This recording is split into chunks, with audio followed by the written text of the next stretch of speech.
Chapter 1. The Orphan of Long Valley. In the realm of Dulwa continent, there lies an enigmatic valley.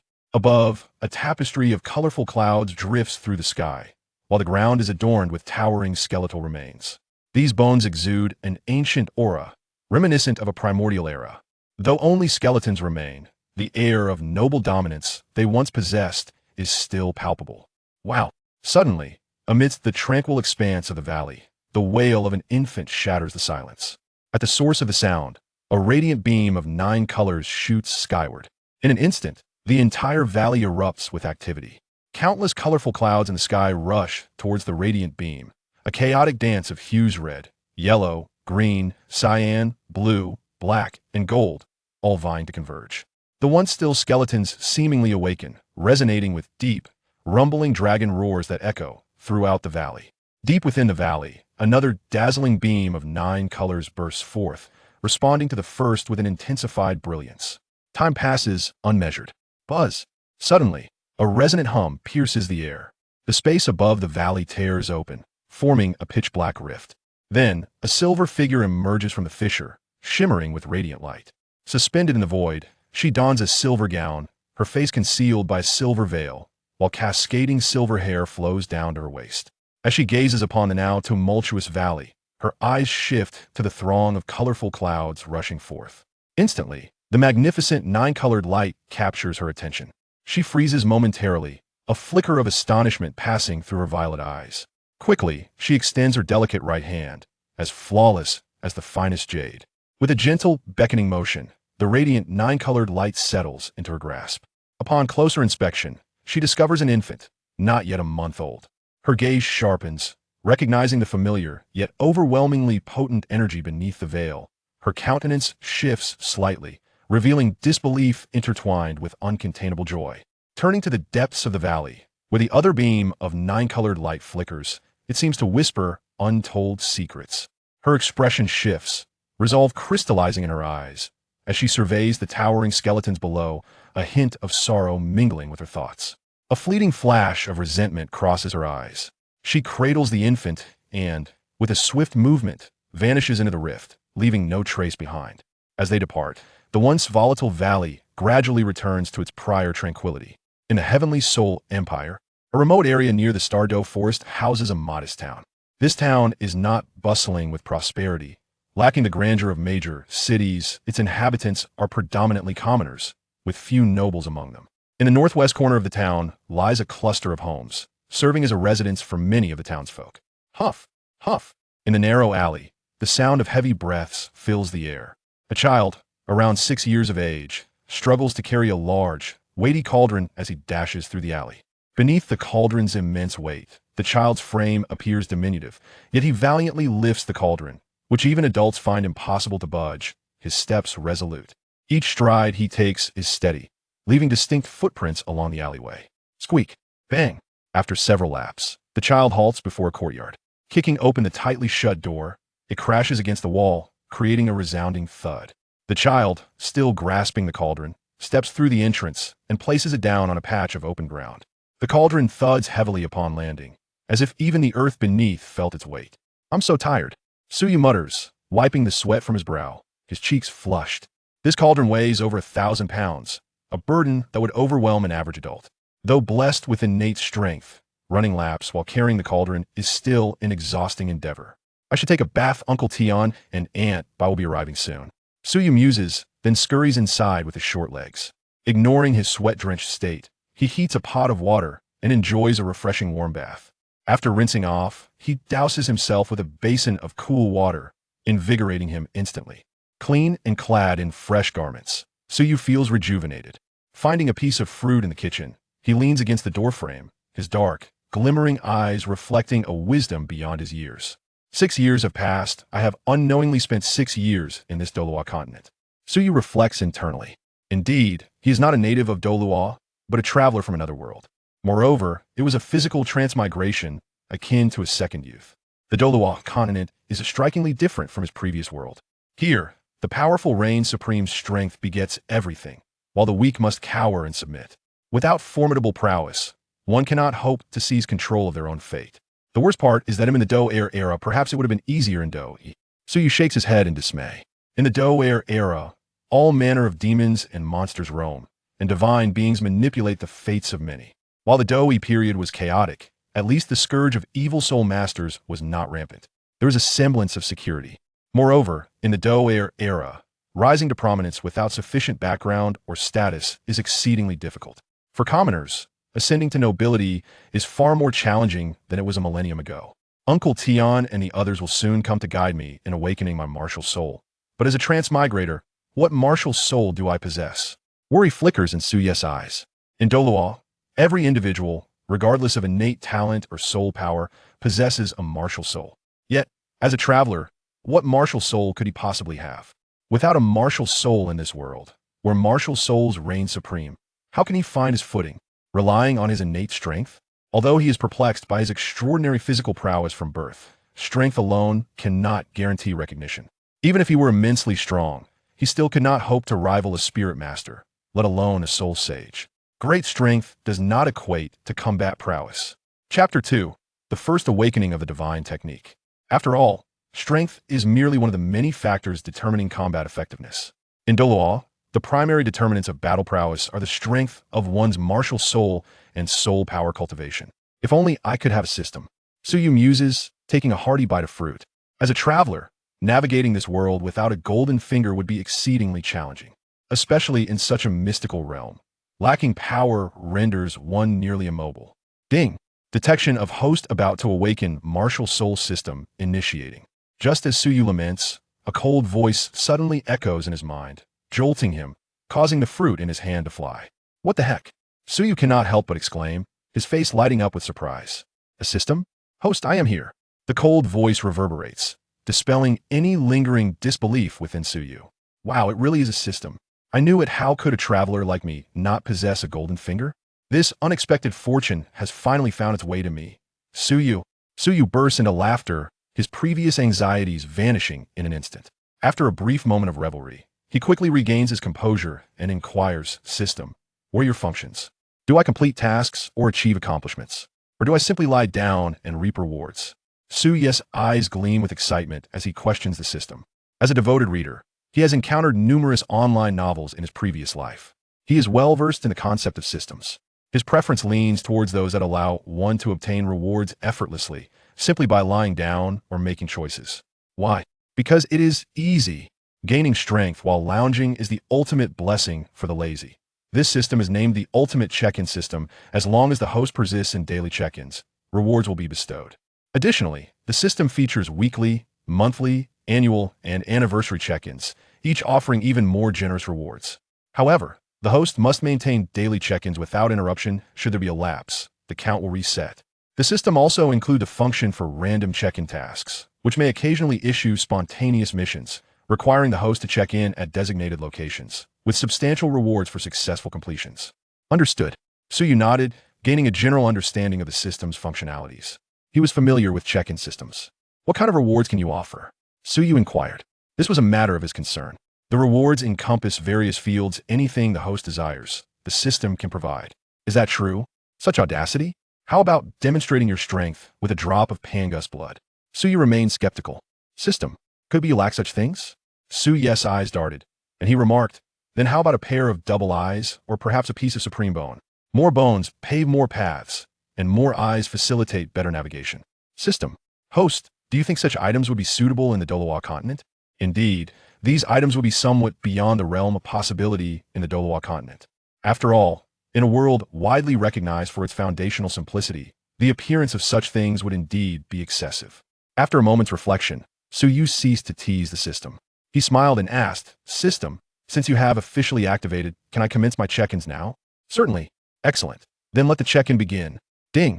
Congratulations to the host for completing the first check-in. Rewards are being distributed. Ding. Congratulations to the host for acquiring the divine art of supreme cultivation. Ding. Congratulations to the host for receiving a super set card. Ding. Congratulations to the host for obtaining 10 million gold soul coins. The system's mechanical and cold voice resonated continuously, invigorating Suyu.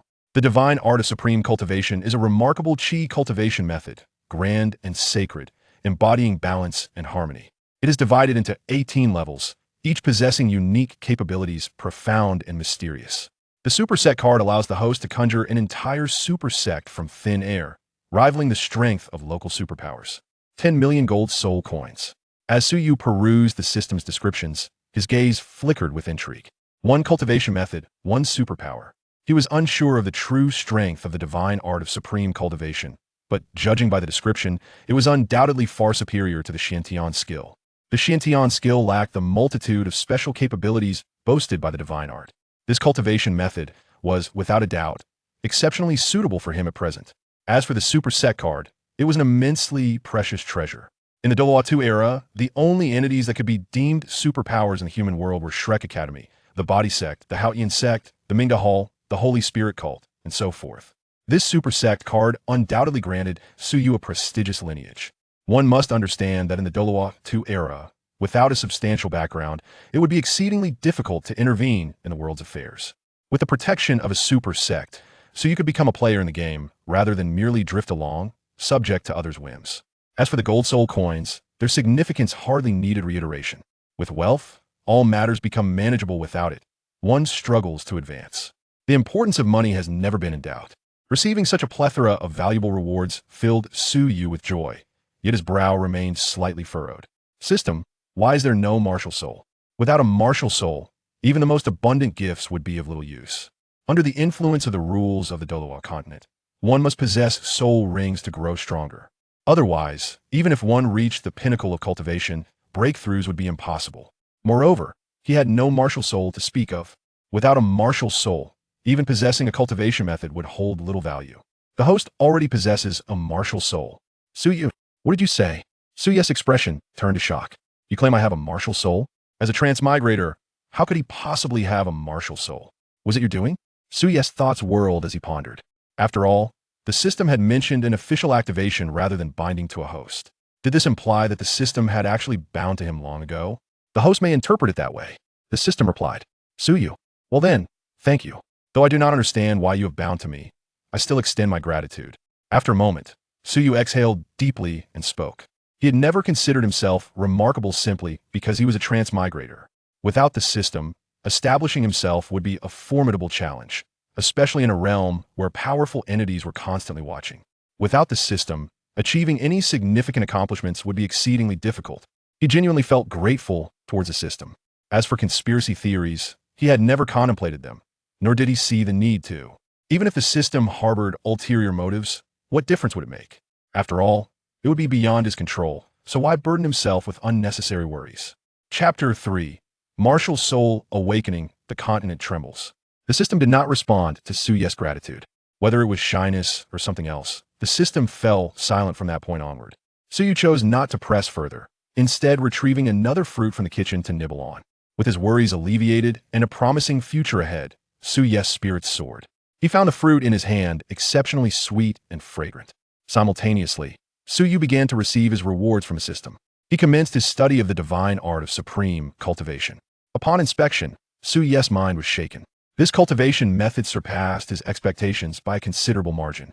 According to the teachings, the first 9 levels could potentially correspond to soul masters all the way to title Doloa.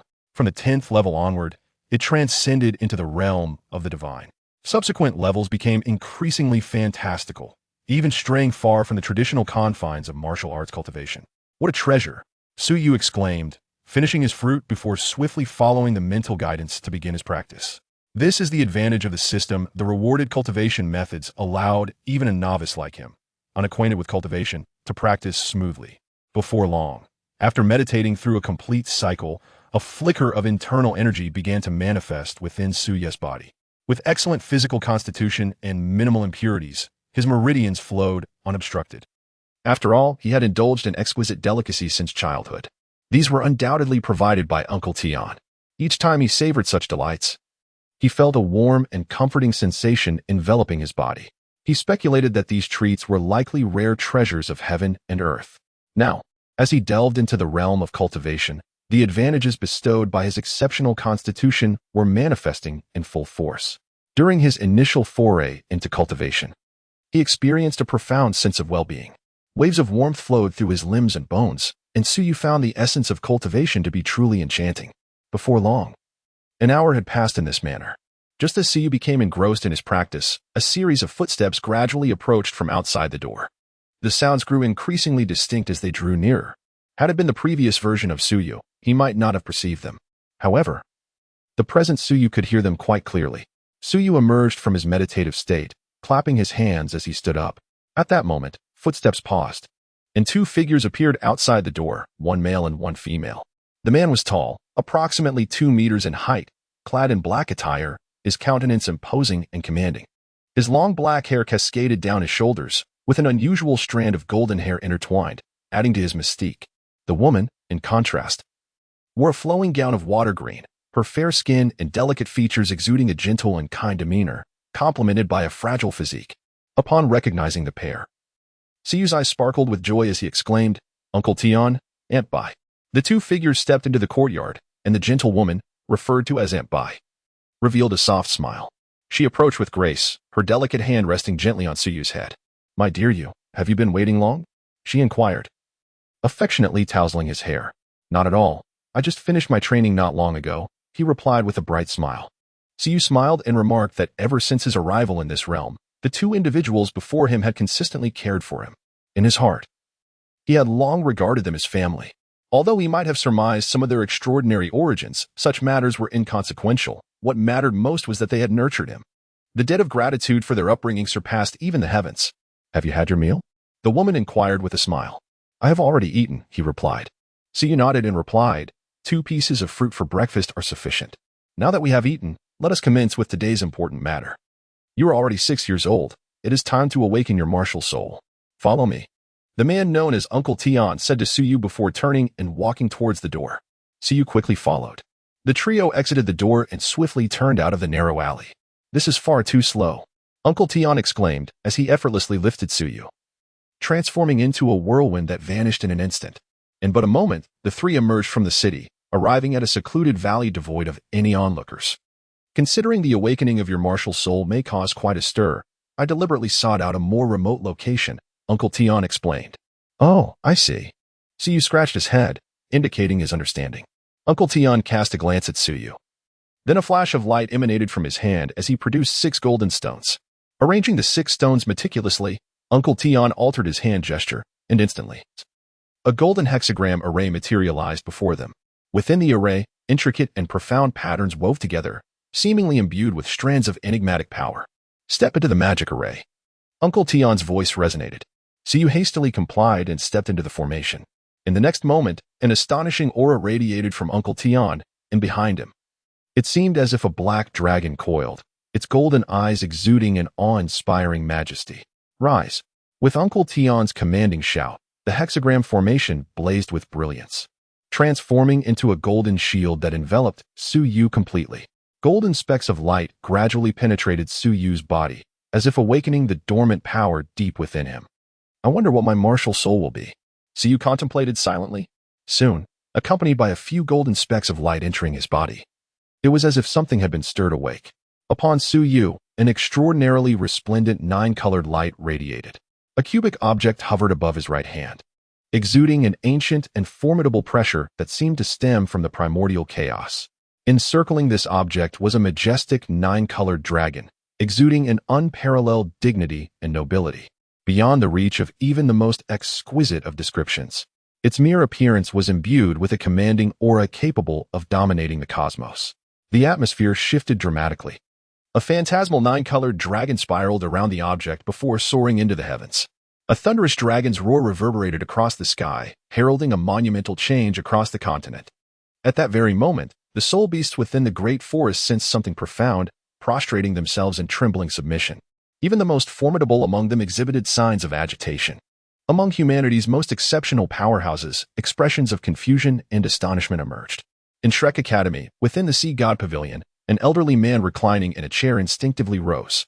Suddenly, a brilliant light burst forth, and a white dragon manifested in the sky, emitting a resounding roar that enveloped the entirety of Sea God Island in radiant power. In an uncharted territory of the Heavenly Soul Empire, the world seemed to dim abruptly as a deep, oppressive dragon's roar echoed ominously. Deep within the Stardoe forest, a silvery figure quietly opened its eyes, revealing a pair of mysterious and noble purple orbs. Has it awakened? A soft murmuring voice emerged from the shadows. In the valley, countless streams of nine-colored light emanated from Suyu, spreading outward in a breathtaking display. Soon, the entire valley was enveloped in this magnificent glow. Not far from Suyu, a gracious woman clad in a water-green robe appeared somewhat unsettled. Her eyes, like delicate water droplets, flickered with a blend of tenderness and reverence. Beside her, a figure in black reacted even more intensely. His body trembled slightly, and his stern, commanding visage could not conceal the excitement that welled within. Clenching his fists until his knuckles turned white, he felt an overwhelming pressure akin to divine authority. Yet, within his golden eyes burned an intense fervor. The blood coursing through his veins resonated with a sensation of submission. With a strength, he could have quelled this impulse. However, he knelt upon one knee, bowing his once proud head in complete surrender. Witnessing this display, the gentle woman's expression shifted dramatically. Yet, after a moment's hesitation, she too chose to kneel beside the man in black. Meanwhile, Suyu, cocooned in the nine-colored light, remained oblivious to the happenings around him. He felt a warm current swirling within him, a sensation of profound comfort. The inner power he had cultivated through the supreme divine art was but a trickle before. Yet now it surged like a flowing stream, filling him with an overwhelming sense of abundance. He sensed a barrier, a bottleneck obstructing his path, one he could not breach. Is this the innate soul power bestowed by the martial soul? Could this sensation signify the attainment of innate, full soul power? Suyusen pondered silently. Soon, as the complete awakening of the martial soul unfolded, the extraordinary phenomena in the world gradually dissipated. Upon Suyu's right hand, the square object gradually revealed its true form. This artifact measured approximately 15 centimeters in width and height. It was entirely adorned in a resplendent nine-colored gold, with a majestic nine-colored dragon intricately carved upon its surface. Just gazing at it emanated an overwhelming aura of supremacy. Noble, enigmatic, ancient, dignified, and sacred, this was no ordinary item. Ethereal dragon shadows entwined around the object, while the nine-colored radiance formed a brilliant halo. Upon beholding this remarkable item, Suyu was taken aback. Could this be a seal? A seal is an emblem of status, historically regarded as an object of utmost nobility. In fact, a powerful seal could govern the fate of an entire nation. The seal in Suyu's possession was evidently far from ordinary. The nine-colored dragon shadow continuously stimulated Suyu's neural pathways. This artifact seemed to possess significant influence. With its vibrant colors, colossal dragon, and unparalleled nobility, it was undeniably extraordinary. Yet, he couldn't shake the feeling of incompleteness. Suyu furrowed his brows, troubled by a perplexing thought. His martial spirit had already awakened, yet an unsettling sense of incompleteness lingered within him. Moreover, an inexplicable feeling seemed to beckon him to journey northward. With his mind racing in speculation, Suyu stepped out of the formation. As the enchantment dissipated, he immediately beheld two figures kneeling before him, Uncle Tian and Aunt Bai. "What are you doing?" he inquired.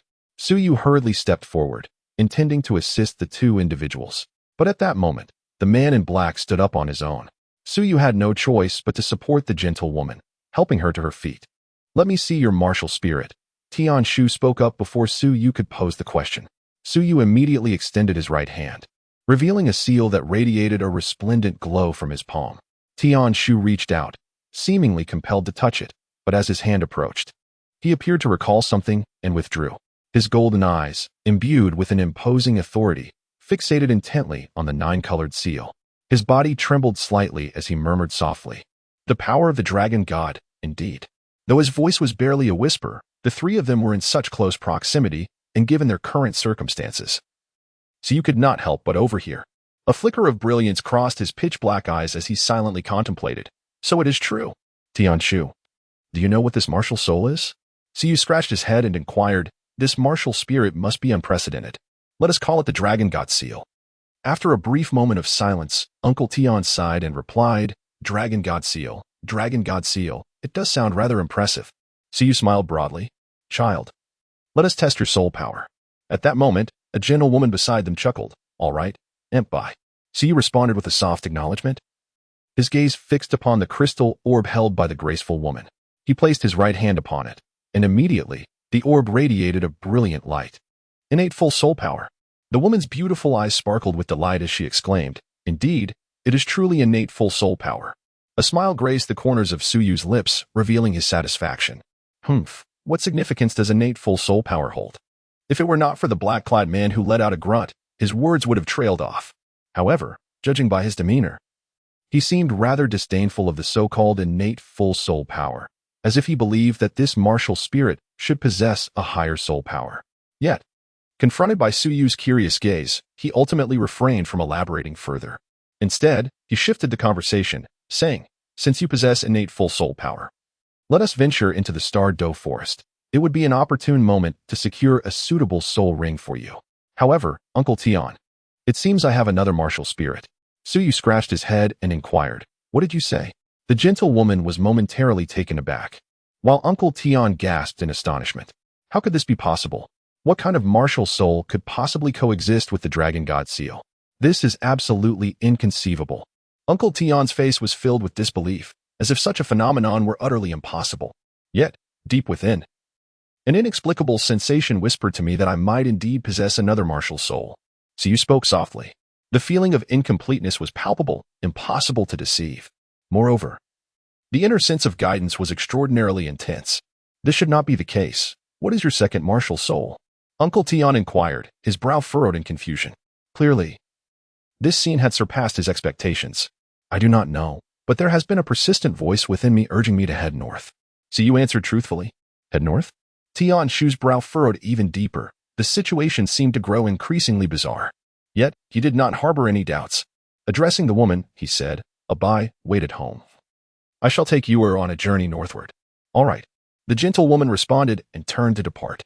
Meanwhile, Tian Shu swiftly embraced Su Yu and surged towards the northern region of the Tianhun Empire. Tian Shu's speed was nothing short of astonishing along the way. So you could scarcely discern the scenery around him. Everything appeared to be shrouded in a haze, blurred by the rapid velocity. The winds outside howled and roared, and such swiftness stirred gusts powerful enough to rend iron asunder. Yet, nestled in Tian Shu's embrace, Su Yu felt no discomfort whatsoever. Chapter 5, The Realm of Spirit Communication. Endless Fate Bearers? The strength of Tian Shu was indeed formidable. The Dragon God Seal. I possess the power of the Dragon God. It is no wonder that Tian Shu and Abai have cared for me since childhood, treating me with such kindness. Hidden within Tian Shu's arms, Su Yu's thoughts surged. Tian Shu, Abai, the golden-eyed, the woman in the green dress, all are exceedingly rare superpowers. With so many conspicuous traits, if he could not deduce their identities, he might as well find a rope and end it all. In truth, he had long been aware of the truth, albeit with some confusion. As a mere human, and a transmigrator at that, it seemed illogical for these two to treat him with such affection. He knew well that he had enjoyed numerous luxuries throughout his life. However, after awakening his martial soul today, realization dawned upon him. Perhaps all of this was intimately connected to the dragon god power he possessed. As for the specifics, he could not quite decipher, but it was certain that it likely had something to do with the system. The dragon god power, indeed. It seems that tranquility will elude me in the days to come. Su Yusin couldn't help but click his tongue. Possessing the power of the dragon god, his future was destined to be tumultuous. The prospect of living a life of ease seemed unattainable. Yet, that was acceptable, for he had not traversed to this realm merely to indulge in comfort. In times of adversity, one must remain dormant. Now, with the assistance of the system, it would be unthinkable for him to harbor no ambitions. Who wouldn't he desire to be enraptured in the embrace of beauty and wield dominion over the world upon awakening? How could he not aspire to become an unparalleled powerhouse, a master of fate?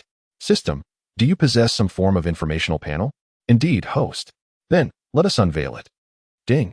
The host's information panel is as follows. Host, CU age, 6 martial soul, dragon god seal.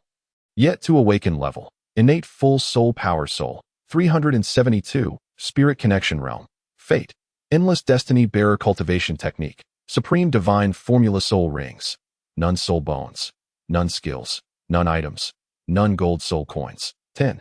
000 status. Under novice protection, the panel appeared rather rudimentary, yet it was to be expected at the onset. With no soul rings, no soul bones, no skills, and no items. Indeed, a state of complete emptiness.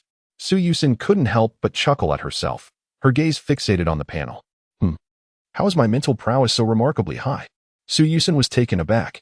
A mental strength reaching an astonishing 372 in the Lingtong realm left him utterly astonished. The hierarchy of spiritual power is generally classified as Ling Yuan realm, Lingtong realm, Ling Hai Realm, Ling Yuan Realm, Ling Yu Realm, and Xin Yuan Realm. The divisions are as follows: Ling Yuan Realm, 0, 100, Ling Tong Realm, 100 to 500, Ling Hai Realm, 500, 5000, Ling Yuan Realm, 5000 to 20,000, Ling Yu Realm, 20,000 to 50,000, and finally, Xin Yuan Realm, which exceeds 50,000. Typically, individuals are born with spiritual power at the Ling Yuan level. Soul Masters and Grand Soul Masters usually possess spiritual power around the Ling Yuan realm. It is only upon reaching the rank of Soul Sovereign that one may attain the Ling Tong realm of mental strength. For instance, Tang Wulin, in his initial acquisition of the first Soul Ring, possessed a mere value of 38, indicative of Ling Yuan realm mental strength. In contrast, Cus mental prowess soared to 372, placing him nearly at the upper echelon of the Ling Tong realm. Such power is typically reserved for Soul Zone and even Soul Kings. One cannot deny its formidable nature. Not only was I born with extraordinary strength, capable of delivering a casual slap with force nearing 10,000 pounds, but now my mental strength is equally impressive. This cannot merely be attributed to chance. Suyu pondered deeply, wondering if there were matters unbeknownst to him that had transpired. Could it be that he had stumbled upon certain fortuitous opportunities that he himself did not comprehend? Otherwise, it would be inexplicable how he found himself in his current predicament. With these questions lingering in his mind, he continued to peruse the information before him, only to be taken aback upon reaching the section regarding his destiny. The endless fate bearer. What could this possibly signify? Unable to contain his curiosity any longer, he directed an inquiry toward the system within his mind. The endless fate bearer signifies that the host is endowed with a fated destiny. The system elucidated. Does this imply that I am a child of fate? A child of the world, or perhaps a child of an era? He inquired. Close enough, came the response. So, I am essentially the child of the world in the realm of Dolua continent. Am I correct? Indeed. And what of Wu Yuhao? Is he not the child of fortune? Suyu pressed on. The host occupies the primary sequence, while Hui Yuhao has been relegated to a subordinate position.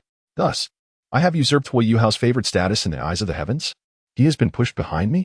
Essentially, the system's mechanical voice resonated after a brief pause. I have supplanted Hui Yuhao's standing, which suggests that Hui's future may very well transform into that of Su's. Suyu couldn't help but chuckle to himself.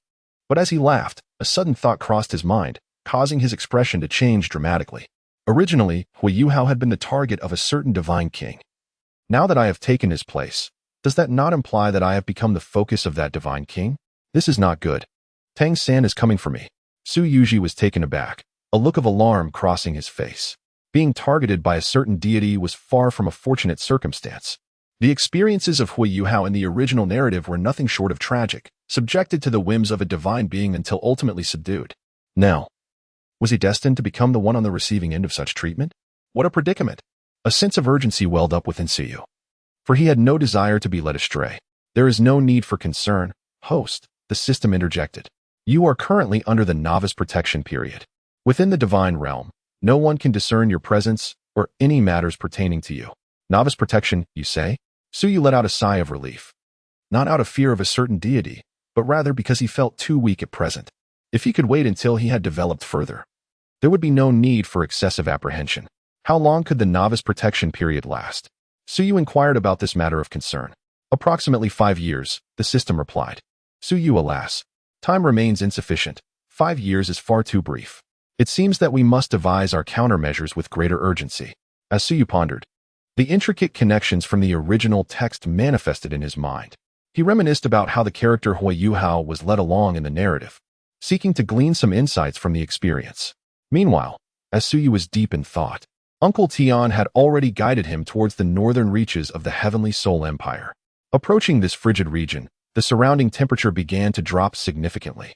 The cold air enveloped them, and the white mist exhaled from his nostrils crystallized instantly, a testament to the biting chill.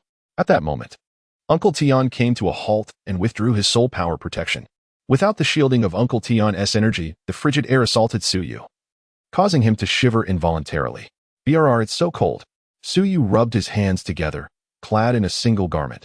Yet the temperature here was at least below freezing. The biting cold wind indeed possessed considerable force. Do you feel it? Uncle Tian inquired, lowering his gaze towards Suyu. We must continue our journey northward. Su followed the sensation and spoke. Uncle Tian frowned. Further north lies the extreme north ice field. To awaken in such frigid conditions, could it be that your martial soul possesses an ice attribute? Uncle Tian speculated. Chapter 6. The extreme north ice field. That is a possibility. I am uncertain. Su chuckled mischievously. How could he possibly know what the next martial soul would be?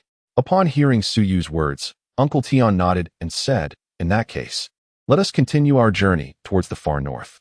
After speaking, he gazed at Suyu's flushed little face, raising an eyebrow. Feeling cold? You seem to be holding up quite well. Su broke into a smile, although he had yet to enter the far northern lands. The temperature here was already frigid enough to freeze water upon contact. For an ordinary person, even clad in a cotton coat, the biting cold would be unbearable. However, Suyu possessed exceptional physical resilience, coupled with the protection of his soul power. This degree of chill was still manageable for him. Yet, it was imperative to note that the temperatures in the far north were significantly lower than what he was currently experiencing. That realm was not one he was yet qualified to traverse. Its frigidness could easily claim a life. Put on this fur coat, Uncle Tian advised with gravity. While I can shield you with my soul power, should any misfortune arise, I may not be able to attend to your needs. The far north has its own profound dangers. Without my protection, the extreme cold could prove fatal. Uncle Tian regarded the far northern lands with a palpable seriousness. As he spoke, he produced a strikingly beautiful crimson fur coat and handed it to Suyu. The coat glimmered with vibrant red fur, exuding a comforting warmth.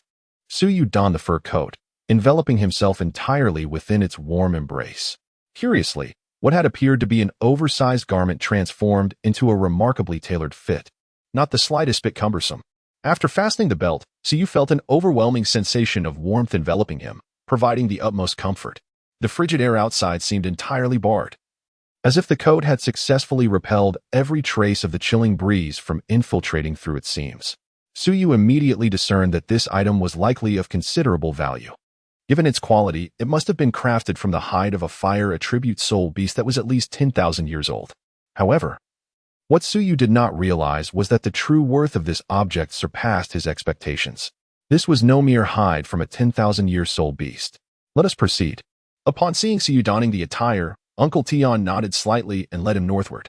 Before long, a vast expanse of pure white snow unfolded before their eyes. Gazing around, they found themselves enveloped in a world of whiteness, their footsteps crunching upon the snow beneath them. The sound emanated from the soles of their shoes pressing into the snow. As they officially entered the far north, the temperature plummeted further. The snow covering the ground gradually deepened to knee height as Suyu and his companion continued onward. Roughly estimating, they had been traversing for well over half a day and had ventured over 200 miles into the extreme north. Along the way, they encountered several soul beasts, but Uncle Tian effortlessly dispatched them. With another swift motion, he struck down an ice bear towering over 10 meters in height. Turning to Suyu, Uncle Tian inquired, "How do you feel now?" The sensations were becoming increasingly vivid. It appeared that their destination lay deep within this frozen expanse. Suyu pointed towards the depths and spoke, "The core region of the extreme north?" A glimmer of brilliance flickered in Tian Shu's golden eyes. "It is indeed located deep within." After a moment of contemplation, Tian Shu added, "Since we have sensed the precise location, let us not squander any more time. We shall proceed directly to the innermost depths." With that, Tian Shu enveloped Suyu in his embrace and soared through the void. In that instant, it was as if the wind itself had transformed into lightning. Everything around them blurred in an instant, the sound of rushing wind resonating in their ears. Within less than a quarter of an hour, Tian Shu came to a halt. Suyu ventured into the world beyond, only to behold that the radiance of this place was tinged with distortion. Above, the sky shimmered with a splendid halo of vibrant colors. Below, the snowflakes were rigid, and as the frigid wind swept through, layers of icy powder danced through the air.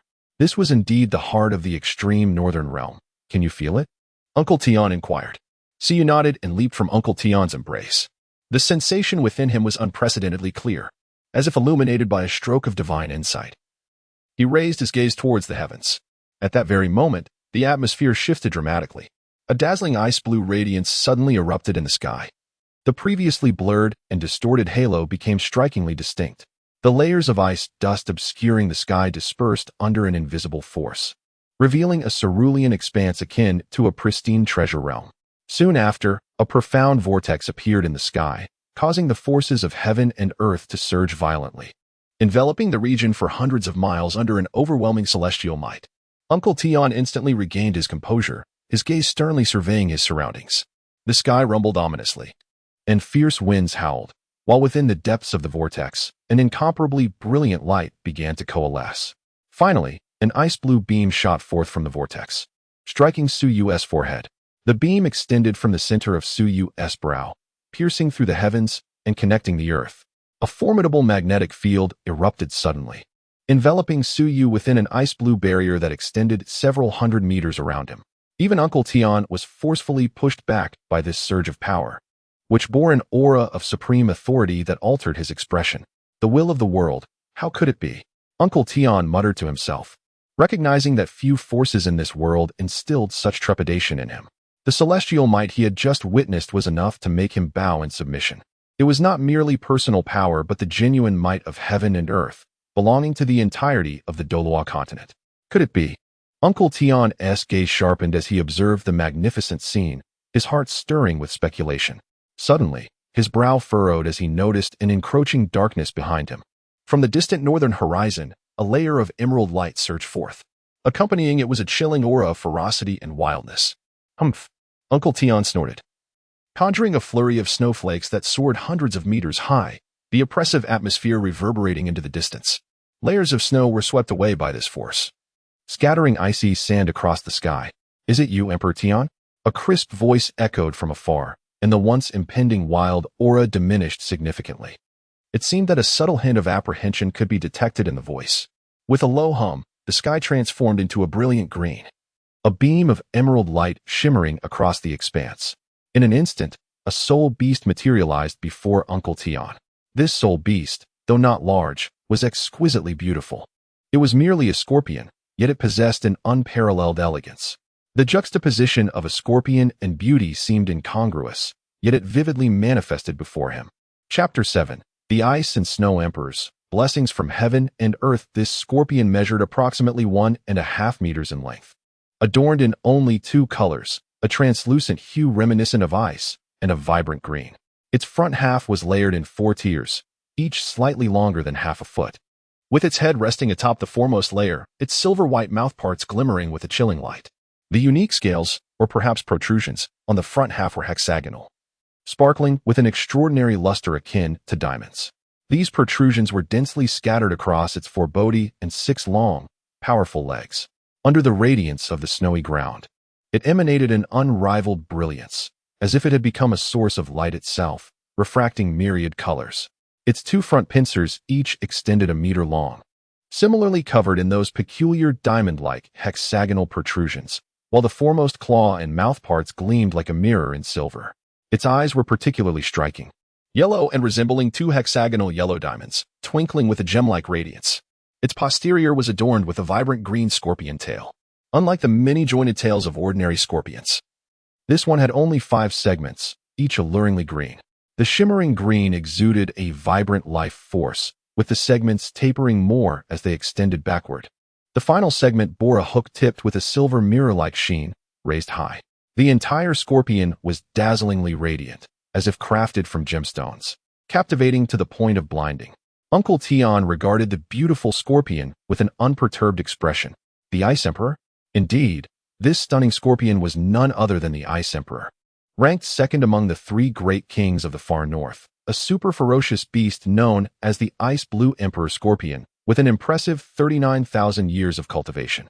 Emperor Tion, why have you ventured from the Star Doe Forest to my domain in the far north? Moreover, what is the meaning of this? The Ice Emperor inquired, gazing at the astonishing spectacle hundreds of meters away. Ice Emperor, are you questioning this king? Uncle Tion shot a dismissive glance at the Ice Emperor, his disdain unmistakable. It was as if the renowned Ice Emperor of the far north held little significance in his eyes. Emperor Tion, you. The Ice Emperor's melodious voice trembled with suppressed fury. Yet she made no move. Had it been another, daring to belittle her, her temperament would have led her to tear them apart. However, the situation was different now.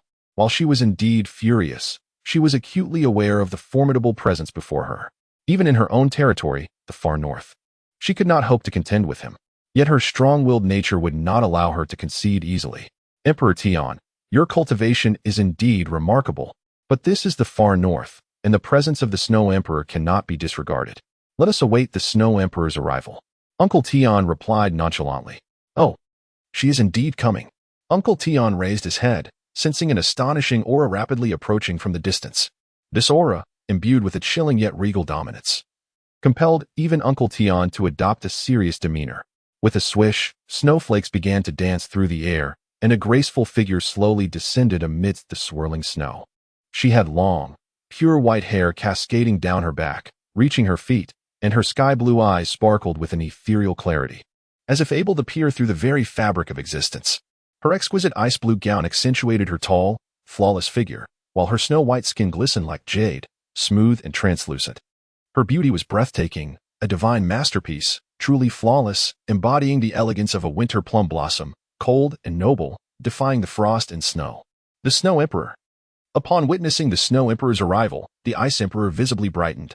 In her eyes, the presence of the Snow Emperor meant that she no longer needed to fear Emperor Tian. Bingo! The Snow Emperor smiled gently at the Ice Emperor before turning her gaze towards Uncle Tian. Beast God Emperor Tian, Snow Emperor of Ice and Snow. The Snow Empress and Uncle Tian locked eyes. Tian, as the guardian of the Star-Dove Forest, what brings you to my extreme northern domain? The Snow Empress regarded Uncle Tian with solemnity, recognizing him as the beast god Tian, a true pinnacle of power. Even she found herself at a disadvantage in terms of cultivation. However, in her own territory, she felt little fear of him. "I have come for personal matters," Uncle Tian replied, glancing towards the distant icy blue barrier with a sigh. Had it been the Ice Emperor, he would have dismissed the need for explanation. Yet, the Snow Empress was different. She was an ice and snow spirit born of the extreme north, her cultivation nearing 700,000 years, making her the undisputed sovereign of this land. Even he could not easily defeat her here. In a certain sense, she could be considered his equal. Oh? The Snow Empress turned her gaze towards the horizon, her beautiful eyes narrowing. Is it a blessing from the heavens of the extreme north? Or a mere human? Her expression grew serious as she beheld this astonishing scene. A human being could invoke the favor of the Lord of the extreme north? Moreover, how could Tian be involved with a human? It appeared he was even acting as a guardian for this child. This was utterly shocking. This was the beast god Tian, not an ordinary human, but one recognized by the sovereign.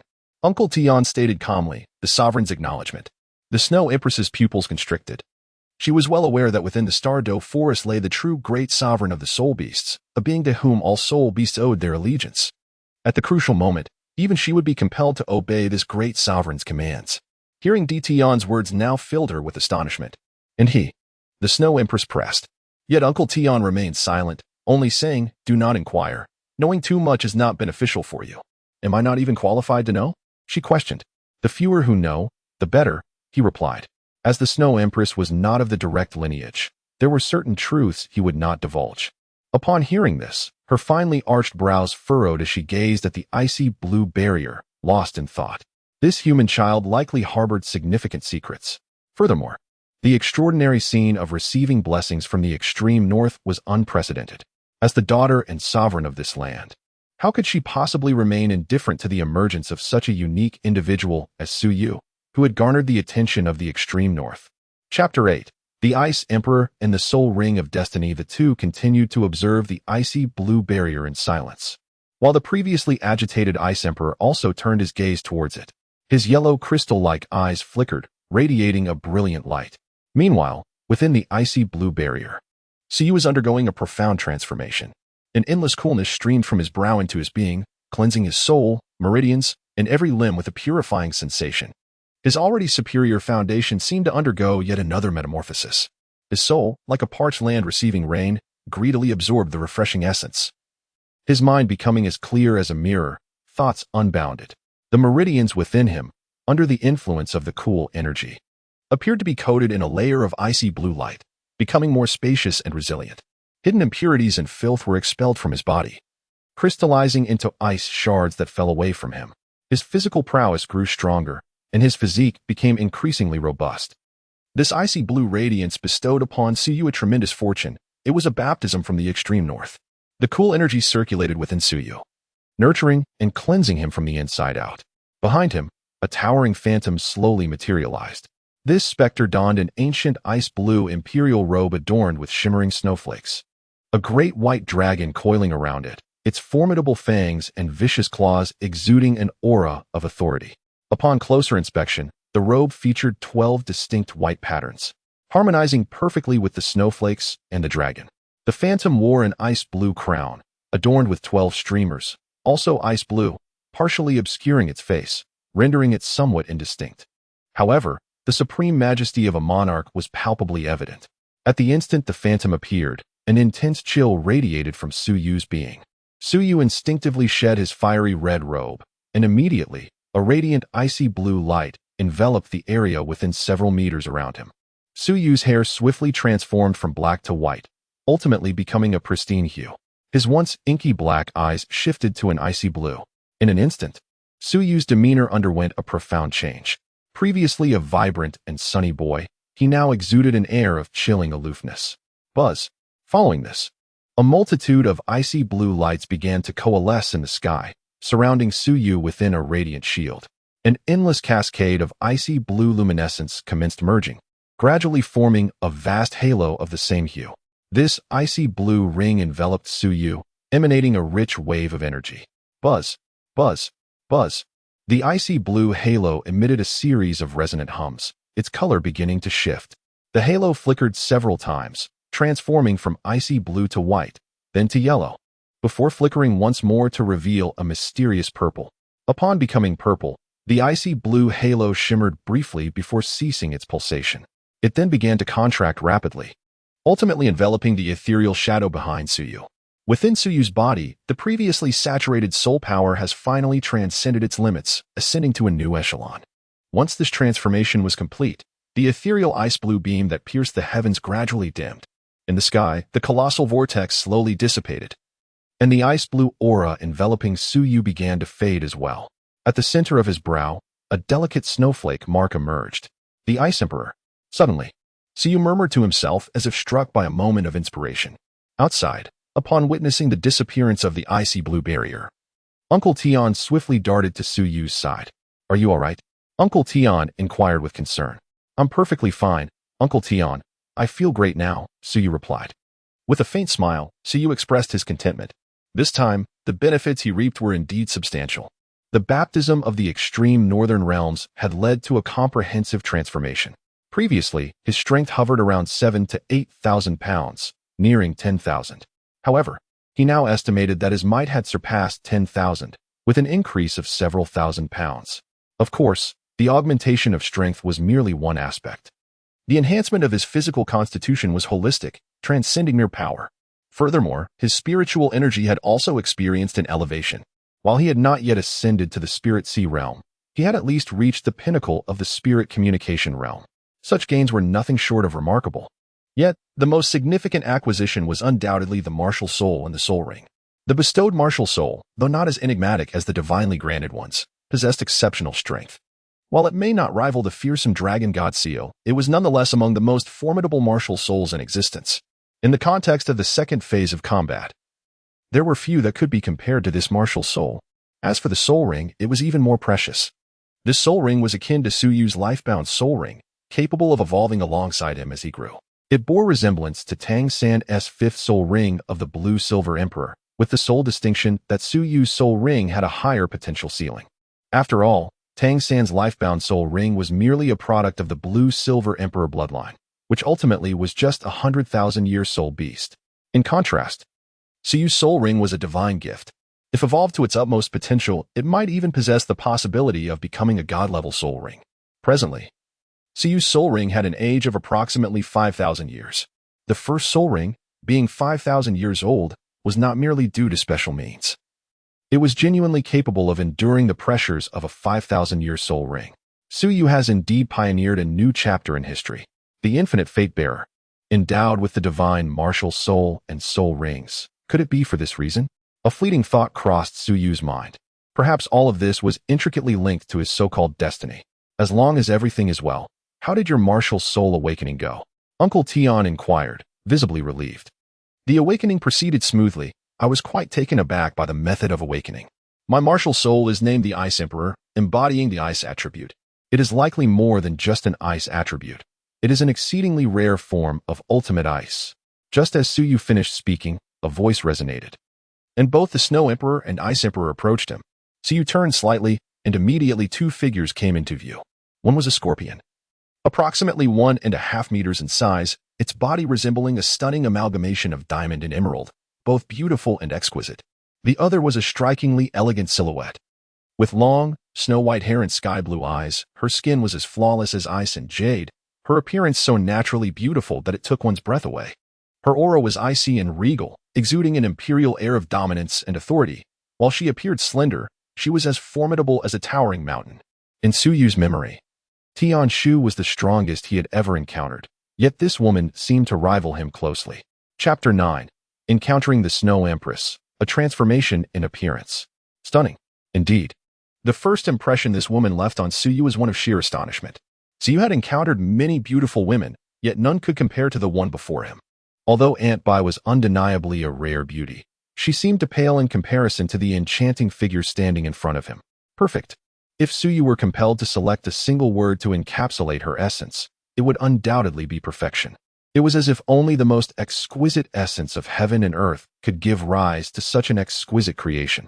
Uncle Tian, who are these two? A fleeting look of astonishment crossed Suyu's eyes as he turned to inquire of Uncle Tian beside him. Though he could surmise the identities of these two individuals, certain words could not pass his lips. Under normal circumstances, he ought not to be acquainted with them. These two were none other than the Snow Empress and Ice Emperor, the formidable sovereigns among the three kings of the extreme north, and the true rulers of all soul beasts in that frigid realm. The three kings of the extreme north? Soul beasts? Suyu elegantly exhibited his curiosity. Uncle Tian nodded in acknowledgement, remaining silent thereafter. Suyu turned his gaze towards the Ice and Snow Emperors before him, the Ice-Blue Emperor Scorpion and the Snow Emperor. Both are formidable beings ranked among the top 10 ferocious creatures. Each possesses an extraordinary attribute. One embodies the essence of ice, while the other represents the quintessence of snow, rendering them exceptionally powerful. In the original narrative, without these two, the subsequent emergence of the emotion god, Mr. Daiyuhao, would have been improbable. Oh, but you have yet to respond to me, have you? Your martial soul is indeed the ultimate ice, is it not? The Snow Emperor's cerulean eyes scrutinized Suyu intently. She held a keen interest in one chosen by the extreme north. What extraordinary qualities does this child possess that have garnered such favor from the extreme north? Moreover, it is not merely the extreme north that esteems him. Even the great sovereign regards him highly, and even the beast god, Emperor Tian, is compelled to offer his protection. There must be profound secrets concealed within him. Furthermore, this child evokes an inexplicable sense of familiarity within her. The Snow Emperor, who has always harbored disdain for humanity, finds it difficult to harbor any animosity towards him. Could it be that, like her, he bears the blessings of the extreme north? Observing the humanoid ice martial soul behind Suyu, the Snow Emperor pondered that there might indeed be a connection. Indeed, my martial soul is the ultimate ice. Suyu did not conceal the truth, speaking candidly. Before a formidable presence such as the Snow Empress, such trivial matters were utterly impossible to disguise. She merely inquired casually, yet had already discerned the underlying clues. The Snow Empress is the most knowledgeable entity regarding ice and snow in the Dolua continent. How could she possibly fail to recognize the essence of ultimate ice? This martial soul is immensely powerful, bestowed upon you by the heavens of the extreme north. And you must wield it wisely. The Snow Empress gazed deeply at Suyu and advised him, I will. Suyu nodded vigorously. No, you still do not comprehend. This martial soul is far more powerful than you can imagine. It is not merely the ultimate ice. You are still young, but as you grow, you will understand the immense value of the blessings bestowed by the extreme northern heavens. The Snow Empress shook her head and continued, this celestial blessing is a comprehensive baptism, a complete metamorphosis. Having experienced such a blessing, Suyu possesses the potential to transcend the limits of humanity and become a formidable Dolua. The apparent advantages of this celestial blessing represent only a fraction of its true worth. More precious is the pathway it paves towards becoming a genuine powerhouse. One could assert that with the celestial blessing, as long as he does not falter along the way, Suyu's future is destined for brilliance. The Ice Empress, unable to contain herself, chimed in with a voice as melodious as silver bells. Indeed, you little human child are exceptionally fortunate. She felt a wave of envy wash over her. The Snow Empress, a celestial spirit born of the extreme northern lands, had been nurtured by the very heavens, which was the primary reason for her nearly 700,000 years of cultivation. In stark contrast, other soul beasts from the extreme north did not enjoy such privileges. Even she, the second most powerful entity of the extreme north, lacked the benefits of celestial blessings. Had she received such blessings, she would have been assured of enduring 2 major calamities without succumbing to the impending cataclysm of 400,000 years. Heaven knows how heart-wrenching it was for her to witness a mere human child like Suyu being chosen by the extreme northern heavens. The feelings of envy and jealousy were overwhelming. Is that so? Hiki. Suyu scratched his head, chuckling softly. Humph, just take a look at yourself now, and you will realize the extent of your transformation. The Ice Emperor scoffed, and an ice mirror materialized out of thin air before Suyu. Suyu slightly raised his head, scrutinizing closely, and indeed discovered that his appearance had undergone a remarkable transformation. With snow-white hair and ice-blue eyes, could this truly be him? His visage had not altered significantly. Rather, it was the change in his aura that had reached a sublime elevation. Originally, Suyu was already quite handsome. Yet now he had completely morphed into a strikingly aloof and dashing young lad. Even he himself could scarcely believe that the person reflected in the mirror was, in fact, himself. What is this? Suyu's eyes widened in astonishment.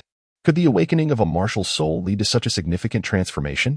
Generally speaking, whenever an organism undergoes a substantial change in form, it signifies a metamorphosis. This holds true for spirit beasts, as it does for humans.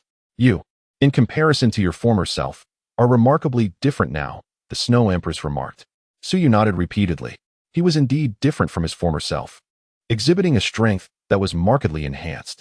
The blessings of heaven were indeed rare, and this martial soul was quite impressive. From now on, focus on cultivating this martial soul. As for the previous one, it is best to set it aside for now, Uncle Tian advised Suyu. The Dragon God seal held significant influence and possessed superior quality. For the time being, cultivating the Ice Emperor martial soul would undoubtedly be more beneficial for Suyu. Suyu also nodded in agreement. The power of the Dragon God from the Dragon God seal must not be carelessly revealed. The Ice Emperor is indeed a wise choice for now. To think that you possess a dual martial soul. The Snow Empress and the Ice Emperor were once again astonished. Not only do you have the Ice Emperor, but are there other martial souls as well? Although they are spirit beasts, they are well aware of what a dual martial soul signifies. It represents the pinnacle of talent among human cultivators. And if one of those dual martial souls happens to be an extraordinary martial soul, it would undoubtedly signify an unparalleled talent among humanity. Furthermore, from what Tian implied, this child's primary martial soul is likely on par with the Ice Emperor. Otherwise, Tian would not have allowed the child to cultivate the Ice Emperor first. In the case of dual martial souls, one typically prioritizes the stronger one for later cultivation, thereby reaping greater benefits when adding spirit rings. The Snow Empress would never consider Tian to be a person lacking in insight. Hiss. Upon this realization, even the Snow Empress could not suppress her astonishment. What on earth is the origin of this child? Chapter 10, The Snow Empress's Invitation. Dual Martial Souls, Extraordinary Martial Souls. Hiss. Tian, from where on earth did you find such a prodigy? As if the heavens bestowed this blessing, but a dual martial soul? Is this child possibly the illegitimate offspring of the world's will? This talent is somewhat outrageous, isn't it? The Ice Emperor's diamond-like eyes glinted slightly, filled with astonishment. She could almost foresee that this child would undoubtedly become a superpower in the future human world. Tian, given this child's remarkable talent, are you truly not the least bit concerned? The Ice Emperor could not help but inquire. After all, Suyu is still a human, with such terrifying talent. It is likely that he could surpass Tian in the future. Is Tian genuinely unafraid of the potential consequences? Humans and spirit beasts ultimately walk different paths. Enough. Ice Emperor, cease your reckless words, Uncle Tian admonished, his expression darkening. He did not wish for any lingering doubts to take root in Suyu's mind due to the Ice Emperor's comments. Tian, my intentions are good. The Ice Emperor retorted, feeling displeased at Tian's reprimand. She had offered her well-meaning advice, only to be met with a scornful demeanor from Tian, which naturally incited the prideful Ice Emperor's ire. All right, Binger, Tian knows what he is doing, the Snow Empress remarked, sensing a different undertone. The relationship between this child and Tian was not so simple. The Ice Emperor's candid nature might lead to undesirable repercussions. Humph. Uncle Tian snorted, stating, this matter is settled. I shall not linger any longer. Let us depart. Oh. Suyu responded with a sound, his gaze shifting once more, inevitably landing upon the Snow Emperor. To his surprise, the Snow Emperor offered him a faint smile, suggesting that if time permitted, he could return to the far north. As for the essence of ultimate ice, this emperor possessed some understanding. Although Tion's strength was formidable, he lacked comprehension of ice. Ah, very well. Suyu was momentarily taken aback, then promptly nodded in agreement. The Snow Empress had extended her goodwill, and it was inconceivable for him to disregard it. Moreover, the Snow Empress was indeed the most knowledgeable entity in the realm regarding ice and snow. Her guidance would undoubtedly be invaluable to Suyu's cultivation of the Ice Emperor martial soul. Let us depart. Uncle Tian glanced at the Snow Empress and then swiftly embraced Suyu, vanishing in an instant. Watching the two disappear, the Ice Emperor seethed with indignation. This Emperor Tian truly lacks discernment. Despite my kind intentions in offering a reminder, he fails to appreciate the favor. It infuriates me. The Ice Emperor fumed. Contemplating a confrontation with Emperor Tian had it not been for the overwhelming odds against him. Emperor Tian surely harbors some secret strategy. As a beast god, he is no fool, especially with that magnificent sovereign present. There is no need for us to worry. The Ice Emperor scoffed. I am rather eager to witness his expression when things inevitably go awry. Upon hearing this, the Snow Empress chuckled softly and shook her head, noting the Ice Emperor's persistent pride. By the way, Snow Empress, what was your purpose in inviting that human child to the extreme north? After all, he is merely a human. The Ice Emperor inquired, perplexed. I harbor little fondness for humans, yet he has been chosen by the extreme north. Thus he is considered a part of it. Besides, I am quite curious about what sets this little fellow apart from others, the Snow Empress mused, gazing up at the cerulean sky, her azure eyes shimmering faintly. Meanwhile, Uncle Tian was swiftly transporting Suyu back along the same route. The expansive extreme north, even wider than the Stardow Great Forest, flew by beneath Uncle Tian's feet. In his embrace, Suyu's expression remained serene, his ice-blue eyes glinting with contemplation. What occupies your thoughts? Uncle Tian's voice suddenly broke through Suyu's reverie. Suyu was momentarily taken aback, then regained his composure and said, I was pondering the Snow Empress. The Snow Empress? Uncle Tian appeared somewhat surprised. What about her? I am curious as to why she invited me to the far north. Suyu replied contemplatively. And what else?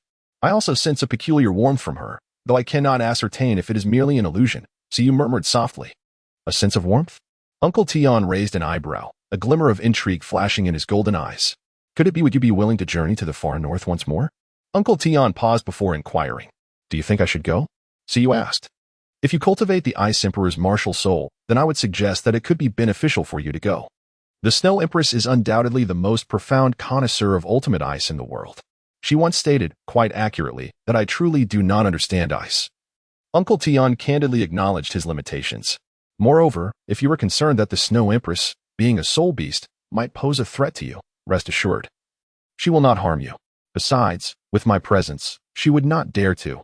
Uncle Tian's voice was calm yet imbued with an air of pride and dominance, as if presenting an undeniable truth. Uncle Tian exuded an imposing aura. Suyu raised his thumb in approval. You rascal. Uncle Tian laughed heartily, wrapping an arm around Suyu as they swiftly soared through the air. By the time Uncle Tian brought Suyu back home, the sun had already set. Inside the house, the soul-guiding device illuminated the room with a warm orange glow. In the soft light, a graceful figure could be discerned. Uncle Tian landed at the entrance, gently setting Suyu down, and together they stepped into the courtyard. Upon hearing the commotion, Impai hurried out to greet them. You're back? She said, her face radiating a gentle smile as she looked warmly at the two. Yes, yes. Suyu nodded and replied with a smile. It's quite late. You must be starving. Come inside quickly. Impai has bought your favorite braised beef. Impai gently ruffled Suyu's hair and led him into the house, with Uncle Tian following closely behind. Wow, what a feast! Exclaimed Suyu, his eyes lighting up at the sight of the array of dishes on the table. As a true gourmet, he could never resist delicious food. Well then, let us eat before it gets cold, Impai said cheerfully. Suyu responded with a sound as the three took their seats. Impai served Suyu 2 pieces of beef and also placed 2 chopsticks of vegetables for Uncle Tian. Uncle Tian, Impai, please enjoy your meal as well. Suyu spoke briefly before indulging in his meal. Having skipped lunch, he was indeed quite famished. Observing Suyu relish his food with delight, Impai revealed a tender smile. She then turned to Uncle Tian and inquired, this journey must have yielded significant rewards. The transformation in you is truly remarkable, I presume? The transformation of Suyu is strikingly evident. It would not be an exaggeration to describe it as a metamorphosis, clearly surpassing a mere awakening of martial spirits. This indeed represents a significant opportunity. Uncle Tion nodded slightly and then succinctly recounted the events of the extreme north. The blessings bestowed by heaven and the endowment of martial spirits truly constitute a remarkable fortune. Aunt Bai's expression also grew solemn. It is only at their level that one can truly comprehend the invaluable nature of celestial blessings. Chapter 11. The Black Dragon Ring. Stardew Forest. It seems our Ewer is truly favored by fortune, graced with abundant luck. Aunt Bai smiled gently, her gaze upon Suyu filled with warmth. Suyu scratched his head, chuckling softly before resuming his diligent work.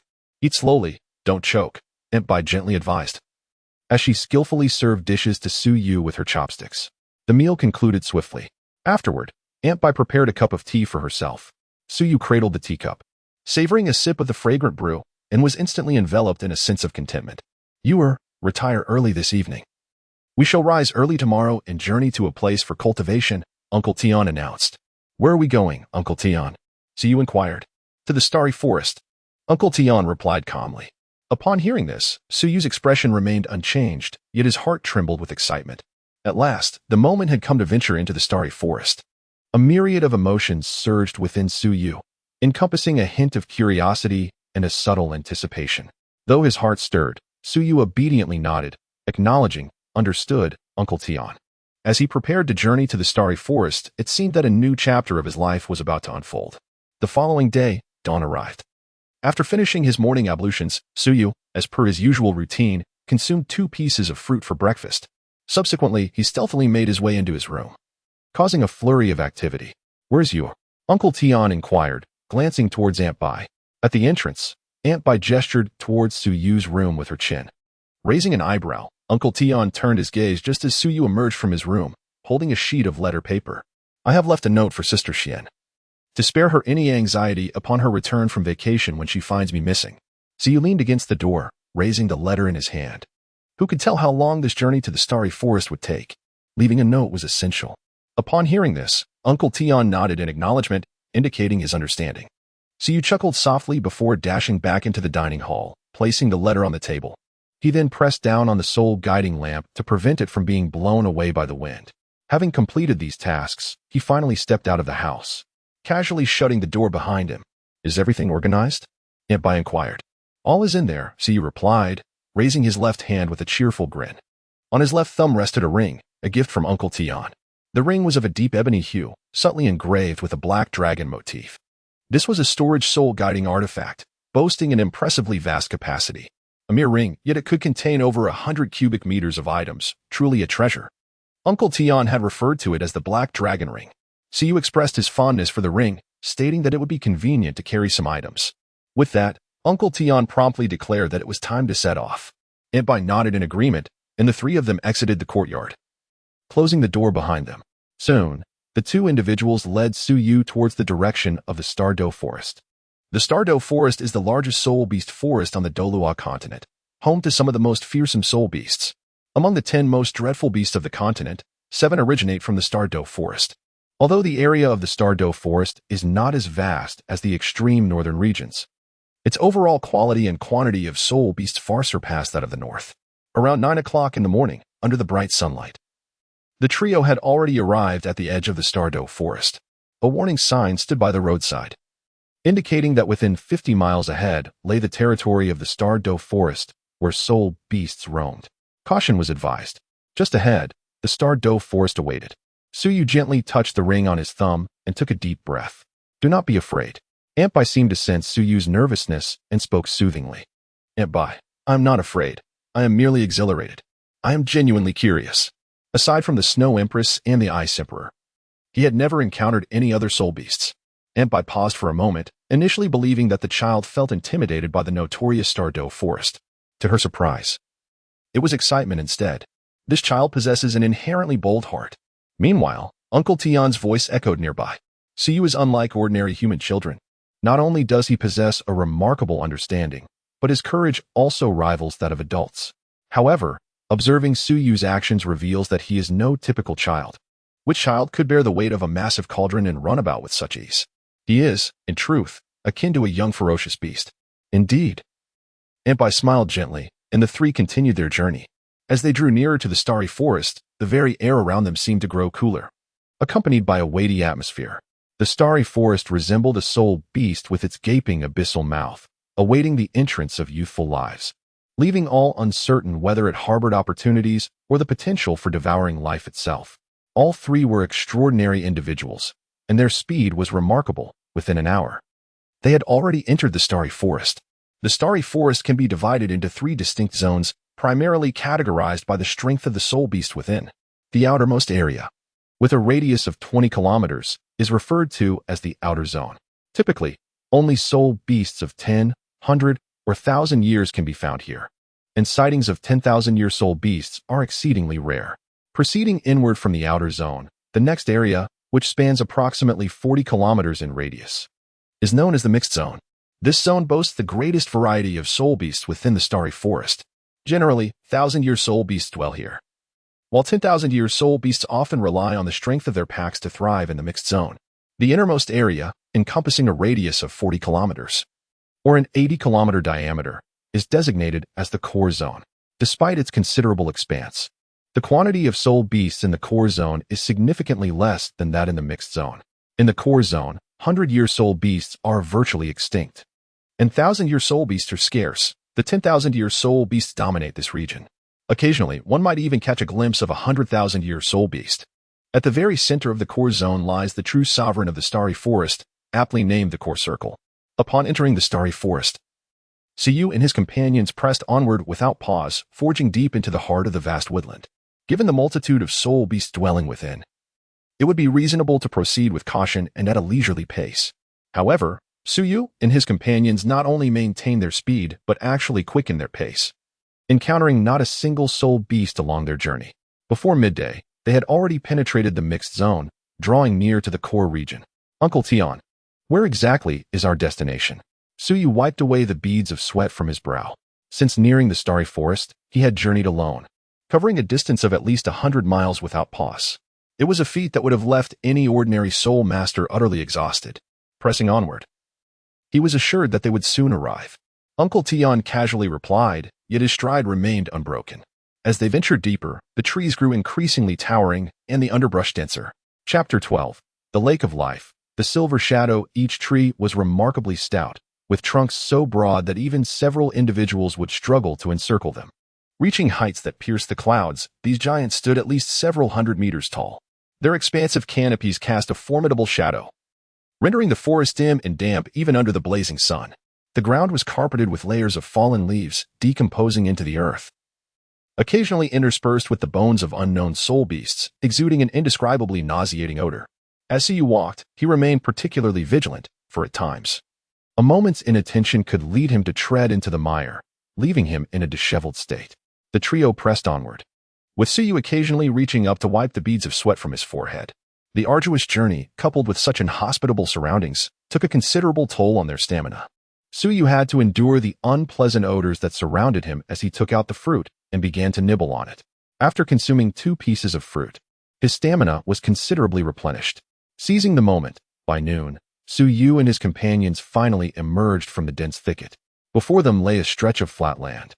Although towering trees still surrounded the area, the ground was relatively dry. The absence of the repugnant stench brought a significant sense of relief to Suyu. Suyu was unaware that they had indeed entered the true heart of the starry forest. After traversing for merely half an hour, he suddenly felt a refreshing mist enveloping him. The vapor was invigorating, infused with a hint of vitality that uplifted the spirit. As anticipated, after advancing less than 500 meters, a vast lake materialized before them. The lake was exceedingly expansive, its waters remarkably clear, resembling a pristine mirror. A delicate mist rose from the surface, refracting the sunlight into a spectrum of colors. At that moment, a gentle breeze swept through, carrying the refreshing vapor, which invigorated Suyu's senses. The weariness accumulated from the journey dissipated significantly. How beautiful it was! Suyu could not help but murmur. The boundless expanse of the crystal-clear lake opened his heart and mind. This was indeed the source of life in the starry forest, the Lake of Life. From now on, this would be the place of your cultivation. Uncle Tian stepped forward and gently patted Suyu's shoulder, saying, "You and Aunt Bai should stay here for a while.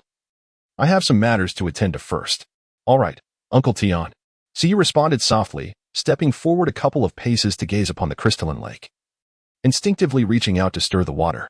The lake's icy coolness was remarkably refreshing. Uncle Tian exchanged a knowing glance with Aunt Bai before drifting to one side. Aunt Bai lightly nodded her head and approached Su Yu to attend to him.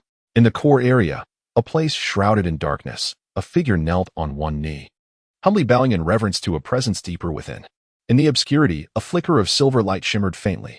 Emperor Tian pays his respects to the master. The towering figure knelt, his visage imposing, with golden eyes gleaming.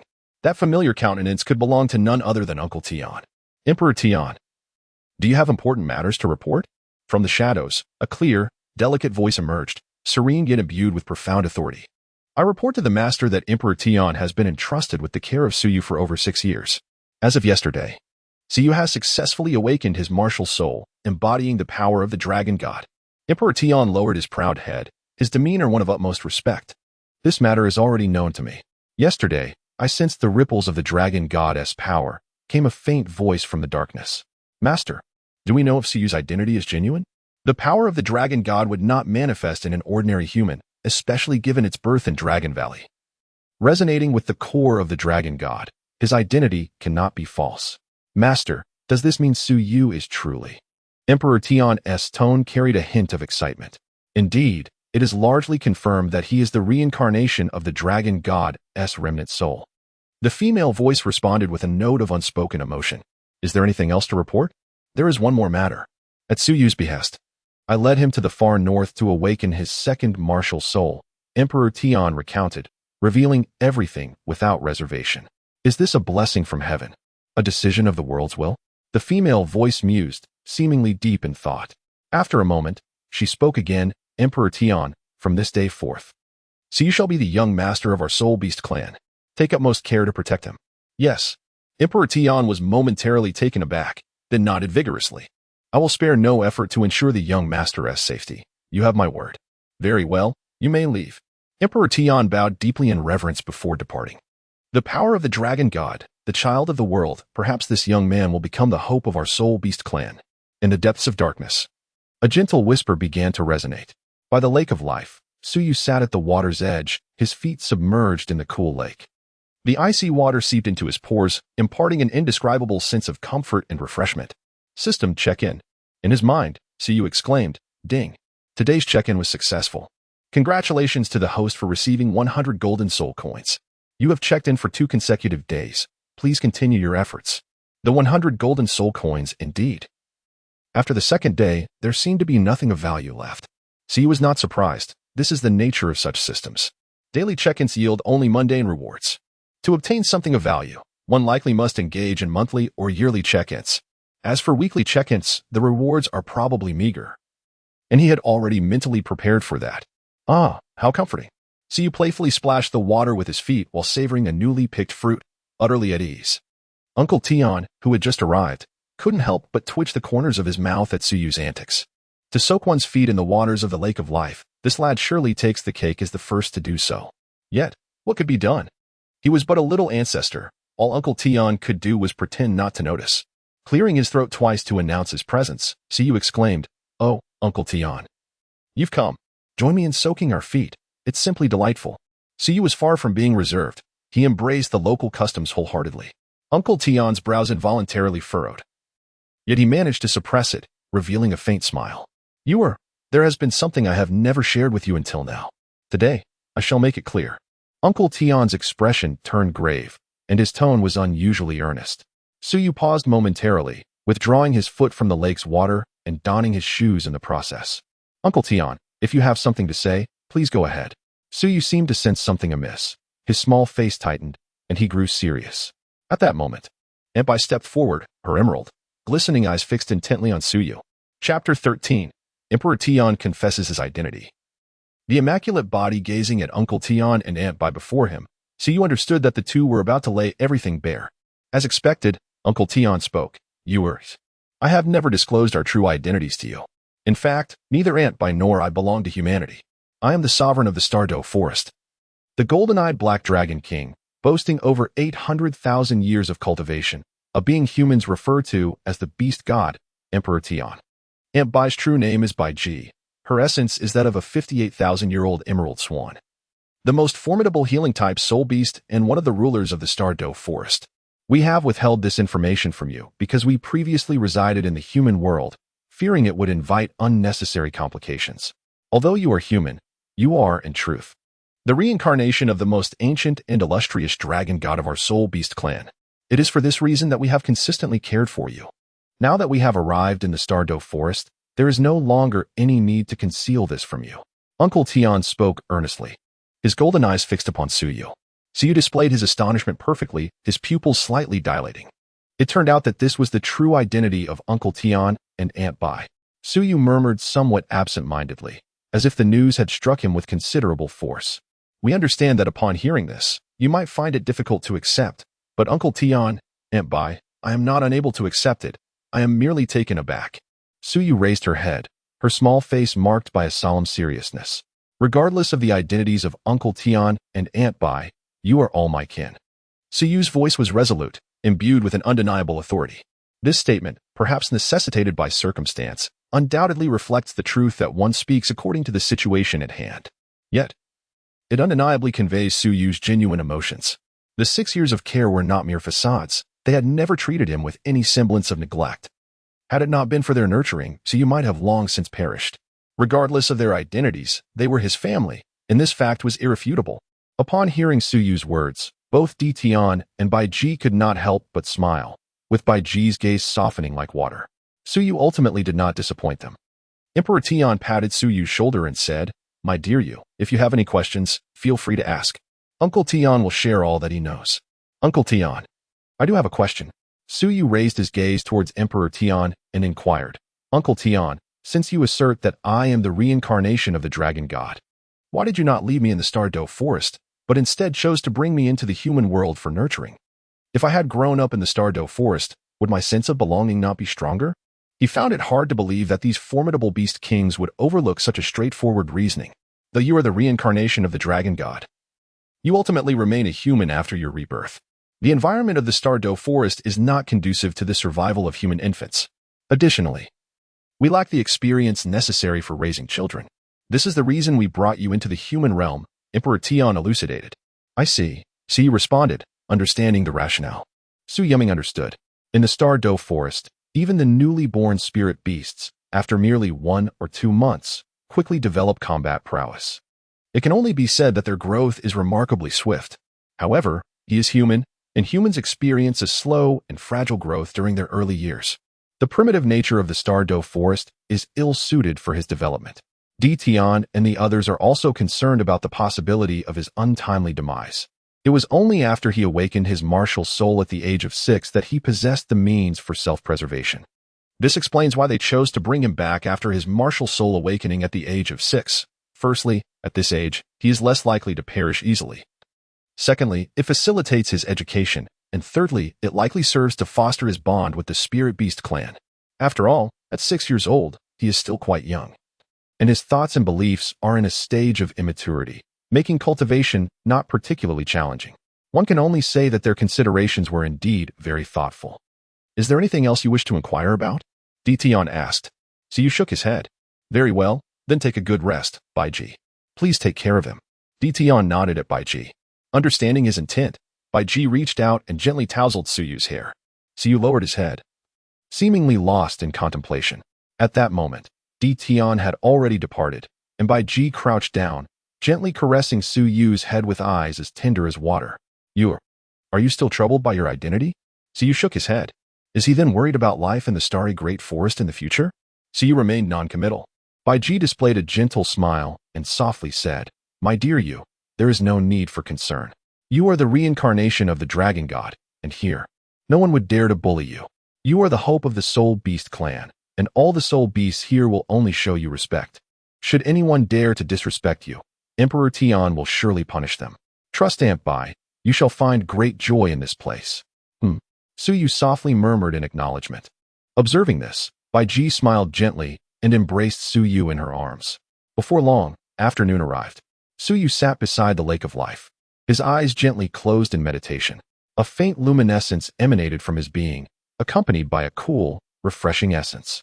Within him, the internal force of the ultimate divine art surged with remarkable velocity.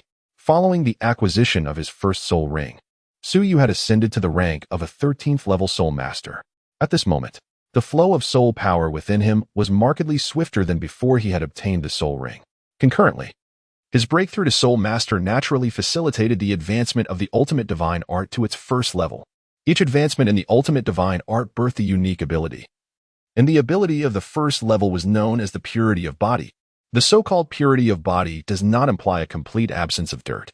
As long as one continues to consume sustenance, one cannot claim to be devoid of any impurities within. The term purity of body actually refers to a specific state. It is essential to recognize that the human body is theoretically at its most pristine during the time within the womb. Once born, it inevitably becomes tainted by the impurities of the world, causing the innate essence to gradually dissipate. The purity of body signifies liberation from the encroachment of these worldly impurities, allowing an individual to regain the state of primordial tranquility reminiscent of the womb. In this state of tranquility, cultivation becomes significantly more effective, and various spiritual senses are notably enhanced. This encapsulates the true essence of the ultimate divine art's purity of body. The characteristics of this purity of body hold immense significance. In the short term, the effects may not be immediately apparent, but with the passage of time, the benefits will undoubtedly unfold. So you will create a significant gap between himself and others. As long as he persists in his cultivation, over time, Suyu's strength will naturally surpass that of his peers. It can be said that he truly won at the starting line from the very beginning. Chapter 14. The Gathering of Fierce Beasts, the Soul Beast Young Master. After several rounds of calming his breath, the soul power within him gradually settled, and Suyu emerged from his meditative state. It was neither the lack of spiritual energy near the lake of life nor reluctance to continue meditating. Rather, he sensed an invisible pressure approaching from that direction. In his state of purity, Suyu's spiritual perception was greatly enhanced. He could feel, as if from the depths of the universe, an overwhelming momentum drawing near. It was not the aura of Emperor Tian or Bai Ji, but that of unfamiliar powerful beings. Moreover, it was not just one, but multiple presences converging. Suyu immediately became alert. Suyu opened his eyes and was reassured by the sight of the quietly waiting Biji beside him. He stood up and gazed ahead, only to suddenly see several figures emerging from the dense jungle. At the forefront was an exceptionally large bear, its dark golden fur shimmering, and its eyes glowing like lanterns. Towering at least 50 to 60 meters, its massive frame was enveloped in muscles reminiscent of a steel dragon, with strong, powerful limbs and claws extending nearly 10 meters. The claws glimmered with a dazzling cold light, as if they could effortlessly rend the very fabric of the heavens. The overwhelming presence it exuded was one of weightiness, followed by an unparalleled ferocity. Following the colossal bear was a peculiar tree, soaring hundreds of meters into the sky, its roots twisted and tangled, extending into the unknown. The tree appeared somewhat otherworldly, and a strange visage emerged upon its trunk, eyes glinting with a sinister hue, inducing an eerie chill along one spine. Next came a crimson mastiff, its countenance fierce, possessing 3 heads, and emanating an aura akin to flames. Although not as formidable as the first two, its presence was nonetheless intimidating. Beside this 3-headed beast stood a striking figure. With cascading purple hair and skin fair as snow, her slender waist was enticing, exuding an alluring pride that was utterly captivating. Her beauty rivaled that of Biji, yet where Biji radiated gentleness, this woman exuded a fiery, sensual allure. Her long, delicate legs seemed to stretch beyond measure, evoking a sense of wonder. If Suyu were to choose a single word to describe her, it would be luscious. This woman simply radiated allure. The 4 figures approached slowly, soon arriving at the shores of the lake of life. The wild pressure emanating from them weighed heavily upon Suyu, quickening his breath. How powerful! These beings were indeed formidable. The aura they naturally exuded was reminiscent of the majestic Kunlun Mountains. Has that demon spirit not arrived yet? The towering bear rumbled, its voice resonating like the beating of war drums. It has come, the purple-haired woman softly remarked, as a mysterious figure seemed to materialize in the space beside her. It appears everyone is gathered. A voice echoed from nowhere, and in the next moment, Tian's figure appeared beside Suyu. He and Biji stood on either side of him, instantly capturing the attention of the approaching figures. Tian, is this the reincarnation of the dragon god you mentioned? Just this little one? The bear scoffed, extending 2 claws to indicate a diminutive space, its tone laced with disbelief. The other figures regarded Suyu with a mix of curiosity, intensity, and astonishment, their gazes lingering upon him. Release your dragon god seal and martial soul, Tian instructed. Turning to Suyu. Suyu was acutely aware of the formidable presence before him, Yet his expression remained largely unchanged despite the immense pressure he felt. Having lived 2 lives, his mind had matured considerably. Moreover, with the presence of Dition and Baiji beside him, he felt no fear. Raising his right hand, Suyu unleashed the Dragon God seal. A 9-colored seal floated above his palm, radiating a brilliant spectrum of light. Encircling the seal was the ethereal image of a colossal 9-colored dragon, which roared mightily, instantly unleashing an inexplicable aura of dominance. Within a heartbeat, the 5 kings opposite him changed their expressions, sensing an overwhelming force of suppression. This was not merely a matter of strength. With Suyu's current power, he could not withstand their imposing aura. Rather, this was a suppression rooted deeply in bloodlines, causing tremors in their very essence. Such pressure was palpably real. A natural superiority exerted by a higher being over those deemed lesser. The 5 kings regarded Suyu with grave seriousness, their gazes gradually igniting with fervor. Indeed, it was the pressure of the Dragon God. The aura they had felt 2 days prior was strikingly similar. Particularly, the purple-haired woman gazed at Suyu as if she were intent on devouring him, her fervor rendering Suyu somewhat anxious. It was indeed the power of the Dragon God. The great bear displayed a surprisingly human-like expression of astonishment. Even its dark gold claw bear bloodline was utterly subdued. It is worth noting that the dark gold claw bear is among the mightiest soul beasts. Even Dition's bloodline could not genuinely overpower it. Yet, Suyu had achieved this feat. This was unequivocally the power of the Dragon God. Could it be true that Suyu was indeed the reincarnation of the Dragon God? It seemed that everyone had sensed this truth, confirming Suyu's identity as the Dragon God's reincarnation, a fact that had also been validated by their leader. At this moment, Dition presented a compelling testament. The leader had confirmed it? Upon hearing this, the 5 kings immediately stood in respect, their eyes devoid of any doubt. With the leader's affirmation of Suyu's identity, a decree was issued. From this day forth, Suyu would be recognized as the young master of the Soul Beast clan, and all members must serve him dutifully without any hint of negligence. With these words, Dition knelt on one knee before Suyu, bowing respectfully. I, Dition, pay my respects to the young master. Seeing Dition's gesture, Baiji followed suit, also kneeling. I, Baiji, pay my respects to the young master. With both Dition and Baiji leading the way, the identity of Suyu as the reincarnated Dragon God was now firmly established. The remaining 5 kings exchanged glances before simultaneously bowing. We, Bear King, 10,000 Beasts, Crimson King, Purple Princess, and Demon Spirit, pay our respects to the young master. The 7 kings of the Stardow Forest bowed in unison, addressing him as the young master, leaving Suyu momentarily bewildered. The rapid progression of events left him in a daze. Had he truly become the young master of the Soul Beast clan? A human. Now the young master of Soul Beasts. This was surreal. Nevertheless, he quickly regained his composure and urged Dition and the others to rise. Chapter 15. Dition's Instructions. Unique Soul Beast Dition stood, his golden eyes fixed upon the other 5 kings with an air of authority. Today, you have all come to understand the young master's identity. There is a matter that requires your attention. You are to inform your respective clans, as well as other clans possessing soul beasts of over 10,000 years, to manage their kin diligently. Should any soul beast of over 10,000 years dare to offend the young master, I shall flay it. Dition's tone was stern. He was a staunch believer in hierarchy. Since Suyu had been acknowledged as the young master, he would not tolerate any disrespect from soul beasts of considerable age.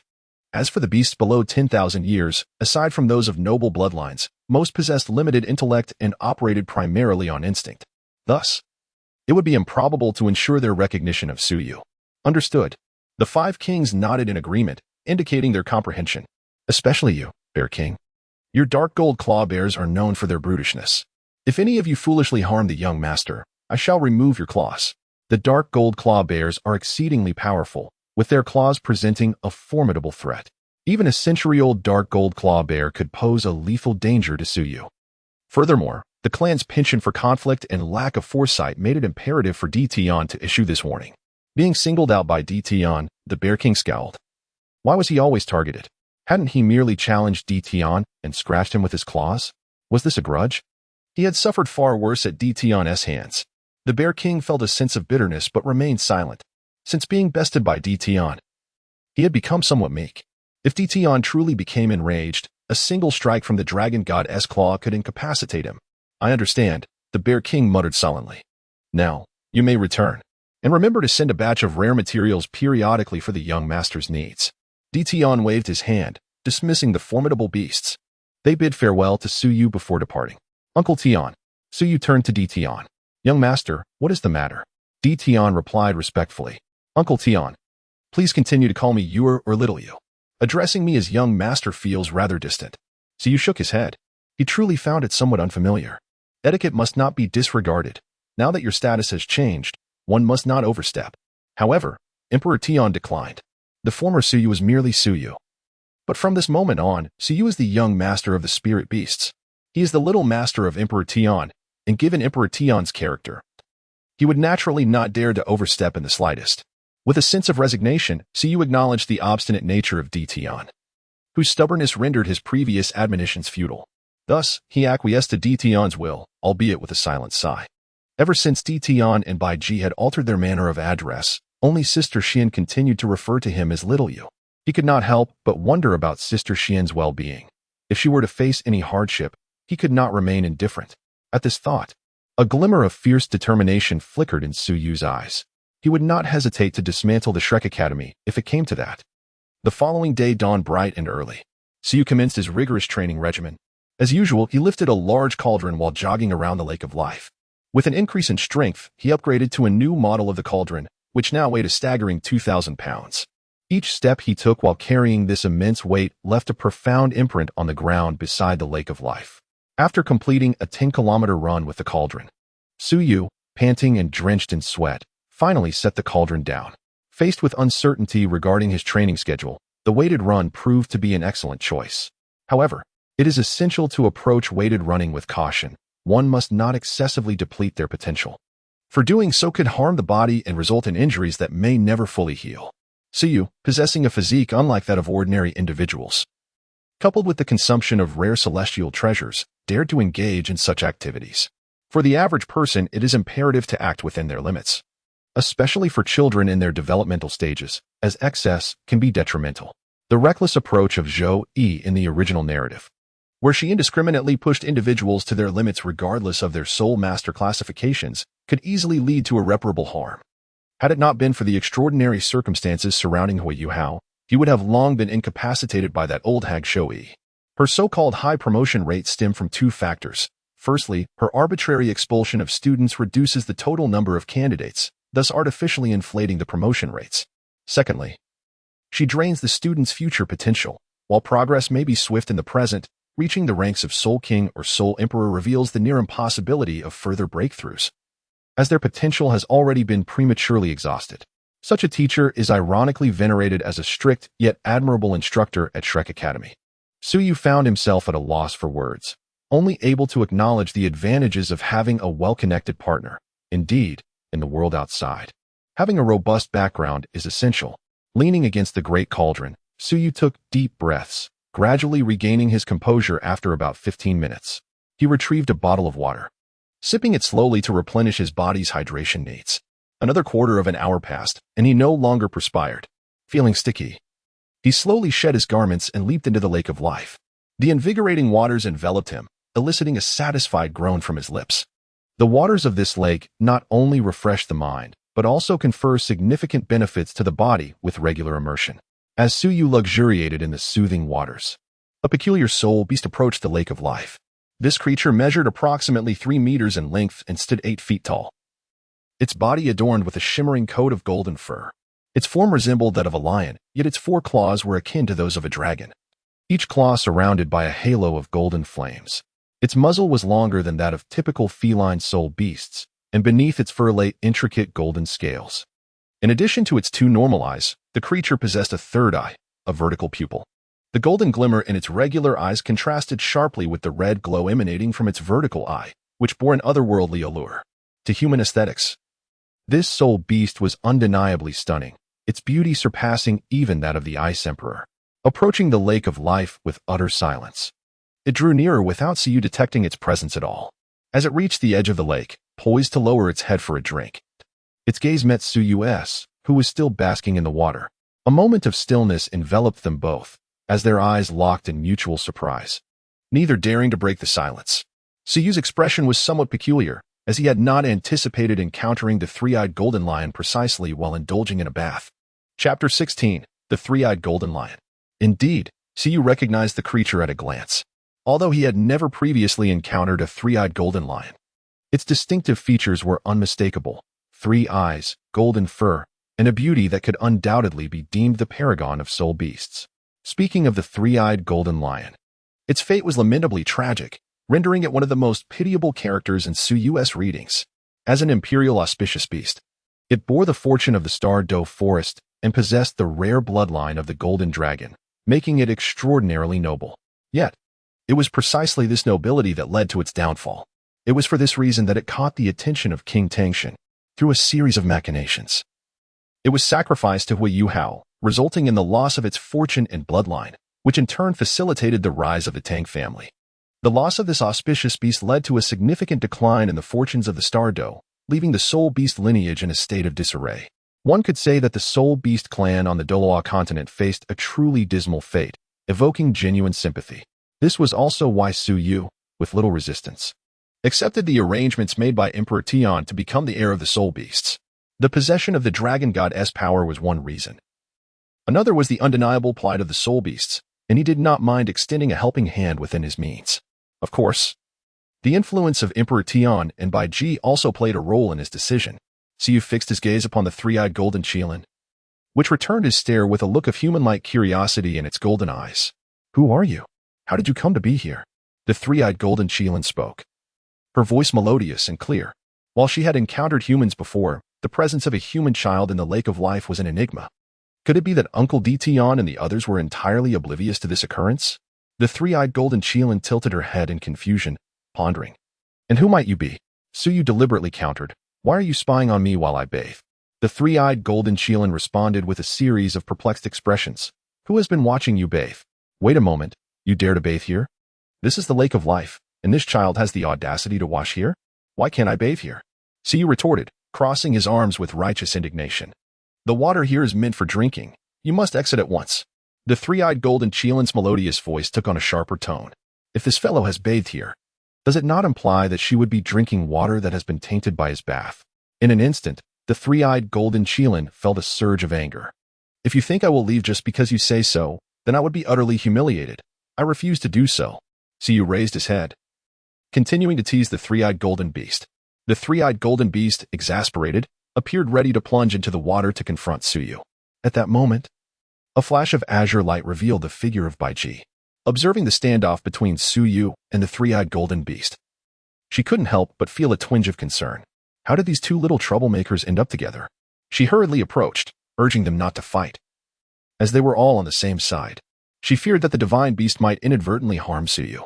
In his current state, there was no way Suyu could match the prowess of the divine beast. "Bai Ji, Auntie," the three-eyed golden beast exclaimed upon her arrival, eager to lodge a complaint.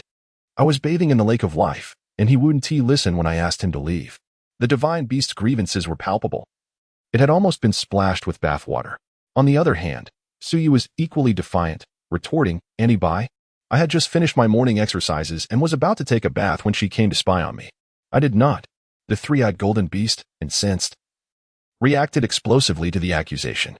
"Enough, enough," Bai Ji interjected, playing the peacemaker. "Young master, the divine beast would never spy on you while bathing. This is merely a misunderstanding." She then turned to the three-eyed golden beast and said, "The young master is new here and not yet familiar with things. Please be magnanimous and do not hold it against him." "Young master?" The three-eyed golden beast was taken aback, a wave of confusion washing over it. When did the spirit beast clan acquire a young master, and especially one so young? While Bai Ji soothed the three-eyed golden beast, she then addressed Suyu, "Young master, please hurry and wash up. We shall commence our training today." "All right, Auntie Bai," Suyu acknowledged with a sound, then fixed his gaze intently on Bijia and the three-eyed golden beast. Bijia cleared her throat, gently stroked the head of the three-eyed golden beast, and turned to leave. Before turning away, the three-eyed golden beast cast a lingering glance at Suyu, its eyes imbued with a hint of defiance. It was evident that this auspicious creature had already etched Suyu into its memory. Suyu, unfazed, broke into a grin, promptly washed himself, and donned a fresh set of garments. While nibbling on a fruit, he shook his hair, still slightly damp, and ambled toward the nearby Bai Ji.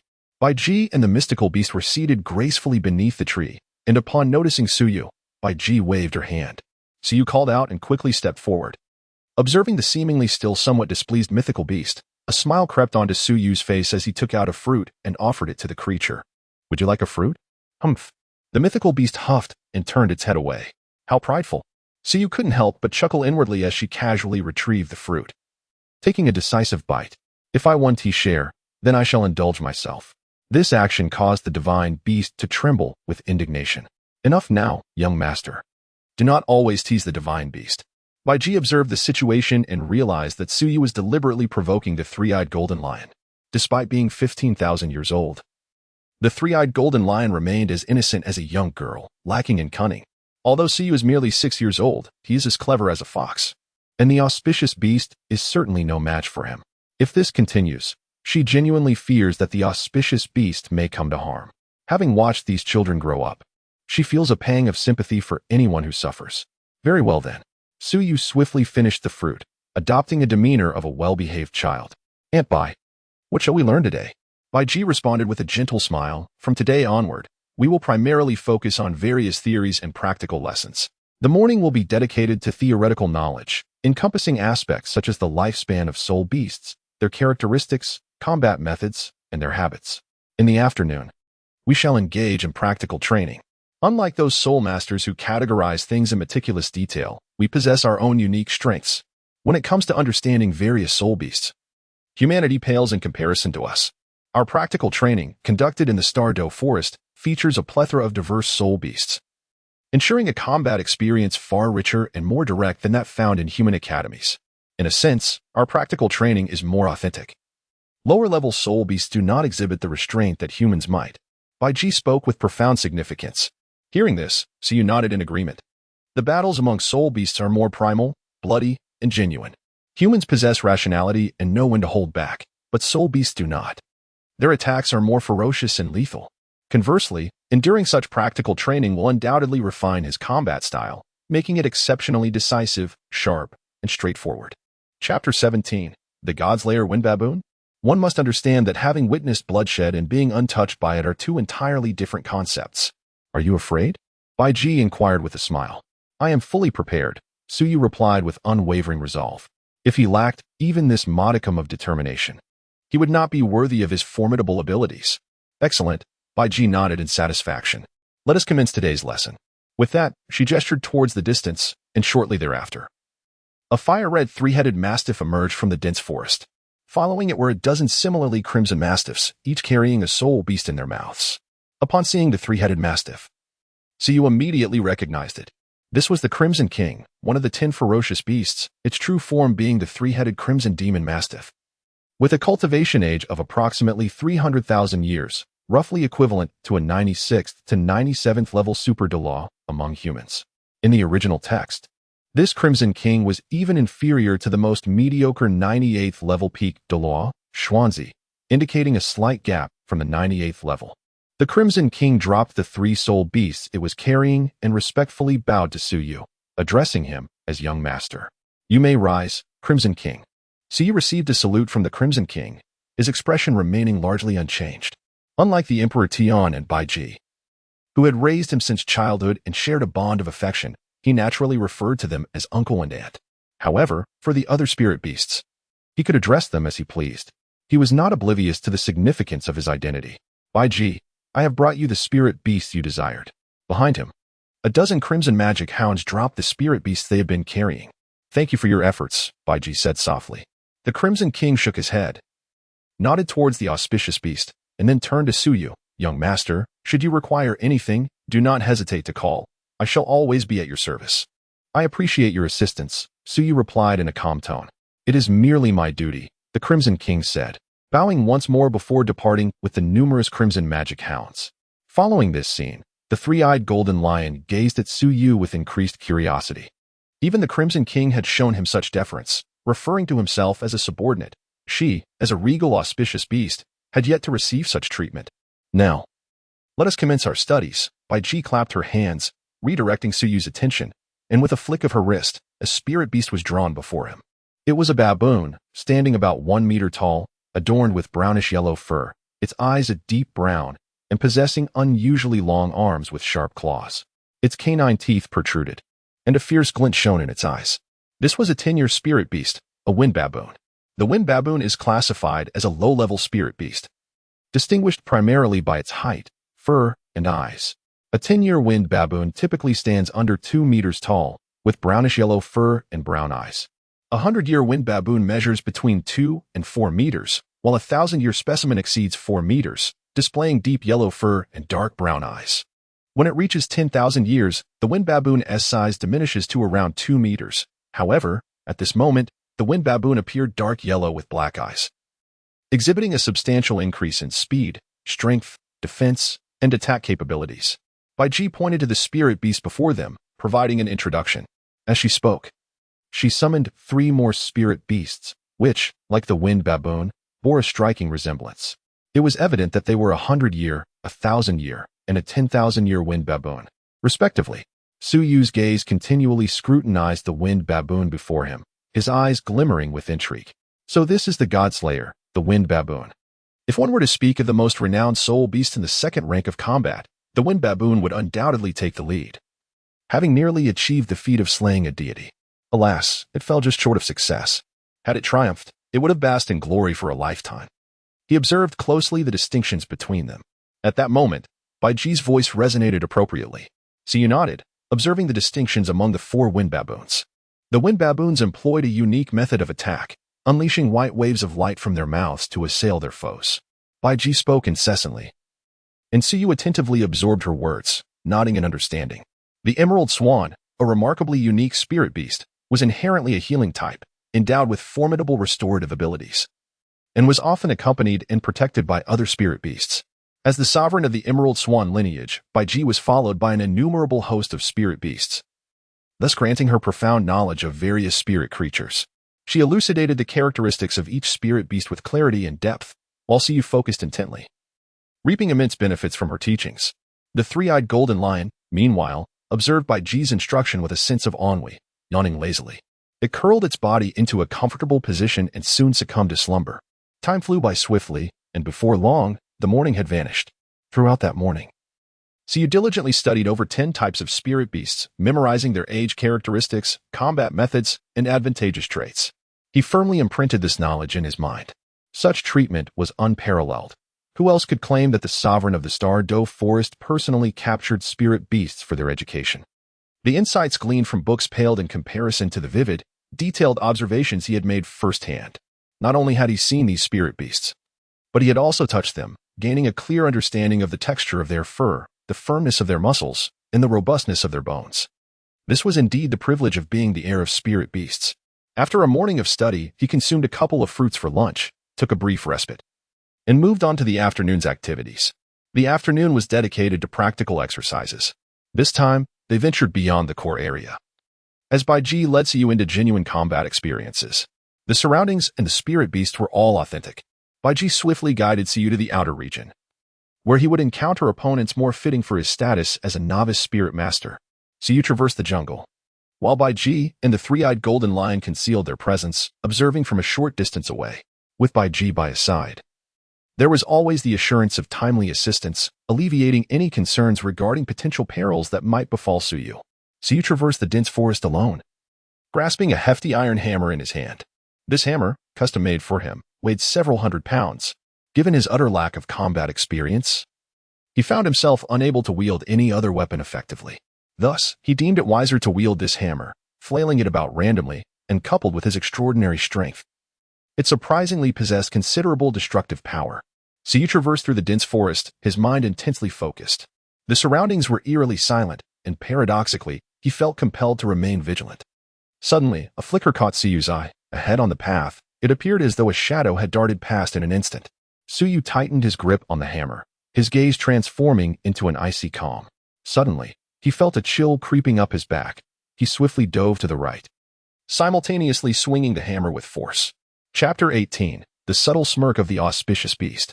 With a single strike, he unleashed a resonant blast of sound. Although Su Yu possesses no martial skills and lacks any combat experience, his strength exceeds that of 10,000 pounds. When he wields a hammer weighing several hundred pounds, the force behind his strike is such that, if one were to face it head-on, even a soul master would meet their demise on the spot. Of course, this is contingent upon the ability to land a hit. The powerful strike from Siyu did not hit anything, yet the intense inertia caused his body to spin around. Siyu steadied his stance, gripping the hammer with solemn intent. Turning his gaze behind him, he beheld the magnificent form of a feline soul beast. Approximately 2 meters in length and standing around 1 meter at the shoulders.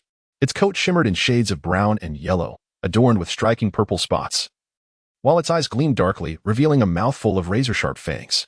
This creature was a lightning leopard, one of the various soul beasts he had studied earlier that day. Judging by its size, it seemed to be around 200 years old. True to its name, the lightning leopard was as swift as a flash of lightning. Classified as a swift attacker, its method of assault involved emitting purple lightning from its body and launching electric orbs from its mouth to strike at foes. Information about the lightning leopard surged in Siyu's mind, his eyes reflecting a serious determination. Opposite him, the lightning leopard bared its sharp fangs, emitting a low growl. Its dark eyes fixed intently on Siyu. Suddenly, the beast's hind legs bent slightly before it lunged fiercely toward him.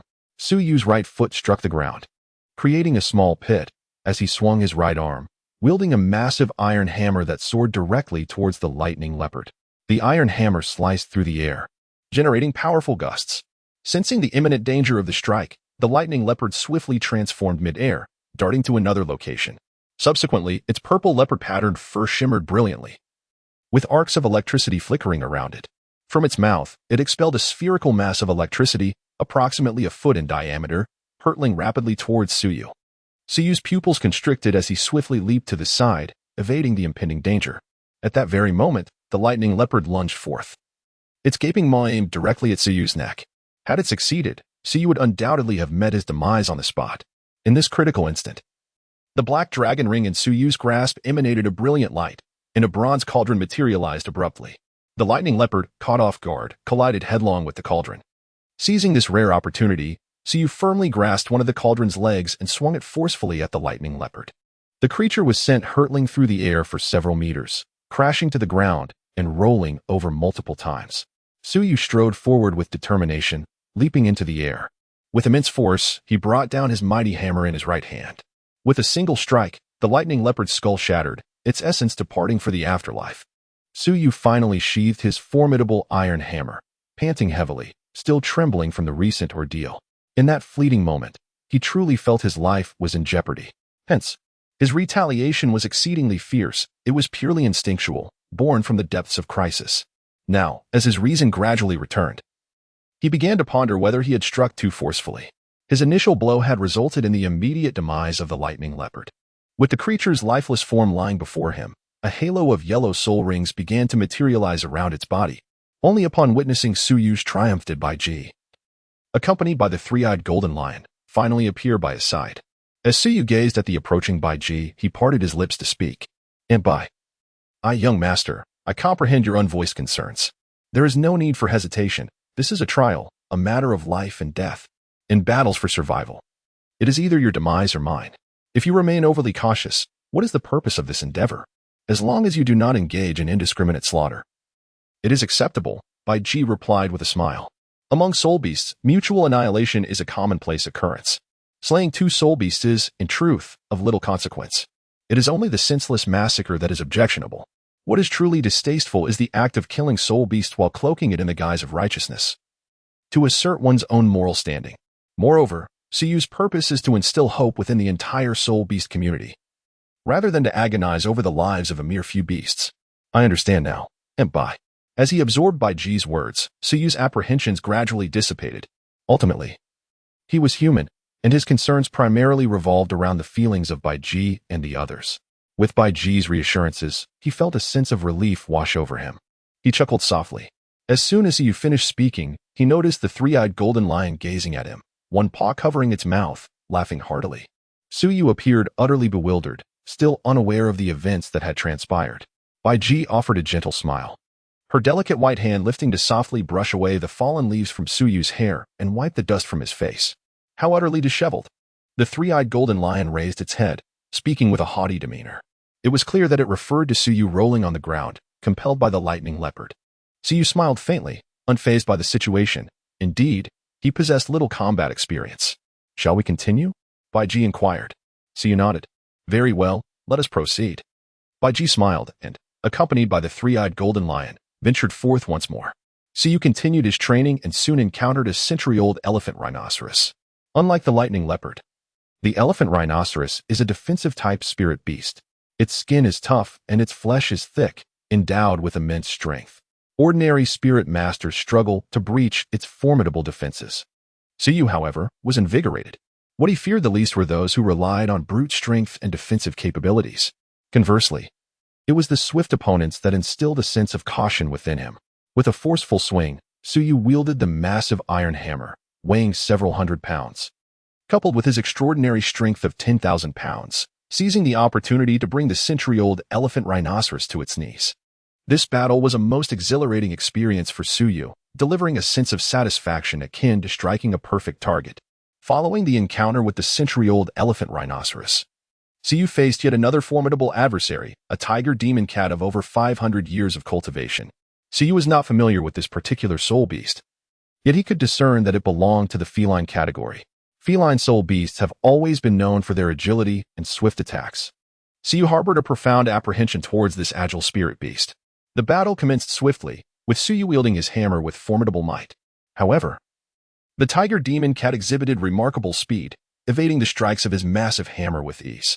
It moved like a phantom, exerting immense pressure on Suyu. The tiger demon cat, possessing 500 years of cultivation, proved to be a worthy adversary for the young master. Bai Ji stood behind a tree, observing the unfolding duel with keen interest. Suyu possesses formidable strength, striking with immense force. Any blow he delivers would undoubtedly incapacitate the tiger demon cat. However, the challenge lies in the difficulty of landing a hit. Though the tiger demon cat's defenses are mediocre, its speed is truly remarkable. Suyu swung his weapon with each strike missing its target. At this rate, no amount of stamina would suffice. This fellow is truly a brute, merely flailing about, commented the three-eyed golden lion. In her perspective, Suyu's combat skills were utterly deplorable and exceedingly clumsy.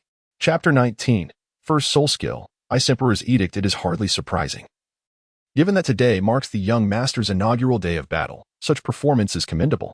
Having consecutively defeated the lightning leopard and the iron rhinoceros, 200-year soul beasts, is an impressive feat for a soul master experiencing combat for the first time. Even within the continent's most prestigious academies, few first-ring soul masters can contend with a 100-year soul beast alone. To face such creatures independently, even prodigies must possess the cultivation of a great soul master for a secure outcome. Moreover, let us not forget that the young master has yet to unleash his martial soul, remarked Bai Ji with a light laugh.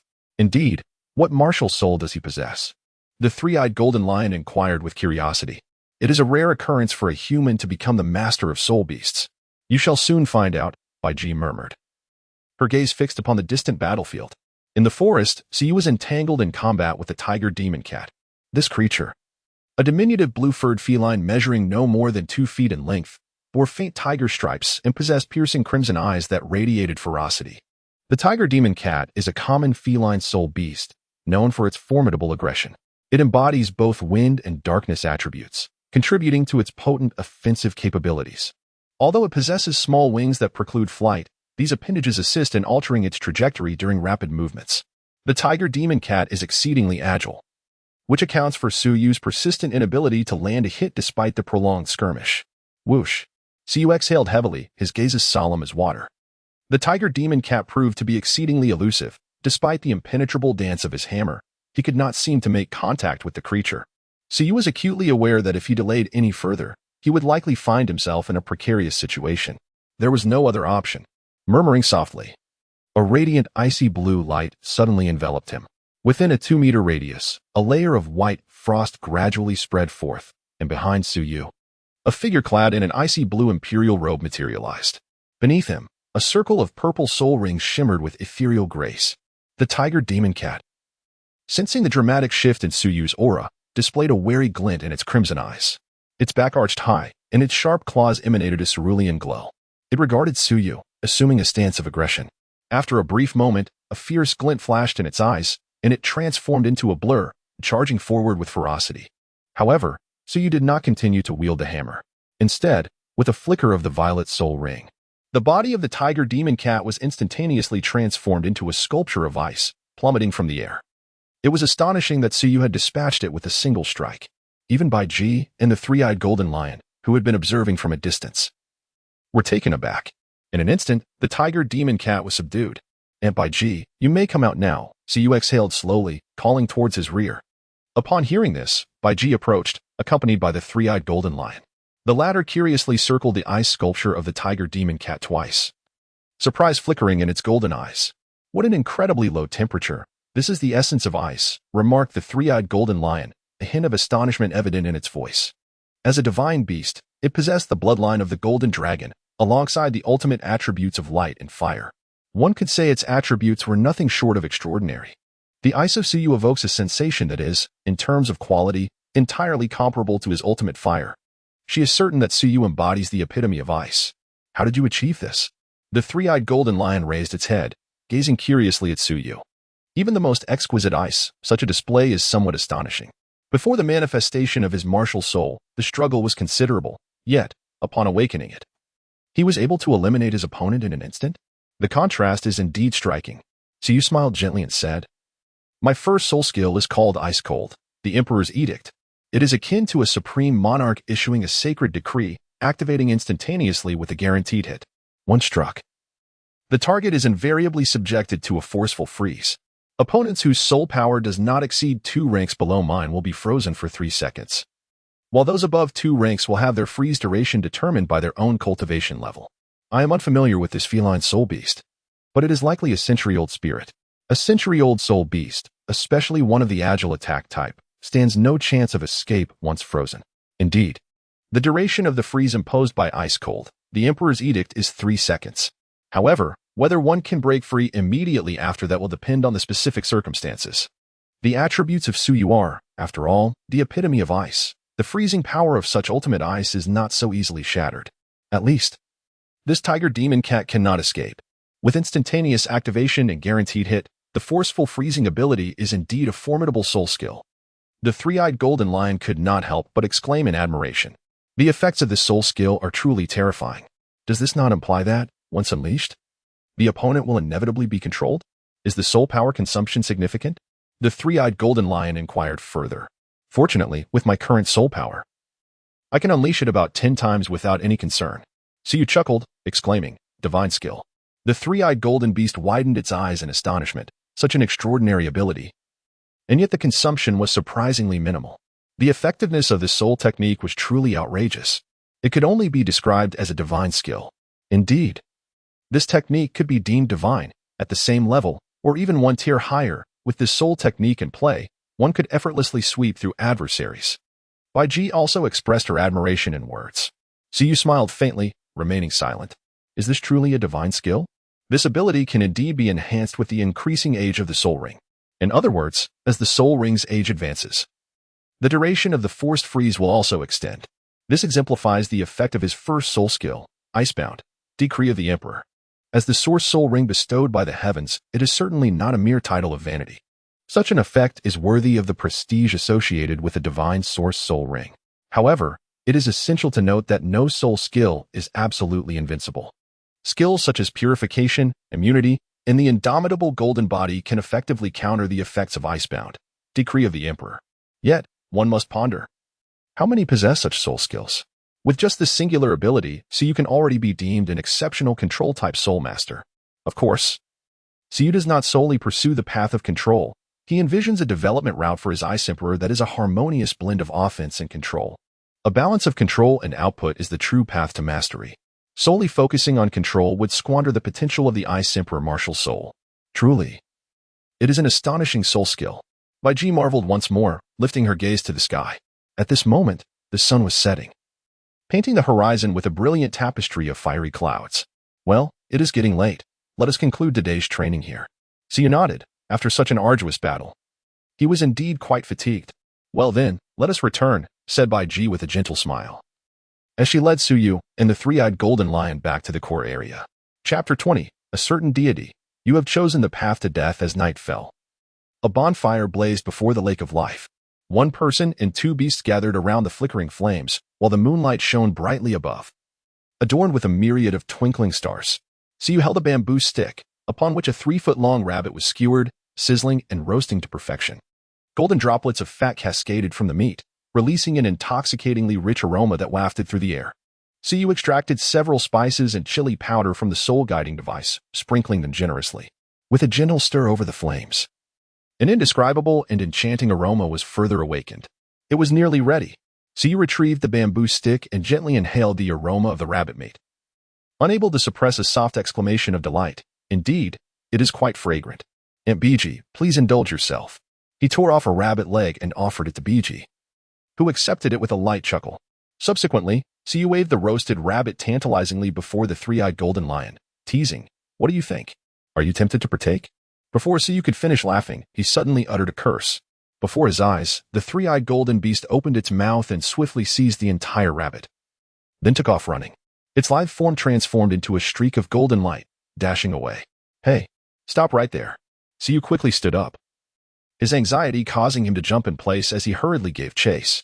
However, the speed of the three-eyed golden lion was such that he could not keep up, and before long he had lost track of it.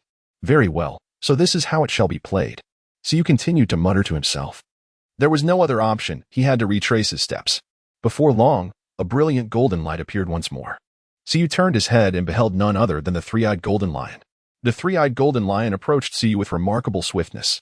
Before Siyu could react, he was unexpectedly bumped into and fell onto his backside. The three-eyed golden lion looked at him, regurgitating a pile of bones. With a glimmer of mockery and pride in its golden eyes, it raised a paw to cover its mouth, letting out a few chuckles, and then swaggered away. The triumphant taunt left Siyu both exasperated and amused. This little creature certainly held a grudge. After a moment, Siyu couldn't help but laugh. The three-eyed golden lion was avenging the teasing it had endured earlier. Indeed, revenge does not wait for the night to fall. Very well then, with plenty of time ahead. Let us see who will outplay whom. Siyu let out a soft hum, then patted his behind and retraced his steps back to the Lake of Life.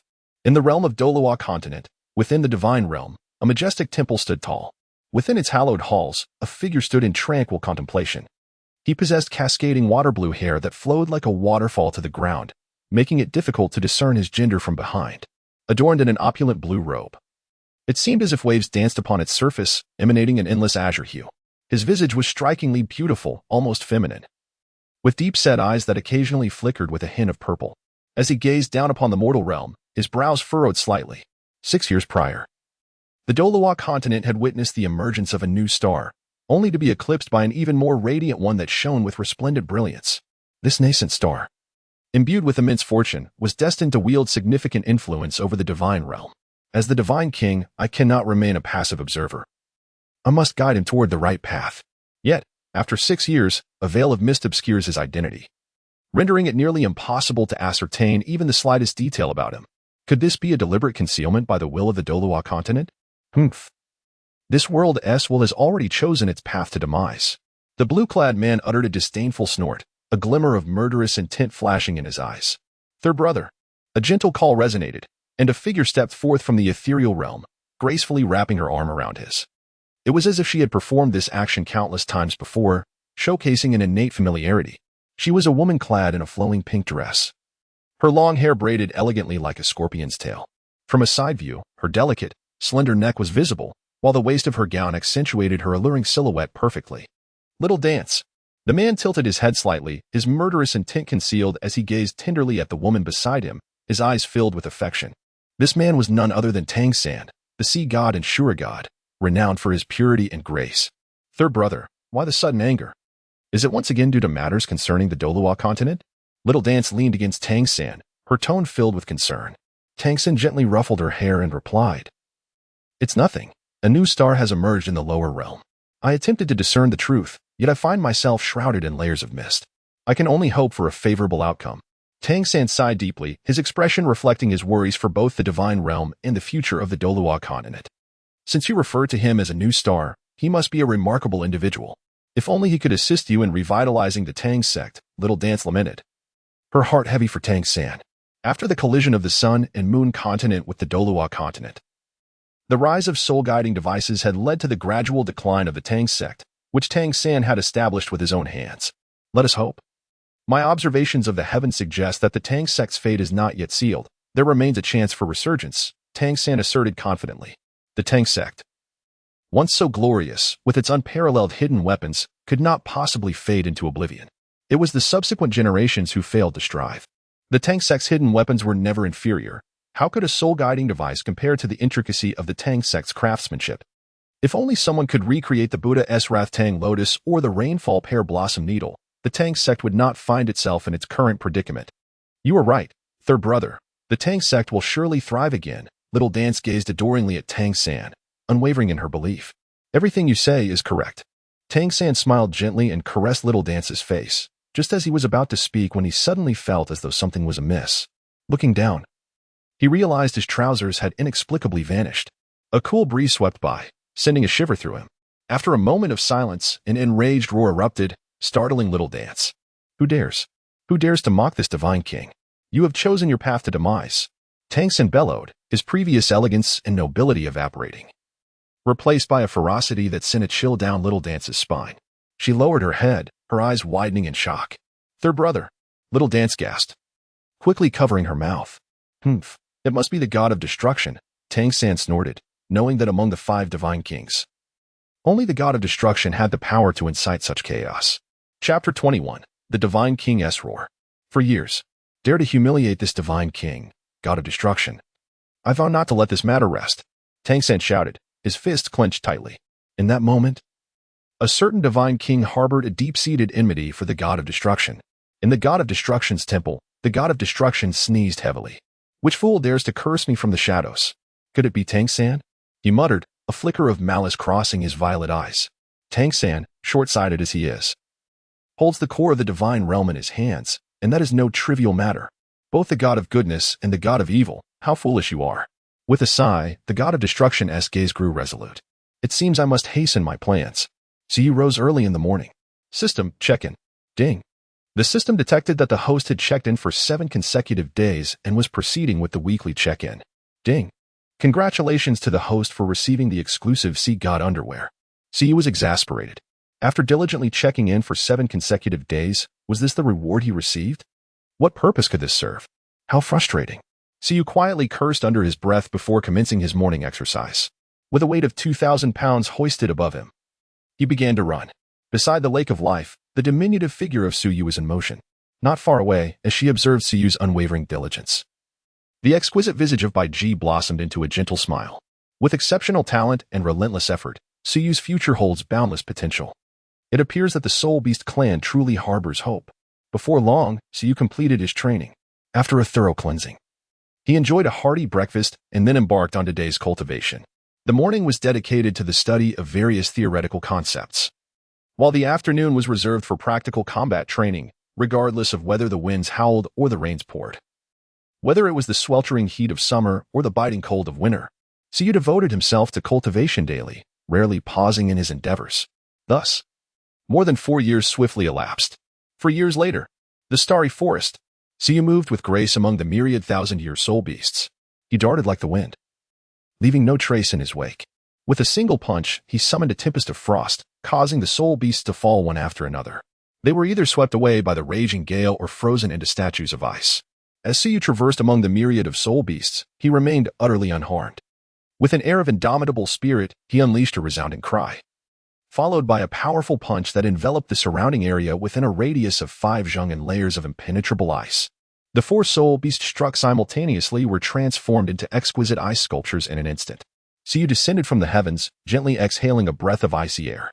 Over the span of more than 4 years, the once youthful child had blossomed into a handsome young man, standing approximately 175 meters tall. He donned an outfit of silver blue, his long white hair cascading over his shoulders.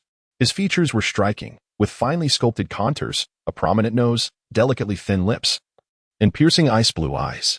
His brows arched like swords, and between them lay a snowflake mark, enhancing his aura of cold nobility. Now, at nearly 11 years of age, Siyu's prowess was far beyond what it was over 4 years ago. The transformation he underwent during this period could only be described as revolutionary. Indeed, to remain so composed amidst the assault of over a dozen millennium-old soul beasts speaks volumes of your remarkable progress. Beside him, Dition applauded, expressing admiration for Suyu's strength. Although these dozen millennium soul beasts were not of particularly formidable varieties, they were nonetheless ancient creatures that typically only a human soul master could contend with. Siyu effortlessly faced over 10 opponents, demonstrating his formidable strength. Uncle Dition, you flatter me, he replied calmly, exuding a sense of tranquility. Over the past few years, he had encountered countless battles, cultivating an unshakable composure. There is one final trial to endure. Will you accept? Dition inquired, gazing intently at Suyu. What is it? A 2,000-year-old Titan giant ape. Dition said with a grin. Upon hearing this, Suyu immediately raised his head, his eyes glinting with a sharp brilliance. The Titan giant ape, indeed. It was the Titan giant ape. Despite its mere 2,000-year age, this creature was on par with the dark golden terraclaw bear in terms of being a super soul beast, possessing a terrifying combat prowess. A 2,000-year-old Titan giant ape's strength could rival that of a 20,000-year-old soul beast. Such a formidable soul beast would pose a significant challenge even for a human soul king. For Suyu, this represented an immense test. It was far more daunting than the previous assault of over a dozen thousand-year soul beasts. While those thousand-year soul beasts were numerous, they fought independently and lacked coordination. In comparison to the 2,000-year Titan giant ape, they were virtually incomparable. Will you accept? Dition asked once more. Without hesitation, Suyu nodded affirmatively. Yes. A super soul beast, the Titan giant ape, how could he possibly resist such an enticing challenge? Previously, he had faced a 100-year-old Titan giant ape and dark golden terraclaw bear, both of which were incredibly powerful and not to be trifled with. However, he had yet to battle a 1,000-year-old beast, and his curiosity was piqued. Excellent. Dition clapped his hands, and a crimson figure materialized as a Titan giant ape was summoned forth. This creature stood over 5 meters tall. Its body covered in glossy black fur, with bulging muscles prominently displayed. Its arms were densely muscled, exuding an aura of brute force. The two amber eyes brimming with ferocity and savagery portrayed the essence of a wild beast. Upon spotting Suyu, it let out a thunderous roar, pounding its arms against its body, radiating an overwhelming ferocity. Suyu's gaze became grave, and in his previously empty hand, a large, obsidian hammer materialized. This was no ordinary hammer, but rather a tungsten steel hammer of unparalleled durability, weighing an impressive 1,000 pounds. It was a reward earned from years of diligent effort. He was well acquainted with the Titan great ape, a formidable spirit beast characterized by its high defense, powerful attacks, and commendable speed. Indeed, it was an exceptionally strong adversary. Utilizing sharp weapons against it might prove ineffective. Instead, a heavy blunt instrument would yield far superior results. At present, Suyu's strength had already surpassed 30,000 pounds, and he felt no trepidation in facing the Titan great ape head-on. Come forth. Suyu beckoned towards the Titan ape. In response, the colossal creature let out a thunderous roar, its towering form lunging towards Suyu. A massive arm, reminiscent of a stone pillar, was hurled in his direction. The force of this punch shattered the air, creating a resounding explosion, while the ensuing gust of wind tousled Suyu's hair wildly. The overwhelming pressure was nearly suffocating. Yet, rather than feeling fear, Suyu was filled with exhilaration, sensing a surge of blood and fervor coursing through him. It was a welcome challenge. Suyu gripped the forged tungsten hammer tightly, raising it high before delivering a powerful strike. Chapter 22, The Ancient Gun of Songming. With a resounding crack, the hammer cut through the air, distorting the surrounding atmosphere. The terrifying force was vividly manifested in that moment. The tungsten hammer, cloaked in a dark shimmer, collided directly with the robust arm of the Titan giant ape. Bang! The impact of fist and hammer produced a profound and thunderous sound. A pit approximately 2 meters deep suddenly materialized in the vicinity of Suyu, as the ferocious strength of the Titan ape bore down upon him relentlessly. Suyu's feet were ensnared in the pit, yet his body remained upright and resolute. Very well, lift me up. Suyu, instead of showing anger, smiled with increasing excitement. A layer of blue light enveloped the hammer forged from 10,000 times tempered tungsten steel, emanating an overwhelming force. Shatter the rocks. With a swift motion, Suyu wielded the mighty tungsten hammer, unleashing an astonishing force that sent the colossal Titan ape, towering over 5 meters, staggering back several paces. Roaring in fury at being forcefully repelled, the Titan ape was immediately engulfed in a shroud of dark aura that enveloped its ebony fur. Its eyes gleamed with a fierce light, and its entire presence exuded an even more ferocious aura. The creature pounded its chest with its powerful hands and charged once again at Suyu, its elongated arms nearly grazing the ground, as it brought its granite-like fist crashing down towards him. Suyu did not retreat. He wielded the mighty tungsten steel hammer, casting formidable shadows with each swing, striking down with overwhelming force. Destroy the city. Suyu unleashed a formidable surge of power, fiercely clashing with the Titan giant ape. The confrontation between man and beast escalated into an extraordinarily intense battle. Surrounding soil was sent flying, and dust swirled chaotically, creating a scene of utter disarray. This child possesses remarkable brute strength, I have never witnessed anyone contend with a Titan giant ape in such a manner. Bai Ji observed the fierce struggle unfolding in the arena, a subtle smile gracing her lips. Generally, the strength of human soul masters pales in comparison to that of soul beasts, especially that of the Titan giant ape. Even among soul beasts, the Titan giant ape is renowned for its immense power. The dark golden terraclaw bear, too, relies on its formidable offensive capabilities to contend with the Titan giant ape. To pit oneself against such a titan in pure strength is a fool's errand. Yet, Suyu defies convention, insisting on measuring his might against the Titan giant ape. If this child were to employ his soul skills, victory would likely be within his grasp. Bai Ji shook her head, unable to comprehend Suyu's peculiar inclination. Isn't this a truly exhilarating confrontation, Aunt Bai Ji? The three-eyed Golden Li refuted from the sidelines. Oh, I recall you once remarked that the young master's fighting style was overly reckless. Why the change of heart now? Bai Ji regarded the three-eyed Golden Li with a knowing smile, her gaze playful. Over the past 4 years, Suyu and the three-eyed Golden Li have certainly stirred up quite a commotion in the Stardow forest. This duo, akin to local tyrants, left chaos in their wake wherever they roamed. Yet, their noble statuses dissuaded anyone from provoking them when their mood soured. Even a stray dog on the roadside would face their ire. Surely, Qi Wang can empathize with this sentiment. However, the relationship between this man and beast has evolved from that of playful adversaries to one of harmonious companionship. I never said that. You are misrepresenting me. The three-eyed Golden Li vehemently denied Bai Ji's insinuations, adamant that it had never made such claims. Kiki. Bai Ji chuckled lightly, choosing to say no more. At this moment, the battle in the arena had reached a fever pitch. With a thunderous roar, Suyu brought his hammer crashing down upon the ground, instantly unleashing a terrifying shockwave. The moment the tungsten steel hammer struck the earth, fissures began to tear through the ground in a 10-meter radius. The formidable tremor reverberated through the terrain, directly rebounding onto the Titan giant ape. The beast was flung back over 10 meters, tumbling twice upon the ground and becoming enshrouded in dust. Roaring in fury, the Titan giant ape went berserk. With a fierce howl, it raised its right arm high, and a yellow light flickered, causing the surrounding air to warp and compress. The Titan giant ape unleashed a powerful punch, generating an invisible shockwave. The impact resonated like a cannon's roar, as a terrifying wave of force surged directly towards Suyu. This was the Titan giant ape's ultimate technique, the Titan celestial cannon. Its power was exceedingly formidable. Even a defense-oriented Soul King struck by this attack would likely suffer severe injury or even face death. Suyu's gaze grew solemn as he wielded the formidable tungsten steel hammer, casting a myriad of hammer shadows across the sky. Break the mountain. Suppress the sea. Suyu unleashed his second strike, wielding a hammer forged from a myriad of tungsten steel, trailing a black flame with an unstoppable momentum. With a thunderous crash, the air erupted with a deafening roar, resonating in waves of intense vibrations. The invisible energy surged forth, cascading into the surroundings. Suyu was forcefully propelled away, causing even the tungsten steel hammer in his grasp to be violently dislodged. Meanwhile, the Titan ape was also toppled to the ground by this overwhelming surge of power. Suyu seized the opportunity, his figure darting forward like the wind. In a flash of brilliance from his hand, a 3-meter-long azure ancient spear materialized before him. Suyu, embodying the unity of man and spear, exuded an overwhelming and fierce aura.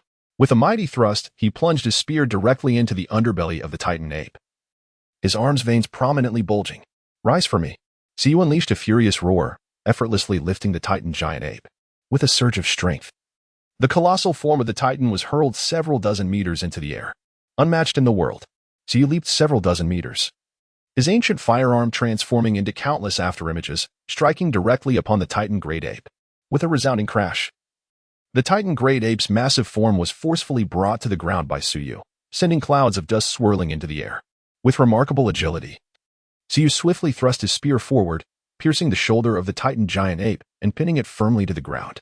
At this point, the battle was essentially concluded. Suyu achieved the final victory. Applause echoed. Emperor Tian clapped his hands and walked out from a short distance alongside Bai Ji. Well done. Splendid display. Your current strength has not disappointed me, he remarked, a look of satisfaction gracing his face. The ability to confront and triumph over a 2,000-year-old Titan gorilla is sufficient testament to Suyu's formidable prowess. Suyu smiled faintly and exhaled a breath of turbid air. Defeating the Titan great ape was indeed a formidable challenge. He had employed the wind god leg's agility, the tremor fist technique, and the overlord spear technique in succession. Apart from refraining from using soul skills, he had essentially exerted himself to the fullest. It was only through such efforts that he managed to secure a hard-won victory. One must admit, The Titan great ape truly lives up to its reputation as a formidable soul beast, extraordinary in every sense. At this moment, he felt considerably drained. The Tremor Fist and Overlord Spear techniques were not easily wielded. "Allow me to extract the spear. I shall tend to this Titan great ape's wounds," came the gentle voice of Bai Ji. Siyu nodded slightly and withdrew the spearhead. This weapon, known as the Tsangming Ancient Spear, measures 10 feet in length and is entirely adorned in a deep azure hue. It is a reward bestowed by the system, rumored to be forged from a remarkably rare type of sea blue iron essence. The Tsangming Ancient Spear weighs 1,200 pounds and possesses characteristics such as armor-piercing capabilities, resilience, wave-like agility, and corrosion resistance. Moreover, wielding it enhances the potency of spear techniques. Chapter 23, The Little Tyrant of the Stars and the Temptation of Purple Princess. It can be unequivocally deemed a divine weapon. Had he used any other spear, even with the Tyrant Spear technique, it would have been impossible to unleash such formidable power. Speaking of the Tyrant Spear technique, akin to the Shaking Heaven Hammer technique, it is one that has been honed through years of practice. The Tyrant Spear technique is divided into 4 forms: lifting the Tyrant's cauldron, unmatched under heaven, unyielding strength, and burning the boats. In contrast, the Shaking Heaven Hammer technique comprises 7 forms: shattering rocks, demolishing cities, splitting abysses, severing mountains, calming seas, overturning the earth, and shaking heaven. Both the Tyrant Spear technique and the Shaking Heaven Hammer technique possess immense power. Even the current Siyu finds it challenging to fully manifest their complete might, managing only to unleash a fraction of their potential. Unfortunately, Siyu's cultivation has yet to reach the requisite level for such mastery. Siyu withdrew the ancient spear, moving aside to retrieve the fallen tungsten steel hammer.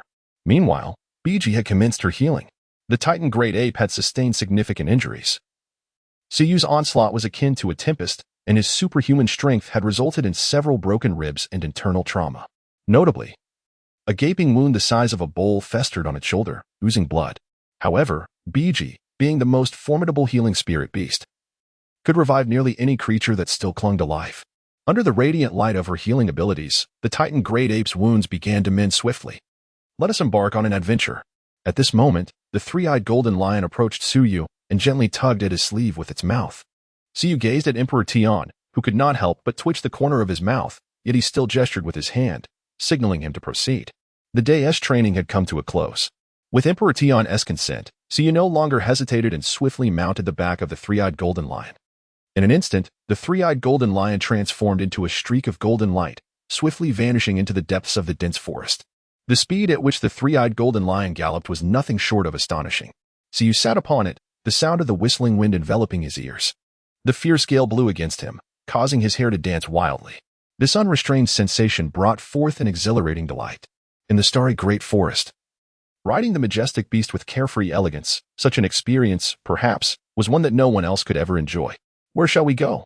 Siyu lowered his head and whispered into the ear of the 3-eyed golden lion, "I desire roasted meat." The 3-eyed golden lion slowed its pace, and a melodious voice resonated. Siyu was taken aback for a moment, then broke into a radiant smile. "Come, let us seek out a few uncles to enjoy the autumn breeze. They are sure to possess some delightful treasures." "Very well, let us go."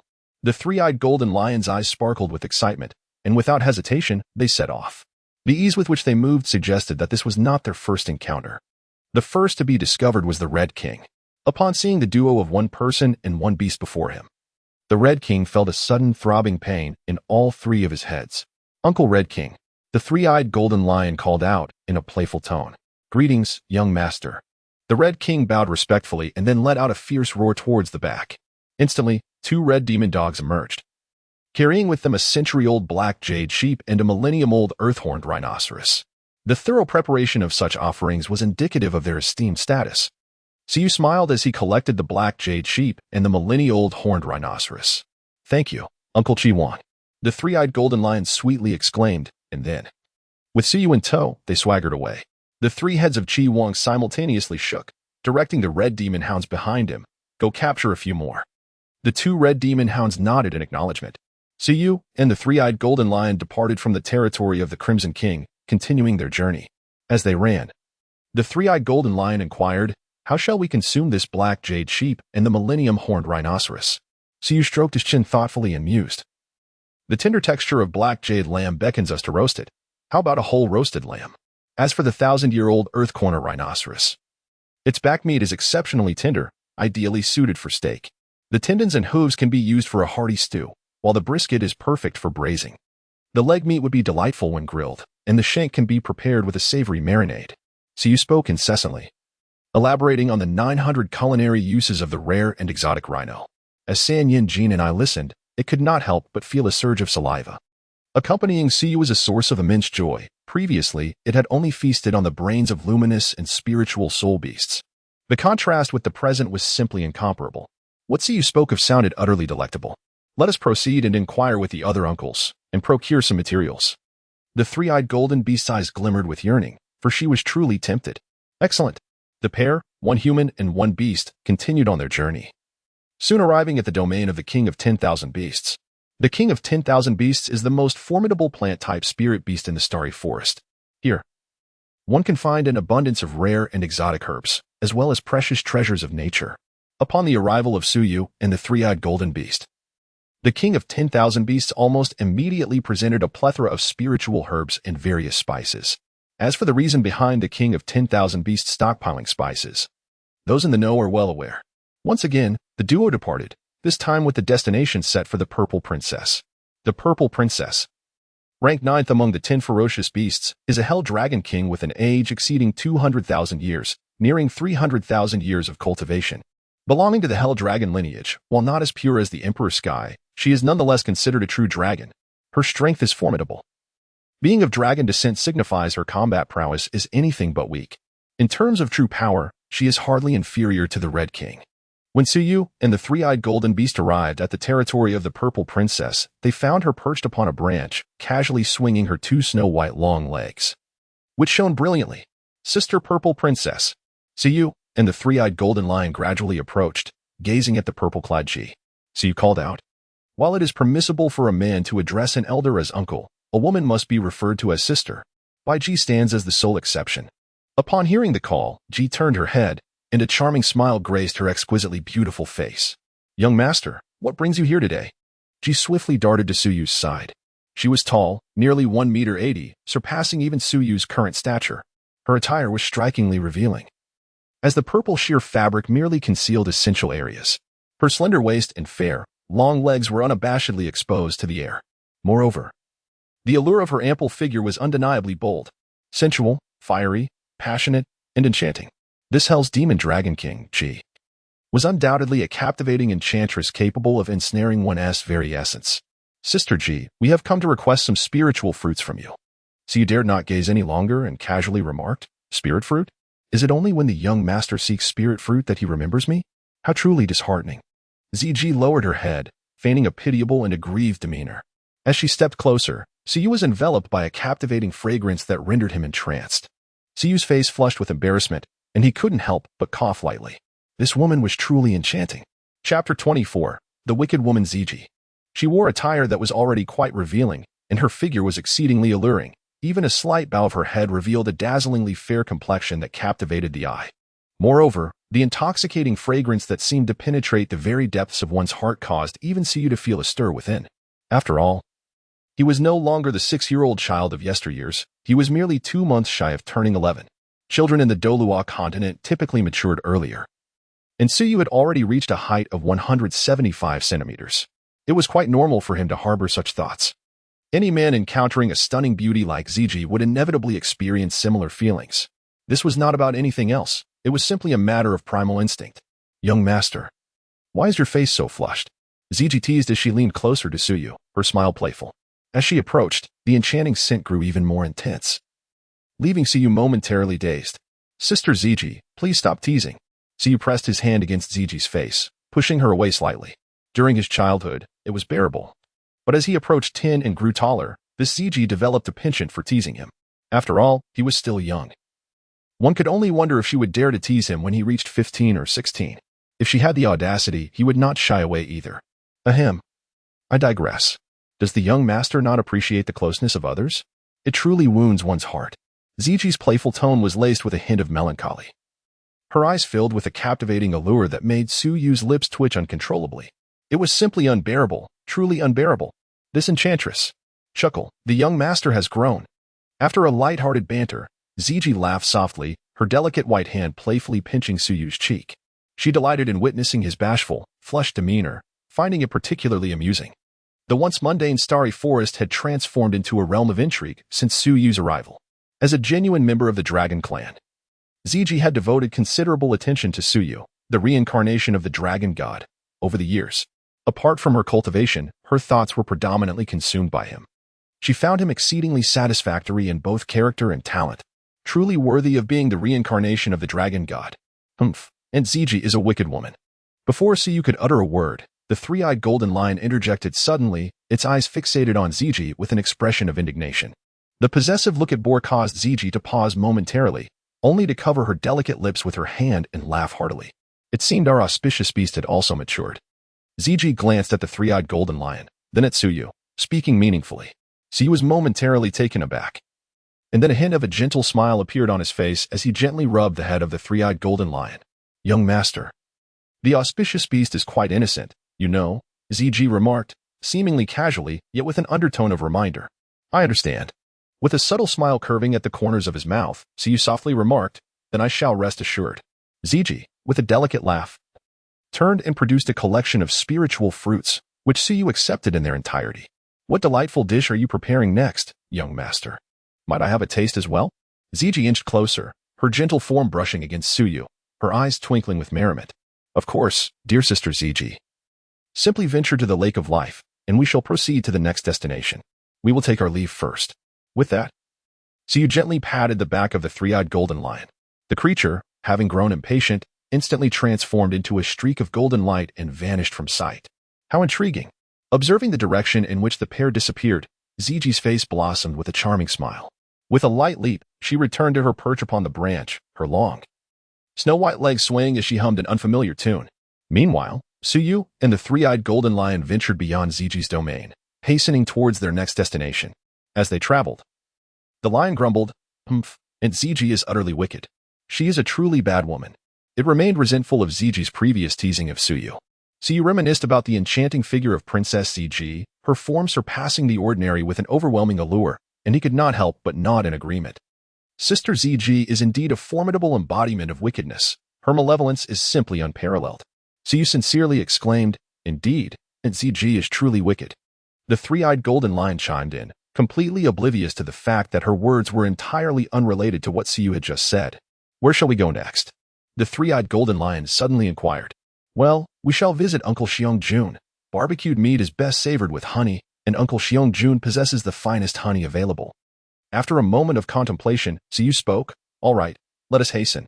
A glimmer of excitement flashed in the eyes of the three-eyed golden lion. And both man and beast set off towards the territory of the Bear King. The territory of the Bear King was even more expansive than that of the Crimson King and the Purple Princess. Within his domain, one could frequently encounter the ancient dark golden claw bears, creatures that had existed for over 10,000 years. The dark golden claw bear is a formidable soul beast. Possessing immense strength, a bear of 10,000 years could challenge a beast of 100,000 years single-handedly. Although the members of the dark golden claw bear clan are relatively rare, the situation is different in the Bear King's territory, where dozens of them could be found. Regardless of their scarcity. Apart from the Bear King, there were indeed a few others of 100,000-year caliber, but their existence was largely unknown. While the Stardow Forest is renowned for its 10 legendary ferocious beasts, it is also home to a significant number of beasts that have existed for 100,000 years.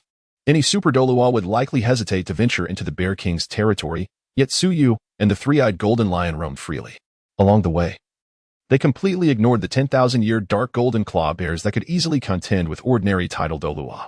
No bear dared obstruct their path. Any bear that dared delay them would face a slap.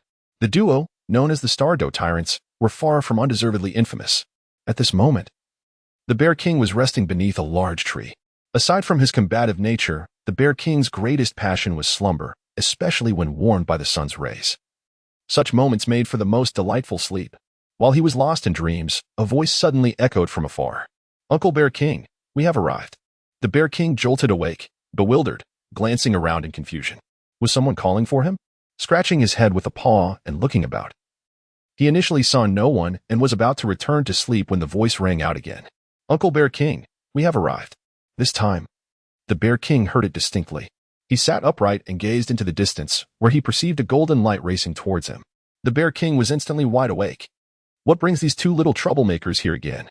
He felt a headache approaching. If anyone could induce such a feeling in the Bear King within the Stardew Forest, it would undoubtedly be these two little ones. Chapter 25, The Right Claw Bone of the Dark Golden Claw Bear. These two youngsters, one a reincarnated dragon god and the other an imperial auspicious beast, were treasure gems of the Soul Beast clan. Not only could he not harm them, but even the slightest displeasure from them could lead to a reprimand from the Emperor that very night. Poor Bear King had faced several beatings over the years. He no longer dared to offend them. Yet, these two little troublemakers delighted in visiting him to take advantage of his hospitality. The Bear King was quite unfortunate, as he had little surplus food. As the Bear King lamented, the duo of man and beast approached swiftly, arriving before him in the blink of an eye. The Bear King was a robust figure, exuding an intimidating aura that would make any superdolua tremble in fear upon sight. However, this man and beast exhibited no fear whatsoever. Instead, the towering Bear King felt a headache upon looking down at the two diminutive figures. "Greetings, young master." The Bear King first bowed, then continued, "Young master, auspicious beast, what brings you to my humble abode? I must inform you that I have little of value left.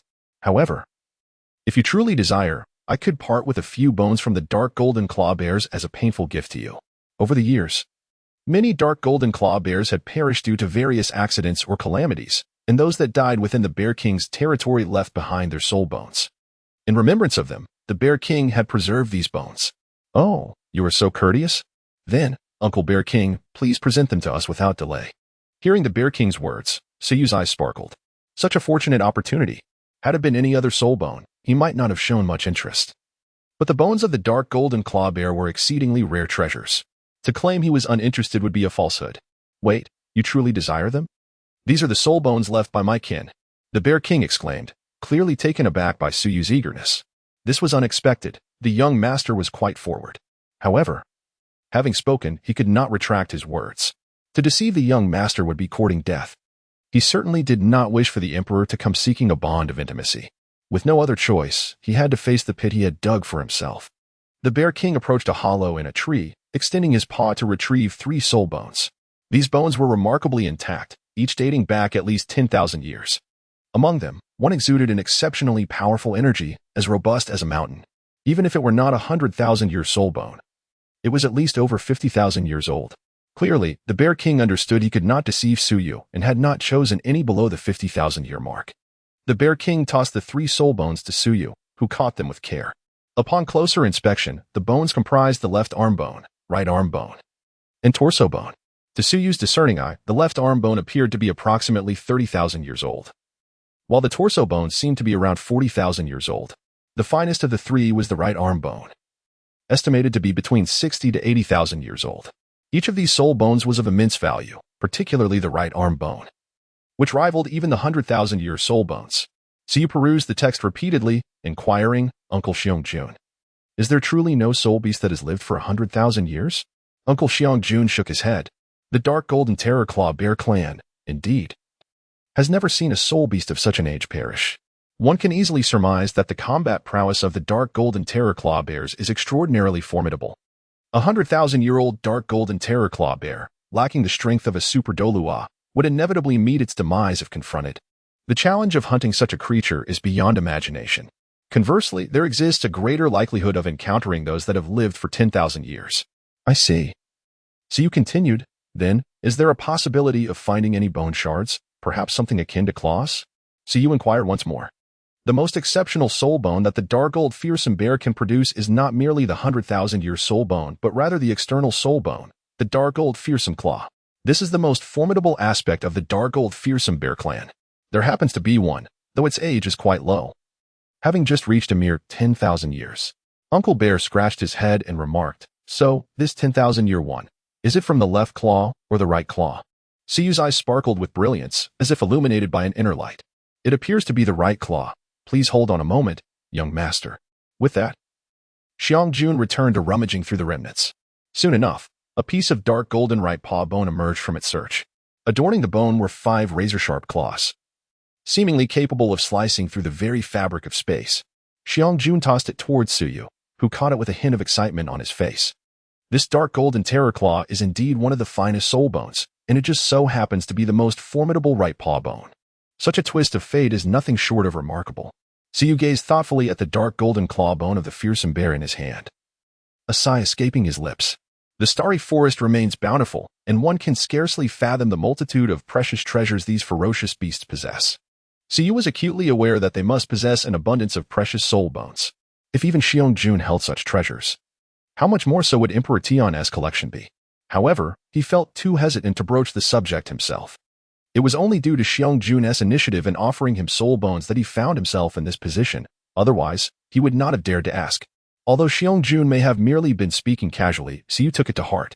Thank you, Uncle Xiong-jun. I shall remember your kindness, and in the future, this young master will repay you. Siyu smiled broadly. He spoke no falsehood. When he vowed to repay, he would indeed do so.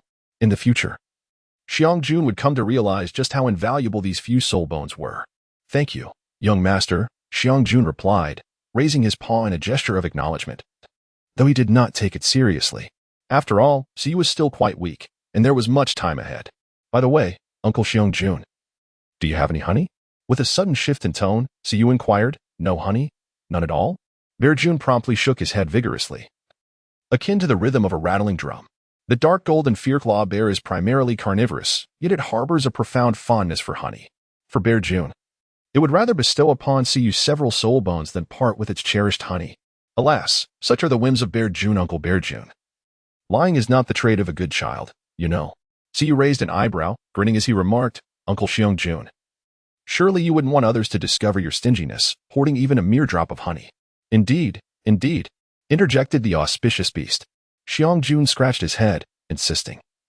I truly do not possess any honey. Siyu's smile deepened. Uncle Xiong-jun, you wouldn't want Uncle Tian to reach out to you, would you? Exactly. The three-eyed golden lion chimed in. At this, Uncle Xiong-jun felt a twinge of unease. A threat. This was an unambiguous threat. Would he, Xiong-jun, truly fear Tian? Absurd. Who was he, after all? Would he be intimidated by Tian?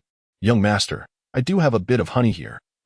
But there isn't much left, so you must leave some for me, Xiong-jun pleaded pathetically. Chapter 26. Deceiving Xiong-jun. Setting a trap, let me clarify. Xiong-jun was not afraid. He simply wished to avoid conflict with Tian. After all, who could deny that Xiong-jun was the most benevolent of beings? Oh, I knew Uncle Xiong-jun would be magnanimous and wouldn't engage in such stingy behavior. Siyu wore a smile, and beneath him, the three-eyed golden lion nodded in agreement. Xiong-jun wore a forced grin on his face. Yet internally he felt a surge of frustration. Encountering these two little deities, he considered himself quite unfortunate. Throughout his life, who would dare to extort Xiong-jun? Only those who wished to meet an untimely end would do so. However, in the presence of these two little deities, even Xiong-jun did not dare to exhibit the slightest negligence. With no other choice, Xiong-jun lowered himself, his hefty form resembling a small mountain. As he raised his rear high and dug fervently within the tree hollow, Siyu craned his neck, gazing with curiosity. This tree hollow must be the treasure trove of Bear-jun. One could only wonder what treasures lay hidden within. Soon, Bear-jun extracted a beehive measuring approximately 3 meters in size, cradling it in his hands with evident reluctance. Young master, this is all I can offer you. As for the remainder, I must reserve some for myself, Bear-jun lamented, his expression betraying a sense of sacrifice. It's quite all right, came the reassuring reply. Siyu's figure flickered, and in an instant, he returned to his original position. However, in his embrace was an imposing beehive, towering over 3 meters. An exceedingly fresh and sweet aroma emanated from the hive. Siyu gazed intently at the honeycomb, where the golden nectar was exceptionally enticing. It was evident that this was exquisite honey, perhaps even a special treasure of nature. Is this honey from the golden dragon bee? Siyu exclaimed in surprise. The golden dragon bee is a unique species of soul beast, its name hinting at a trace of draconic lineage. Not only is the golden dragon bee fierce, but its honey is also renowned as the sweetest and most precious among all soul beast honeys. Consuming the honey from the golden dragon bee can significantly enhance one's physical constitution and greatly benefit the nourishment of meridians and the improvement of one's root bones. Its value rivals that of rare spiritual herbs and fruits. This honey, produced by the millennia-old golden dragon bee, is indeed a treasure. Xiong-jun's eyes were still tinged with reluctance, for this was his cherished collection. With its already scarce quantity, Siyu's share only added to his woes. Xiong-jun, you truly are magnanimous, Siyu exclaimed, giving a thumbs up. Despite Xiong-jun's seemingly possessive demeanor, he was genuinely generous, offering only the finest treasures. Truly, Xiong-jun is the backbone of our soul beast clan, second only to none. It is clear that the future responsibilities of our soul beast lineage will require capable kings like Xiangjun to shoulder the burden. So you casually bestowed a compliment, feeling it necessary to utter a few kind words after receiving such a bounty from Bear Jun. You flatter me too much, Bear Jun responded, scratching his head, appearing rather humble. Yet, the grin on his face resembled a blooming lotus, and his upturned lips seemed almost impossible to suppress. Even the reincarnation of the dragon god, the esteemed young master, acknowledged him as a pillar of the Soul Beast clan. Look at that. The young master truly possesses discernment, unlike Dition, who incessantly berates him as foolish and reckless. How trivial. One day, when he masters his powers, he will surely drag Dition down from his pedestal. He, Bear Jun, is destined to be the foremost beast king beneath the master and the young master. With just a couple of sentences from Suyu, the bear, Xiangjun, began to envision a splendid future. Observing the foolishly joyful expression on Xiangjun's face, Suyu couldn't help but smirk slightly. It was no wonder that Emperor Tian often remarked on Xiangjun's lack of intelligence. Indeed, its cleverness was not particularly evident. It would not be an exaggeration to say that it was simply brawn without much brain. No wonder the Dark Golden Claw Bear clan is filled with so many simpletons. It all seems to stem from their leader. As he watched the blissfully ignorant Xiangjun, an idea suddenly struck Suyu. He deliberately let out a deep sigh. Oh, young master, why the sudden sigh? Xiangjun inquired with curiosity. I just recalled something unexpectedly. Suyusha spoke with a sense of gravity. Previously, during my travels across the mainland, I encountered a formidable individual with whom I engaged in a profound discussion. When the topic of the 10 ferocious beasts arose, I remarked that although the most powerful beast in the Stardow Forest is the beast god Emperor Tian, the one with the greatest potential is indeed the leader of the Dark Gold Terrorclaw Bear clan, Bear Jun. The Dark Gold Terrorclaw and the Skyrending Claw of this clan are unparalleled in the world. I suggested that, given time, Bear Jun may very well ascend to become the foremost ferocious beast of the Stardow Forest. Upon hearing Suyu's words, Xiangjun nodded repeatedly. Truly a young master with the discernment to recognize heroes. I, Xiangjun, possess immense potential. Our Dark Golden Terrorclaw Bear clan is undeniably formidable. However, Xiangjun quickly inquired, what do you mean by however? However, that formidable individual holds a differing opinion. He claims that within the Stardow Forest, aside from the Beast God Emperor, all other soul beasts are utterly feeble. Especially you, Xiangjun, who is described as a brainless fool. At this declaration, I could no longer contain myself. I challenged him, asserting that Xiangjun is renowned as a sage of the Stardow Forest and questioning his foolishness. Furthermore, Xiangjun is famously powerful. Should he dare, let him seek a one-on-one confrontation with Xiangjun, who would undoubtedly leave him incapacitated. He proclaimed that he would eventually seek Xiangjun for a duel in the Stardow Forest, intending to demonstrate that the so-called Xiangjun is but a mere shadow of his reputation. He even boasted about hunting several Dark Golden Terrorclaw bears to provide soul rings for his students. What? An audacious scoundrel, utterly arrogant. Young master. Who is this scoundrel? I shall tear him apart for daring to insult me in such a manner.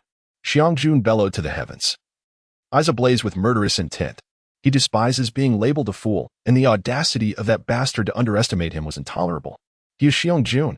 Furthermore, the nerve of that individual to threaten the lives of his kin is tantamount to courting death. He introduced himself as Xuanzai, the gluttonous Dolua from Shrek Academy, who often sports a wine gourd at his waist, perpetually clutching a chicken leg in hand, and dressed in a disheveled manner, clearly not a person of substance. Yet, he remained so brazen, I could no longer endure it. Uncle Xiangjun, can you tolerate such disrespect? Of course, I cannot. Gluttonous Dolua, what a title.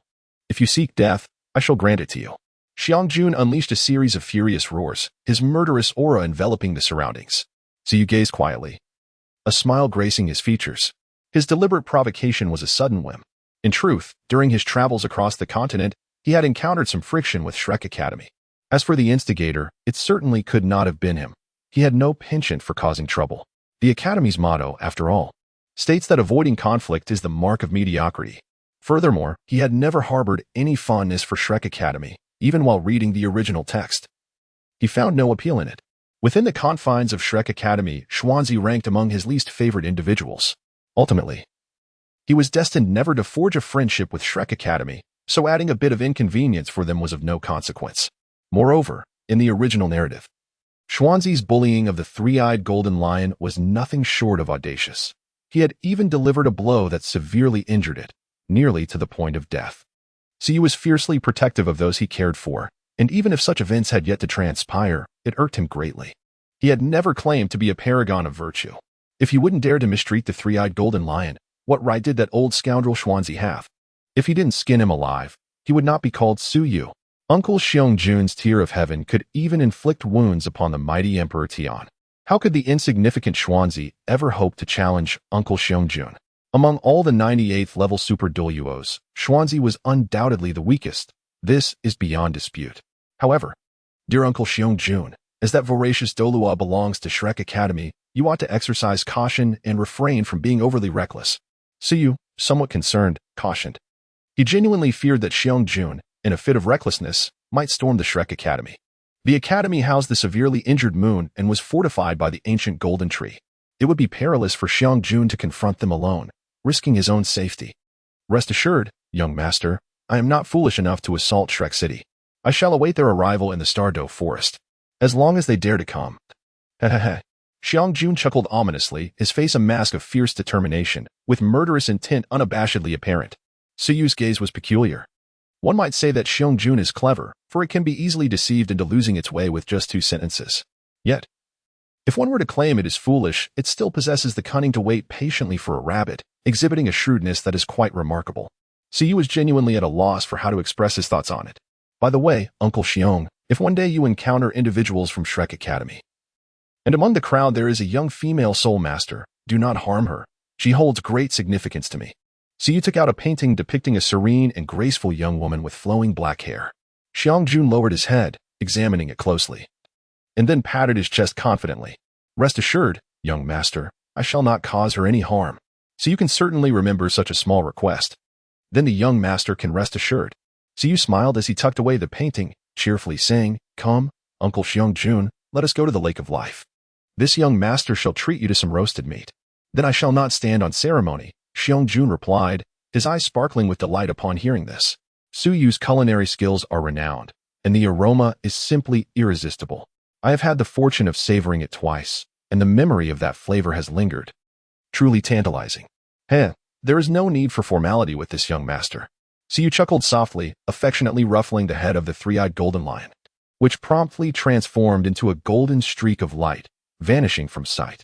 Meanwhile, Bear Jun scratched his head and followed suit. In the Shrek Academy, Xuanzi, who was savoring a chicken leg, suddenly sneezed, scattering morsels of meat soaked in saliva all around him. Wiping his mouth haphazardly with his sleeve, he mumbled, Who is thinking of me? Why do I feel a chill creeping down my spine? Before him stood a palace-like edifice, its golden glazed tiles gleaming brilliantly under the sun. The palace, with its golden domes and red doors, exuded an antique charm that inspired a profound sense of solemnity. From a distance, the mist hung thickly, and the expansive grounds seemed to stretch infinitely, evoking a sense of vastness. The grand entrance archway, towering at 5 zhong, bore the inscription Duke's Manor.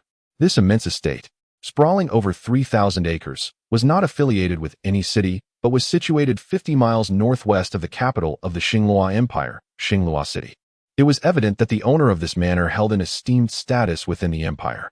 At high noon, the radiant sunlight bathed the golden tiles, casting a dazzling golden hue upon the entire Duke's Manor, which could even be faintly discerned from the city walls of Xinglua. Within the manor, in a training arena, several individuals were engaged in a fierce battle. At the center of the arena stood a youth, approximately 1.75 meters tall, with golden hair cascading down from a central parting. His face was cold yet handsome, and his deep blue eyes possessed an unusual duality. Behind him loomed an ethereal silhouette of a white tiger, its arms adorned with white fur and sharp claws, while 2 yellow soul rings exuded brilliant light beneath him. White tiger protective barrier, he proclaimed, his body suddenly rising by an inch as his muscles strained against his garments, manifesting a visible protective barrier. With a fierce roar, he charged at the trio opposing him, his razor-sharp claws aimed directly at one of them.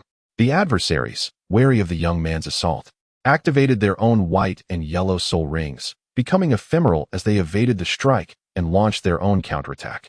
Simultaneously, the other 2 also surged forward to engage the youth, each similarly adorned with a white and yellow soul ring. All 3 were formidable great soul masters. Faced with the onslaught of 3 great soul masters, the young man's expression grew serious, Yet he exhibited no fear. Rather, his countenance grew even colder. He dodged one attack and, leveraging his formidable defensive prowess, boldly advanced to counterattack. His movements were powerful and fluid, embodying the essence of an aggressive battle soul master. "Go, Huabin!" cheered a girl spectating from the sidelines. The girl, appearing around 11 or 12, possessed striking black hair and an elegant figure. Her exquisite features and heterochromatic eyes hinting at a beauty still in its infancy. Remarkably, despite her youth, she exhibited a maturity that was captivating, an allure seldom found in ordinary women. Perhaps inspired by her encouragement, the young man fought with increasing vigor, managing to fend off all three great soul masters. White Tiger Radiant Wave. He unleashed a wave of white light, sending one soul master flying. With swift precision, he struck down another with his claws. The final soul master, unable to withstand the onslaught, soon succumbed to defeat. After vanquishing all three, the youth let out a triumphant roar, releasing his pent-up battle spirit. Huabin. The black-haired girl clapped her hands and jubilantly entered the arena. "Your strength has grown immensely. I am truly impressed." The defeated soul masters gradually rose, offering their compliments to the youth. Despite their praise, the boy's demeanor remained austere. Chapter 28. Dai Huabin's resentment. Beaten by Yu Hao, his gaze was icy, tinged with an undercurrent of resentment. "Not enough. This is far from sufficient to defeat that guy." Dai Huabin's countenance darkened, a hint of malice flickering within his eyes as his fists clenched tightly, knuckles cracking audibly, veins bulging on his arms. His pride had been shattered at the age of 8 when he suffered the greatest humiliation of his life at the hands of a white-haired boy, who had effortlessly pinned him down with a single hand and unleashed a barrage of blows upon him.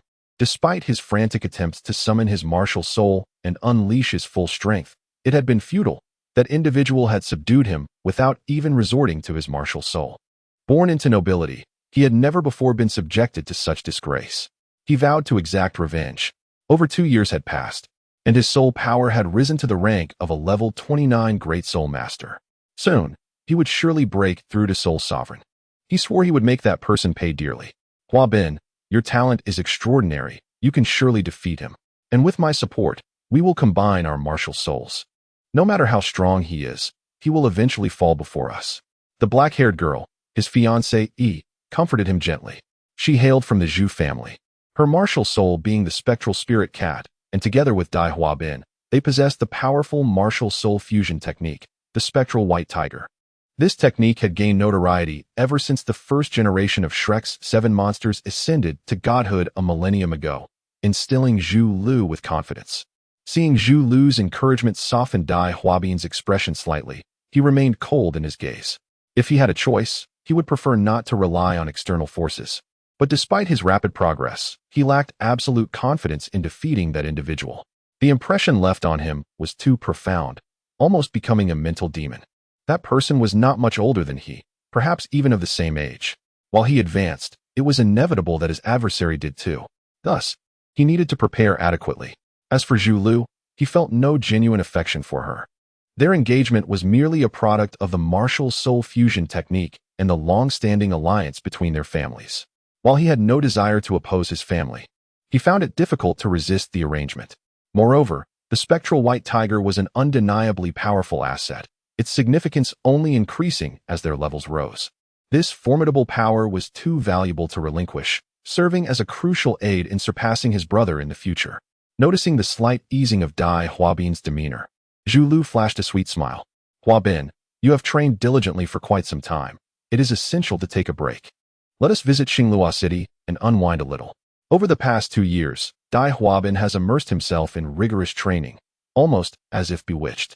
She feels a pang of sympathy for him. Who was that scoundrel who caused all of this? He truly deserves condemnation. If she were to discover their identity, she would undoubtedly seek retribution. Dai Huabin nodded slightly, neither refusing nor resisting, as he decided to indulge Zhu Lu a little, recognizing that such gestures help maintain a good rapport. Upon receiving his affirmative response, Zhu Lu's face bloomed with joy as she linked her arm with Dai Huabin's and began to walk outside.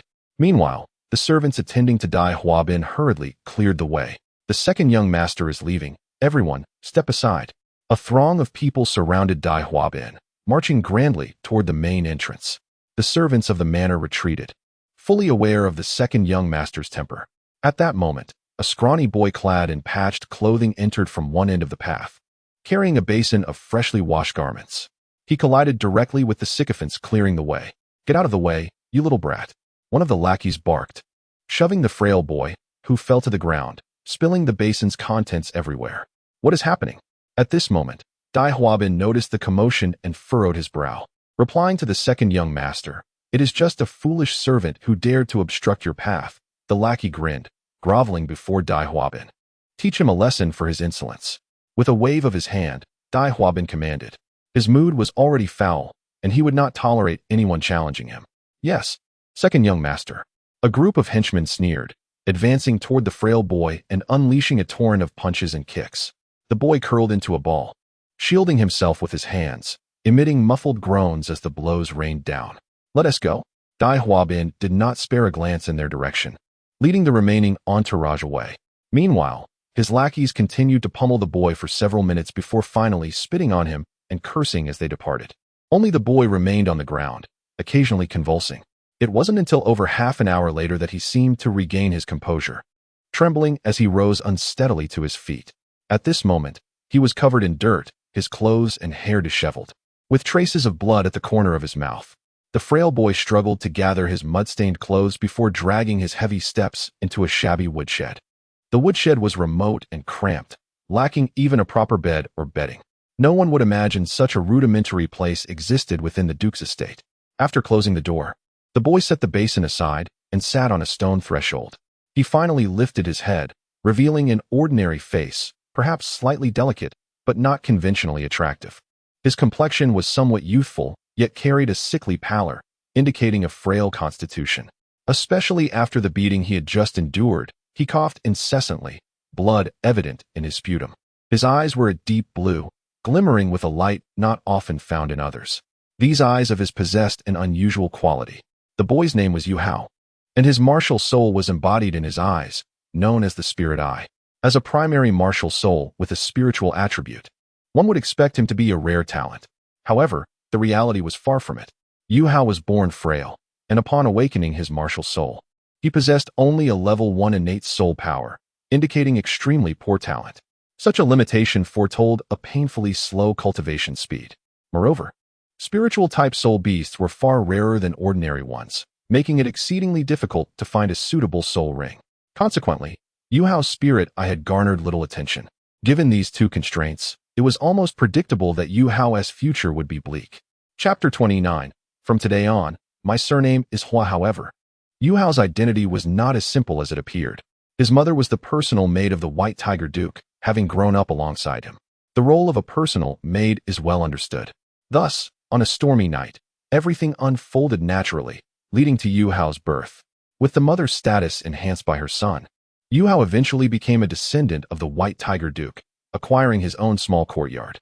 Although his treatment was not particularly favorable, it was not entirely poor either. However, with the White Tiger Duke often away at war, his estate fell entirely under the control of the White Tiger Duchess. Additionally, when Yu Hao was 6 years old, he failed to awaken the martial soul of the White Tiger lineage, instead manifesting the lowly spirit eye with only level 1 innate soul power. Misfortune soon befell Yu Hao and his mother. Perhaps due to Yu Hao's mother's South beauty and her close association with the Duke, the Duchess grew envious. They were expelled from their independent courtyard, forced to reside in the woodshed, and cut off from all financial support. Yu Hao's mother, already in poor health, suffered further oppression from the Duchess's servants, deteriorating rapidly. 2 years ago, after Yu Hao was beaten by Dai Huabin's subordinates, his mother was ruthlessly attacked while trying to protect him. After enduring for 2 years, her frail body finally succumbed. From that moment, Yu Hao harbored a deep-seated hatred for the White Tiger Duke's estate. Today, being assaulted once more by Dai Huabin's minions reignited the latent resentment within him. His deep blue eyes revealed an intense loathing, his youthful face contorted in rage. Dai Huabin, White Tiger Duchess, and the White Tiger Duke's estate. I shall make you pay one day, he vowed silently, the bitterness brewing in his heart. At this moment, the thought of leaving the White Tiger Duke's estate began to take root in his mind. After more than 4 years of arduous training, he had finally reached level 9 soul power, just one step away from level 10. Once he attained level 10, He could absorb a soul ring and become a soul master. With the status of a soul master, he would gain a measure of self-protection. Mother, may your spirit watch over me. No matter the effort required, one day, I will trample everything here underfoot. I will ensure the White Tiger Duchess and Dai Huabin pay their dues, and I shall sever the legacy of the White Tiger lineage. I want that man to kneel before your grave and repent. Yu Hao's youthful face twisted with hatred. He swore in his heart to give his all for this cause. From this moment onward, I shall no longer bear the surname Dai. I shall adopt the surname Hua. From now on, I am Hui Yu Hao. Mother, I hope your spirit in heaven will grant me the strength to avenge you swiftly. Hui Yu Hao clenched his fists, his eyes ablaze with intense hatred, almost palpable. In the Star Doe forest, by the Lake of Life, several figures gathered around a campfire, indulging in a sumptuous feast. The sky had begun to darken, shadows enveloping the scene, yet they did nothing to diminish the joyous spirits of the group. Di Tian and Bai Ji, each holding a skewer of roasted meat, savored their meal with an air of elegance. Beside them, a burly man with dark golden hair devoured his food ravenously, as though he had not eaten in days. Between bites, he exclaimed in delight, "Delicious, delicious! The young master's roasted meat is simply exquisite. Xiangjun, could you not eat so greedily?" A fair-haired beauty with flowing purple locks remarked, her lips pursed in mild disdain as she leisurely savored her own skewer of meat. The burly man paid her no mind, lost in his culinary ecstasy. "Glutton," the purple-haired beauty retorted, then, with a delicate parting of her lips, took a bite, revealing a charming smile. However, the young master's roasted meat indeed possesses a unique flavor. Leaning closer to Suyu, she playfully whispered, her breath warm against his ear, sending a shiver down his spine. "You should eat more, Sister Ziji," Suyu said, gently pushing her aside and stuffing a spirit fruit into her mouth, effectively silencing her teasing. This enchanting creature delighted in provoking him, her allure stirring an inexplicable yearning within him. Just wait for a couple of years. Once I'm mature. If you dare tease me again, I shall make you aware of the might of this golden cudgel." With her mouth full of spirit fruit, Ziji cast a lingering, reproachful glance at Suyu. Suyu feigned indifference, tearing off a leg of lamb and offering it to the side, near the mouth of the three-eyed golden lion. A glimmer of delight flickered in its golden eyes as it opened its jaws to take a bite. Before long, the entire roasted leg of lamb, measuring over a meter in length, was devoured with great satisfaction. The golden fat glistened at the edges of its mouth. Suyu took out a cloth to wipe away the grease from the mouth of the three-eyed golden lion, and then he brought over a skewer of roasted beef leg. "You should eat too." The three-eyed golden lion shook its head and nudged Suyu with its head. Suyu smiled as he devoured the roasted meat in his hand. It was not until the night sky was adorned with countless stars and the moon hung high that the evening meal came to a close. The group had thoroughly enjoyed their feast. Sated and content, Suyu and the three-eyed golden lion strolled alongside the Lake of Life. A gentle breeze swept through, enveloping both man and beast in a comforting mist brimming with vitality. Not far away, Di Tian and Bai Ji gazed at the harmonious interaction between the duo. "What do you think of the young master's words to the Bear King today?" Bai Ji inquired, turning to Di Tian. Typically, they would not stray too far from Suyu, maintaining vigilance even within the Star Doe forest, given the significance of his identity. Naturally, they were aware of what Suyu had discussed with the Bear King. The young master was merely trying to mislead the Bear King. Apart from his cultivation in the Star Doe forest and the extreme north, he will indeed spend a month traveling the continent. However, there is one place he has undoubtedly never visited, Shrek City. Thus, it is impossible for him to have encountered that devourer de law, Di Tian asserted with certainty. He was ever vigilant in protecting Suyu and was well aware of his experiences. Then why would the young master deceive the Bear King in such a manner? The current Bear King likely harbors great animosity towards that devourer de law. Does the young master bear some grudge against Shrek Academy? How did he come to know about the devourer de law? Bai Ji queried, puzzled. "I am uncertain. However, the young master has always been mature. His actions must serve a purpose," Di Tian replied thoughtfully. "The master has instructed me to fulfill the young master's requests as much as possible. The young master is not one to act recklessly. He maintains a clear mind when it comes to significant matters. If he chooses to target that devourer de law, there must be a reason behind it. After all, he is the reincarnation of the dragon god and may perceive threats that we cannot. Are you suggesting that the young master believes the devourer de law poses a future threat to our soul beast clan?" Bai Ji's heart tightened with concern. "Perhaps," Di Tian replied with a soft sigh. But how could that be? The strength of the Devourer Doloa is at most comparable to the king of all beasts, or perhaps even inferior. Moreover, within the Stardow Forest, there are you and the Bear King. That mere Devourer Doloa cannot possibly match our might. Bai Ji responded, perplexed. After all, Xianzi is just a level 98 Super Doloa. While not weak, he is certainly not formidable enough to be insurmountable.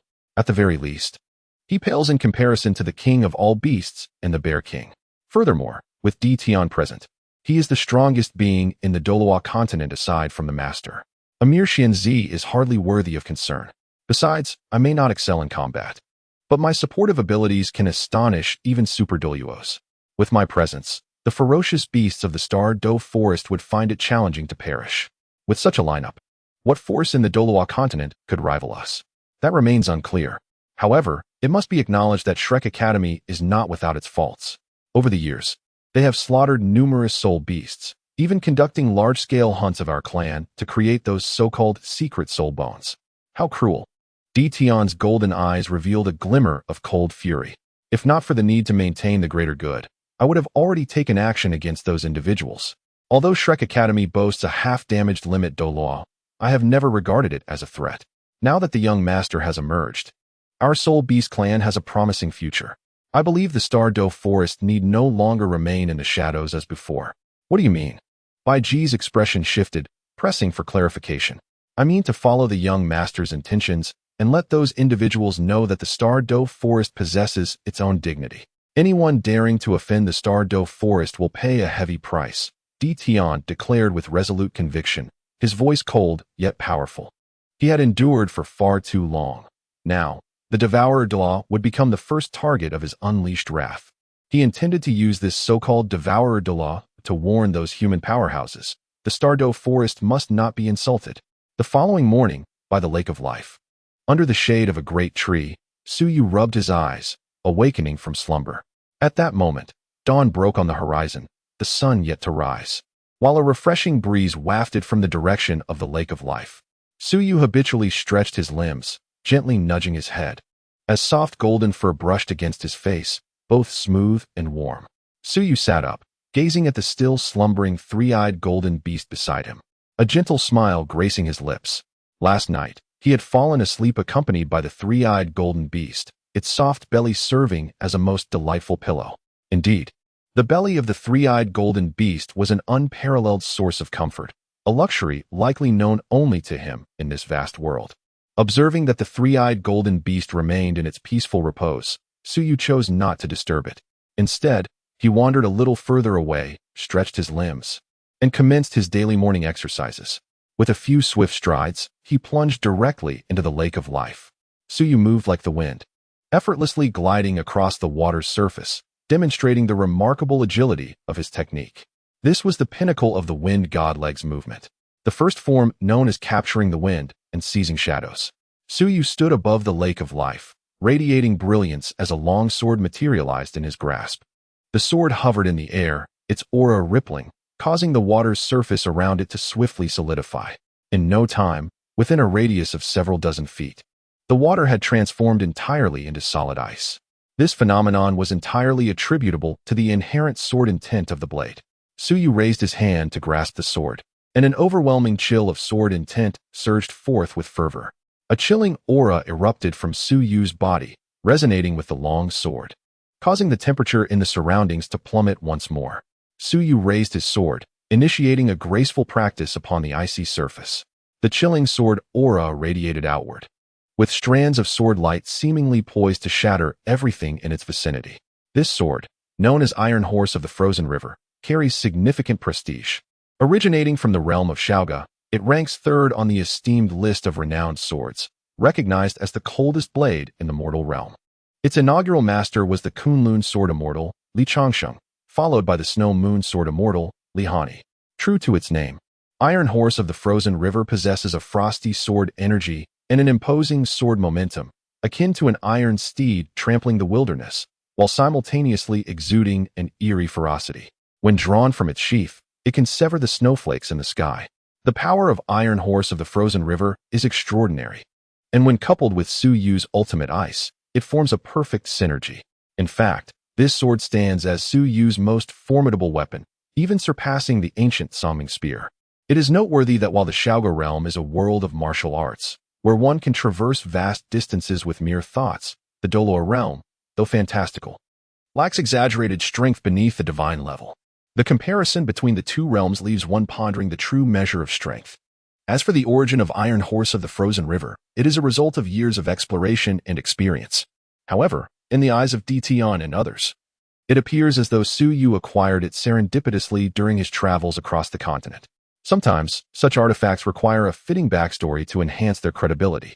With each graceful movement, Su Yu's sword radiated an ethereal brilliance, captivating the attention of the awakened San Yanjin and Bai Ji, who were observing from the shores of the Lake of Life. The young master wielded a truly exceptional sword, complemented by his innovative soul technique, which garnered admiration from Bai Ji, who could not help but voice her praise. It was evident that she perceived Su Yu's swordsmanship as a product of his own creation. Meanwhile, San Yanjin and I remained silent, merely observing intently. As the sun ascended, the nascent rays of dawn illuminated the icy surface, transforming it into a dazzling spectacle. Su Yu stood with his sword in hand, exhaling softly. In the next moment, his figure transformed into a gust of wind, leaving behind a trail of afterimages. In the blink of an eye, he swiftly arrived at the shore from a distance. "Bai," Su Yu called out, "Young master, please freshen up and have your breakfast," Bai Ji said with a gentle smile. Su Yu nodded, and after a brief morning wash, he sat down to breakfast with the three-eyed golden lion. Once they finished their meal, Su Yu began to prepare for more serious undertakings. He positioned himself beneath a grand tree, seated in a meditative posture, his hands radiating a brilliant light as a dark golden bone, adorned with sharp claws, materialized before him. Chapter 31. Absorption of the right paw bone of the dark golden terror claw bear. Merely gazing upon it, one could sense the ferocity and sharpness emanating from the bone. The soul bone of the dark golden terror claw bear was revered for its exceptional quality. However, the difficulty of absorption was correspondingly immense. In the original narrative, Xiao Xiao once attempted to absorb a right paw from a 2,000-year-old dark golden terror claw bear, but was overwhelmed by its pressure, nearly losing her entire right arm in the process. Consequently, she had to allow Hui Yu to absorb it instead. Even with the skeletal remains of the Ice Emperor scorpion, infused with the essence of living gold and the Ice Emperor's pincers, Hui Yu endured immense suffering during the absorption of that 2,000-year-old right paw. Now, however, Su Yu faced a right paw bone that was not 2,000 years old but truly 10,000 years old. The disparity between these two ages was staggering. If a 2,000-year-old dark golden terror claw bear posed a threat to a soul emperor, then a 10,000-year-old one would compel even a typical title Doloa to retreat. Such was the outrageous offensive capability of the dark golden terror claw bear clan. The right paw bone was exceedingly difficult to absorb safely, even for a soul sage. Given the tenacious bloodline power that characterized the dark golden terror claw bear clan. Yet, Su Yu remained unperturbed, with the dragon god seal in his possession. He could suppress any form of resistance. He grasped the 10,000-year-old right paw bone and channeled his soul power to merge with it. Under the influence of his soul power, the dark golden bone began to liquefy, transforming into a golden fluid that seeped into his right hand. Initially, Su Yu felt an overwhelming comfort, as if a warm liquid enveloped his hand. However, this warmth swiftly escalated into searing heat. Although his soul power circulated at high speed, it struggled to assist in the fusion with the soul bone. The searing sensation gradually intensified into an unbearable blaze. His entire right hand turned dark golden, and it seemed as though something was striving to emerge from within. A violent pain surged through his right hand, accompanied by a torrent of frenzied thoughts, as if a life force were battling for freedom. Subsequently, an incredibly sharp and violent aura surged from his right hand into Su Yu's body. This raging energy seemed intent on tearing apart his meridians and flesh, inflicting unparalleled agony upon him. Feeling the excruciating pain radiating from his hand, Su Yu let out a cold snort. In the next moment, a 9-colored seal floated suspended in the air, casting a radiant spectrum of light that enveloped the surrounding area. Bai Ji and the three-eyed golden lion awakened simultaneously, their eyes filled with reverence and trepidation as they beheld the 9-colored brilliance. With the emergence of the dragon god seal, the ancient, supreme majesty of the dragon god radiated forth. Within Su Yu's body, the aura of the dragon god surged forth, and in an instant, the bloodline of the dark golden terror claw bear was utterly subdued. The frenzied thoughts that once resided within the soul bone vanished without a trace, replaced by an overwhelming sense of tranquility. The initial sensation of searing heat swiftly transformed into a warm and comforting embrace. As if the power of the dark golden terror claw willingly surrendered itself to him, the might of the dark golden claw was entirely unveiled. With the infusion of power from the right claw of the dark golden terror claw bear, Suyu's entire palm metamorphosed into a resplendent dark golden hue. The bones within his palm slightly enlarged, though the change was not overtly pronounced. The bones of his 5 fingers widened at the top and tapered at the base, resembling the shape of lethal blades, while the surrounding muscles continuously shifted and morphed. An immense force gradually compressed within the bones, slowly taking shape, until peculiar patterns began to manifest upon the surface of Suyu's knuckles. Where the phalanges and metacarpal bones were thickest, the patterns resembled swirling clouds, while the sharper regions below bore triangular, razor-like textures, each layer intricately stacked upon one another, as if each line contained boundless strength. As moments slipped by, approximately half an hour later, the metacarpal bones finally achieved their complete formation. Suyu seemed to sense something, raising his right arm. Suddenly, a soft hiss resonated as bloodlight surged from the fingertips of his right hand, swiftly extending into 5 strands of dark golden brilliance. These 5 beams, each measuring approximately 2.5 feet in length, tapered from a wider base to a narrower tip, resembling razor-sharp blades, their dark golden luminescence rippling like water. At the moment they manifested, the air involuntarily emitted a faint whistling sound, and Suyu's entire right hand transformed into a hue of dark gold. The wounds at his fingertips rapidly merged, creating a seamless unity between his fingers and the blades, as if these 5 weapons were mere extensions of his digits. Shortly thereafter, the dark golden radiance surged back from his palm, coursing up his right arm and swiftly enveloping his entire being.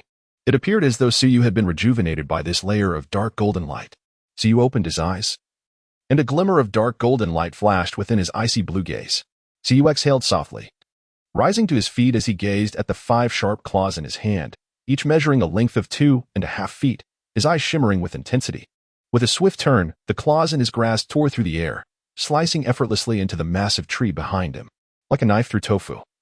There was no resistance whatsoever. The 5 dark golden claws penetrated with ease. Suyu once again produced a tungsten steel sphere, approximately 1 meter in diameter, and cast it into the air.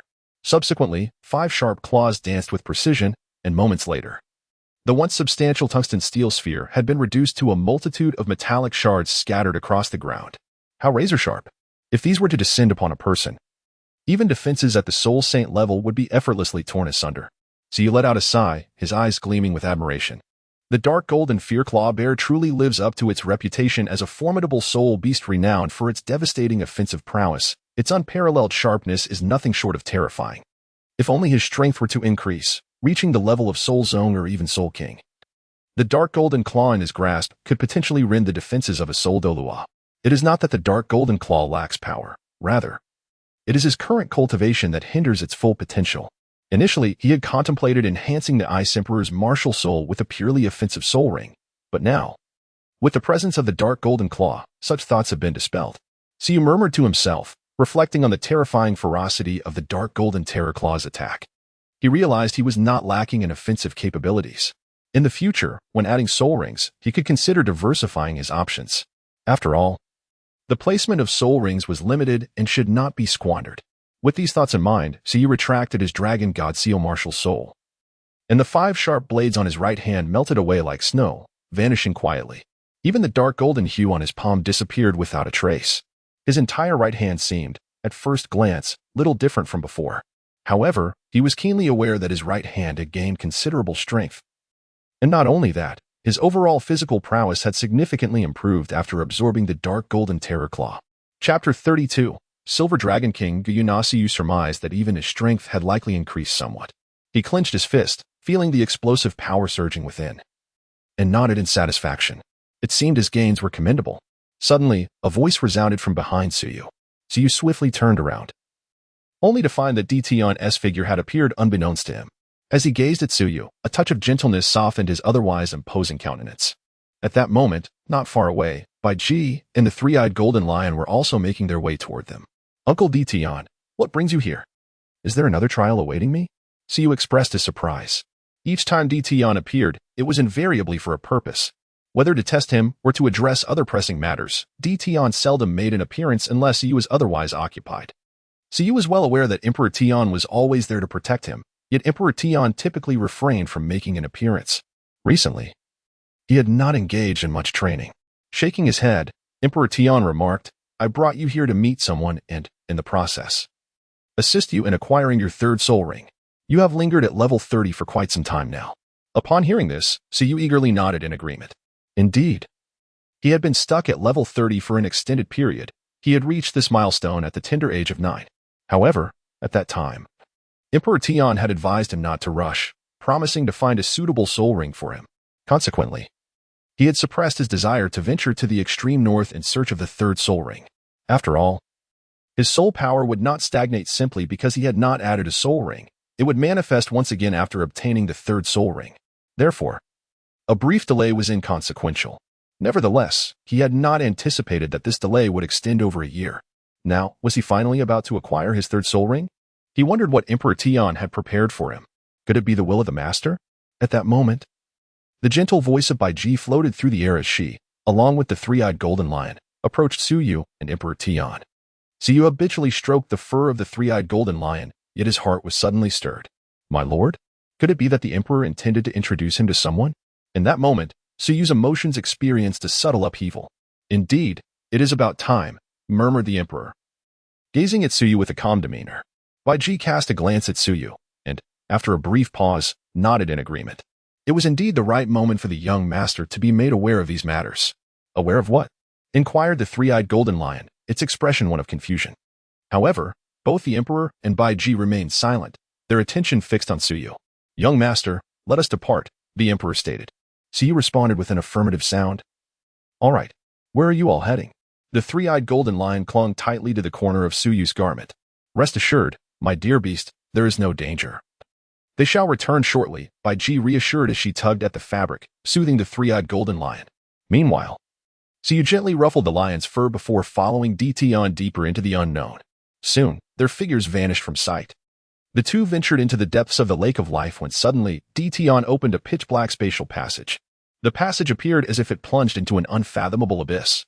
Young master, let us proceed, Tian declared, taking the lead as Suyu followed closely behind.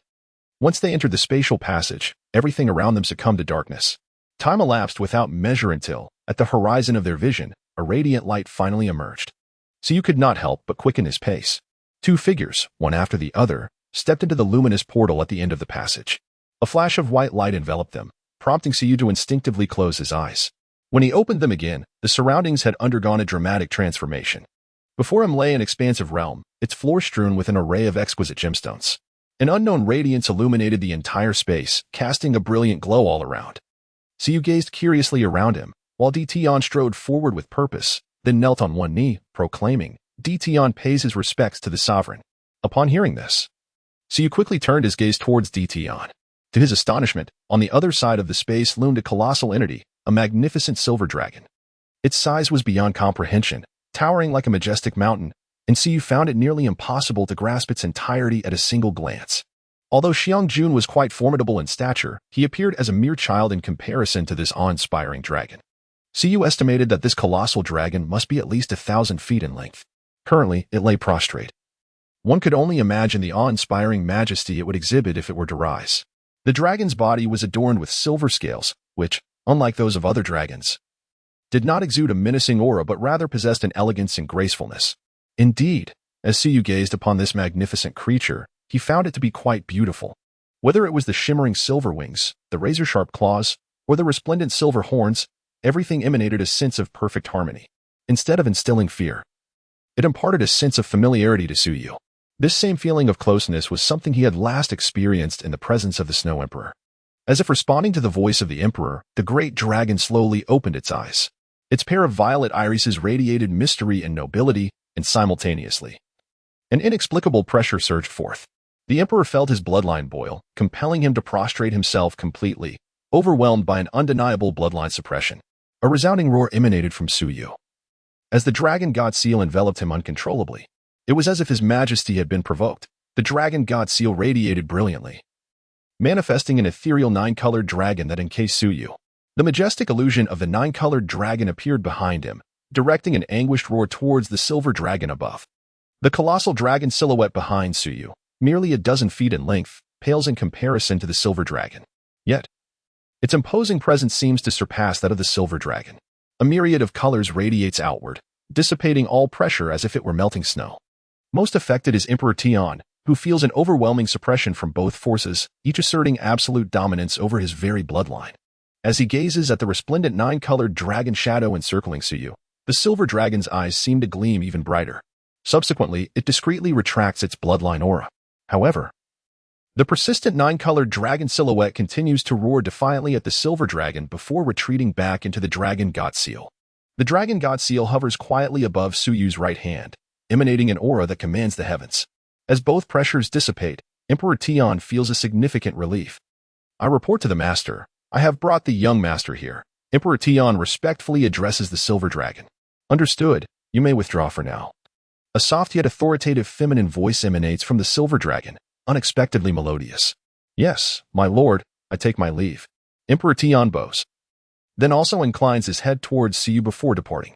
Chapter 33. An awkward encounter with Guyuna as Emperor Tian exits. Suyu raises his gaze to the silver dragon, which regards him intently with its enigmatic purple eyes. The atmosphere grows still as the man in dragon lock eyes. Could you perhaps diminish your size? Suddenly, Suyu spoke. The silver dragon was taken aback, clearly caught off guard by Suyu's unexpected remark. Why? The silver dragon inquired. Seemingly intrigued. I do not relish looking up at others.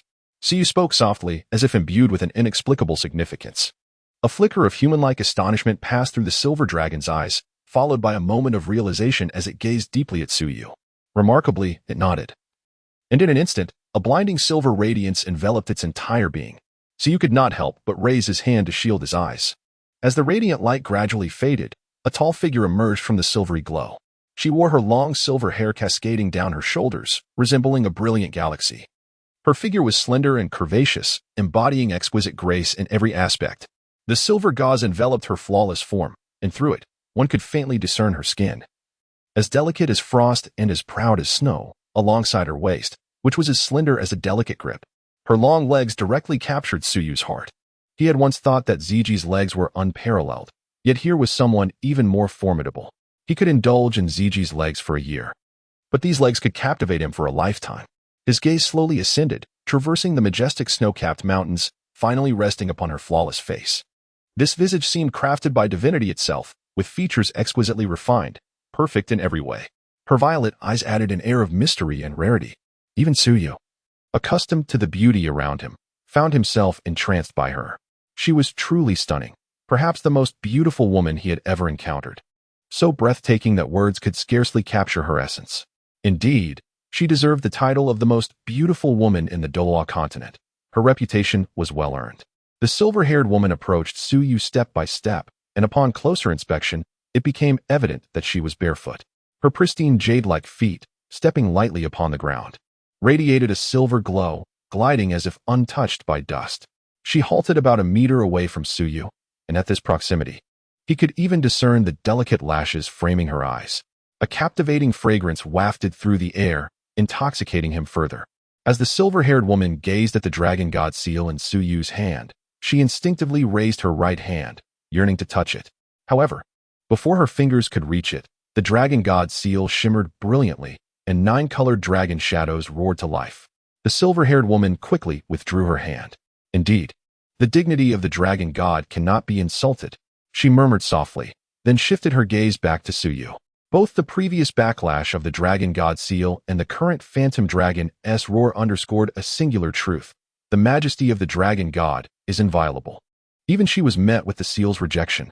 Furthermore, this child before her was far from ordinary. Within him lay a profound defiance and immense ambition. Is it fair to say he is truly the reincarnation of the dragon god? The silver-haired woman smiled gently, and in that moment, it was as if spring had blossomed, radiating boundless brilliance. She was not concerned that Suyu lacked ambition. Rather, she feared he might not possess the heart of a true warrior. This child must become strong in the future, not only for himself but also for the Spirit Beast clan. She hoped he would grow to be even stronger than she, for that would be ideal.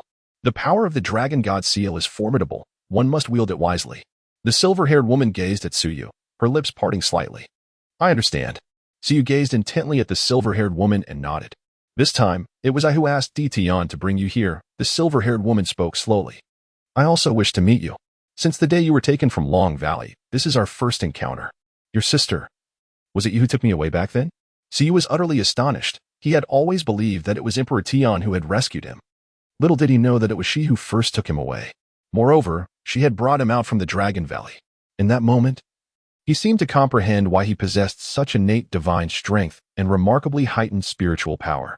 With the dragon god's power within him, it was only natural that he would reap countless advantages in the Dragon Valley. No wonder. No wonder. Suddenly, Siyu experienced an epiphany. Indeed, I brought you back from the Dragon Valley to the Stardow Forest, where I entrusted you to Emperor Tian and Bai Ji, allowing them to care for you in the human world. Though you are the reincarnation of a dragon god, you are but an infant, far too fragile. The Stardow Forest was not a suitable environment for your growth. The human realm would be more adept at nurturing you. Once your martial soul awakens, we shall bring you back. Yet, I never anticipated that you would also be chosen by the will of the Dolua continent. The silver-haired woman spoke slowly. Upon hearing this, Siyu scratched his head. The silver-haired woman gazed at him and remarked, being chosen by the will of the world is both a blessing and a curse. Fortune smiles upon you, and the world favors you. The advantages are self-evident. However, the downside is that it easily draws the attention of the divine realm. Given that you possess the power of the dragon god, being observed by the divine realm is far from favorable. Therefore, for the time being, refrain from cultivating the dragon god seal. We shall discuss it later. I understand, sister. Siyu replied with a smile. You are the reincarnation of the dragon god. There is no need to call me sister. My name is Gyuna, and you may simply call me by my name, Gyuna said.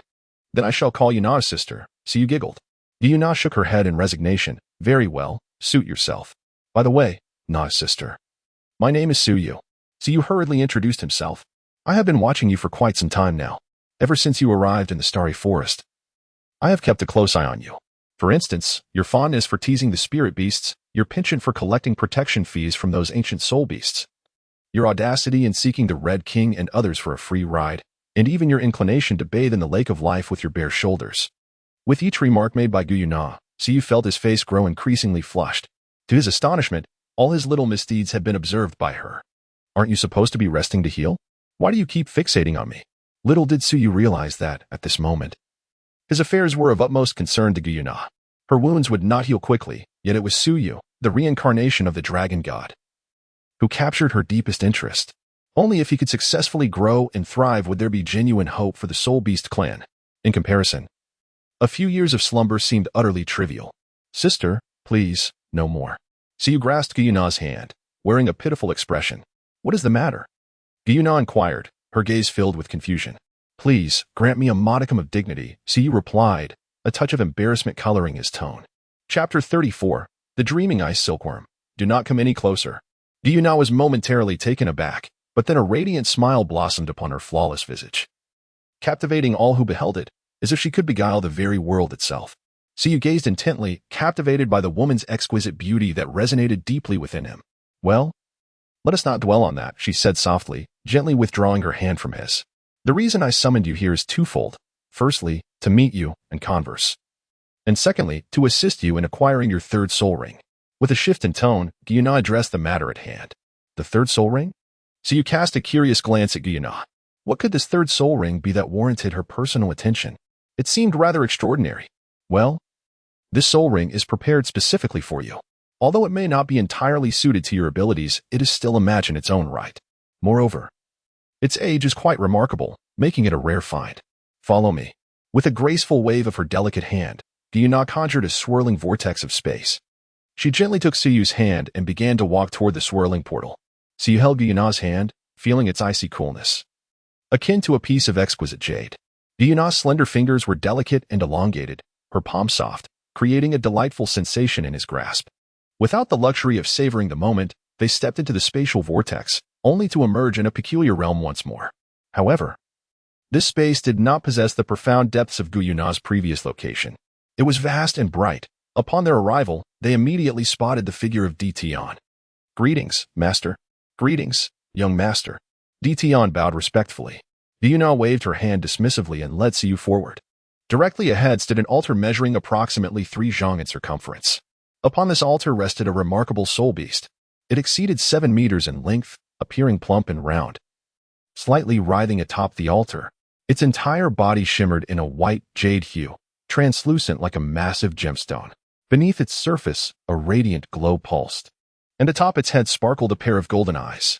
Most intriguingly, from half a meter above its head, 10 golden patterns encircled its form at intervals, creating a striking visual along its length.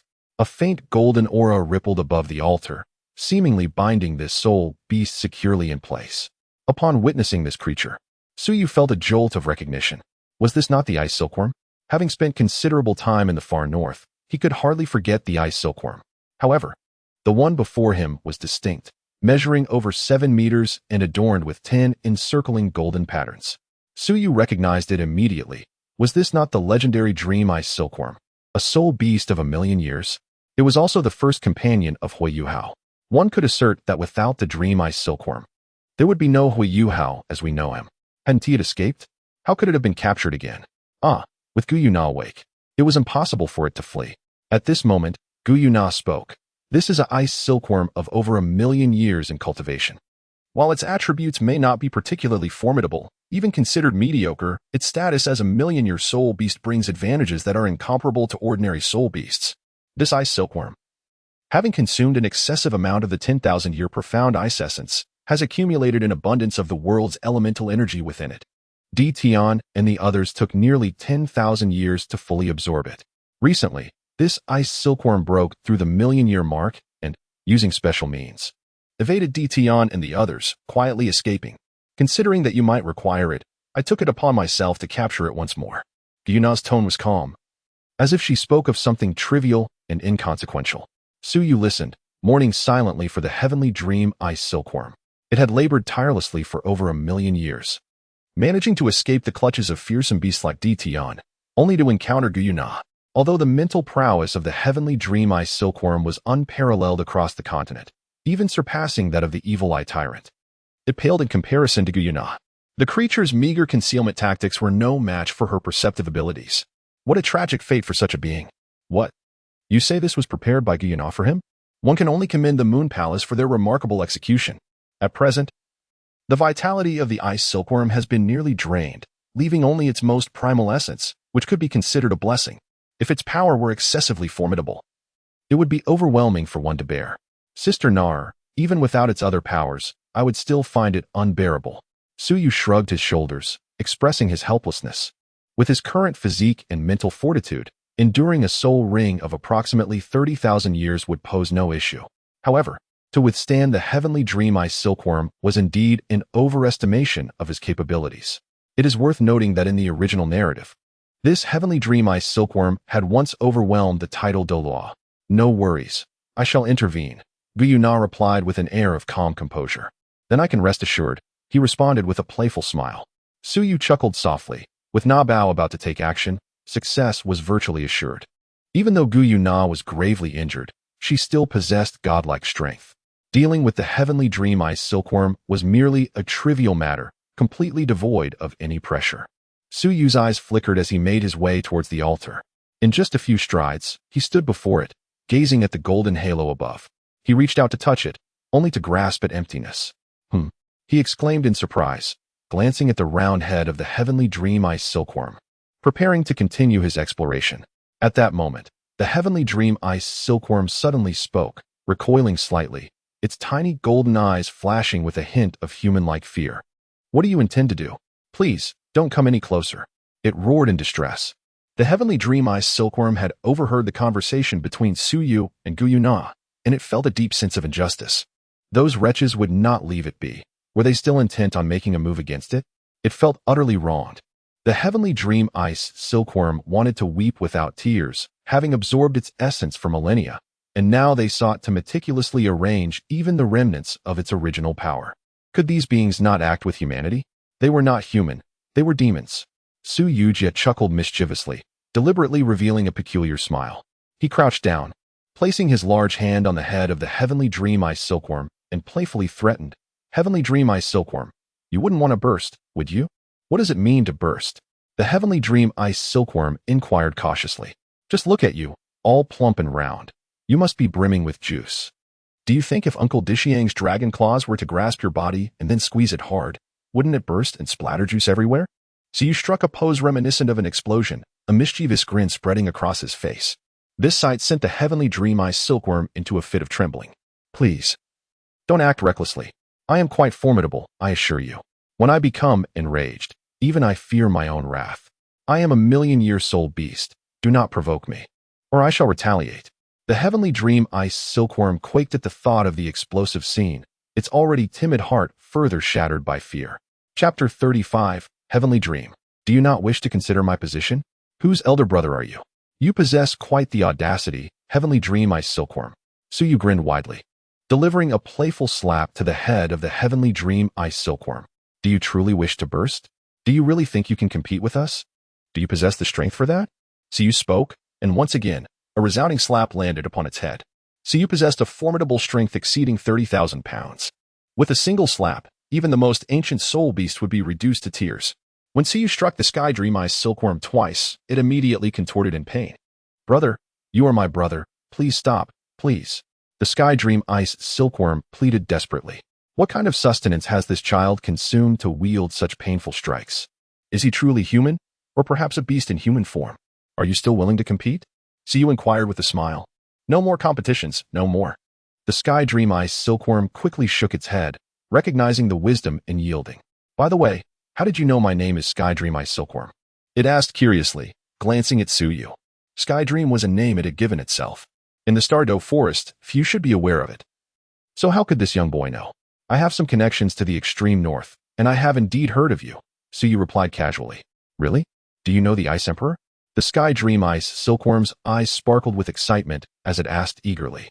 Of course, I know him quite well. He even taught me how to control ice, Suyu remarked.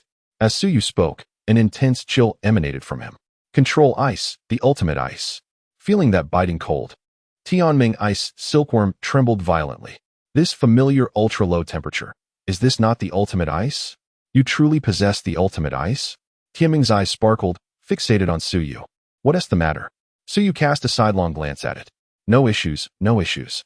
Suddenly, Tianming Ice Silkworm's tone turned somewhat sycophantic. By the way, brother, how is the Ice Emperor faring? Currently, it is well, but the future remains uncertain. The heavenly tribulation is not far off.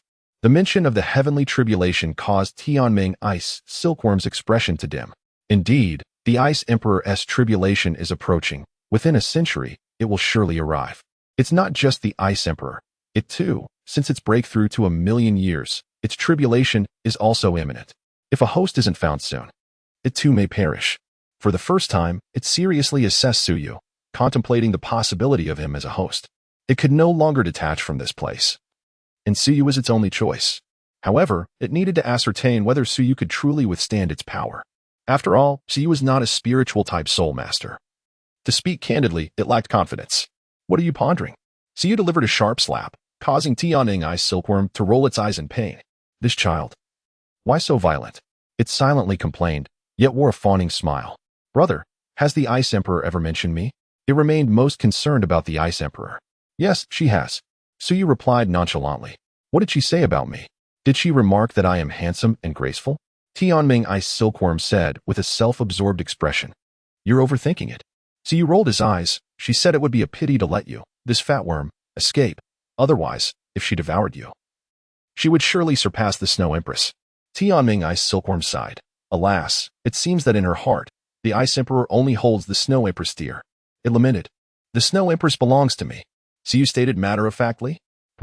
Tianming Ice Silkworm was taken aback, then hurriedly nodded. Right. The Snow Empress is yours. Then the Ice Emperor is mine, my Ice Emperor. Tianming Ice Silkworm began to daydream.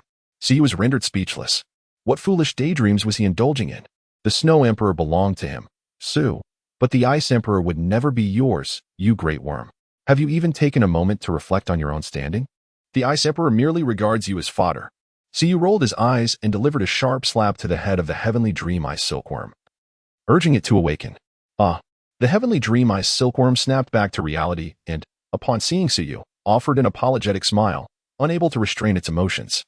Suyu was too indifferent to pay it any mind. When Gyuna approached, Ice Silkworm, I present you with two choices. The first, willingly become Suyu's soul ring, thus allowing me to preserve your wisdom. In the future, as Suyu rises to greatness, you too shall bask in his glory and soar to new heights. The second, I shall forcibly erase your soul, leading to your complete obliteration. At the opportune moment. Suyu interjected, Tianming Ice Silkworm, you surely do not wish to meet an untimely demise, do you? The Tianming Ice Silkworm was rendered speechless. Did it truly have a choice? It certainly did not wish for its wisdom to be erased. Esteemed one, is this child not a mental-type soul master? Can he genuinely endure my power? It remained concerned about this aspect, fearing that should anything go awry, Suyu might perish, leaving it in a dire predicament. Would it, too, face ruin? It possessed a rare treasure that safeguarded the sea of consciousness, which stood as steadfast as a rock. What a mental-type soul master could accomplish. He could achieve even more. Moreover, with my intervention, unforeseen calamities were simply out of the question. Gyuna stated with a serene demeanor. That I shall choose the first option. I am willing to become this child's soul ring. There was no other choice, as it lacked the strength to resist. In the absence of power, one could only be bullied. Fortunately, Suyu displayed remarkable talent, wielding the ultimate ice martial soul with its assistance. The success rate of deification should indeed be quite high. Furthermore, observing this child, it appeared to have connections with both the Stardow Forest and the extreme north. In the future, enlisting the Ice Emperor should prove considerably simpler. Thus, the likelihood of success increased significantly. The Tianming Ice Silkworm felt inclined to take a gamble. Very well, let us not squander any more time. With a graceful wave of her hand, Gyuna dismissed the golden aura that had bound the Tianming Ice Silkworm upon the altar. As the golden light dissipated, an icy chill emanated from the Tianming Ice Silkworm, enveloping the surrounding earth in a layer of frost. Suyu was the closest, naturally the first to be affected. However, he displayed no sign of distress. Compared to his ultimate ice, this slight warmth was akin to that of bath water. Let us begin. You shall first seal your own powers, and I shall support you. Gyuna's voice resonated. Upon hearing this, the heavenly dream ice silkworm hesitated no more. Its 10 golden rings pulsating as if animated. It leaned forward, resting its head against Suyu's forehead. The 10 golden rings swiftly enveloped Suyu's body, while the heavenly dream ice silkworm itself transformed into streams of white light that flowed continuously into him. Oh, what a formidable physique! Is this truly a child? The astonished voice of the heavenly dream ice silkworm echoed. Once it entered Suyu's body, it realized the extent of his physical strength. Among human soul masters, it would likely require significant cultivation to rival this child. As for peers of his age, none could compare to him. The heavenly dream ice silkworm felt elated. The stronger Suyu's physical condition, the higher the success rate of their fusion. Chapter 36. Sealing the essence, gentle streams of white light surged into Suyu's being, while an invisible wave of spiritual energy emanated from the heavenly dream ice silkworm. Although this spiritual wave lacked aggressive force, it was remarkably profound. In the outside world, it could likely render soul beasts within 100 miles momentarily incapable of thought. Nevertheless, Gyuna and Tian were true powerhouses, and such a spiritual impact would not pose any threat to them. As time passed slowly, the dense white light became increasingly substantial, gradually infusing Suyu's body. Meanwhile, the heavenly dream ice silkworm itself grew more transparent, its size rapidly diminishing. Suyu's body transformed entirely into a hue reminiscent of jade, exuding an icy aura that surged uncontrollably. The Ice Emperor's martial soul enveloped the vicinity in a radiant azure light, causing the temperature to plummet rapidly. Concurrently, traces of blood began to appear at Suyu's mouth and nose. The heavenly dream ice silkworm, initially awed by the Ice Emperor's regal presence, was thrown into disarray by Suyu's sudden turmoil. This is dire, my lord. The child is on the verge of collapse, it thought anxiously. It was aware that it had completely integrated itself within Suyu, and any misfortune that befell him would also spell its doom. Stay calm, Gyuna remarked, shaking her head as she observed quietly. The heavenly dream ice silkworm was nearly driven to exasperation. Just then, a burst of 9-colored radiance erupted from within Suyu, the overwhelming majesty nearly suffocating the ice silkworm. An unparalleled and formidable force of attraction surged within Suyu, as the residual power of the dream ice silkworm was entirely drawn into him. The dream ice silkworm, unable to exert any control, was wholly consumed by Suyu. Alas, the dream ice silkworm could only emit a gasp of astonishment before vanishing completely. A rich tapestry of 9-colored luminescence enveloped Suyu, as terrifying waves of energy rampaged within him, wild and unrestrained. The essence of this ice silkworm was overwhelmingly vast. Even the dragon god seal could only temporarily suppress it. Yet the moment had come. Guyana murmured softly, her delicate hand raised, casting a silvery radiance that enveloped Suyu entirely. Within this silvery glow, it seemed as if multiple elemental energies converged, exuding an extraordinary might. The silvery brilliance, akin to moonlight, enveloped Suyu, calming the tumultuous energy within him as if held in the grip of a colossal hand. Guyana's graceful hand trembled slightly, and a series of silver rings flew forth, surrounding Suyu. Only after unleashing 10 silver rings did Guyana cease her efforts. The 10 silver rings merged into Suyu's being, and the surging waves of energy dissipated entirely. The resplendent 9-colored radiance enveloping Suyu gradually dissipated, and subsequently, a luminous white halo ascended from beneath his feet. Specks of luminescence coalesced around Suyu's form as he traversed an unfamiliar realm. This space was adorned with countless white dots of light, juxtaposed against an endless golden ocean. Above this golden expanse, 10 colossal silver rings hovered majestically. Each silver ring emanated a creamy glow, accentuating its enigmatic and regal aura. This realm represented Suyu's sea of consciousness. Alas, how wretched I am! What manner of place is this? At that moment, a cacophony of lamentation abruptly echoed in Suyu's ears. Suyu focused his gaze and noticed a tiny white figure nestled among the 10 colossal silver rings. Upon closer inspection, it was none other than the heavenly Dream Eye Silkworm. Suyu's figure flickered, materializing before the Dreaming Eye Silkworm, with the silver halo almost within reach. Suyu could even sense the remarkably pure and terrifying energy contained within the halo. You have finally arrived. Upon seeing Suyu, the heavenly Dream Eye Silkworm was overwhelmed with emotion, tears streaming down its face as it lamented, "Brother, I am in such despair. This power, which rightly belongs to me, I am utterly incapable of controlling. Is there still a concept of justice? Is there any law left?" It was no surprise that the heavenly Dream Eye Silkworm found it difficult to accept this reality.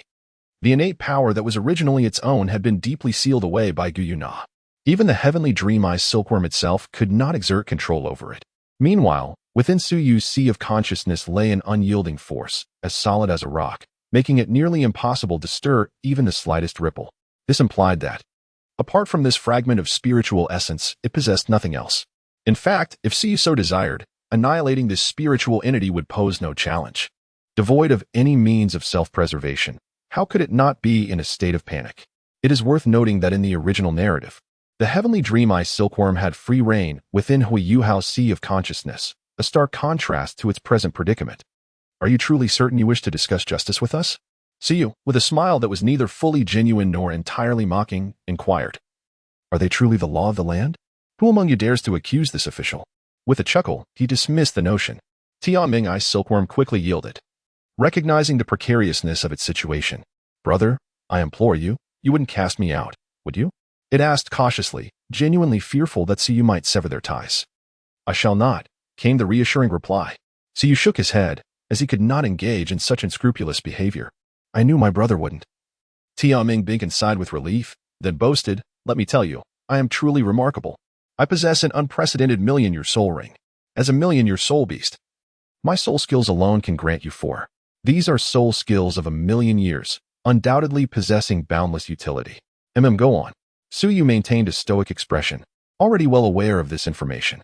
Currently, my power is sealed within these 10 rings. My strength can elevate all 10 of your soul rings to 100,000 years at most. As Tianming Binkin spoke, it furtively glanced at Suyu, seemingly eager to witness his astonishment.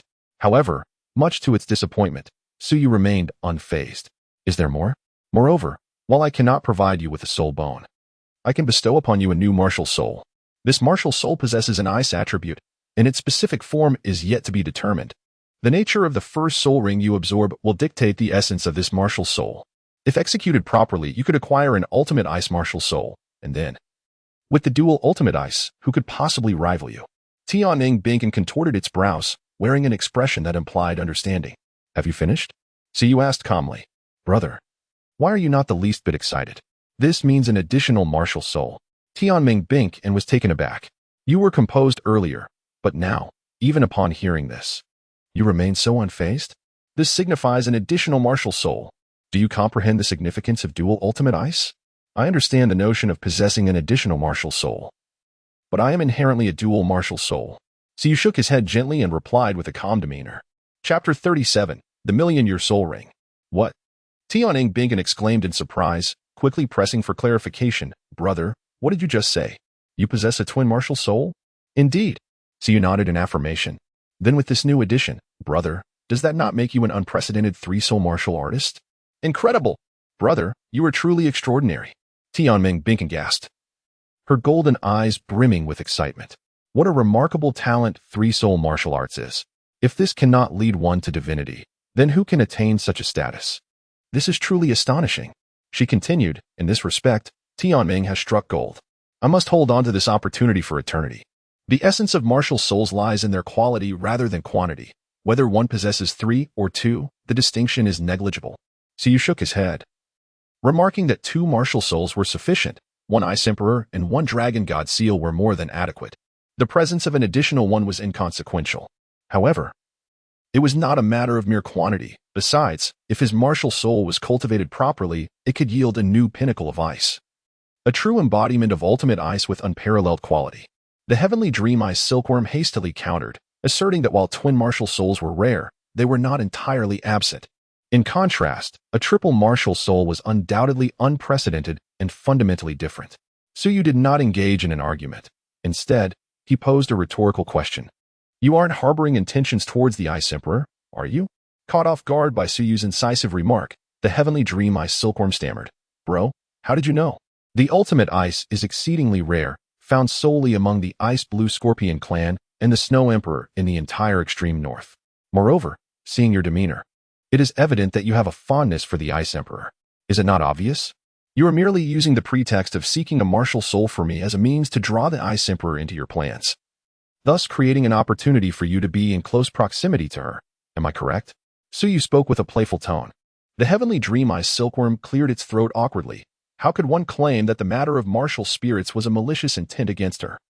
I am merely looking out for her well-being. To say you are foolish is an understatement. Have you truly forgotten that I am, by nature, the embodiment of ultimate ice martial spirit? Suyu rolled his eyes, pondering whether his Ice Emperor martial spirit could absorb the Ice Emperor's soul ring. Indeed, he was the epitome of ice. How splendid it was. Tianming began to chuckle foolishly, his infatuated expression causing Suyu's lips to twitch in annoyance. You ought to temper your enthusiasm. The Ice Emperor certainly does not hold you in high regard. Historically, the Ice Emperor had always dismissed Tianming's ice silkworm.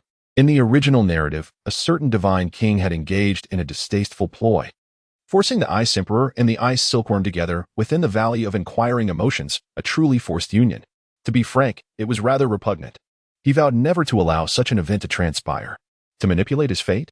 Absolutely not. One day, he would bring all these individuals down. They reveled in toying with the lives of others, so let them be toyed with in turn. He chuckled to himself, convinced that as long as he did not give up, Ice would eventually come to cherish him. Ice may torment me 1,000 times, yet I shall treat her as my first love. Such was his unwavering devotion. Tianming Ice Silkworm fantasized about the day he might be united with the Ice Emperor.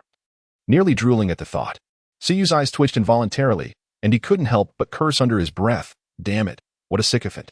Why is the domestic server so challenging? It is precisely due to the abundance of sycophants. To his surprise, even in the Doloa continent, he encountered one. With such infatuation written all over his face, may the sycophant meet a wretched fate. Suyu cursed under his breath, and with a swift motion of his right hand, a 9-colored seal soared forth from the golden ocean, radiating a brilliant spectrum of hues. The reason for the unparalleled stability of Suyu's sea of consciousness lies in the formidable suppression provided by the dragon god seal's spiritual essence. This seal effectively fortifies his mental realm, allowing Suyu to withstand the vast majority of psychic assaults. With a commanding presence, the dragon god seal expanded to the size of a small mountain, descending directly upon the heavenly dream ice silkworm. What is this? No, please. The heavenly dream ice silkworm lamented, as it was unceremoniously submerged into the golden ocean beneath the weight of the dragon god seal. With the absence of this lively creature, a profound tranquility enveloped the sea of consciousness. I shall suppress you for a few days to facilitate your awakening.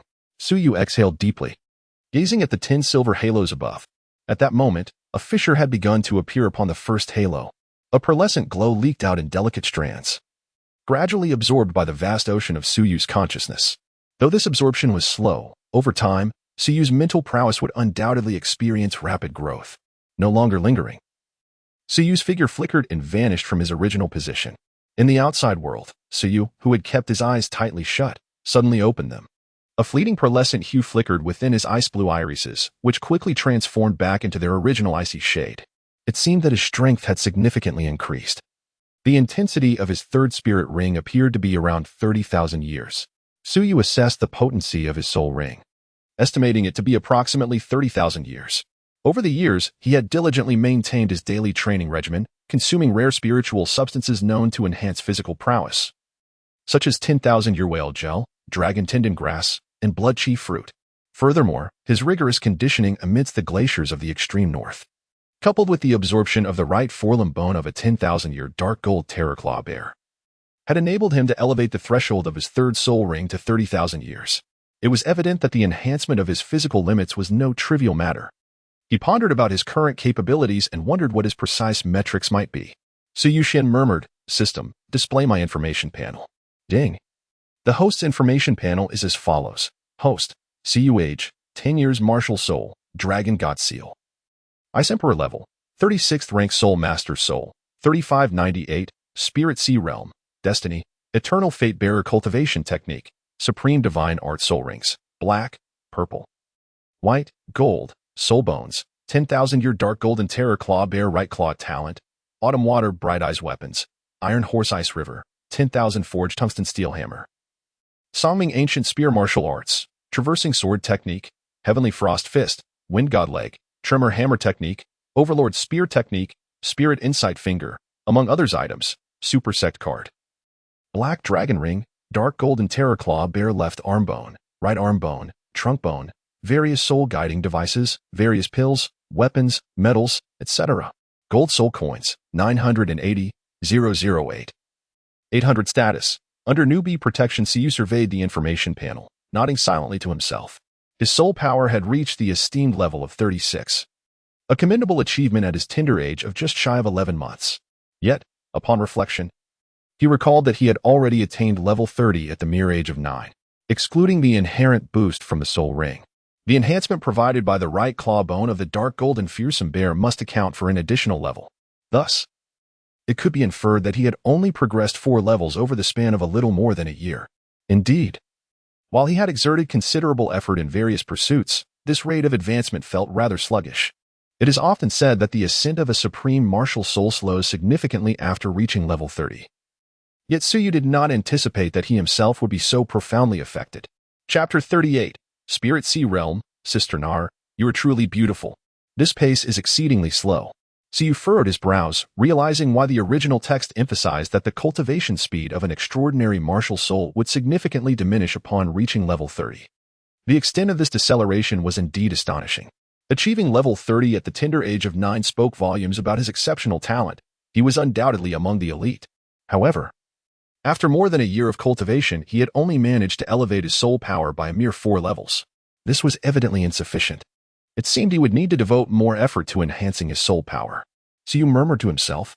Over the years, it cannot be said that he lacked diligence in his cultivation. Rather, he devoted a significant portion of his time to acquiring various forms of knowledge and mastering an array of martial techniques. Presently, concerning the soul beasts of the Stardow Forest and the northernmost regions, he might not claim to know them all. Yet he is certainly familiar with at least 8 or 9 out of 10. In terms of the breadth of his knowledge regarding soul beasts, few contemporaries can rival him. Furthermore, he is quite proficient in diverse martial arts, not merely skilled, but having reached a remarkable level of mastery. This proficiency is undoubtedly a significant factor contributing to his formidable combat strength.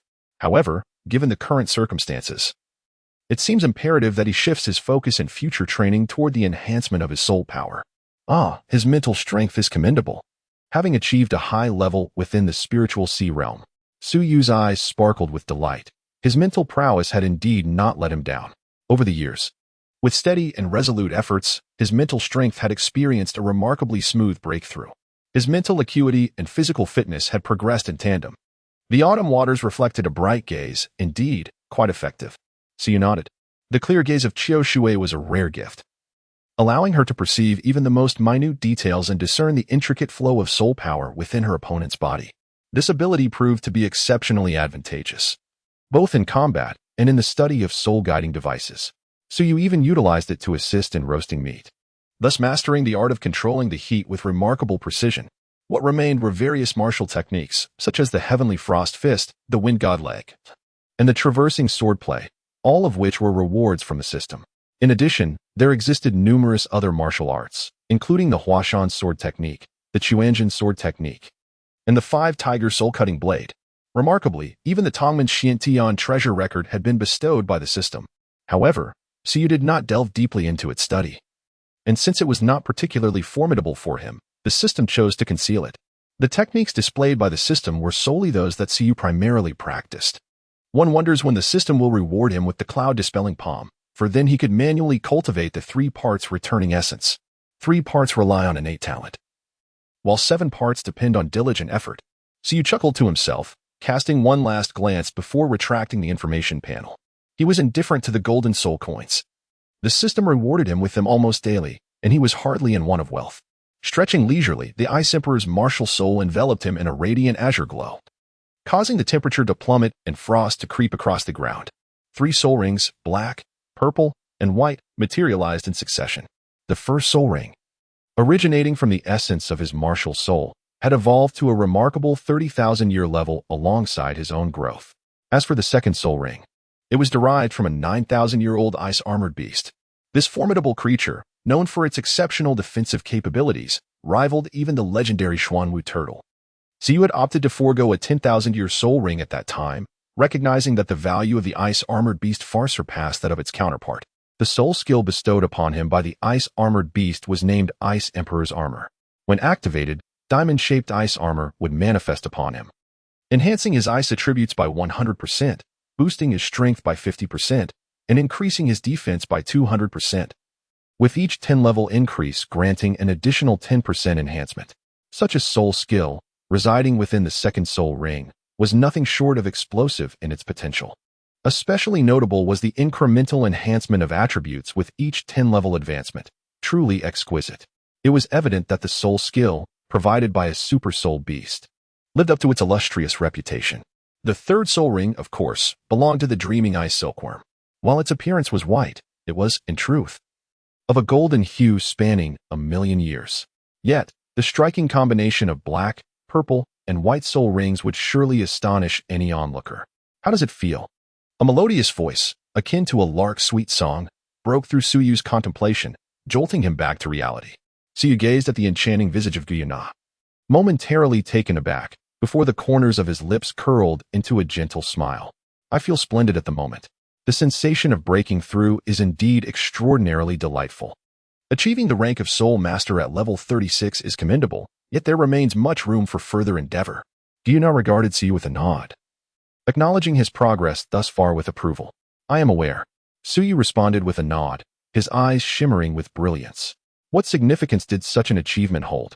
His aspirations reached for the stars and the boundless seas. Very well, let us return, he declared, with a graceful wave of her hand. Guyuna conjured a rift in space, and one by one, they stepped through. Upon their return to the subterranean realm, Guyuna imparted a few more instructions to Suyu. Should you require anything, simply instruct Deition to attend to it. You are the reincarnation of the dragon god, the leader of all spirit beasts, and there is no need for formality with them, she advised softly. The hierarchy among spirit beasts was even more stringent than one might expect, despite Guyuna's amiable demeanor towards Suyu. She remained an unapproachable ice queen in the presence of other spirit beasts. In her eyes, only Suyu, the reincarnated dragon god, held significance. All other spirit beasts were merely subordinates to her, including Deition. She hoped that Suyu would gradually cultivate the bearing of a leader, for he would one day bear the weighty responsibilities of the entire spirit beast clan. Understood, he replied. Suyu nodded repeatedly, then, with a glint in his eye, inquired, Sister Nara, may I visit you often? Guyuna was momentarily taken aback, yet she gently inclined her head, expressing that if there were any uncertainties, he could come down to ask her. This privilege was exclusive to Suyu. Even Deition would not dare to disturb Guyuna at any time. All right. Thank you, Sister Nara. Suyu smiled broadly, and after exchanging a few more words, Guyuna urged him to take his leave. Siyu took a few steps towards the spatial passage and suddenly turned around, revealing a radiant smile directed at Guyuna. Ah, there's something I forgot to mention. Sister Na, you are truly beautiful. As soon as he finished speaking, Suyu plunged into the spatial passage. Guyuna's violet eyes fluttered, a trace of astonishment flickering within them. No one had ever spoken to her in such a manner before. Beautiful? Gyuna gently touched her face, which was as if crafted by the heavens, breathtakingly exquisite, almost suffocating in its beauty. This child, why does he always focus on such trivial matters? Gyuna shook her head. He was still young, his thoughts unpredictable and ever-changing. It seemed he had undergone insufficient training. She would have to ask Tian to arrange more trials for him. Gyuna murmured softly. Meanwhile, Suyu, having just emerged from the spatial passage, felt a sudden chill creep up his back, prompting an involuntary shiver. Chapter 39. The Three-Eyed Golden Lion. Come, let's fight. What's this sudden chill running down my back? Could it be that someone is plotting against me? Just as he exited the spatial passage, Suyu experienced an inexplicable sense of coldness enveloping him. Could that little rascal be scheming against me again? Suyu felt a twinge of suspicion. Whenever something unfavorable occurred, he couldn't help but attribute it to a certain divine king. After all, he was currently the chosen one of the world's will, and it seemed that this divine king was likely plotting against him. Fortunately, the novice protection period had not yet concluded. Otherwise, this divine king would have undoubtedly already set his schemes into motion. One need only look at the original tale to witness the extent of Hou Yuhao's suffering at the hands of this divine king. Even the soul of his mother was taken to the heavens by this divine being, seizing upon Hou Yuhao's Achilles heel from the very start. The successful taming of Hou Yuhao was not without reason. How infuriating. I shall ensure that you pay for this one day. Suyu cursed as he strode outside. The certain divine king, unjustly burdened with a baseless accusation, expressed his profound frustration, although he was not without fault. It seemed unreasonable for him to bear the weight of every blame. The divine king asserted, "You have already chosen the path to your demise." Suyu traversed the path alongside the lake of life, venturing towards the outside world. His pace was swift, and he soon arrived at his former dwelling. Bai Ji and the three-eyed golden beast were present in that vicinity. Upon noticing his arrival, the three-eyed golden beast transformed into a streak of golden light and swiftly approached Suyu. It circled around him several times, its golden eyes scrutinizing him intently. Upon observing that Suyu appeared to be unharmed, it finally felt a sense of relief. Suyu gently stroked the fur of the three-eyed golden lion, cradling its head tenderly. "Rest assured, I am unharmed," Suyu softly spoke. The three-eyed golden lion nodded gently, brushing its head against Suyu's face. "I have now added the third spirit ring, 1,000,000 years old. How impressive." As Suyu gently caressed the fur of the three-eyed golden lion, he chuckled. "Is it truly so?" The three-eyed golden lion, taken aback, exclaimed, "1,000,000-year spirit ring? Could it possibly be that ice silkworm?" At that moment, Bai Ji also approached. "In all likelihood, the only 1,000,000-year spirit beast on the continent today is indeed that ice silkworm. Although it may be rather unremarkable, it is, after all, 1,000,000 years old." Bai Ji's words rang true. It was indeed that very ice silkworm. Suyu was not surprised. Bai Ji certainly understood the essence of the heavenly dream. After all, Bai Ji was one of the ferocious beasts that absorbed the heavenly dream ice silk. Her current cultivation level owed much to the heavenly dream's influence. The heavenly dream, with its singular strength, nourished the entire star Do forest's ferocious beasts, which was indeed magnificent.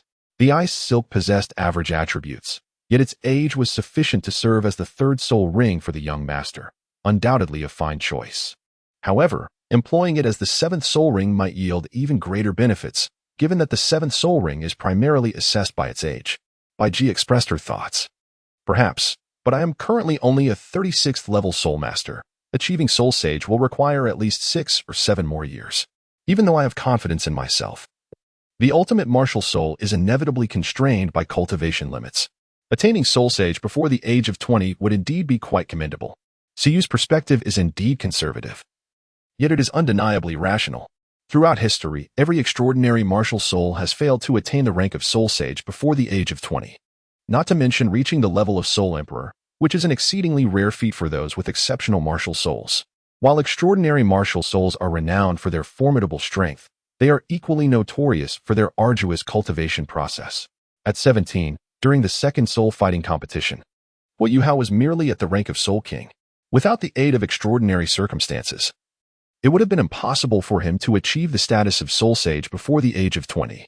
Suyu's assertions are made without considering such extraordinary factors. No one can predict what advantages he might unlock in the future or how significantly they might enhance his abilities. Thus, this reflects a prudent outlook. If we factor in extraordinary circumstances, Suyu is confident in reaching the realm of Soul Dolua before turning 20. Indeed, The challenge of cultivating an extraordinary martial soul is formidable. Even the young master cannot hasten the process, let alone extraordinary martial souls. It is difficult for any martial soul to reach the rank of soul sage before the age of 20. Those who do so are truly unparalleled prodigies. Baiji nodded in agreement, acknowledging the sentiment. It is likely that Sister Naur and her companions are also concerned that the heavenly dream-eye silkworm may not endure for much longer, as its heavenly tribulation could arrive at any moment. So you shrugged and smiled. Achieving soul saint status before the age of 20 is quite rare. Even within the inner court of Shrek Academy, those who attain soul emperor status before 20 are regarded as seeds of potential. Specifically, the only one who reached soul saint before 20, as noted in the original text, was Long Aotian from the body sect. It is regrettable that his demise was so hasty. As for Xiao Hongqian, his overindulgence in drugs rendered his soul saint status rather superficial, effectively leaving him crippled in the future. He pales in comparison to Meng Hongqian, whose cultivation talent is remarkably commendable. While the argument holds merit, speaking of talent, little Xian possesses quite a promising aptitude. Having achieved soul saint status before 20, she may very well become an asset to the young master in the future. Baiji suddenly recalled something and said, "That girl we rescued so casually back then has unexpectedly impressive talent. As for whether she becomes a help or not, I am indifferent. My only concern is for Sister Xian's happiness. She has endured much hardship, and I do not wish to impose upon her any further pressure." Siyu shook his head. Sister Xian's background was inherently pitiable. He felt a deep sense of compassion for her. To him, she was akin to family rather than a mere pawn to be exploited at will. In this world, there are countless individuals who can serve as pawns. Yet he would never lay a hand on those close to him. Would it not be wiser to manipulate adversaries instead? One of the primary reasons for Tang San's unpopularity lies in his ruthless treatment of his own daughter. If he can be so cruel to those he holds dearest, how can others ever believe he is a good man? He despises a certain divine king and would never stoop to engage in similar underhanded dealings. Otherwise, what would distinguish him from that king? Alas, young master, sighed Baiji, for the greatest virtue of this young master is his deep sense of loyalty. Yet, she feared that this very quality might become Su Yu's Achilles' heel. Little Xian, I sincerely hope you do not betray the young master. Otherwise, a fierce glint flickered in Baiji's eyes. Though she was kind and gentle, Su Yu was the one she had nurtured since childhood. Should anyone dare to harm him, she would ensure they faced the consequences they deserved. If only Su Yu knew what Baiji was contemplating, he would undoubtedly be at ease. For Sister Xian's character is truly trustworthy. Enough of such matters. I have just acquired my third soul ring, and am still unaccustomed to the soul abilities. I wish to find an opponent to test myself. Su Yu shifted his tone, chuckling as he said, allow me, let me take the lead." The three-eyed golden lion raised its head, curiosity glimmering in its golden eyes. It too wished to experience the prowess of the million-year soul skill. "See you, to engage in combat with you? You truly hold me in high regard. Surely, you must be harboring some nefarious intentions. Yearning to deliver a thorough beating to me, aren't you?" Chapter 40. The four soul skills bestowed by the heavenly dream. Siyu found himself momentarily speechless. What manner of creature was the three-eyed golden lion? Possessing the esteemed golden dragon bloodline, it was endowed with the ultimate attributes of both supreme light and supreme fire. Even its mental prowess was formidable. At the same level, not even the fearsome dark golden claw bear, known for its ferocity in battle, could hope to prevail against the three-eyed golden lion. This being truly exhibited no weaknesses, despite its mere 15,000 years of cultivation. Even an ordinary tidal Dolua would find themselves outmatched. In the original narrative, it withstood a furious strike from Xuanzai, merely sustaining injuries, regardless of Xuanzai's shortcomings. He was still a level 98 Super Dolua. The fact that the three-eyed golden lion could endure his attack without suffering severe harm attests to its tremendous power. What level was Su Yu, that he could withstand the onslaught of the three-eyed golden lion? Hence, he harbored doubts, wondering if the three-eyed golden lion was plotting something malevolent, perhaps intending to give him a thorough beating. Su Yu pondered carefully, wondering if he had offended her in any way. "Don't be ridiculous. My bones cannot withstand your antics." Su Yu gently rubbed the head of the three-eyed golden lion, expressing a look of helplessness.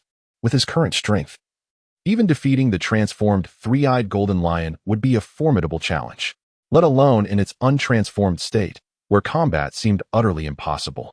Nevertheless, what harm could there be in trying?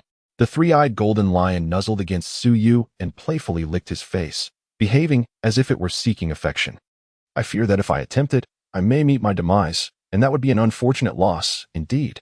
Su rolled his eyes, responding with irritation. It won't hurt you. It's merely a demonstration of the soul skill's effect. The three-eyed golden lion assured him repeatedly. Is that so? Unable to withstand the persistent entreaties of the three-eyed golden lion, Su Yu's tone softened slightly.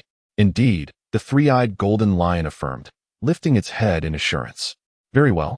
But if you happen to injure me, then you shall forfeit your roasted meat. Su Yu, with a sense of unease, secretly cautioned, three-eyed golden lion. Surely you do not wish to forego the delightful aroma of roasted meat, do you? The three-eyed golden lion replied earnestly, Fear not, I shall not harm you. Very well. Su Yu ultimately acquiesced, and the two distanced themselves in the clearing beside the lake of life. The icy blue radiance flickered around Su Yu. As the Ice Emperor's martial spirit had already manifested, 3 soul rings of black, purple, and white emerged from beneath his feet. 100 meters away, the three-eyed golden lion gazed curiously at Su Yu, or more precisely, at Su Yu's third soul ring. Is this truly a million-year soul ring? But why does it appear white? Su Yu gazed at the three-eyed golden lion, his expression grave. Subsequently, the third soul ring flickered, and a tempest of snow and wind engulfed the sky. In the next moment, he found himself in a realm of icy desolation. The swirling blizzard concealed Su Yu's figure, enveloping the three-eyed golden lion in its embrace. This was the Ice Emperor's domain, one of the 4 soul skills bestowed upon Su Yu by the Dream Ice Silkworm. It was a domain-type soul skill, filled with countless snowflakes, and Su Yu possessed absolute control over this domain, enabling him to perceive every movement within it. Simultaneously, the blizzard provided him with the ability to obscure his presence, significantly diminishing the efficacy of spiritual detection and similar abilities. This domain skill leaned heavily toward support, inflicting minimal damage. However, when combined with other skills, it could yield remarkable effects. The three-eyed golden lion exclaimed in surprise. Ever since this domain manifested, she had lost her perception of Su Yu. It appeared that this domain could weaken the capacity for spiritual attribute detection. Surrounding her were countless strands of icy silk. Delicate yet remarkably resilient, the ice silk ensnared her limbs the moment it appeared. She felt a chilling aura spreading throughout her body, threatening to induce paralysis or freezing if left unchecked. Suddenly, the three-eyed golden lion's body trembled, and a golden radiance erupted, causing the ice silk within a 5-meter radius to vanish in an instant. Su Yu embodies the essence of ultimate ice, yet she is also the epitome of radiant light and fierce fire. Coupled with the vast disparity in their levels, she finds herself utterly unable to exert control. Not far away, concealed within her domain, Su Yu observes the scene unfold, shaking her head in dismay. The three-eyed golden lion is overwhelmingly powerful, rendering any assessment futile. It merely stands there, unmovable, leaving her powerless against it. In the next moment, Su Yu's gaze flickers, and an imperceptible wave emanates forth. The three-eyed golden lion feels as though it has been pricked, followed by an icy chill penetrating deep within its soul, as if attempting to freeze its very essence. However, its mental fortitude is formidable, allowing it to forcibly suppress the encroaching cold. Subsequently, a resplendent golden radiance envelopes its form, akin to a miniature sun, forcibly shattering Su Yu's domain. In an instant, its eyes gleam brightly, transforming into a streak of golden light that lunges in a specific direction, swiftly toppling Su Yu to the ground. In Su Yu's eyes lingered a profound sense of helplessness, despite his considerable strength. It paled in comparison to the formidable three-eyed golden lion, who bore the bloodline of the golden dragon. The assertion of dominance was unequivocal. I have triumphed, declared the three-eyed golden lion, playfully licking Su Yu's face with an air of arrogance. Indeed, you have won. Su Yu was rendered speechless. It was utterly amusing. As he found himself completely unable to control the situation, the disparity was far too great. Observing Su Yu's expression of utter desolation, the three-eyed golden lion chuckled softly and nuzzled against Su Yu's cheek. That soul skill is quite impressive. What is its name? The three-eyed golden lion inquired with curiosity. That domain skill is called Ice Domain of the Emperor. As you have seen, within this domain, everything is within my perception. Su Yu elucidated. Perhaps due to the influence of the heavenly dream ice silkworm, this domain leans toward support. However, this does not imply a lack of strength. Domain-type skills have always been rare, and their appearance in the third soul ring is even more uncommon. Moreover, this is merely the domain's soul skill bestowed by the heavenly dream ice silkworm. He undoubtedly possesses a gifted domain of his own. Even the blue-silver emperor has a gifted domain. How could his divinely bestowed martial soul lack one? It simply is yet to reach the level of awakening. He has an inkling that the gifted domain of the Ice Emperor martial soul will possess formidable power. Then there is the Ice Silk, as well as that skill which directly assaults the soul. The three-eyed golden lion inquired, particularly intrigued by the soul skill that directly targets the soul, which is undeniably powerful. Had it not been for its excessively potent mental strength, it would have already fallen victim. The skill known as Ice Binding of the Emperor can unleash ice silk that envelopes a certain area. Once ensnared by the ice silk, it induces a slowing effect. And when the entanglement reaches a certain extent, it will be entirely frozen. The ice silkworm emits ice silk? The three-eyed golden lion tilted its head. Quite so. As for the direct soul assault, it is also the sole offensive soul skill among those granted by the heavenly dream ice silkworm, named Ice Spear of the Emperor. This soul skill can directly target and freeze the soul. This soul skill is quite fascinating, the three-eyed golden lion affirmed. Is there another? You mentioned 3. There should be one more, as a million-year soul ring possesses 4 soul skills, does it not? Chapter 41. Yuhao leaves home, Suyu's desire to depart. Under 100,000 years, there is 1 soul skill. 100,000-year soul ring grants 2 soul skills. Following this logic, the three-eyed golden lion could surmise that the heavenly dream ice silkworm has indeed provided 4 soul skills. The 4th soul skill is called Ice Blessing of the Emperor, a purely supportive soul skill. Observe. With that, Suyu activated the ice domain of the Emperor once more. The realm of ice and snow re-emerged. Subsequently, Suyu invoked Ice Blessing of the Emperor, and the three-eyed golden lion suddenly felt as if everything before its eyes had transformed. Everything within the domain was in resonance, and everything was distinctly visible. The effect of this skill enables those within the domain to share the same perspective as me.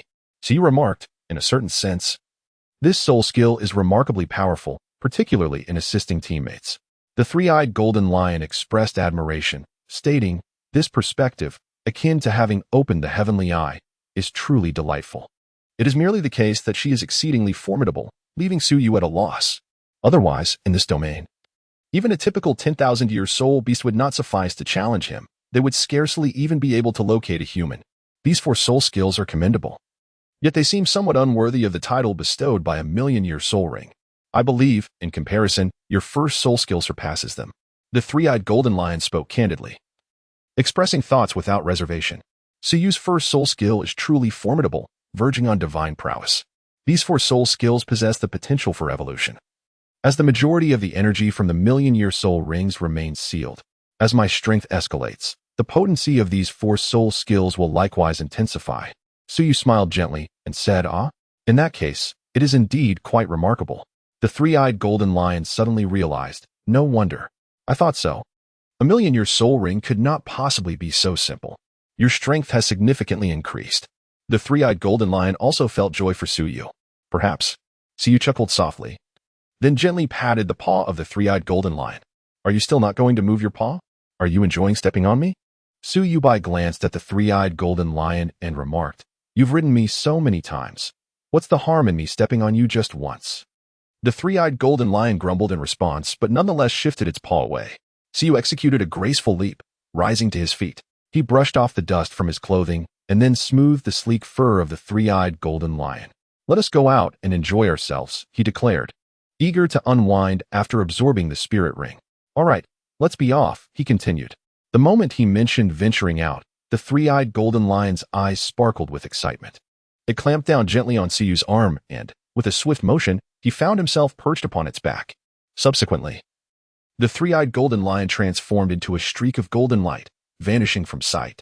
Observing the lion's disappearance, Baiji chuckled softly and shook her head. Realizing that the spirit beasts within the Stardow forest would once again be stirred from their peace today. Time flowed like water, and several months swiftly passed. Outside Star Luo City, at the Duke's residence, the back door on the northern side opened quietly, revealing a slight figure slipping out unnoticed. It was a boy who appeared to be around 11 or 12 years old, his build balanced and clad in a simple, clean gray robe, with a small bundle slung over his shoulders. His short black hair was neat, and while his small face could not be deemed handsome, it radiated a determination that surpassed his peers. Indeed, he was Hui Yuhao, the possessor of the spirit martial soul. Gently closing the door behind him, Hui Yuhao took a few hurried steps before abruptly halting and glancing back at the Duke's residence. His deep blue eyes were filled with a profound resentment. Mother, From your heavenly abode, bear witness to my vow. I shall dedicate my life to obliterating the entire White Tiger Duke's mansion, avenging you." Clenching his fists tightly, he was consumed by a torrent of hatred. Months had elapsed, and he was now 11 years old. He had finally elevated the spirit power of his spirit martial soul to level 10. With just one more spirit ring, he would become a true spirit master, a realm he had long yearned for, now beckoning him. For this moment, he had toiled for 5 years. 5 years. Do you comprehend the trials he faced during this time? His innate spirit power was merely level 1. And even the least talented children within the Duke's residence could become spirit masters within 3 years. Yet he, through relentless effort over 5 years, had barely reached level 10 spirit power. Throughout this journey, he had endured countless hardships and suffered much bullying, but he bore it all stoically. Now, having finally achieved level 10 spirit power, he felt no need to remain in this loathsome place any longer. One day, I shall return, not to prove my worth, but to reclaim what I have lost. White Tiger Duke's mansion, await my return. Hui Yuhao swore silently in his heart, his eyes reddening as he turned away from the Duke's residence without looking back. He ventured northward, swiftly stepping onto the official road. In the northern region of the Star Luo Empire lay the Stardow Forest, which was the destination of his journey. He intended to hunt spirit beasts within the Stardow Forest to obtain his first spirit ring. At the Life Lake in the Stardow Forest, a campfire blazed in a clearing, where Siyu was skewering 2 golden brown rabbits on a stick. The golden fat dripped from the meat, falling onto the flames, creating an enticing sight. Months had passed, and Suyu was now 11 years old. His strength had reached level 37 as a spirit venerable, just a step away from level 38. As he refocused on cultivating his spirit power, his progress accelerated. At his current pace, advancing 5 levels within a year seemed entirely feasible.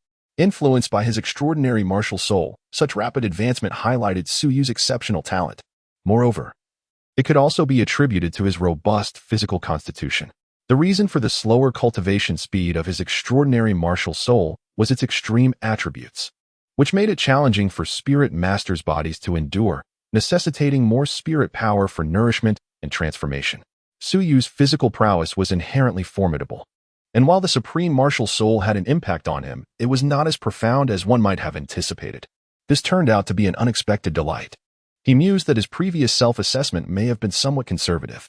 Taking out the roasted rabbit, golden and succulent, he sprinkled it with cumin and chili powder, then briefly returned it to the flames. Instantly, an exquisite aroma wafted through the air. It was ready to be savored. Siyu took out a rabbit and offered it to the mouth of the 3-eyed golden lion. It was still warm and smelled delightful. However, the usually gluttonous, 3-eyed golden lion did not exhibit the anticipated eagerness. Instead, she gazed at the roasted rabbit without making a move, her golden eyes fixed on Suyu.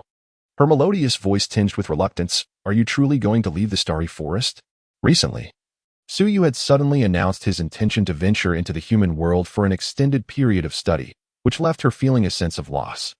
In the past 5 years, she had accompanied Suyu on countless adventures, cherishing the happiest moments of her existence. Although Suyu had often traveled before, his absences were typically brief, lasting only a few months.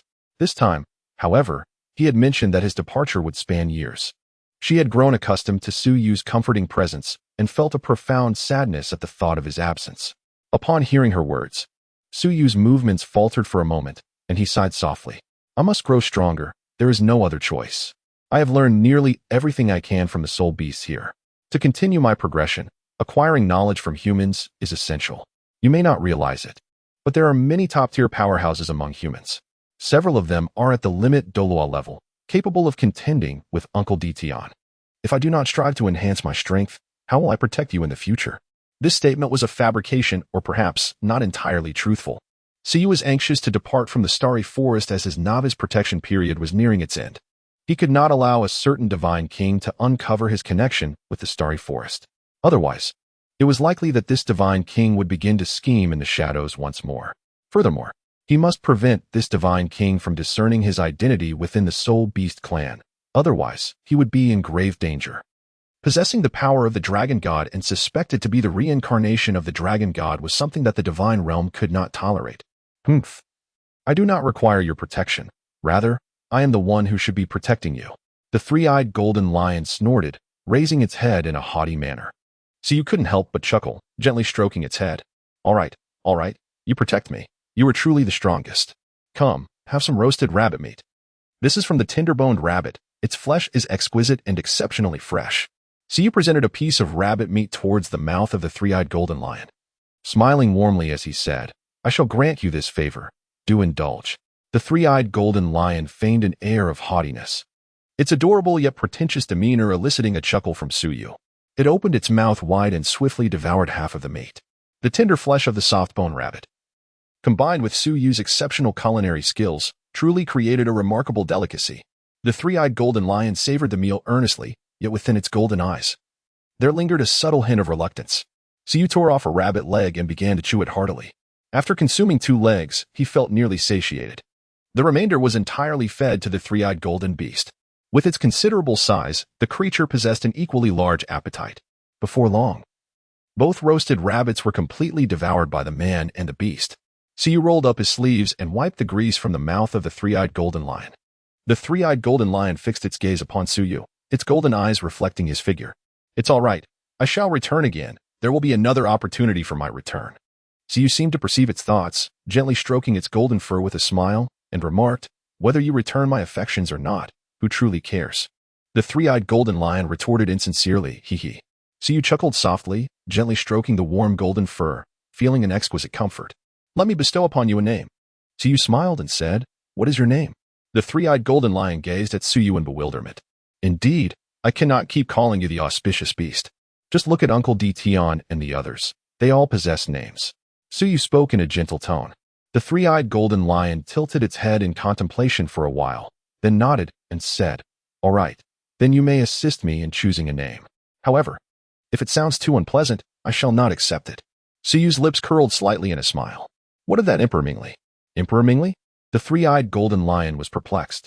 Suyu elucidated. The imperial auspicious beast naturally carries the imperial surname. The enlightened ones are akin to the sun and moon. When the sun and moon grace the heavens, they illuminate the earthly realm. You, endowed with the fortune of the starry great forest, possess a status among spirit beasts that is as esteemed and radiant as the sun and moon in the sky, unparalleled and unique. Furthermore, Li is often associated with Li, a substance of exquisite transparency. Thus, Li symbolizes beauty. Your appearance is so resplendent, surpassing all spirit beasts. Is it not perfectly fitting to adopt the character Li? Suyu provided a meticulous explanation, and the three-eyed golden lion nodded in agreement, acknowledging the validity of the statement. Deemingly. From now on I shall refer to you as Deemingly. The three-eyed golden lion's golden eyes gleamed with a hint of excitement as it spoke. It found the name quite satisfactory. Henceforth, I shall call you Mingli. Suyu gently caressed her head, a smile gracing his face. The three-eyed golden lion tilted its head, softly nudging Suyu's cheek, creating an atmosphere of harmonious companionship between man and beast. Beneath the lake of life, 2 figures emerged. One was clad in a blue robe, with white hair and blue eyes. The other was shrouded in silver veils, possessing silver hair and violet eyes. Both bore an extraordinary beauty rarely seen in the world, with the only flaw perhaps being the lingering youthfulness etched upon the face of the white-haired youth. Is it true, as Tian said, that you are preparing to leave the starry forest? Gu Yuna, with her silver hair cascading down to her waist, possessed a flawless beauty akin to that of a celestial maiden, radiant and unparalleled. I intend to journey to the human realm to pursue my studies. For the human world harbors its own unique wonders, especially with the currently flourishing soul-guiding devices, which wield immense power. I have a premonition that these soul-guiding devices will likely become mainstream in the future, posing a potentially lethal threat even to beings of Uncle Emperor Tian's caliber. Suyu's expression was grave as he spoke. He was not merely speaking without thought. The power of the soul-guiding device should not be underestimated, let alone the 12-level god-slaying soul-guiding artillery shell from 10,000 years hence. Even the peak demigod, Yun Ming, who had forged his own semi-divine status, could be taken down by it. During the second segment of the battle, that deathly soul-guiding device posed a significant threat to Emperor Tian. The might of soul-guiding devices is indeed formidable. Are you serious? Gyuna inquired, somewhat astonished. Suyu nodded vigorously.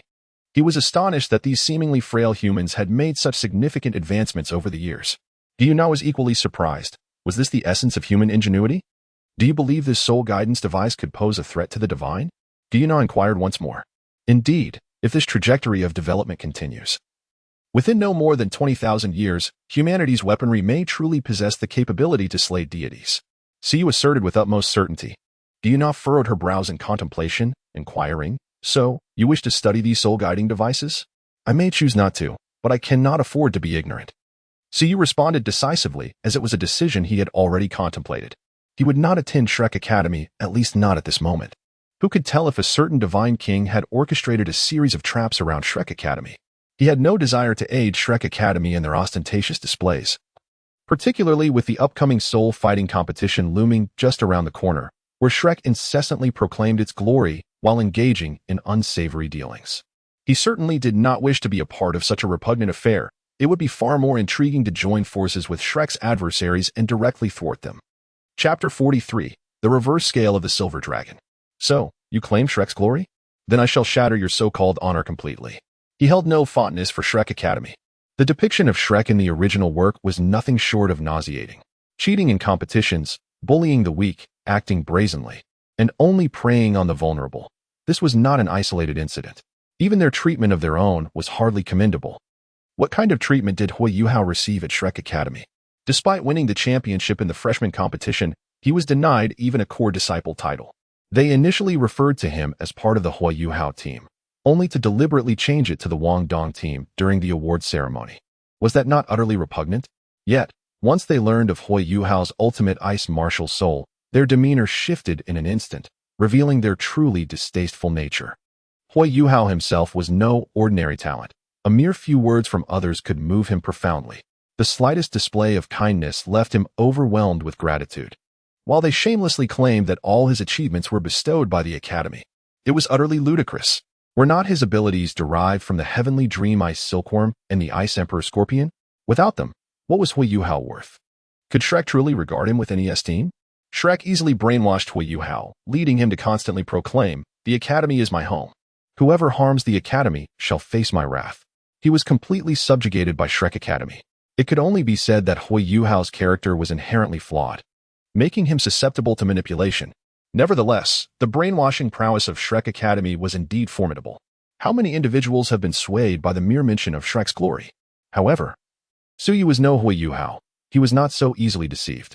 You make a valid point, yet human society is fraught with peril. In your pursuit of knowledge, you will inevitably find yourself in esteemed institutions. At that point, even Emperor Tian may not be able to protect you at all times. You must grasp this reality. Gyuna regarded Siyu with a serious expression and remarked, "This endeavor carries significant risks." "Sister Nar, I am well aware. However, I have never been one to fear risks." Siyu grinned and remarked that he still possessed a formidable sect card, unperturbed by any trifles. "Very well. It seems I cannot dissuade you. Here, take this." Gyuna gracefully lifted her delicate hand, and a silver dragon scale, akin to the size of a basin, materialized before her. In the next instant, the scale swiftly diminished, transforming into a palm-sized artifact. This silver dragon scale emanated a powerful elemental aura, subtly hinting at an ancient majesty. Siyu remained indifferent to the overwhelming pressure, effortlessly retrieving the silver dragon scale. This scale gleamed with a pristine brightness, flawless and as smooth as a mirror, imparting a chilling sensation when held. However, the divine energy pulsating within indicated that it was far from an ordinary object. "This is my reverse scale. Keep it with you. It will safeguard you in times of peril," Gyuna softly proclaimed, her lips parting slightly. This silver dragon's reverse scale was the most resilient piece of armor she possessed. No force below the rank of extreme Dolois could breach this defense. In ordinary circumstances, it would remain dormant, only activating when Suyu faced a life-threatening attack. Upon activation, she would sense it instantly and rush to his aid. Yet, she refrained from mentioning this latter detail, wishing to prevent Suyu from developing a sense of dependency. Additionally, this reverse scale could suppress the leakage of your Dragon God aura. At present, you are unable to properly harness the power of the Dragon God. Although Suyu rarely employs the Dragon God Seal Martial Soul, it instinctively retaliates when the majesty of the Dragon God is provoked, a fact she has already demonstrated. She remains unaware of the number of powerful beings possessing dragon lineage martial souls in the outside world, nor does she know if Suyu will encounter any. However, should such an encounter occur, the moment the dragon martial soul dares to exert its pressure, the Dragon God Seal will automatically respond, potentially revealing Suyu's martial soul. Such premature exposure of a martial soul is certainly undesirable. Upon hearing Gyuna's words, Suyu's eyes lit up with realization. This is indeed fortuitous. It alleviates his concerns regarding the exposure of the dragon god seal. Sister Nar, your kindness towards me is truly overwhelming, and I find myself at a loss for how to repay you. Perhaps I could offer myself in gratitude? So you stepped forward a couple of paces, leaning in front of Gu Yuna with a playful grin. Gu Yuna was momentarily taken aback, followed by a wave of speechlessness. This audacious little rascal truly had the nerve to speak to her in such a manner. However, she found herself at a loss on how to handle Suyu. After all, he was the reincarnation of the dragon god, the hope of the Soul Beast clan. This little fellow spent his days lost in fanciful thoughts. Gu Yuna gently tapped Suyu on the head, adopting a serious expression as she began to impart some wisdom. Suyu seized Gu Yuna's hand, clasping it within his own amidst her incredulous gaze. Suyu gazed at Gu Yuna with an unprecedented seriousness in his eyes. Sister Na, when the day comes that I am invincible in the world, will you marry me? Whether deemed reckless or audacious, Suyu felt this declaration was necessary. Over the past few months, he had spent a considerable amount of time with Gu Yuna, and indeed, he had developed genuine affection for her. Gu Yuna, with her exquisite beauty, could be hailed as the most enchanting woman in the Doa continent. It was only natural for him to harbor feelings for her. Even if he did not love her, he could not help but be captivated by her alluring physique. The thought of Gu Yuna's delicate form left him in awe. Another reason for his sentiments was her personality. Despite her seemingly frosty demeanor, akin to a goddess of chastity, she was, in fact, quite naive when it came to matters of the heart. Once entangled in romance, her sense of direction seemed to vanish entirely. In the third season of Doloa, Gu Yuna fell for Tangwilin, leading to the tragic betrayal of Dition. He certainly did not wish for Gu Yuna to betray him while he toiled for the Soul Beast clan. Such a fate would render him a mere jester. Although he might have been overly concerned, it was always prudent to prepare for unforeseen circumstances. He disliked situations that spiraled beyond his control. A potential explosive situation such as this needed resolution. There were two possible approaches. The first was to eliminate the threat entirely. However, not only was he no match for Gu Yuna, but he was also indebted to her, having been rescued from the Dragon Valley. Dition and Baiji had come to his aid under Gu Yuna's guidance. She had nurtured him, and thus she deserved his gratitude. To act against Gu Yuna would be akin to ingratitude. Therefore, he had no choice but to pursue the second option, to make Gu Yuna fall in love with him. Once she was smitten with her romantic inclinations, how could she possibly betray him? As for his advantages, he possessed the greatest asset of all, his identity as the reincarnation of the dragon god. He dared to confess his feelings to Gu Yuna, all the while remaining unscathed. This was his prowess. Were it anyone else, they would have long since met their demise. Chapter 44. The promise with Gu Yuna to win Gu Yuna's heart. He must first ensure that she acknowledges him and focuses her attention upon him. In this regard, Suyu was undoubtedly confident. Little one, cease your antics. Gu Yuna gently chided, shaking her head. Sister Na, I'm not jesting. I speak with utmost sincerity. Suyu fixed his gaze intently on Gu Yuna, his expression imbued with utmost seriousness. He needed her to comprehend that he was not jesting. Gu Yuna was taken aback for a moment, then met Suyu's resolute gaze, her demeanor slightly dazed. Could it be that this child is truly earnest? All along, Gu Yuna had regarded Suyu as merely a child, yet it was evident now that he had genuinely matured. He was capable of reflection and exhibited considerable maturity. After a brief contemplation, Gu Yuna smiled warmly and said, Very well, when the day comes that you are unrivaled in the world, I shall marry you. She pondered seriously for a moment. Given her status, those worthy of her hand in marriage were indeed exceedingly rare. Suyu was undoubtedly the most suitable one. As a reincarnation of the dragon god, he possesses an upright character and boundless potential, sharing common ground with her, allowing them to assist each other. It is not to say that Gu Yuna genuinely harbors affection for Suyu at this moment, but rather that he is indeed a fitting match. Another significant point is that if she can inspire Suyu to strive harder for strength and take a greater interest in the Soul Beast clan, it would not be a detrimental outcome. Regardless of whom she marries, when Suyu becomes truly invincible, what difference does it make if she is wed to him? For the sake of the Soul Beast clan, she is willing to make certain sacrifices. Gu Yuna is currently very clear-headed, often contemplating from a perspective of benefit. When not ensnared by the whirlpool of emotions, her intellect remains quite effective. Sister Nar, do you truly mean it? Suyu's eyes sparkled with a hint of surprise. However, I have a condition. I shall grant you only 20 years. After 2 decades, you must ascend to divinity. At the age of 31. It is commendable for an ordinary individual to achieve the rank of title Dolua, yet you are no ordinary person. Mere mortals are unworthy of my Guyuna. Guyuna regarded Suyu with a frosty demeanor, imbued with a touch of pride. She is the esteemed Silver Dragon King. How could she be matched with someone of common status? Of course, her intent was not genuinely to demand that Suyu attain godhood by 31, but to motivate him to diligently cultivate.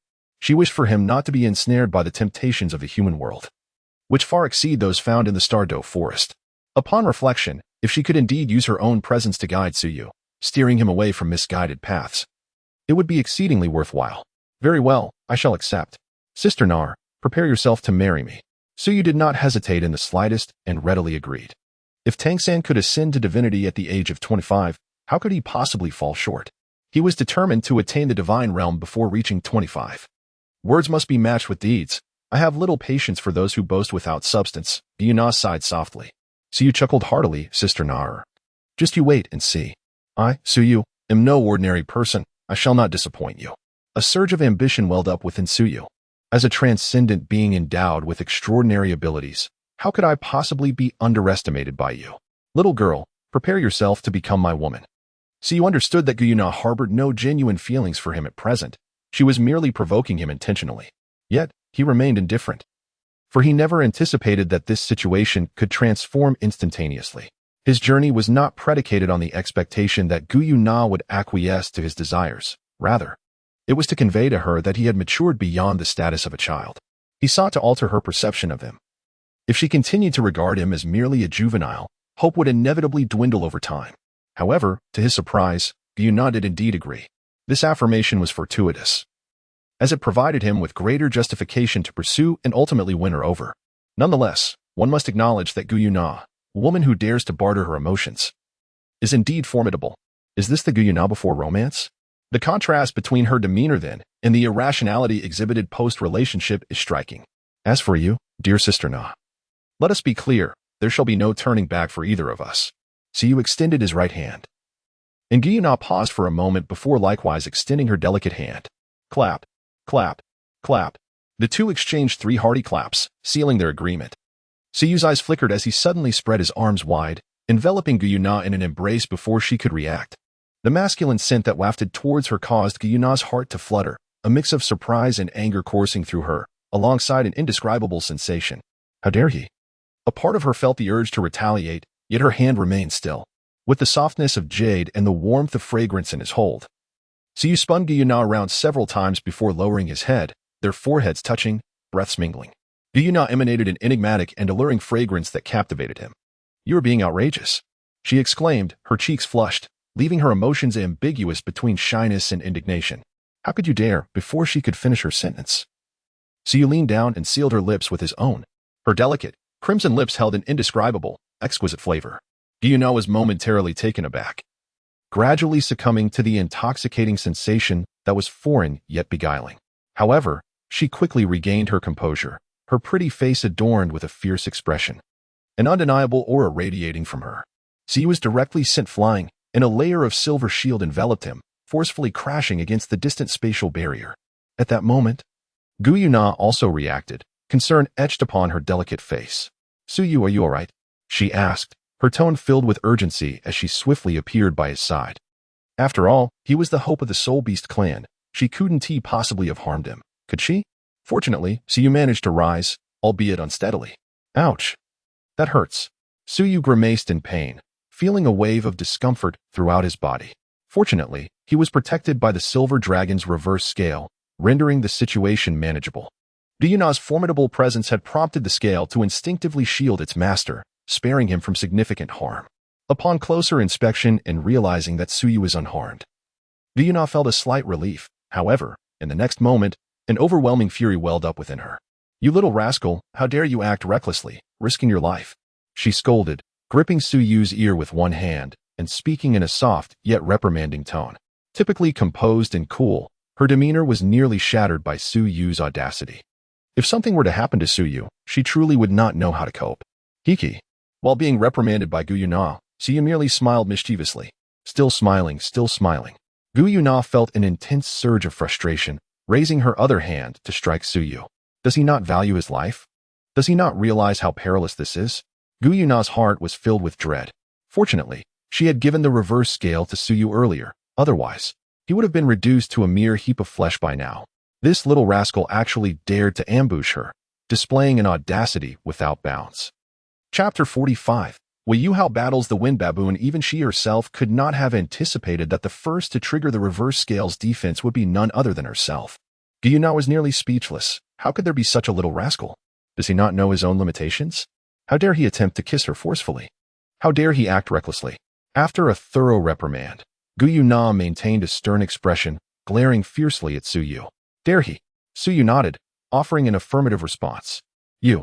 Guyuna was almost driven to laughter by anger. Are you truly reckless with your life? To die beneath the peony blossoms is to remain spirited even in death. Suyu grasped Guyuna's hand, his eyes filled with tender affection. Guyuna trembled, unable to meet Suyu's gaze, and instinctively turned her head away. Unbeknownst to her, an inexplicable emotion fluttered within her heart, causing a sense of unease. Suyu, seizing the moment, stepped forward and embraced Guyuna. Instinctively, Guyuna wished to struggle. Yet the memory of her recent struggle, which nearly cost Suyu his life, compelled her to suppress that impulse. Suyu gently turned Guyuna's head back, gazing into her violet eyes with a profound tenderness. Their eyes locked in an intimate stare, stirring an inexplicable emotion within Guyuna that surged uncontrollably. Research indicates that when a man and a woman maintain eye contact for over a minute, they may develop unusual feelings for one another. Given that Guyuna was already emotionally stirred by Suyu's playful demeanor, this moment of connection magnified her feelings exponentially. Furthermore, Suyu's draconic aura held a magnetic allure for Guyuna, who, being a novice in matters of the heart, found herself unable to suppress the fluttering of her heart. For those familiar with Doa Dela 3, it is evident that while Guyuna may appear aloof, she is, in fact, quite susceptible to romantic pursuits. Suyu raised his right hand, gently caressing Guyuna's cheek as if he were tenderly handling an unparalleled treasure. Suyu gazed at Guyuna with a tender look, then lifted her chin and boldly kissed her. After all, Guyuna would not harm him. There was truly little that Suyu dared not do. Guyuna's beautiful eyes widened, seemingly taken aback by Suyu's audacity. Suyu boldly pressed his lips against hers, unabashedly deepening the kiss. Guyuna wished to resist, yet feared to cause him harm. Gradually, she found herself lost in the moment once more. The two, consumed by their passion, embraced intimately as Suyu held Guyuna's waist. Time slipped away unnoticed until they finally parted, breathless. Suyu gazed at the exquisite visage before him. His eyes softened as he gently pecked at her crimson lips. Nar, wait for my return to marry you. With those words, Suyu turned and departed. Guyuna stood in a daze, watching as Suyu stepped into the spatial passage and vanished, yet she remained motionless. Her heart was in turmoil. Outside the Stardew forest, a frail figure clad in gray cloth gradually emerged. His appearance was unremarkable, yet his eyes sparkled with an unusual brilliance that set him apart. Ahead, 50 miles lay the entrance to the Stardew forest, where Soul Beast roamed, warning of potential danger. Wayuhao glanced at the nearby signpost, a surge of excitement rising within him. Indeed, he had not taken a wrong turn. However, anxiety soon washed over him, prompting him to touch the white tiger dagger at his waist, his expression hardening with resolve. Retreat was not an option. Becoming a soul master was his only path. He sought justice for his mother and revenge against the White Tiger Duke's mansion. He must grow stronger. Encouraged by his thoughts, Wayuhao pressed onward. As he approached the Stardew forest, the air grew cooler. Soon, he found himself at the forest's edge, an enormous expanse that resembled an abyss, concealing untold horrors within. Swallowing hard, he steeled his resolve and stepped into the Stardew forest. Upon entering, the tension and fear in Wayuhao's heart began to dissipate. The surrounding trees were lush and verdant, imparting a refreshing aura that lightened his mood. As he contemplated the imminent acquisition of his first soul ring, a wave of exhilaration surged through him. With heightened spirits, he quickened his pace. Suddenly, an odd sensation pricked at his senses, akin to being stung by needles in his eyes. Swiftly, he summoned his soul power, concentrating it in his spirit eye, allowing faint currents to swirl around his vision. It was then that he caught a glimpse of a shadow darting past on the left side of the path, possessing an exceedingly rare mental-type mutated martial soul. The spirit eye granted him a formidable sense of foreboding. Instinctively, Wayuhao reacted with heightened acuity, throwing himself to the left while deftly drawing the white tiger dagger from behind his waist. A dark figure abruptly darted past where he had just been standing, landing nearby. Wayuhao immediately recognized it as a baboon, about a meter tall, covered in brownish-yellow fur, with fierce brown eyes. Its arms were disproportionately long, tipped with sharp claws, and its canine teeth protruded menacingly, exuding a dangerous aura. This soul beast was none other than the notorious god layer, the wind baboon. Having missed its first strike, the wind baboon issued a low growl and lunged at Hui Yuhao with powerful hind legs. Despite its moderate speed, Hui Yuhao's limited soul power rendered him somewhat clumsy. Even with the aid of his spirit eye, he found himself momentarily flustered. As the wind baboon charged, he rolled to the left, narrowly avoiding its attack. However, before he could regain his footing, the wind baboon's paw swiped at him. Unable to evade in time, Hui Yuhao felt a searing pain as the beast's sharp claws tore through flesh, leaving him with a gaping wound at his waist. Cold sweat beaded on his forehead. But he had no time to dwell on the pain. He scrambled to his feet, raising the white tiger dagger defensively. His heart raced with anxiety. This was his first encounter with an enemy. The fiery pain in his side was nearly unbearable, and blood seeped from the wound, staining his clothing crimson. Yet, he dared not look away from the menacing wind baboon, which was now fixated on him. Hui Yuhao understood that this would be a grueling battle. The wind baboon, frustrated by its failed attempts, pounded its fist against its chest, emitting a series of growls. It glared at Hui Yuhao, its eyes ablaze with fury. The two, a boy and a beast, stood poised for confrontation, the tension palpable. With a deafening roar, the wind baboon suddenly launched its attack, opening its mouth to unleash a burst of white light. This unexpected assault caught Hui Yuhao off guard. He had not anticipated such an offensive capability. The light surged forth with alarming speed and ferocity, paralyzing him momentarily with shock. In that critical moment, he hastily raised the white tiger dagger to shield himself. The white light collided with the dagger, and a brilliant azure glow erupted from it, devouring the energy. Hui Yuhao felt a flicker of hope. But before he could revel in his victory, a shadow eclipsed the sunlight. The wind baboon was upon him once more, spewing forth more white light. Panic surged within him, leaving him no time to evade as he desperately swung the dagger in a wild arc. With a resounding thud, the wind baboon's paw struck Hui Yuhao's chest, sending him hurtling several meters away. He landed with a thud, rolling twice before coming to rest, his body coated in dirt. Pain racked his form, blood trickling from his mouth and nose, and his chest was a gruesome mess from the wind baboon's attack. The blow had inflicted serious injuries, even shaking his internal organs. Gritting his teeth against the agony, Hui Yuhao struggled to rise, gripping the white tiger dagger tightly as he cautiously surveyed his surroundings. To his surprise, the wind baboon had gone still. Upon closer inspection, he realized it stood frozen in place, a white soul ring hovering above its lifeless body. Had the wind baboon perished? Confusion clouded Hui Yuhao's thoughts as he reflected on the previous events. In his panic, he had swung the white tiger dagger indiscriminately, and it seemed he had unwittingly struck a vital point. With clarity washing over him, he finally allowed himself to relax, collapsing onto the ground in exhaustion.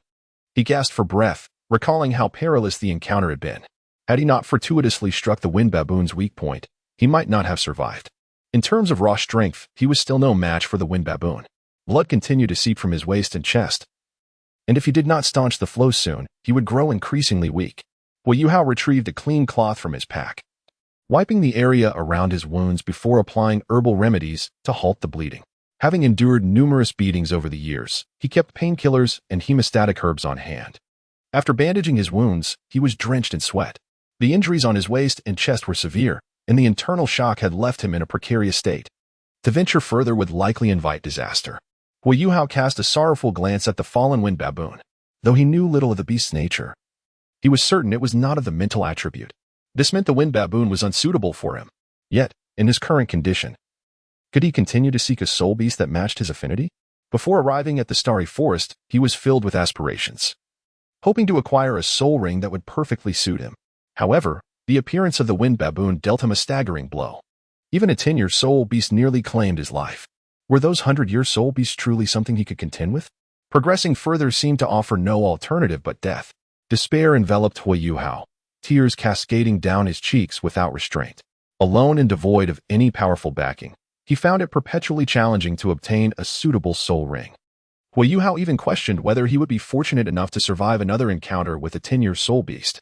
Although the soul ring from the wind baboon was not suitable for him, it was still a soul ring nonetheless. Possessing it would allow him to advance to the rank of soul master. Upon reaching level 20, he would be entitled to an even better soul ring. At this moment, there was nothing more significant to Hui Yuhao than becoming a soul master. Mother tears streamed from Hui Yuhao's eyes as thoughts of his mother resurfaced. He rose once more.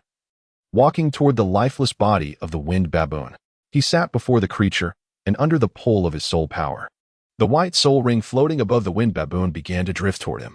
The 10-year soul ring, lacking in energy, took approximately half an hour for Hui Yuhao to absorb, elevating him to the rank of an 11th level soul master. As he opened his spiritual eyes, a white soul ring materialized beneath him. The soul skill granted by the wind baboon was named Mental Shock. The wind baboon was known for its roaring and chest-thumping to intimidate others. When combined with Hui Yuhao's spiritual eyes, it evolved into this particular soul skill. The effect of mental shock is contingent upon 3 criteria. First, Hui Yuhao's spiritual power must exceed that of his opponent. Second, his opponent's psychological resilience and willpower must be exceedingly weak. Third, even if the first 2 conditions are met, the incapacitating effect is not guaranteed but merely a possibility. If C were to evaluate this soul skill, he might conclude he had never encountered anything like it in 8 lifetimes. Moreover, C would never have imagined that Hui Yuhao, in the original narrative, constantly used his first soul ring, the 10-year wind baboon, to deceive others. Now, his first soul ring had genuinely become that of a 10-year wind baboon. Before the Lake of Life, Suyu was bidding farewell to the 3-eyed golden lion and others. Mingli, I am leaving. There are matters I must entrust to you. While I am away, refrain from leaving the core area unless absolutely necessary, understand? Your identity is special, and there will always be those with ill intentions toward you. Suyu gently stroked the fur of the 3-eyed golden lion, softly advising that the creature no longer bore the soul of Tang Wudong. He had verified this with the system. In the original narrative, Tang Wudong's soul was entwined with the 3-eyed golden lion during Hui Yuhao's first encounter, when it was placed upon the lion by Tang San. He audaciously claimed that the lion was a transformation of his daughter. The 3-eyed golden lion, being over 15,000 years old, far surpasses Tang San in age. Indeed, some divine king speaks with brazen falsehoods. However, it is true that the lion faces a calamity, a trial set forth by the will of the world, directed at the child of destiny. Currently, he himself is the chosen one, thus the object of the lion's trial naturally falls upon him. Since he is the target, it is manageable. He will ensure the safety of the 3-eyed golden lion. Yet, caution must be exercised regarding the divine king. This compels him to instruct the lion to remain within the core area. Once his novice protection period concludes, he is bound to attract the divine king's attention. Consequently, he too will refrain from frequent visits to the Stardow Forest, thereby denying the divine king the opportunity to strike. The divine king may have numerous schemes awaiting him, but he himself is unafraid, ready to counter any move. His concern lies with those around him. Chapter 47. The proud 3-eyed golden lion, especially those of the opposite sex with whom he shares a close bond, or those like the auspicious beast, possessing a unique bloodline and fortune. The divine king is likely to target them even more. Currently, they lack the strength to confront the divine king directly and should thus avoid a head-on clash. For now, they must evade his brilliance. Keeping the 3-eyed golden lion in the core area may not conceal their presence indefinitely, but it will certainly buy them time. Furthermore, for the lion to face tribulations, he, as the one destined to undergo them, is indispensable. As long as he abstains from visiting, the divine king's machinations cannot unfold. Moreover, the divine king will not act recklessly until truly cornered. Typically, his direct involvement occurs when a script is on the verge of collapse. At such times, the divine king disregards any notions of martial ethics. For instance, threats against Orange to refrain from altering the name of Doloa continent, using children as leverage against Orange, and so forth. In the original tale, even Hui Yuhao's affection for Wang Donger bore traces of Tang San's interference. Otherwise, why would the memory of the goddess of light resurface in Hui Yuhao's mind at the moment he began to harbor feelings for Orange? It can only be said that those who understand, understand. What constitutes the divine king's bottom line? It is the leash of Tang Wudong. As long as the emotional thread connecting him to Tang Wudong remains intact, the divine king will remain composed. However, should anything threaten this connection, the divine king will surely instigate trouble. This is a realization that Suyu has come to over the years. As for Tang Wudong herself, Suyu could only express his fondness for the auspicious beasts and his sympathy for Wang Donger, yet he felt indifferent towards Tang Wudong. The auspicious beasts are capable of sacrificing themselves for their beloved. Wang Donger, bold in love and hate, is willing to make sacrifices for love. In contrast, Tang Wudong merely incessantly praises her father, embodying the quintessential daddy's girl. Caught between her romantic interest and her father, Tang Wudong will invariably choose her father. This is precisely what irks Suyu the most. A mama-s boy cannot be married, and neither can a daddy-s girl be taken as a wife. Particularly when her father is a certain divine king, she becomes even less desirable. That divine king does not seek a son-in-law, he merely desires a dog to command. This is evidenced by the thoroughly tamed Hui Yuhao in later instances. However, when it comes to Hui Yuhao, Suyu harbors no significant animosity, though he possesses little affection either. His experiences are undeniably tragic, yet his tendency to elicit sympathy from others seems excessive, especially when he encounters beautiful young ladies such as Tangya, Juzi, Wang Donger, and the auspicious beasts. He inadvertently reveals tales of being an orphan, of his mother's demise, and the hardships he endured. The underlying message is one of self-pity, demanding sympathy from those around him. Of course, this is merely Suyu's personal perspective. How others perceive him is open to interpretation. Nevertheless, the fact that Hui Yuhao eventually changed his surname to Dai, completely forgetting about Alex, is indisputable. He frequently spoke of avenging his mother, yet in the end, he did not kill a single person. Is this truly what it means to seek vengeance for your mother? Suyu expressed his inability to comprehend the situation. If he were in that position, he would consider it his incompetence if a mere fly were to emerge from the Duke's residence. The deep-seated hatred for the murder of his mother and the humiliation he endured compelled him to eradicate the entire lineage of the White Tiger Duke. He envisioned a scenario where even the yolk of an egg would be scattered, mercury poured into an ant's nest, and worms would be split upright. Even the dogs within the Duke's manor would be slaughtered for a hot pot. Only then could he confidently tell his mother that he avenged her, rather than offering her a hollow forgiveness for a mere act of submission. That, he believed, was no true vengeance at all. Suyu's thoughts momentarily drifted far away, yet they swiftly returned. The three-eyed golden lion gazed intently at Suyu's earnest expression and nodded, indicating understanding. I will not venture beyond the core area. When will you return? The three-eyed golden lion inquired, its gaze piercing. As soon as possible, perhaps in a year or two, or maybe 3 to 4 years. Suyu smiled and said, within the system, there exists a power capable of sealing the divine realm, though I have yet to obtain it. When the day comes that I acquire it and seal the divine realm, I shall naturally return. At that point, I can indulge as I wish. By the way, you must never transform into human form within the core area, do you understand? So you recalled something and issued a stern warning. Fearing that the three-eyed golden lion might merely be feigning compliance, secretly transforming and escaping to seek him out. If that were to happen, it would truly lead to chaos. The three-eyed golden lion, taken aback, gazed at Suyu in astonishment, wondering how he could possibly discern her thoughts. Upon hearing Suyu mention the span of 3 to 4 years, she indeed felt a surge of desire to stealthily flee from the starry forest. To her surprise, Suyu had unveiled her intentions. I knew it. Observing the three-eyed golden lion's expression, a smirk tugged at the corners of Suyu's mouth, and he instantly comprehended everything. Stay put in the core area. If you dare to venture outside, I shall ignore you. Suyu sternly admonished, why should I not? The three-eyed golden lion, equally incensed, turned its head away, expressing its discontent. It was determined to venture out regardless. After all, who wasn't a proud little princess in their own right? I will have Uncle Emperor Tian confine you. Let us see where you can possibly go. So you spoke softly, you are truly exasperated, three-eyed golden lion. My status surpasses yours, and indeed, Emperor Tian would heed my words. A wave of grievance surged within her, causing the eyes of the three-eyed golden lion to glisten with tears. You only know how to bully me. I shall no longer associate with you. The three-eyed golden lion appeared to be burdened by an immense sense of injustice, her pitiable demeanor suggesting that Suyu had committed a grievous offense against her. Suyu, feeling helpless, glanced at Bai Ji, who shrugged her shoulders, conveying that he had caused this trouble himself and should find a way to resolve it. Suyu rolled his eyes, realizing he had no choice but to take matters into his own hands. All right, I apologize. It was my mistake. I am merely concerned for your well-being. Your status is of great significance, and the outside world is fraught with peril. What would happen if you were to encounter trouble? It would break my heart. Suyu comforted with kind words, and the three-eyed golden lion's emotions calmed somewhat, yet it remained unconvinced.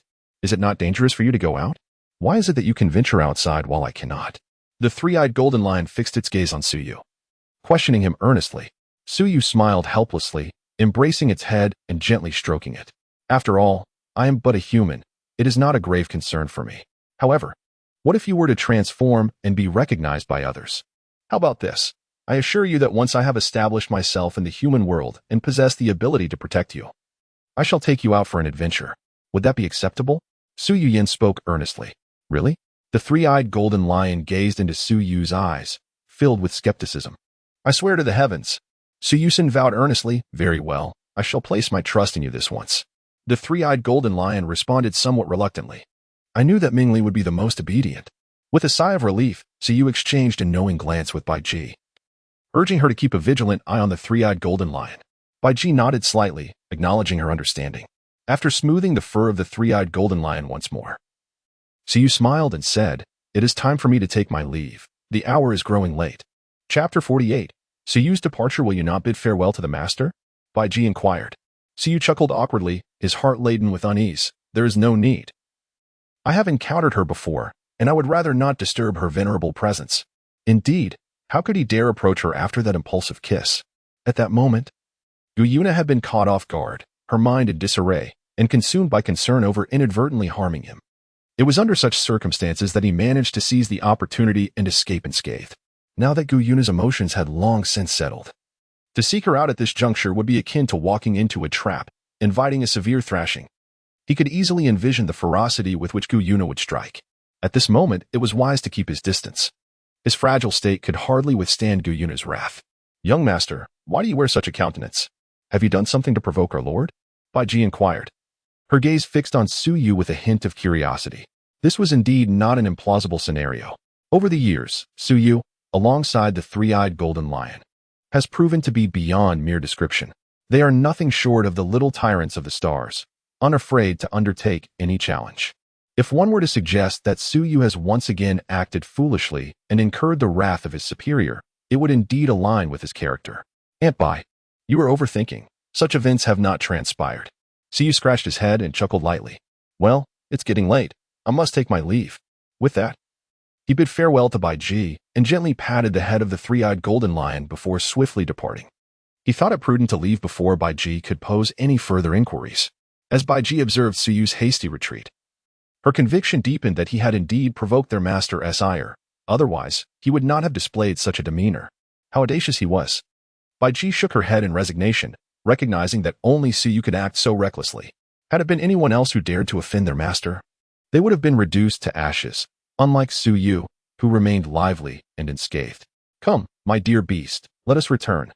Bai Ji softly addressed the three-eyed golden lion as they made their way inward.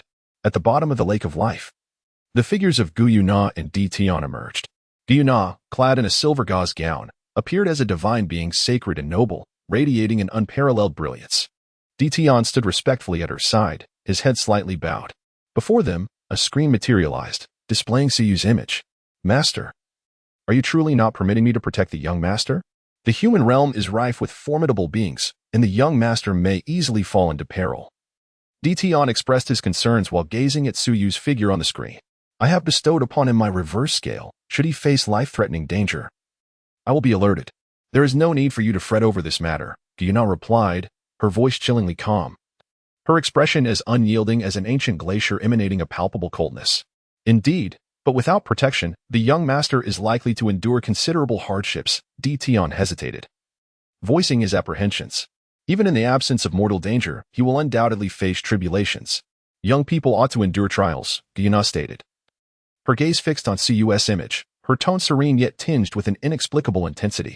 But the young master is still so young. Still young? Gu Yuna's heart simmered with irritation, her thoughts turning sharply. He had dared to kiss her so audaciously at such a tender age. What would happen when he matured? Would chaos not ensue? This little rascal ought to be subjected to more challenges and lessons. Otherwise, he would never learn to behave. Enough. I have my own plans regarding Su Yu, Gu Yuna interjected, waving her hand to silence Di Tian. Yes, master. Di Tian acquiesced, albeit reluctantly, before taking his leave. With that, Di Tian bowed and quietly departed the subterranean space, leaving Gu Yuna alone in the vast emptiness. She gazed at Su Yu's image on the screen, no longer concealing her emotions. Her delicate face reflected a blend of embarrassment, anger, and an indescribable sentiment. Little rascal, if you possess the capability, never return, she murmured, touching her lips, her mood shifting to one of complexity. After a prolonged silence, she sighed deeply. Achoo! Suddenly, while traversing the forest, Su Yu let out a powerful sneeze. feeling a chill creep down his back. Without a doubt, he knew Guyuna was thinking of him. Perhaps, at this very moment, she was keeping a close watch on him. Siyu touched his nose, feeling a twinge of embarrassment within. His actions towards Guyuna were indeed somewhat dishonorable. To put it plainly, he had taken advantage of her naivety in matters of the heart, deliberately employing tactics to pry open her emotions and plant a seed within her. Although Guyuna had lived for a considerable time, she remained entirely inexperienced in the realm of love. As the first person to boldly claim her initial kiss and the first to profess his feelings, Siyu is indelibly etched in her memory. Guyuna, confined to the depths of the lake, has had little interaction with the outside world. To put it plainly, she finds herself devoid of activities, leading to a profound sense of boredom. In such circumstances, accompanied solely by loneliness, she frequently recalls this incident.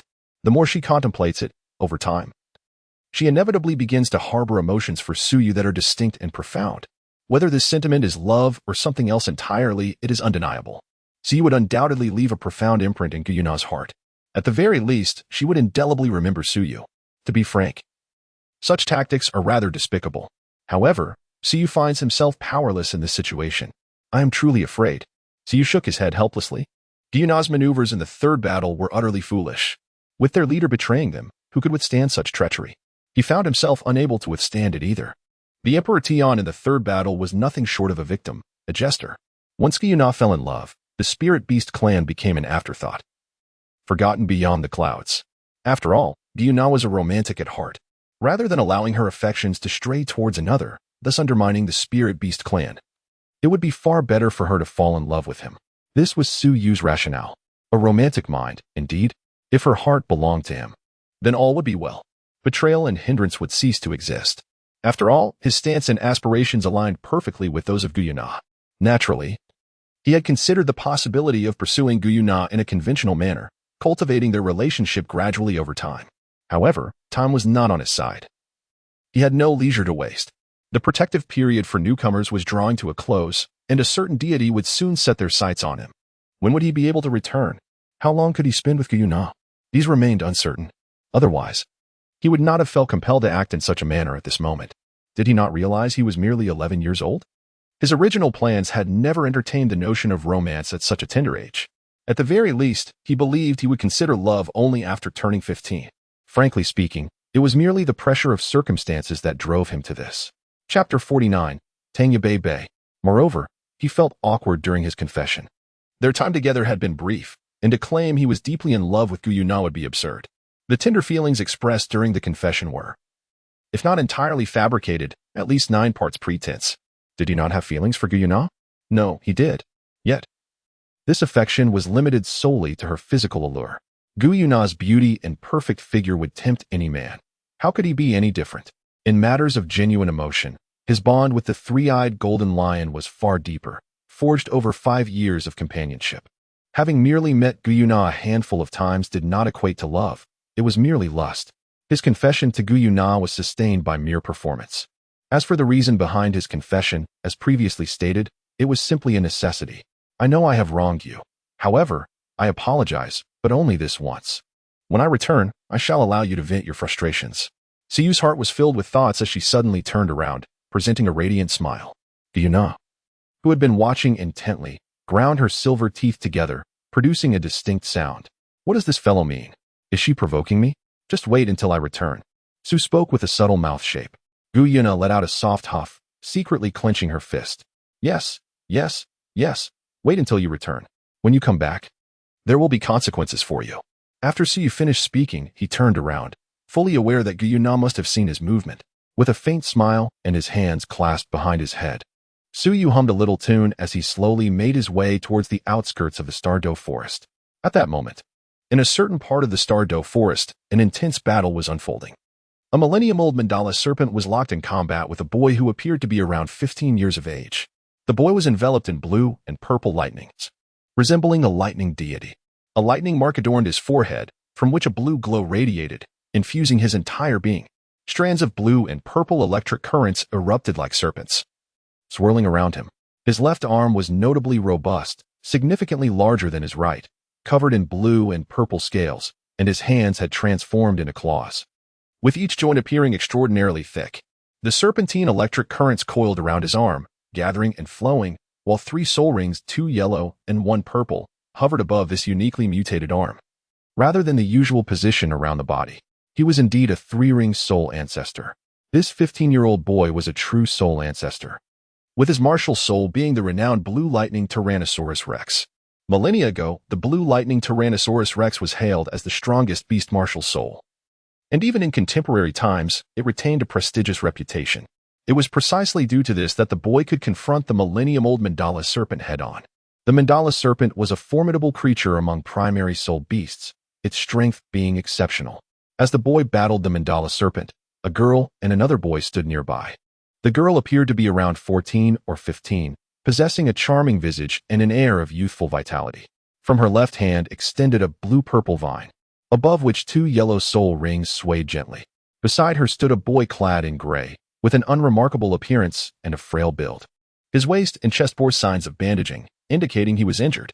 "You Hao, don't be afraid. I will protect you," the girl said with a playful smile. Glancing at the boy beside her, he nodded repeatedly, his gaze fixed upon the lightning boy engaged in a fierce struggle with the Mandala serpent. His eyes filled with deep envy. Big brother is so impressive. At such a young age, he has already reached the soul ancestor level. I can hardly imagine how high his talent must be. Bebe's martial soul is the Blue Lightning Tyrannosaurus Rex, a remarkably powerful beast martial soul. He himself is exceptionally gifted. Even at Shrek Academy, he is a rare prodigy, the girl remarked with a light laugh. Her fondness for this younger brother, who excelled at grilling fish, was genuine, especially now that he had joined the Tang sect, making him one of their own. As the sect leader, she felt an inherent responsibility to take good care of her little disciple. "Shrek Academy?" the boy murmured. "Yes, that's right. The continent's foremost academy, Shrek Academy. Our Tang sect has certain ties with it. Every year, Shrek Academy grants us a reserved spot. Bebe and I are already students of Shrek Academy. And this year's spot is yours. You can also attend Shrek Academy to study." "Really?" Excitement lit up the boy's face. Could he really attend Shrek Academy? That was the foremost academy on the continent. With the guidance of Shrek Academy, his strength would surely soar, and he would finally have the chance to avenge his mother. His emotions surged with fervor. "It's true, but Shrek Academy is very strict. Even if you get in, if you don't meet the standards, you will be expelled. You Hao, you must study diligently." "I will, Teacher Tangya," the boy assured with a firm nod.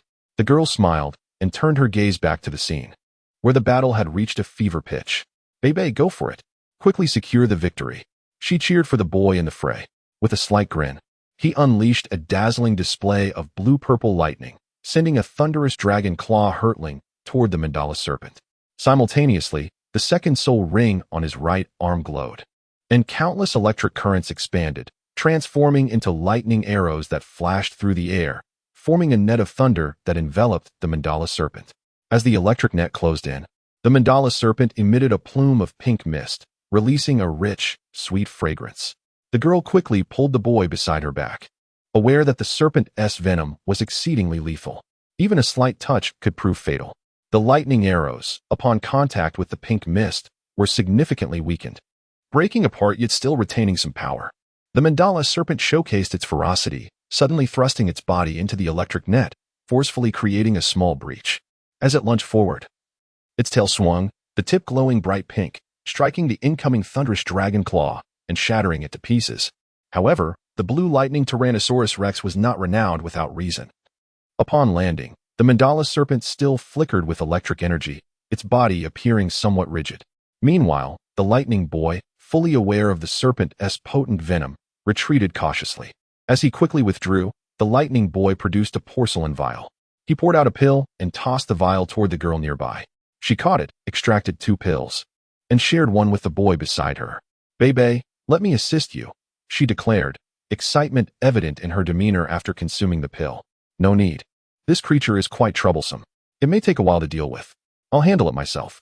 This is the Star Doe Forest, where soul beasts abound. You need to stay vigilant and protect you Hao," the lightning boy replied, shaking his head. The girl opened her mouth, about to say something else, when her expression suddenly changed. "Bebe, this is not good. The Mandala serpent is escaping." It turned out that after shaking off the paralysis, the Mandala serpent had fled without looking back. It darted away like the wind, disappearing in an instant. "This is bad. How could this happen?" The lightning boy was taken aback. The Mandala serpent was notorious for its ferocity. How could it possibly retreat? This was a first for him. Little did he know. All creatures possess instincts, and the mandala serpent was particularly renowned for its cunning and patience. While it relentlessly hunted weaker soul beasts or humans, it would retreat immediately upon sensing danger. Though there were indeed soul beasts that would confront danger head-on, they were few and far between. Xiaya, you protect you how? I'll pursue. The millennium-old mandala serpent was an ideal soul beast for Tanya, and it must not be allowed to escape easily. The lightning boy, enveloped in purple lightning, chased after the mandala serpent. Yu Hao, we must follow. The young girl, filled with concern, spoke to the boy beside her. The boy nodded, and together they pursued the youth ahead. The mandala serpent swiftly slithered through the jungle, with the surrounding trees rushing past. The lightning boy, undeterred, closely followed in its wake. Along the way, the powerful lightning and sharp dragon claws that adorned him severed countless obstructing vines. Hiss! The mandala serpent flicked its tongue, its lengthy body undulating as if gliding above the grass. Behind, the lightning boy's form became increasingly ethereal, his speed escalating. Suddenly, a thicket of thorns loomed ahead, and the mandala serpent dove directly into it. The lightning boy, with his dragon claws opening and closing, forcefully tore through the thorny underbrush. Where do you think you're running? The lightning boy, sharp-eyed, spotted the fleeing mandala serpent. With a flash of his first soul ring, a lightning-infused dragon claw hurtled towards the serpent. The mandala serpent darted forward in a frantic escape. Suyu, leisurely strolling with his head cradled, was abruptly startled by a commotion emanating from the thicket to his left. He turned to look, and suddenly, a several-meter-long, earth-toned serpent soul beast shot forth from the thorns. Upon closer inspection, it was revealed to be a millennium-old mandala serpent. Immediately after, the thicket erupted, and a blue-purple lightning dragon claw came soaring out.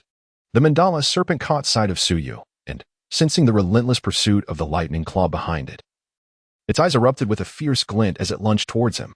Behind it, the lightning dragon claw also charged towards Suyu. What audacity! With a fierce glint in his eyes, Suyu extended 2 fingers of his left hand just as the mandrake serpent was about to pounce upon him, deftly pinching its vital point. The force he exerted rendered the serpent powerless, stripping it of its combat capabilities, though devoid of the colorful wings of a swallow. His heart resonated with a profound connection. A single pointed gesture was sufficient to encapsulate all. The mandrake serpent was as easy to capture as a mere trifle. Subsequently, Suyu thrust his right hand forward and unleashed a punch, shattering the thunder dragon claw in an instant. At that moment, a youth enveloped in crackling lightning burst forth from the gaping maw of the thorny thicket. Upon witnessing the mandrake serpent ensnared in Suyu's grasp, his eyes widened in astonishment. Could it be that the mandrake serpent had been subdued by another? Suyu also cast his gaze upon the youth enveloped in crackling lightning, then glanced at the dragon claw adorning the boy's left arm and the 3 soul rings. In an instant, he understood. The blue lightning tyrant dragon, 3 rings, and the mandala serpent. This must be Bei Bei. My apologies, dear friend, for disturbing you. I hope you can forgive me, Bei Bei said, rising and clasping his fist in a gesture of apology towards Suyu. He sensed a profound threat emanating from Suyu. This seemingly youthful lad was undoubtedly far from simple. You certainly possess considerable audacity to charge recklessly through the Star-Doe forest. Suyu cast a fleeting glance at him and spoke indifferently. Bei Bei revealed a resigned smile and said, I never anticipated that the mandala serpent could be so elusive. For a moment, I became somewhat reckless. Indeed, the mandala serpent is exceptionally well suited for Tanya. Otherwise, I would not have pursued it with such abandon. This behavior is undeniably perilous within the starry forest.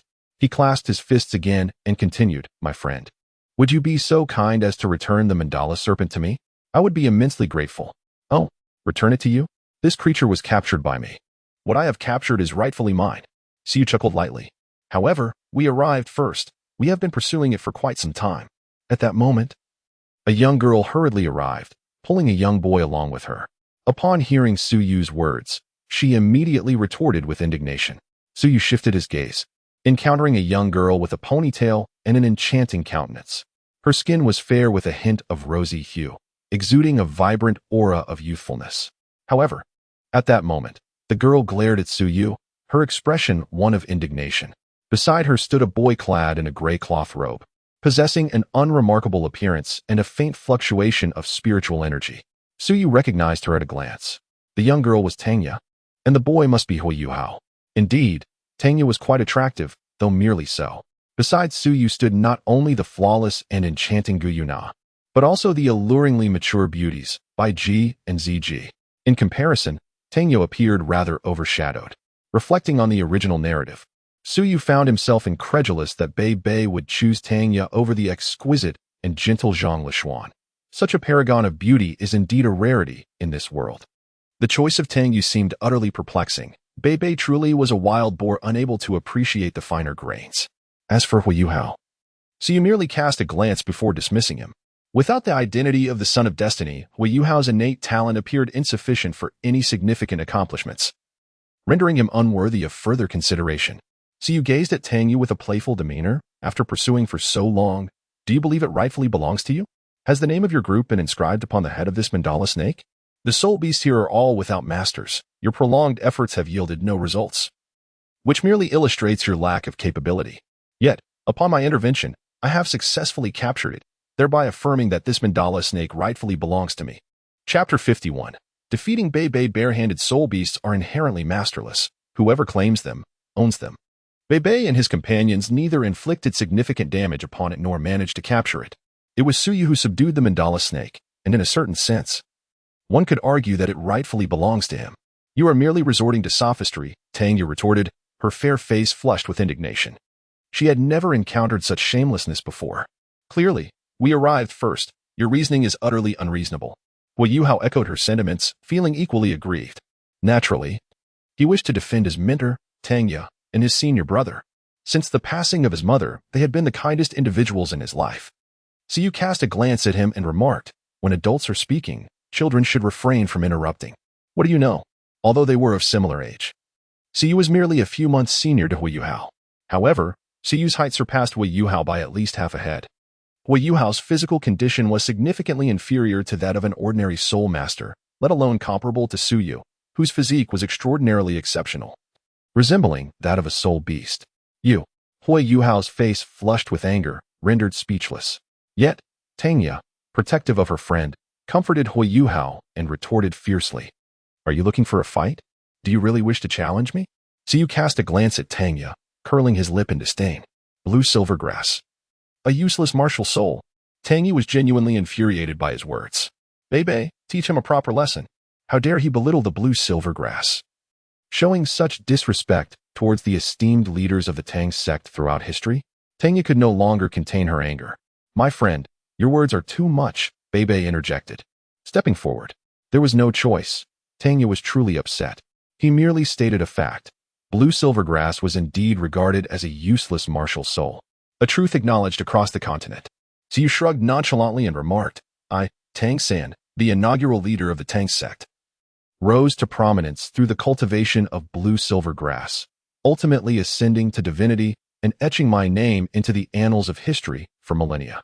How dare you assert that blue silvergrass is a worthless martial soul? Tangya retorted defiantly. Our ancestor, Tang San, was indeed blue silvergrass and yet remained unparalleled in the world. Oh, is that so? Was Tang San truly just an ordinary blue silvergrass? A hint of sarcasm danced upon Suyu's smile. At the sight of his mocking grin, Tangyu found herself momentarily speechless. Indeed, Tang San was not an ordinary blue silvergrass. He was the sovereign among them, the blue silver emperor. This fact was chronicled in the ancient texts of the Tang sect. Yet the tales that circulated in the world merely stated that Tang San's martial soul was blue silvergrass. How did this fellow come to know? Speechless now? Nonetheless, this young master remains indifferent. Whether it be blue silvergrass or blue silver emperor, it holds no interest for me. My curiosity lies instead with the blue electric Tyrannosaurus Rex. Should this esteemed individual possess strength that pleases me, I might consider parting with the mandala snake. As he spoke, an aura of extreme cold emanated from his left hand, instantly freezing the mandala snake. A millennium-old creature, he regarded with disdain. What truly piqued his interest was the prowess of Bei Bei. As one of the most outstanding students of the Outer Academy, understanding his strength would offer insights into the general capabilities of the Outer Academy. Moreover, his fascination with the blue electric Tyrannosaurus Rex was undeniable. Bei Bei glanced at Tangya, sensing the encouragement in her eyes. Bei Bei, give it your all and make this fellow regret his actions, Tangya urged. Her gestures animated as she sought retribution through him. My friend, it seems this battle is inevitable. With a grave expression, Bei Bei focused on Suyu. electricity crackling around him. Come forth, and remember to exert your utmost effort. Otherwise, the mandala snake will not be so easily claimed. Suyu slightly bent his right hand, a faint smile gracing his lips. Will you not unleash your martial soul, my lord? If you possess such strength, I certainly shall. A gentle voice floated forth from Suyu. Beibei's expression darkened. Despite his composed and tranquil nature, he felt a twinge of discomfort at being so underestimated. My lord, please be cautious. In that instant, the lightning mark upon his forehead erupted in a burst of azure radiance, and in the next moment, Beibei was enveloped by layers of crackling electricity. With a decisive step forward, his first soul ring shimmered, and the Thunder Dragon Claw lunged directly towards Suyu. With a subtle shift, Suyu deftly evaded Beibei's onslaught. Unflustered, Beibei deftly maneuvered the Thunder Dragon Claw, launching another strike towards Suyu's back. This technique, known as controlling the crane and capturing the dragon, is one of the exquisite skills of the Tang sect. Beibei's attack seamlessly integrated this ancient art. Simultaneously, his second soul ring illuminated, and a bolt of lightning materialized, expanding into a net of electricity that enveloped Suyu. This was none other than his second soul skill, Thunderous Might. With the thunderous net ahead and the Thunder Dragon Claw behind, Beibei executed a formidable two-pronged assault, compelling Suyu to unleash his martial soul. Quite intriguing indeed. With a smile playing on his lips, Suyu swiftly evaded the onslaught of the Thunder Net and Dragon Claw, his form darting like a gust of wind, effortlessly escaping the attack's range. How swift! Beibei was taken aback, and before he could react, a chill crept up his spine. He hastily employed the ghostly shadow step, attempting to evade. Yet, one foot still struck him with ease, sending him flying over 10 meters. Behind him, Suyu's figure materialized. Beibei. Upon witnessing the impact, Tanya gasped in alarm, while concern washed over Hui Yuhao's face. I didn't exert myself. Let us see your true abilities. Suyu raised his palm once more. Beibei scrambled to his feet, wiping the dirt from the corner of his mouth, his expression growing increasingly grave. The speed was astonishing. Even the most agile soul masters would find it hard to match. However, he was not one to shy away from formidable opponents. His third spirit ring shimmered brilliantly, and torrents of lightning surged around him, amplifying his thunderous power. The intense radiance of the lightning was blinding, accompanied by a cacophony of crackling sounds emanating from Beibei. His third spirit ability, Wrath of Thunder, significantly enhanced his offensive capabilities and bolstered his electrical prowess. With his spirit skill activated, Beibei even dared to confront a soul master head-on. Enveloped in crackling lightning and exuding a fierce aura, he lunged towards Suyu, his left claw surging with electricity, striking directly at him. Suyu's gaze flickered slightly as his right hand moved swiftly, intercepting Beibei's dragon claw. To his surprise, Beibei evaded the grasp with a deft maneuver, causing Suyu's hand to miss its mark. In that instant, Beibei's dragon claw extended, and a powerful force enveloped Suyu, attempting to draw him closer. It was yet another display of the technique known as controlling the crane and capturing the dragon. Suyu's body trembled as he forcefully dispelled the overwhelming force, simultaneously clenching his right fist and unleashing a powerful blow towards Beibei. Just as Beibei prepared to defend himself, an invisible force suddenly enveloped him, dragging his dragon claws aside and rendering him immobile. In that instant, Suyu's fist collided with him with tremendous impact. The surrounding lightning proved utterly futile, instantly succumbing to frost, and even Beibei's form was sent flying once again. Chapter 52. The Illuminating Lightning Tyrannosaurus. The wind sweeps through the ruins of the tower. Beibei. Tangyu could no longer contain herself, exclaiming in alarm as she hurried towards him.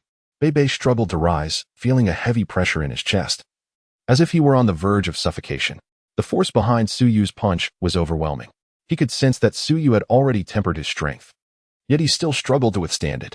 After a prolonged period of calming his soul power, Beibei finally began to regain his composure. Observing Tanya's worried expression, he managed to muster a faint smile. Xiaoya, I am fine. Beibei, we should stop. I no longer wish to pursue the mandala snake, Tanya replied. Her eyes slightly reddened and filled with concern. Although the mandala snake was indeed well-suited for her, she realized that if things continued, Beibei would sustain severe injuries. She could see clearly that Beibei was no match for that person. Beibei smiled gently, about to speak, when suddenly, a voice interrupted. Suyu ambled forward with his hands crossed behind his back. His offensive capabilities were commendable, yet they fell short. Is the blue electric Tyrannosaurus Rex all that you possess? Within you lies a more formidable power. Why do you not harness it?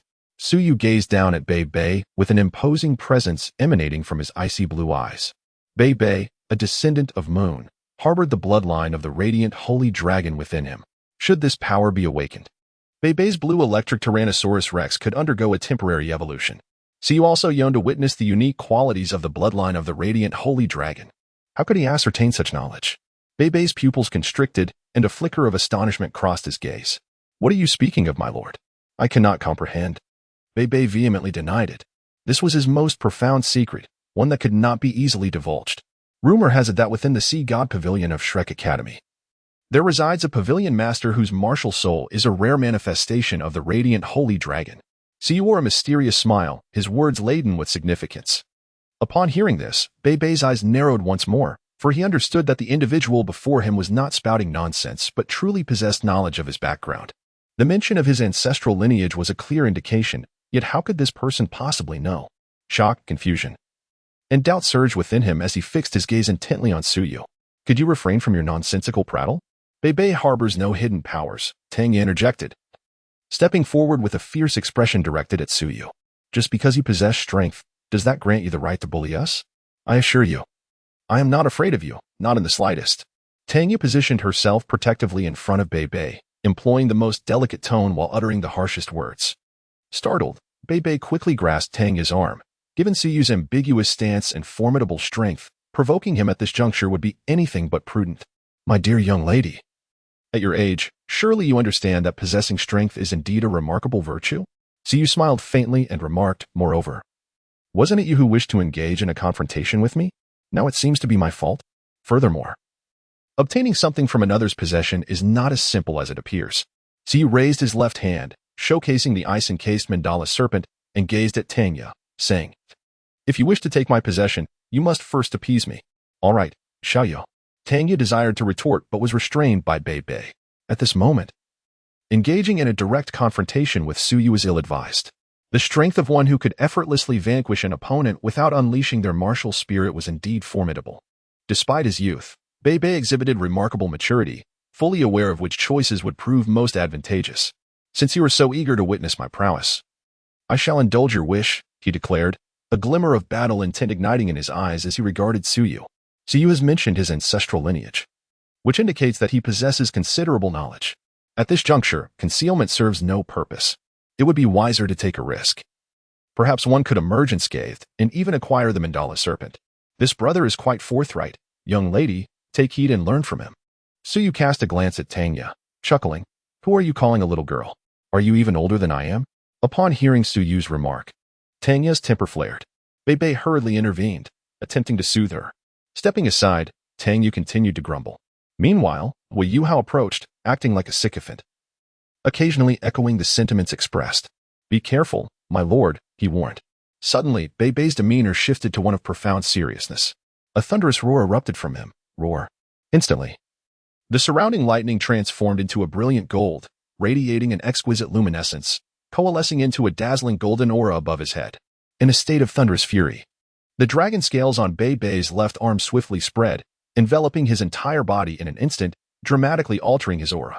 It exuded an air of lofty pride, dominance, and an indescribable force of kingship. Bei Bei's momentum surged to its zenith as he stepped forward, bellowing, Supreme Emperor, Thunder Domain. A wave of furious golden light burst forth, composed of arcs of lightning cascading in all directions, blanketing an area with a diameter exceeding 10 meters in golden brilliance. The tempestuous and tyrannical energy surged towards Suyu, exerting immense pressure. This was the true potency of Bei Bei in his full state, awakened by the bloodline of the radiant sacred dragon. It was his genuine form. Quite intriguing, Suyu mused silently, witnessing the extraordinary light thunder Tyrannosaurus. At this moment, Bei Bei possessed the capability to rival a formidable Soul Emperor. As one of the most outstanding disciples of Shrek's outer court, he indeed had remarkable prowess. Enough of this, it's time to conclude.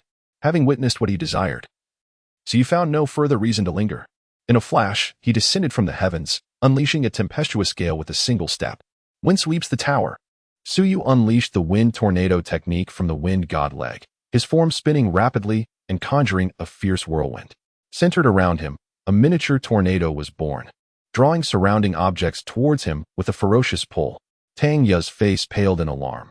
Seizing the moment while the force was still manageable, she hastily pulled Hui Yuhao back.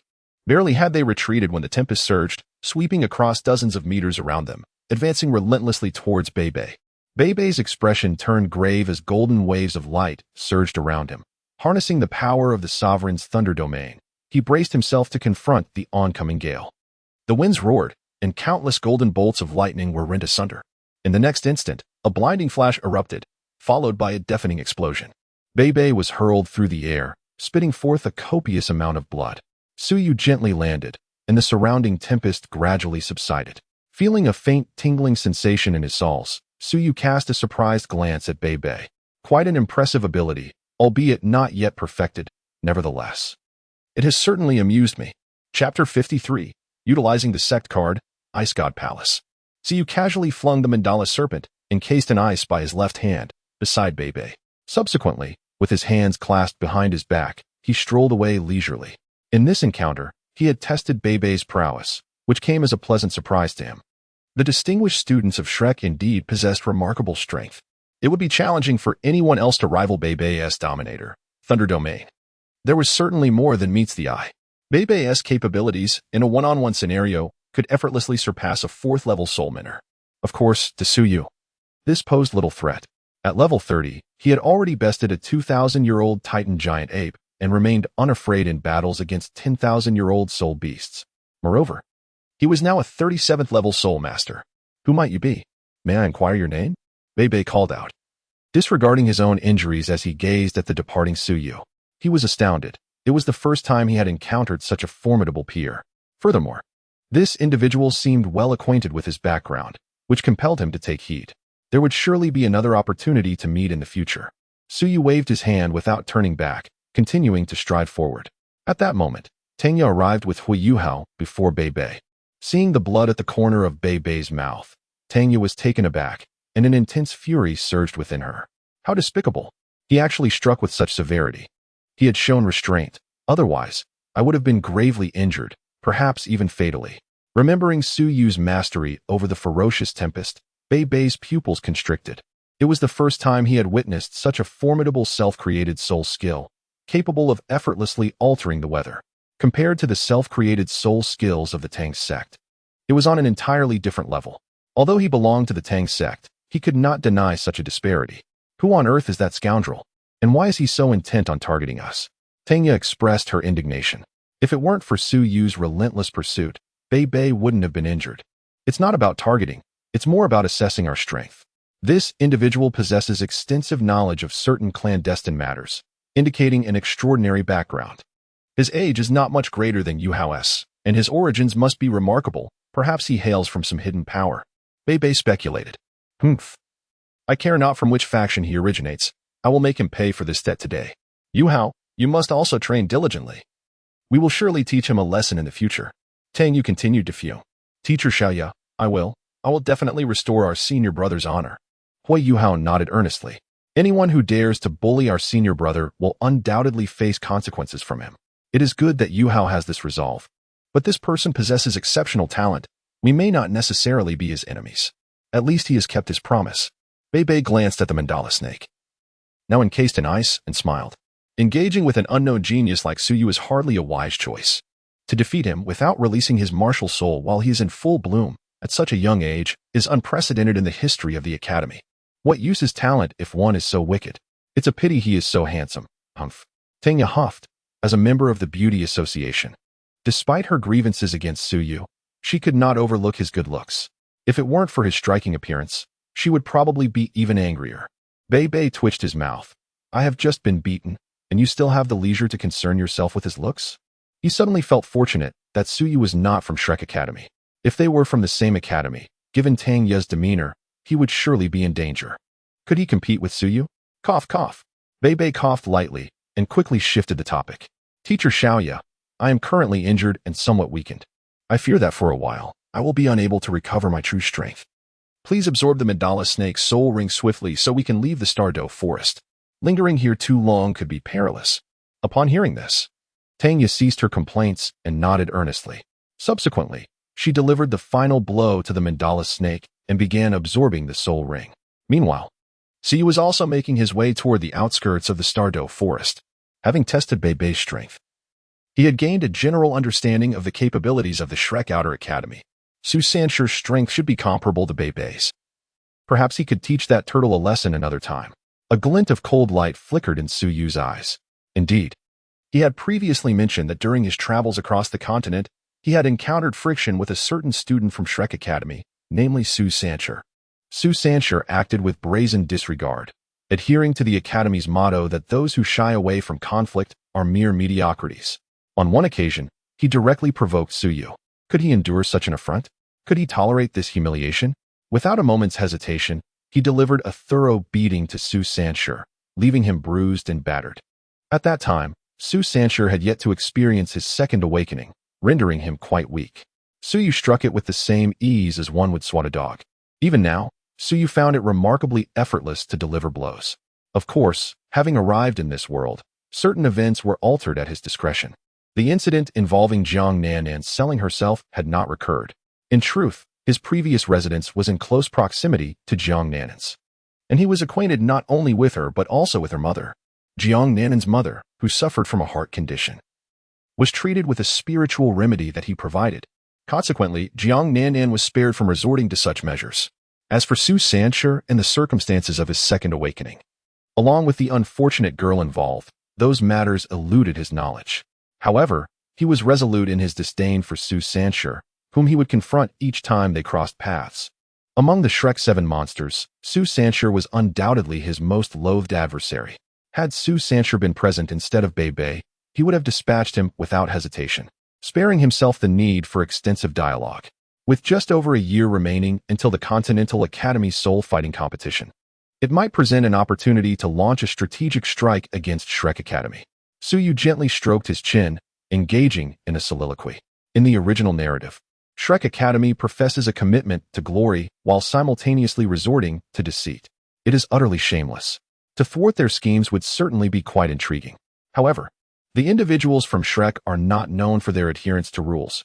Bullying the weak has become second nature to them. Thus, Su Yu remarked, retrieving a purple card. It had been stored away for quite some time. Indeed, it was time to put it to use. As Su Yu contemplated, he casually crumpled the card in his hand. Ding! The host has utilized the Super Sect card. Congratulations to the host for acquiring the Superpower Ice Divine Hall, which will seamlessly integrate into the Dolua continent in a reasonable manner. The voice of the system resonated within Su Yu's mind. The Ice Divine Hall? Su Yu contemplated the information regarding the Ice God Palace that resonated within his mind, a subtle smile gracing his lips. What a magnificent Ice God Palace it is. Chapter 54. With the sun and moon in hand, plucking the stars, there exists no one like me in this world. According to the intelligence provided by the system, the Ice God Palace, as a superpower, is entirely on par with the body sect. The number of titled Dolua alone exceeds 30. Among them, nearly 10 are Super Dolua, those of the 95th level and above. Such a force is more than sufficient to bolster Su Yu's confidence in the human realm, even against the Shrek Academy. He harbors no fear. Alas, there are no true limit Dolua. The strongest among them is merely a half-step limit. Su Yu sighed. Perhaps this was the only imperfection in an otherwise splendid situation. Nonetheless, it was still quite remarkable, at least sufficient to easily overshadow Xuanzi. The system's creations are bound to be of exceptional quality, so you believe that the strength bestowed by the system would undoubtedly surpass that of the Poison Master, and perhaps even be considerably stronger. Although Shrek Academy boasted an ultimate Dolua, it was a diminished version, while the Sea God Pavilion was supported by the Golden Ancient Tree. It would be a different story once they departed from Shrek Academy. This half-diminished ultimate Dolua might not be significantly more formidable than the Poison Master. The Poison Master could endure, but how much vitality remained in you, Moon? Can you sustain a prolonged battle? Thus, Su Yu felt little trepidation in his heart. What does reasonable integration mean?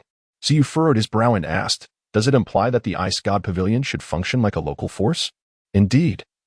Reasonable integration equates to conjuring a new identity within the Dolua continent from thin air, altering the causal framework. In the perception of forces such as Shrek Academy, the Ice God Pavilion would be regarded as an ancient power that has existed on the continent for millennia. The individuals within the Ice God Pavilion would also share this perception. The pavilion was established to serve the Ice God, akin to the Sea God Island in Doi. Naturally, the host enjoys the highest authority, and everyone within the Ice God Pavilion is 100% loyal to the host. Understood. Listening to the system's explanation, so you grasp the concept. He could not help but marvel once more at the formidable power of the system. Truly, it was remarkable, a genuine creation ex nihilo. After reflecting on this, Suyu summoned 2 super Doluos to guard him. Once he exited the Stardoe forest, they would seamlessly take over. The primary strategy was to avoid standing beneath a precarious wall. The remaining powerful figures would naturally remain behind in the Ice God Pavilion. Coincidentally, the headquarters of the Ice God Pavilion was not far from the extreme north ice field. With the acquisition of a superpower like the Ice God Pavilion, Suyu felt elated. Humming a cheerful tune, he continued on his journey. However, it wasn't long before the weather took a sudden turn. The sky, which had been brilliantly clear just moments ago, darkened ominously, and a thunderous roar echoed through the heavens. In that instant, the sun's radiant light was entirely eclipsed by darkness, and an overwhelming pressure descended from above, making it hard to breathe. A grayish stream of energy burst forth from the shadows, directly penetrating Suyu's mind. Suyu was suddenly taken aback, his gaze sharpened, and in the next moment, a wave of familiarity surged within his heart. It felt as though a certain will, shrouded in mystery, was communicating with him. The will of the world? Suyu was momentarily taken aback, allowing his guard to relax slightly. For he knew that the will of the world would not bring him harm. At that moment, a vague silhouette emerged behind him, and an ancient voice resonated with an indescribable authority. With the power to grasp the sun and moon and pluck the stars, there is no one else like me in this world. Who would have thought that this old man could retain even a fragment of his soul? Boom. Suddenly, Suyu's mind erupted like an explosion. This familiar phrase, it could not be the saint of necromancy, the undead calamity, Ilex. Just moments ago, Suyu had only felt an instinctive alertness, but now the realization dawned upon him. That gray stream of energy was none other than Ilex himself. Suyu spoke little and promptly entered his mental sea. Within this realm, he discovered the unexpected presence of a gray orb, no larger than a yellow bean. Against the backdrop of 10 massive silver rings above, this gray sphere appeared rather unremarkable. Yet, as Suyu gazed upon it, his expression grew solemn. This orb was the manifestation of the consciousness of Ilex, a pivotal guide for Hui Yuhao in the original narrative. It could be said that Hui Yuhao's achievements bore a portion of Ilex's influence. Alas, following the ascension of the emotion god Dai Yuhao, Ilex was all but forgotten. Who was Ilex? Dai, the emotion god, seemed utterly unfamiliar. Who are you? I am the emotion god, the foremost sycophant of the Tang family. What significance do you hold? Ilex? What? Revive you? Did I ever mention that? I don't recall. It must be said that Ilex remains a source of unresolved sentiments for many fans of the original work. Some even jest that Ilex perished due to insufficient votes. As for the circumstances, do not inquire. We know nothing. Contemplating the black orb, Suyu pondered for a moment. Suddenly, from the golden ocean, a colossal seal emerged, radiating a resplendent 9-colored brilliance. Even the gray orb, born of Ilex, quivered slightly under this radiant glow, feeling a sense of suppression. Within the gray sphere, a faint exclamation could be discerned. Simultaneously, a plump ice silkworm wriggled its way out of the golden sea. Ah, I am finally liberated. Do you know what I've endured during these days? Do you? As the dreaming ice silkworm emerged, it began to chatter nonsensically, having suffered greatly during its prolonged confinement. However, before it could continue its tirade, it sensed an overwhelming gaze directed towards it. Hastily, it turned to find Suyu staring intently. A shiver ran down its spine, and it presented a fawning smile. Brother, you are here. Suyu paid it no heed, merely gazing at the gray orb that had transformed from Ilex. Could this object be considered his third, or rather, his fourth martial soul? Along with the vacant ice martial soul bestowed by Tianming. This peculiar item might indeed qualify him as possessing 4 martial souls. Extravagant as it seemed, 2 martial souls would suffice. Suyu shook his head. The Cold Ice Emperor and the Dragon God Seal were sufficient for him to use for a lifetime. Having too many martial souls held little significance. Oh, what is this? The Heavenly Dream Ice Silkworm also noticed the gray orb, its 2 golden eyes narrowing with intrigue. Who dares to encroach upon my territory? The tone of the Heavenly Dream Ice Silkworm dripped with arrogance, believing it could not contend with Suyu, yet it felt equally unthreatened by a mere gray orb. Suyu rolled his eyes, exasperated by the antics of Tianming. Just who do you think you are to provoke someone like Ilex? Though reduced to a mere wisp of consciousness, even a withered camel is larger than a horse. Moreover, can you, Tianming, truly harness your own primordial power? That is all sealed away by the Silver Dragon King. However, Suyu chose to disregard it all, allowing them to do as they pleased. He summoned the spirit of the Dragon God Seal, intending to dominate the entire realm of the Sea of Consciousness. Chapter 55. Mingdu, whether it be the Tianming Ice Silkworm or Ilex, both were mere parasites within his Sea of Consciousness. It was imperative to establish a clear hierarchy. Unlike Hui Yuhao, who allowed those entities within his Sea of Consciousness to observe everything, Suyu was determined to maintain control over what they could perceive. They could only see what he permitted, nothing more. With the spirit of the Dragon God Seal by his side, Suyu could entirely govern his Sea of Consciousness, freely severing or shielding Tianming and the Ice Silkworm from external perceptions. This, in Suyu's view, was of utmost significance. The immense seal hovered above, its nine-colored radiance illuminating the entirety of the Sea of Consciousness. Suyu nodded with satisfaction and subsequently withdrew from the Sea of Consciousness. Upon departing from the Starry Forest, he proceeded directly westward towards the Sun Moon Empire. Indeed, Suyu had chosen the Sun Moon Royal Soul Master Academy as his destination. The rationale behind this choice was straightforward. The scheme of a certain divine king was undoubtedly centered around Shrek Academy and the Tang sect. Wasn't the original protagonist, Hui Yuhao, misled in such a manner? Hence, as a first step, he decisively took a different route. Regardless of the plans laid out in Shrek and the Tang sect, he would simply abstain from involvement. To triumph over a certain divine king, one should not be led by the nose. As for the reason for not attending the Heavenly Soul Empire Academy or the Star Luo Empire Academy, it is equally clear. The three major empires of the original continent all sought to win over Shrek Academy and would not easily provoke enmity with it.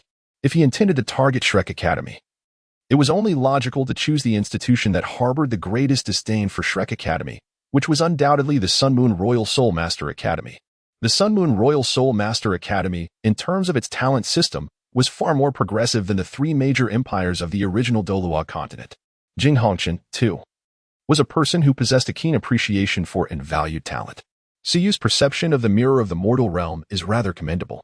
Moreover, he can conveniently learn about soul-guiding devices, which is one of the advantages of the Royal Soul Master Academy of the Sun and Moon. He feels that there is little of value to learn from the academies of the three great empires of the continent, as he possesses considerable knowledge regarding soul masters. When it comes to soul-guiding devices, they cannot even compare to those of the Sun and Moon Empire. Naturally, the collusion between the Sun and Moon Empire and the malevolent soul masters is far from commendable. However, this has no bearing on Suyu, as his purpose is to study soul-guiding devices, not to pledge allegiance to the Sun and Moon Empire. Just because of those despicable nobles of the Sun and Moon royal family, do they think they are worthy? Suyu harbors no fondness for the Sun and Moon royal family. Given the opportunity to take covert action against them, he would not hesitate. To Suyu, these empires are essentially indistinguishable. Why should he extend assistance to any one of them? Their conflicts are of no concern to him. Suyu is not a resident of the Dolua continent. Suyu's sole aspiration was to grow stronger, to safeguard those around him, and ultimately to overthrow a certain divine monarch. The affairs of the empires, muddled as they were, held no concern for him. As long as they did not provoke him, he was indifferent. However, should anyone dare to challenge him, regardless of their empire, he would not hesitate to deliver a swift retribution. After all, with sufficient strength, what significance did an emperor truly possess? Accompanied by two formidable Dolua, Suyu traversed the distance with remarkable speed. The journey from the Star Do Forest to the Sun Moon Empire took merely a day or two. The capital of the Sun Moon Empire, known as Sun Moon City or Mingdu, served as the political and economic heart of the realm. This city, vast beyond compare, surpassed all others on the Dolua continent. Even when combining the capitals of the three major empires, Star Luo, Heavenly Soul, and Do Ling, it could not rival the magnificence of Mingdu. As Suyu and his companions arrived within the city limits, night had fallen. A sprawling expanse of buildings lay beneath them, stretching endlessly to the horizon. Among these structures, a significant number exceeded 5 stories, and he even beheld skyscrapers soaring over 10 stories high. Such architectural feats were not anomalies. Countless similar edifices adorned the skyline. The myriad lights ignited the city in a dazzling brilliance. This was, without a doubt, the most magnificent city Suyu had encountered since his arrival on the Dolua continent. Although it paled in comparison to the premier cities of his past life, within the realm of Dolua, it was truly unparalleled. Regrettably, this vibrant Mingdu had been bombarded by Hui Yuhao, resulting in the suffering of countless innocent civilians. Such an act was nothing short of disgraceful. Akin to Tang San's tacit approval of the massacre orchestrated by Dugabo Su Yusen secretly shook her head. In warfare, there are inevitably casualties, however. Implicating innocent civilians is utterly unforgivable. If one possesses the capability, let them engage the military. What merit is there in slaughtering innocent citizens? Is this what you deem as justice? The Sun and Moon Empire has refrained from razing cities, yet you, the embodiment of righteousness, come to bombard urban areas? Truly. You are a hypocrite, espousing one doctrine while acting contrary to it. Indeed, he was alluding to Shrek Academy. Of course. The higher-ups of the Sun and Moon Empire are no paragons of virtue either. Their collusion with the Holy Spirit sect is enough to condemn them. If it were merely a matter of eliminating these scoundrels, so you would wholeheartedly welcome it. Let us proceed to find a hotel for the night. And we shall register tomorrow. So you spoke to the individual beside him. This person was a formidable super Dolua of the 97th rank, known as Lu Yuan. With the spirit of Titan Snow Demon, holding the title of Snow Demon Dolua, his strength was immensely powerful. Yes, young master, Lu Yuan responded, guiding Siyu to a secluded area for their descent, after which they checked into a hotel. As night passed, the following morning, Siyu completed his morning routine and had breakfast before setting off towards the direction of the Sun Moon Royal Soul Master Academy, situated to the south of the Mingdu. The Sun Moon Royal Soul Master Academy sprawled across a hexagonal area. Its expanse was remarkably vast, rivaling that of a medium-sized city, despite being merely an academy. As the foremost institution in the entire Sun Moon Empire, the front of the academy was teeming with people. It was currently the enrollment season. Hence the throngs of applicants were to be expected. The enrollment criteria for the Sun Moon Royal Soul Master Academy were not particularly stringent. As long as one reached the age of 12 with a soul power exceeding level 10 and possessed a soul ring, one could apply for admission. There were no restrictions on the applicants' backgrounds. In contrast to the Shrek Academy, which required a recommendation letter from the main city, the Sun Moon Royal Soul Master Academy appeared to be considerably more lenient. Testing soul power was a straightforward process. There were specialized crystal spheres designed for this purpose. By merely placing one's hand upon it, the results would be revealed effortlessly. Siyu approached the registration desk without fanfare, patiently waiting his turn. When it was finally his moment, he casually placed his hand upon the crystal sphere. Suddenly, the orb erupted with an unprecedented brilliance, fissures appearing in its surface before it shattered into countless fragments. The teacher in charge of the registration stood momentarily stunned, gazing at Suyu in astonishment. After a prolonged silence, he inquired, "Dear student, has your soul power surpassed level 30? The maximum threshold for the crystal sphere test was indeed 30. Exceeding this limit would result in its destruction." Upon hearing this, Siyu nodded in affirmation. A flicker of excitement crossed the teacher's face as he retrieved a form from the side. "Please fill out this registration form, and then proceed to the testing area at the back for a comprehensive evaluation. Upon passing the test and paying the registration fee, you shall become a student of our esteemed Sun and Moon Royal Soul Master Academy." The teacher's delight was evident, for Suyu's soul power was notably high. However, this was merely the beginning. The initial screening merely eliminated those lacking sufficient soul power, while the following assessments would truly be the main event. "Thank you, teacher," Suyu replied. Suyu picked up the pen and swiftly inscribed his name, place of origin, and background. Subsequently, he nodded once more at the teacher and proceeded towards the temporary testing area within. Although there were quite a few individuals present, the numbers were still fewer compared to the outside. There always exist those with insufficient spiritual power, attempting to deceive their way through. Such individuals can be found everywhere. Suyu stood at the back of the line, observing the prospective students before him with a calm demeanor. In comparison to Shrek Academy, the caliber of students at the Royal Soul Engineer Academy of the Sun and Moon appeared to be somewhat inferior. However, their levels were not lacking thus far. Siyu had encountered several second-ring Great Soul Masters. Reflecting on the Academy's tradition of utilizing potions, Siyu felt a sense of understanding. For them, using potions was a commonplace affair. Soul engineers differ significantly from soul masters. Their choice of soul rings typically enhances soul power, while their soul tools serve as offensive means. Their pursuit lies in the acquisition of more formidable soul tools, which in turn necessitates greater soul power. Consequently, the use of potions is a frequent occurrence. In contrast, individuals like Suyu, who are pure soul masters, are regarded as anomalies within the Royal Soul Engineer Academy of the Sun and Moon. Soon, it would be the turn of the individual ahead of Suyu. Suyu gazed curiously at the soul conductor measurement device ahead. This remarkable apparatus, a rarity exclusive to the Sun Moon Empire, possesses the capability to accurately analyze one's age, soul power, physical strength, resilience, and even soul bones. Upon seeing this device, Suyu realized that his physical data could scarcely remain concealed. However, he felt little concern. If exposure were to occur, it would not pose a significant issue. With the protection of the Ice God Palace, his safety would still be assured despite such revelations. As long as the Dragon God Seal and the Heavenly Dream Ice Silkworm remained undisclosed, he deemed it a minor predicament. Moreover, the Royal Soul Master Academy of the Sun Moon Empire is known for cherishing talent. He was not there to act as a spy, so what was there to fear? Soon, it was Suyu's turn. Suyu set aside the Black Dragon ring and handed the registration form to the teacher beside him. Oh, the teacher, upon noticing Suyu's origin and identity, let out a soft exclamation, realizing he was from the Heavenly Soul Empire. However, he was not overly surprised, as it was not uncommon for individuals from the three nations of the continent to pursue their studies at the Royal Sun and Moon Soul Master Academy. This was not an isolated occurrence. Suyu approached the instrument, gazing intently at it. The soul-guiding conductor measuring device resembled a tall, slender cylinder, with a crystalline column running vertically down its front. At the base, there lay a circular platform on the ground. The entire apparatus stood an impressive height of 2.5 meters. Suyu ascended the platform, standing before the crystalline column. A teacher approached the side of the instrument, pressing their right hand upon a palm-shaped indentation. Meanwhile, the previous instructor held a pen, poised to document the details in the space below Suyu's registration form. Do not be anxious, dear student, the teacher reassured. In a moment, a beam of light will sweep across your form, capturing your physical data. Rest assured, this entire process will not inflict any harm upon you. Suyu nodded in acknowledgement, signaling his readiness. As he relaxed, the proceedings commenced. At that moment, another instructor spoke up, suddenly emanating a profound wave of soul power, most prominently observable at his arm, where a shimmering white aura became evident.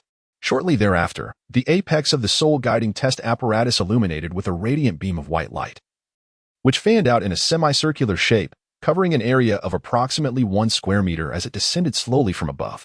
The white light scanned gradually downwards, its pace unhurried. After an extended interval, it finally reached Suyu's chest, during which the teacher holding the registration form began to document the findings. Body strength, level 70. Body resilience, level 70. Soul power fluctuation, level 37. Soul master. Height, 1.76 meters. Weight, 70 kilograms. Left arm bone age, 11 years. Soul bone. Overall evaluation. As the instructor continued to jot down the details, doubt crept in regarding the accuracy of his records. Rubbing his eyes, he focused intently on the soul-guiding test device, realizing he had not erred. Instantly, his expression transformed, gazing at Suyu as if he were a marvel. At just 11 years of age, a level 37 soul master, truly a prodigy among prodigies. Even if he had resorted to medication along the way, such aptitude was exceedingly rare. Yet, the most pressing concern was not merely the level attained, but the physical strength displayed. A level 37 soul master with the physical attributes of a level 70 soul saint?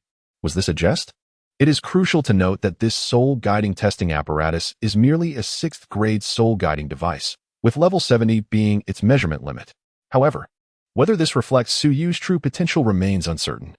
It is well known that one of the significant weaknesses of the Soul Masters at the Sun and Moon Royal Soul Master Academy is their physical capabilities, which often lag behind those of Battle Soul Masters.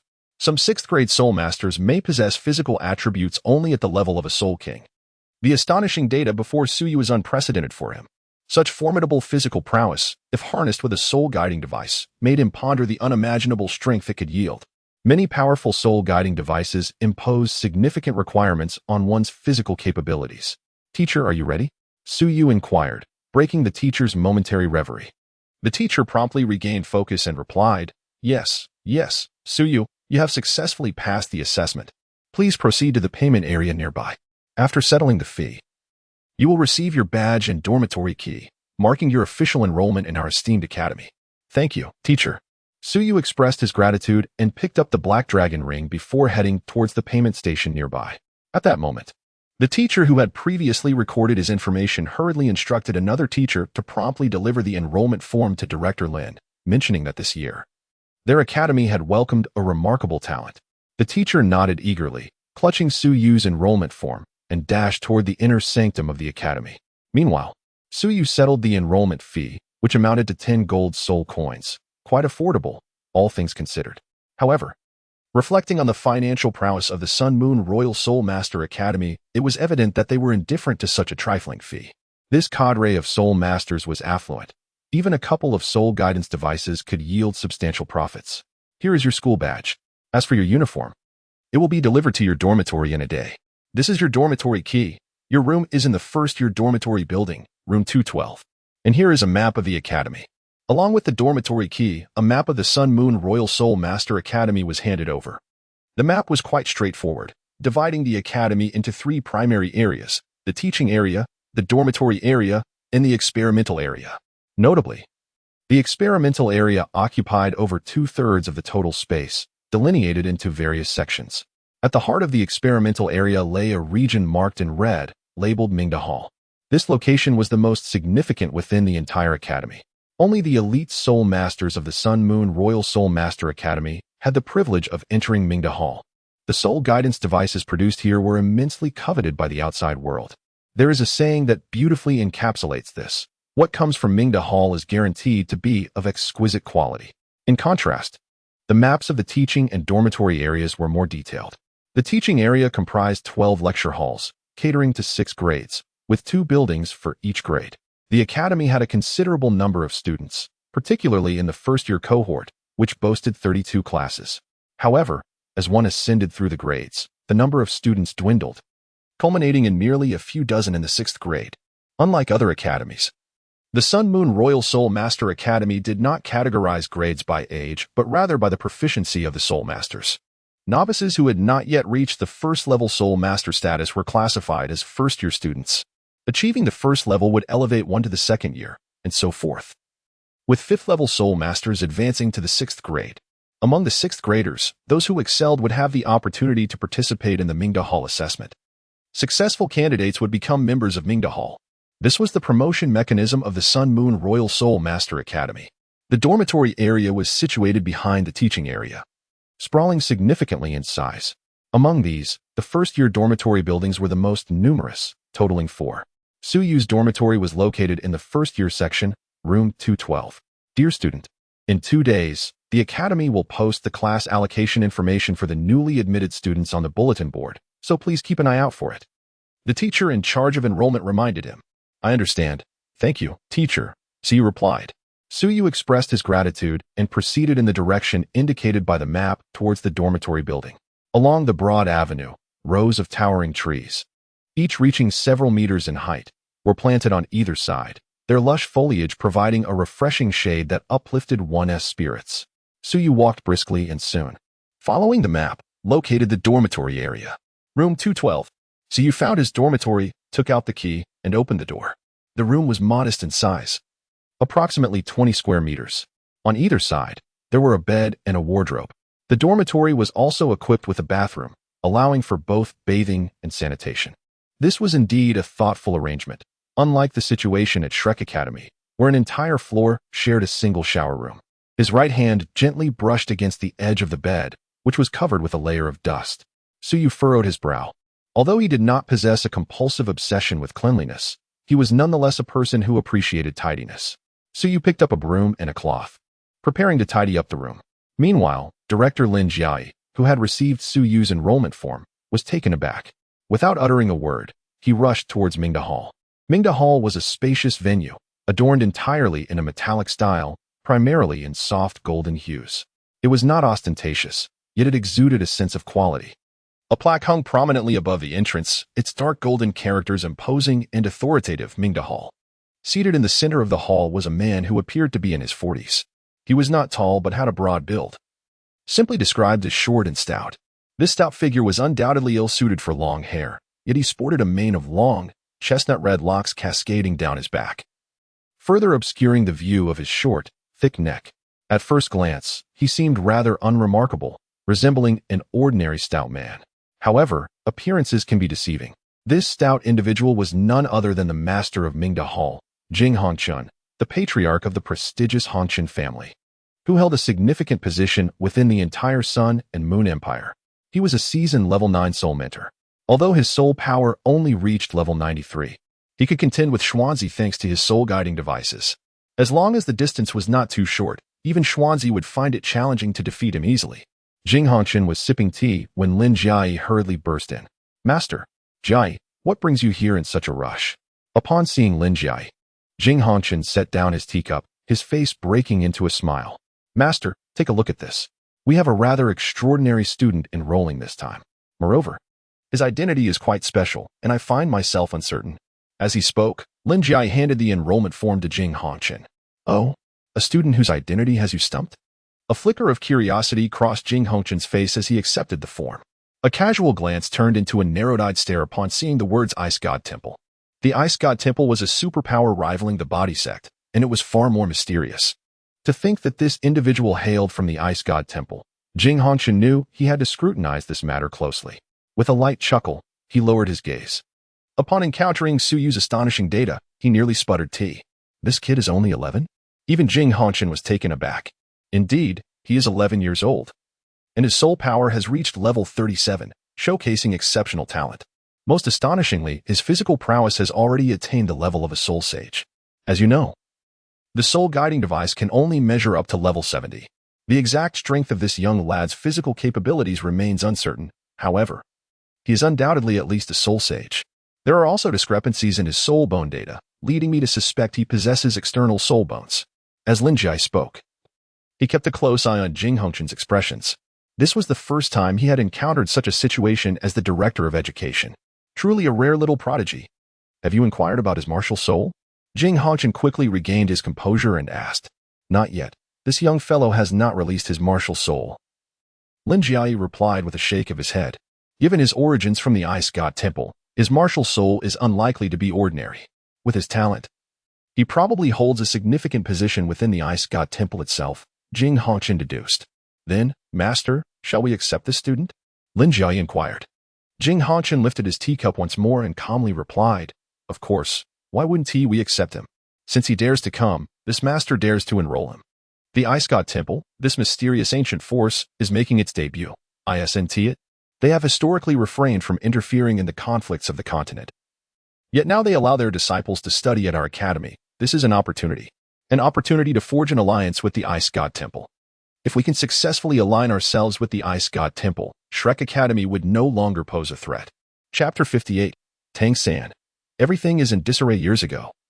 Had it not been for Shrek Academy's interference, our Sun and Moon Empire would have long since unified the continent. These individuals have always been our empire's formidable adversaries. A glint of cold light flashed in Jing Hongqian's eyes as he spoke of Shrek Academy. Over the years, the Royal Soul Mentor Academy of the Sun and Moon Empire and Shrek Academy had engaged in both overt and covert conflicts, yet they had rarely gained any advantage. While soul guiding devices are powerful, Shrek Academy boasts numerous formidable soul masters. In terms of peak combat power, the current Royal Soul Mentor Academy of the Sun and Moon Empire still falls slightly short. Isn't the Empire seeking to ally with that group? Lin Jiai whispered. In their effort to counter Shrek Academy and facilitate the expansion of the Sun and Moon Empire, they had made considerable preparations in secret. Those individuals are truly heartless scoundrels. Were it not for the Empire's interests, who would engage with them? Nevertheless, they remain a lurking threat. These cancerous elements, while superficially aligned with the Empire, cannot be fully trusted. Jing Hongqian set down his teacup, his voice cold. No sane person would take a liking to that group. Yet, they possess formidable strength. Although the Empire maintains a partnership with them, Jing Hongqian remained perpetually wary. Those rascals cannot be so benevolent. In contrast, he found himself favoring the Ice God Temple more. This legendary, enigmatic ancient force is an existence that even the body sect must avoid. If an alliance could be forged, it would truly enhance the Empire's strength. Master is correct, yet the Ice God Temple may not be so easily swayed. After all, they are a power from the original 3 nations of the continent. Lin Jiai remarked. The Ice God Temple has never intervened in the wars of the original 3 nations or shown hostility towards the Empire. Claiming their loyalty to the original 3 nations seems implausible. Of course, the Ice God Temple is not easily swayed. Their intentions remain unknown, so there is no rush. Since this young person from the Ice God Temple has come to our academy, let us arrange for him to study diligently and observe him discreetly. Jing Hongqian spoke slowly. To achieve great things, One must exercise a degree of patience. Understood, master. I shall take my leave. Jing Hongqian nodded, lifting his teacup once more. Mission accomplished. Su Yu clapped his hands and surveyed the impeccably clean dormitory, a surge of accomplishment swelling within him. It certainly appeared much more pleasant now. Su Yu let out a sigh, tidying up the residual dirty water and broom after the cleanup. Only then did he wash his hands thoroughly and spread the bedding on the bare wooden bed frame. The bedding of Su Yu is exquisitely crafted, adorned with the finest soul beast fur, as pure and white as freshly fallen snow, devoid of any imperfections. When touched, it exudes a soft, smooth texture, offering unparalleled comfort. After arranging the bedding, Su Yu seated himself on a nearby chair, suddenly struck by a thought. Check-in. Ding. Congratulations to the host for completing this check-in, earning the skill of persuasion. Persuasion. When this skill is employed, the words spoken by the host will carry greater weight, making them more convincing and difficult to doubt. The skill of persuasion? Is this intended to lead me into a pyramid scheme? Su Yu blinked. If the skill were to be employed in a pyramid scheme, it would be utterly fitting. Ding. A reminder to the host, the beginner's protection period is about to conclude. Please prepare accordingly. Just then, the voice of the system resounded abruptly, causing Su Yu, who had been smiling, to suddenly adopt a serious expression. Is it really coming to an end? It seems that the forthcoming challenge involves engaging in a battle of wits and strategy with a certain deity king. Su Yu coldly smiled, his eyes glinting with a hint of frost. Before the resplendent palace of the divine realm, a man clad in a blue robe, exuding a feminine grace, was observing the lower realms. This individual was none other than the divine realm's enforcer, the sea god, the Shura god Tang San, the god King Tang. At this moment, Tang San was diligently searching for new stars in the lower realms. Suddenly, he let out a soft exclamation, as the previously inscrutable new star seemed to unveil itself. Tang San effortlessly broke free from his restraints and, following the flow of fortune, quickly pinpointed a target. Found it. At last, he had discovered it. The damned world will, which had hindered this god king for so long, would now face its demise. With a cold grunt, Tang San's gaze swept across the location of his target, and a flicker of astonishment crossed his eyes. How could this be? Why would the new star of Dolua continent reside in the Sun Moon Empire? Why not at Shrek Academy? Everything was in disarray. This god king had anticipated that the will of the Dolua continent was deliberately obscuring the truth to wreak havoc. How could the child of the world be sent to such a nefarious place as the Sun Moon Empire? Was it an attempt to corrupt the world's chosen one? The malevolence of this world was unforgivable. Tang San's expression darkened with fury as he condemned the will of the Dolua continent. He had always believed that his inability to locate the world's chosen one was due to the obstruction of the world will. Now, as the world will could no longer conceal the truth, everything was finally revealed.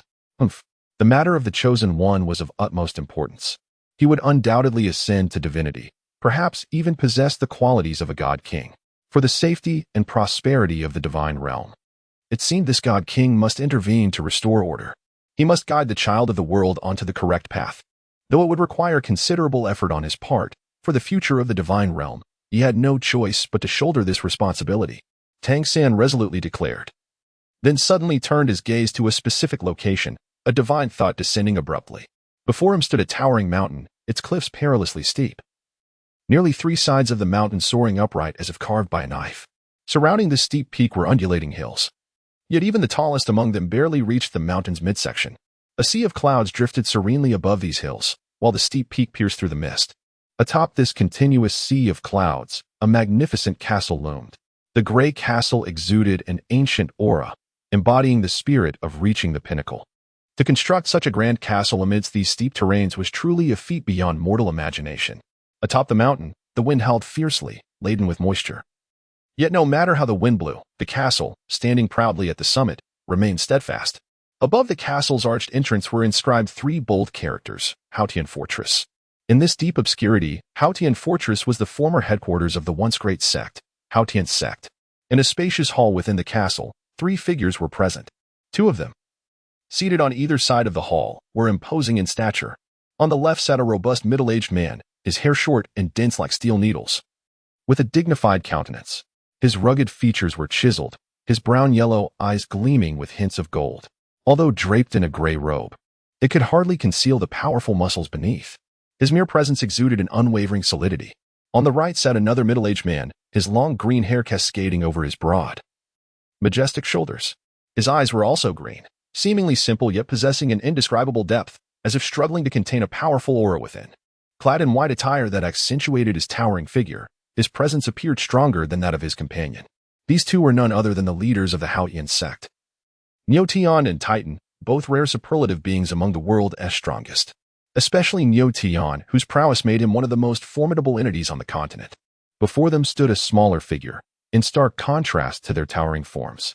Dressed in ornate attire, with powder blue hair and matching large eyes, her youthful face, while somewhat innocent, could not disguise her striking beauty.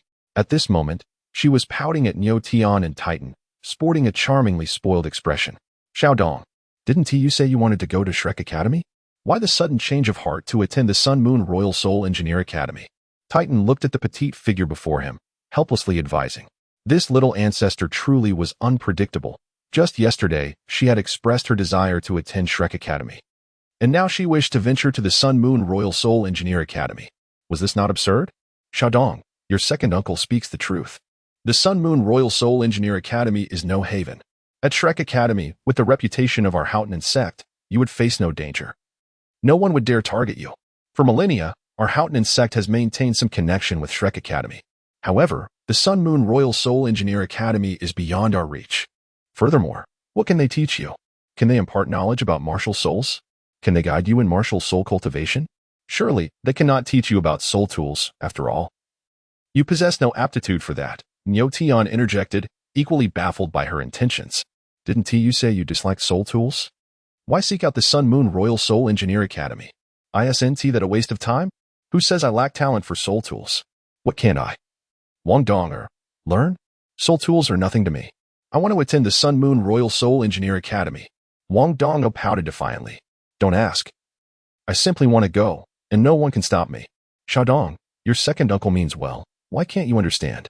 Titan expressed his genuine concern, feeling a mixture of helplessness and frustration as Wang Donger resolutely insisted on her decision. All right, second brother, Xiaodong.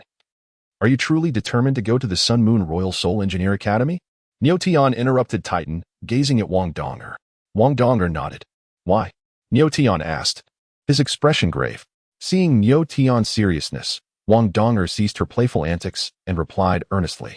There is a voice in my heart that tells me to go to the Sun Moon Royal Soul Engineer Academy. Otherwise, I would surely regret it. Upon hearing these words, Neotion and Titan exchanged a glance, both able to discern the astonishment reflected in each other's eyes. Brother, could it be? Titan began to articulate, only to be interrupted by Neotion. Very well, Xiaodong, since you are determined to attend the Sun and Moon Royal Soul Master Academy, then go ahead. Although it is quite distant, I trust that the academy will not dare offend our Haotian sect, Neotion remarked, shifting his tone. Really? Uncle? You are too kind. Upon seeing Neotion's consent, Wang Dong immediately erupted in joyous celebration. Uncle, I appreciate your agreement. However, you must not provoke trouble or display any childish temper. Understood? That place is not like home, so you must exercise caution, Neotion admonished with a serious tone. I understand. I promise not to cause any trouble. Wang Dong beamed, her smile radiant and her spirits soaring. All right, seeing you so happy, tidy yourself up when you return. Tomorrow, your uncle will take you to report to the Sun and Moon Royal Soul Master Academy, Neotion said, his gaze toward Wang Dong filled with a hint of indulgence. Okay, uncle, Wang Dong chirped, then skipped out of the hall. Brother, what on earth is happening with Xiaodong? Could it be? Titan gestured toward the sky. Enough, it is good that you know, but refrain from speaking carelessly, Neotion replied with a glance at Titan. What is he truly up to? Wasn't it decided that she would attend Shrek Academy? Why the sudden change? Titan expressed his confusion. I reiterate. The Sun and Moon Royal Soul Master Academy is unsuitable for Xiaodong. Sending her there would squander her talents. I have watched her grow, Titan stated with indignation. Isn't it clear that I have been the one to raise her? Neotion shook his head. One cannot be so certain, Titan muttered, questioning what that individual was contemplating. Ever since ascending to the position of God King, he has changed. Enough of your prattling. Prepare to escort Xiaodong to the Sun and Moon Royal Soul Master Academy. The Sun and Moon Empire is perilous. You must provide close protection for her. Should anything happen to Xiaodong, you shall bear the consequences. Titan thumped his chest in assurance. I hardly require such a grand punishment. Just pay attention. If you neglect your duty and something befalls Xiaodong, I will flay you alive, Niu Tian warned, addressing Titan, whose straightforward nature necessitated such a caution. You must also refrain from causing trouble. As long as Xiaodong is not in mortal danger, you are not to intervene, understood? And what if someone bullies Xiaodong? Titan quietly pressed. If it is a junior, as long as there is no risk, you need not concern yourself. Xiaodong has grown and requires some trials. But if someone is taking advantage of her, do not hesitate. Strike them down without mercy. Niu Tian's gaze sharpened, asserting, we have never feared anyone. Understood. I shall strike them down without hesitation. Titan clenched his fists, his battle spirit ignited. So, after all I have said, you only remember to hit people? Niu Tian observed Titan, exasperated. Titan chuckled sheepishly, scratching his head. The following day, at dawn, Suyu engages in daily physical exercise, followed by personal grooming, and enjoys breakfast downstairs in the dormitory. Each dormitory building features its own dining hall, making mealtime exceedingly convenient. Suyu could not help but once again marvel at the humanity exhibited by the Sun Moon Royal Soul Mentor Academy. In certain respects, the Sun Moon Royal Soul Mentor Academy has made far greater advancements than Shrek Academy. The cafeteria at Shrek Academy, for instance, lacks even enough seating, forcing individuals to stand while dining, and one is not permitted to take food outside. It is perplexing what these individuals are contemplating. Even the simple act of eating is subjected to such unnecessary complexities. So you entered the dining hall, ordered several steamed buns, and then chose a bowl of golden, thick stewed meat. It appeared to be some sort of tendon from a soul beast, remarkably tender and delightfully flavorful.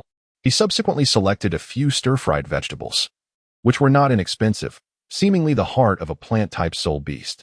After being sought-ed, Suyu could not discern the exact origin of this particular soul beast. Nevertheless, the taste was quite exquisite. This meal cost Suyu over 100 gold soul coins, such is the steep price of soul beast cuisine. However, it was well worth it, as Suyu never skimped on his culinary experiences. Moreover, this fare was relatively affordable within the academy. Outside, it would likely be even pricier.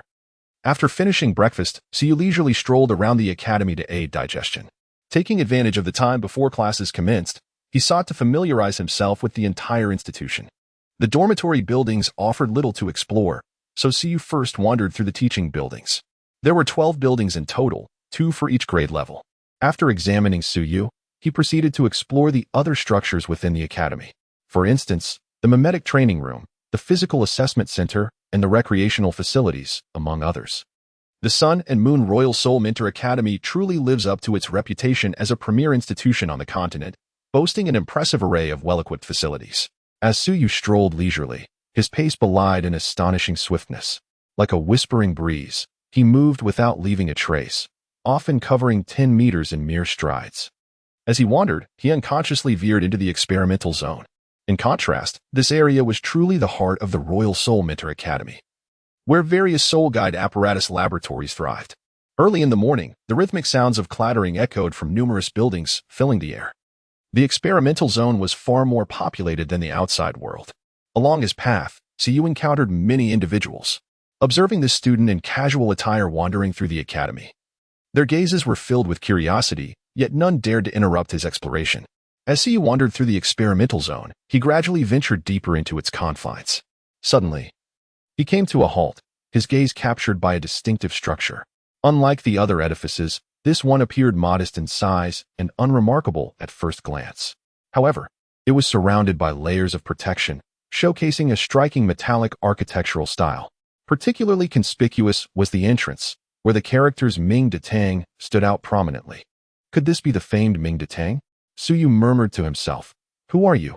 lurking at the entrance of the Mingda Hall. At that moment, a slightly haughty male voice echoed in Suyu's ear.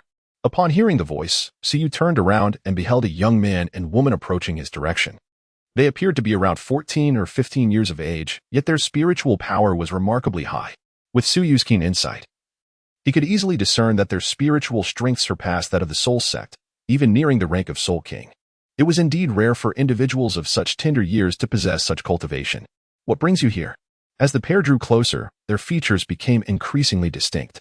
The young man was quite handsome, exuding a slightly effeminate aura, his face marked by an unmistakable air of arrogance. The young woman, with her graceful stature and enchanting curves, possessed a striking beauty that required no embellishment, radiating a captivating charm. Her sparkling eyes were fixed intently upon Suyu's face, as if unable to look away. Upon seeing the young man and woman, Suyu's heart began to form certain conjectures. Me? Suyu pointed at himself and asked, "You there, young lad? What are you loitering about in front of the Mingda Hall for? Are you some sort of spy?" The youth cast a suspicious glance at Suyu, his eyes narrowing as if he were attempting to discern some hidden truth. "I am no spy. I am merely a student of the academy." Suyu casually remarked, "Nonsense. How have I never seen you before? Where is your school uniform? Where is your badge?" The young boy gazed at Suyu with a look of uncertainty, filled with doubt. Suyu casually retrieved his school badge and remarked softly, "The uniform has yet to arrive. I am but a newly enrolled student." "A new student? Really?" The boy expressed skepticism, yet the badge undeniably bore authenticity. "Very well, I shall momentarily accept you as a newcomer. However, are you aware that this place is not one where novices like you are permitted to wander?" "I am not aware," Suyu replied. "You." The boy was rendered speechless by the simple admission of ignorance. "All right, brother, do not make things difficult for him. It is his first visit to the academy, and it is perfectly normal for him to be unaware of such matters. Besides, he has not intruded upon Mingda Hall, has he? Why must you target him so?" At that moment, the girl unexpectedly interjected, coming to Suyu's defense. Suyu gazed at the young girl, his expression softening unexpectedly. "Sister, you are truly beautiful. May I be so bold as to inquire your name?" The girl's cheeks flushed slightly as she replied in a soft voice, "My name is Ming Hongchen." "Ming Hongchen? What a lovely name. And who is this intimidating man in relation to you, dear sister? He is rather frightening." Suyu feigned a look of fear. "Hey, who are you calling fierce?" The young man exclaimed in anger, casting a furious glare at Suyu. Ming Hongchen quickly stepped in to restrain the young man. "This is my brother," she whispered. "Your brother? But he bears no resemblance to my sister at all. She is so beautiful." Suyu feigned seriousness as he observed the two individuals, shaking his head in response. "What on earth do you mean by that?" he inquired. At this moment, Xiao Hongchen could no longer contain himself and broke down. "What do you mean? Praising his sister's beauty while claiming that he bears no resemblance to her? Is that not a roundabout way of calling me ugly?" His indignation swelled. This insufferable brat warranted a thorough reprimand. Brother, the junior is still young. Please do not frighten him," Ming Hongchen implored, tightly gripping Xiao Hongchen's arm. Chapter 61. Ming Hongchen. He is so handsome. How could he harbor any ill intentions? Xiao Hongchen stared at Ming Hongchen in shock, unable to believe her words. "Am I frightening him? Did you not hear him insinuate that I am ugly? I must confront him." He grumbled. "I suspect he is not even a student of the academy. He must have ulterior motives for being here." This was the first time in his life that someone had dared to call him ugly. As Xiao Hongchen prepared to erupt in fury, Ming Hongchen promptly cast a pleading glance at Suyu. Suyu smiled faintly and said, "Sister Ming, I have some matters to attend to, so I shall take my leave for now. I will come to visit you another time." After delivering a sharp retort, Suyu strode away with an air of confidence. Given his temperament, how could he possibly tolerate the scolding from Xiao Hongchen? A few casual remarks had already caused Xiao Hongchen to fume with indignation. Sister, let go of me." Xiao Hongchen struggled and finally freed herself. At that moment, Suyu had long vanished from sight. "Ming, my sister, do you still consider yourself my sister when you assist an outsider in bullying your own brother?" Xiao Hongchen gazed at Ming Hongchen, her expression one of deep hurt. Had it not been for Ming Hongchen's intervention, he would have surely taught that young man a lesson. "Brother, that is a new student. As a senior, how could you lead the way in bullying a junior?" "As grandchildren of our grandfather, we must set an example," Ming Hongchen replied with earnestness. Xiao Hongchen faltered momentarily. Her anger somewhat diminished, yet she retorted defiantly, "How do we know he is a student of the academy? He looks shifty. He could very well be a spy." Her resentment towards Suyu remained palpable. Ming Hongchen countered, "What makes you think he looks shifty? I see this junior as a genuinely good person. How can you be so certain he is a good person?" Xiao Hongchen shot back. With an expression of absolute conviction, Ming Hongchen declared, "Look at how handsome he is. How could he possibly harbor ill intentions?" As a fervent admirer of beauty, Suyu's celestial appearance had instantly captivated her. Xiao Hongchen was left speechless. "All right. So this is how we are playing it?" she thought to herself, turning to leave in frustration. "Brother, where are you going?" Ming Hongchen called after her. "I am going to investigate the new students this year. I refuse to believe I cannot find that scoundrel." Xiao Hongchen's voice echoed from a distance. "Brother, don't act recklessly. I am coming with you." Upon hearing this, Ming Hongchen hurriedly quickened her pace to catch up. Suyu was unaware that Xiao Hongchen had gone to seek information about him. However, Even if he had known, it would not have concerned him. Although Xiao Hongchen possessed reasonable strength, so you could easily handle him with a single hand. Such a trivial figure as Xiao Hongchen was laughable indeed. After this incident, Siyu lost all desire to wander around the academy and promptly returned to his dormitory. Upon arrival, it was nearly noon. After dining at the cafeteria, Siyu made his way back to his dormitory, only to find the door ajar. Siyu furrowed his brows, just as he was about to enter the dormitory, when a figure happened to emerge from within. Siyu quickly retreated, narrowly avoiding a collision. Upon noticing Siyu, the figure also appeared momentarily taken aback. Siyu gazed at the figure before him, his pupils narrowing. It was a youth, strikingly handsome, with fair skin and a pair of unusually captivating eyes. A delicate shade of pale blue. His neatly cropped hair mirrored this ethereal hue, enhancing his striking appearance. Upon recognizing the face, an icy chill coursed through Suyu's heart. "Step aside," the youth proclaimed with an air of arrogance. Siyu remained motionless, observing him quietly. "I said, step aside. Did you not hear me?" The youth frowned slightly, his impatience evident. Siyu continued to gaze at him, motionless. The youth took a deep breath, as if attempting to calm his tumultuous emotions. And with his striking powder blue eyes, he fixed his stare upon Siyu, declaring, "You are indeed from this dormitory, are you not? In light of your efforts to maintain a pristine living environment, I shall temporarily permit you to reside with me. However, I have a few stipulations that you must heed. First, you are forbidden from bringing strangers into our quarters. Second, you must refrain from parading about in a state of undress. Third, no snoring shall be tolerated during the night. Fourth, do not disturb my peace. Fifth, the responsibility for cleaning the dormitory shall henceforth fall upon you. Though you are not to touch my bed. Do you comprehend these rules?" The youth bore an air of superiority, as if issuing commands from a lofty pedestal. Siyu let out a cold laugh and stepped forward. Standing at a height of 1.76 meters, he towered over the young man by nearly half a head. "Are you instructing me on how to proceed?" Siyu gazed down upon him from his elevated position, a slight smirk curling at the corners of his lips. Imbued with an air of disdain, the youth felt a sharp sting from Suyu's contemptuous glance, and retorted with indignation, "If you refuse to heed my words, I shall cast you out. Go ahead, dare to test me."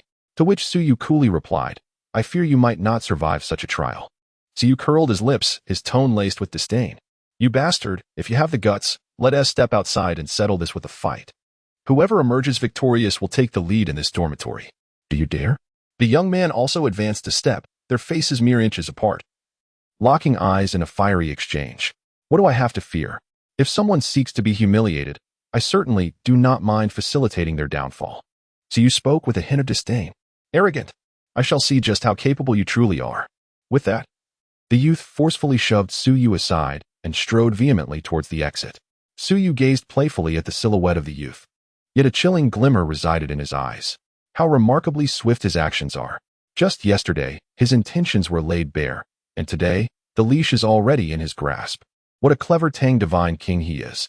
However, I wonder, have you ever heard of the adage, "A failed theft may lead to greater losses"? Siyu harbored a cold smile within, yet his expression remained inscrutable.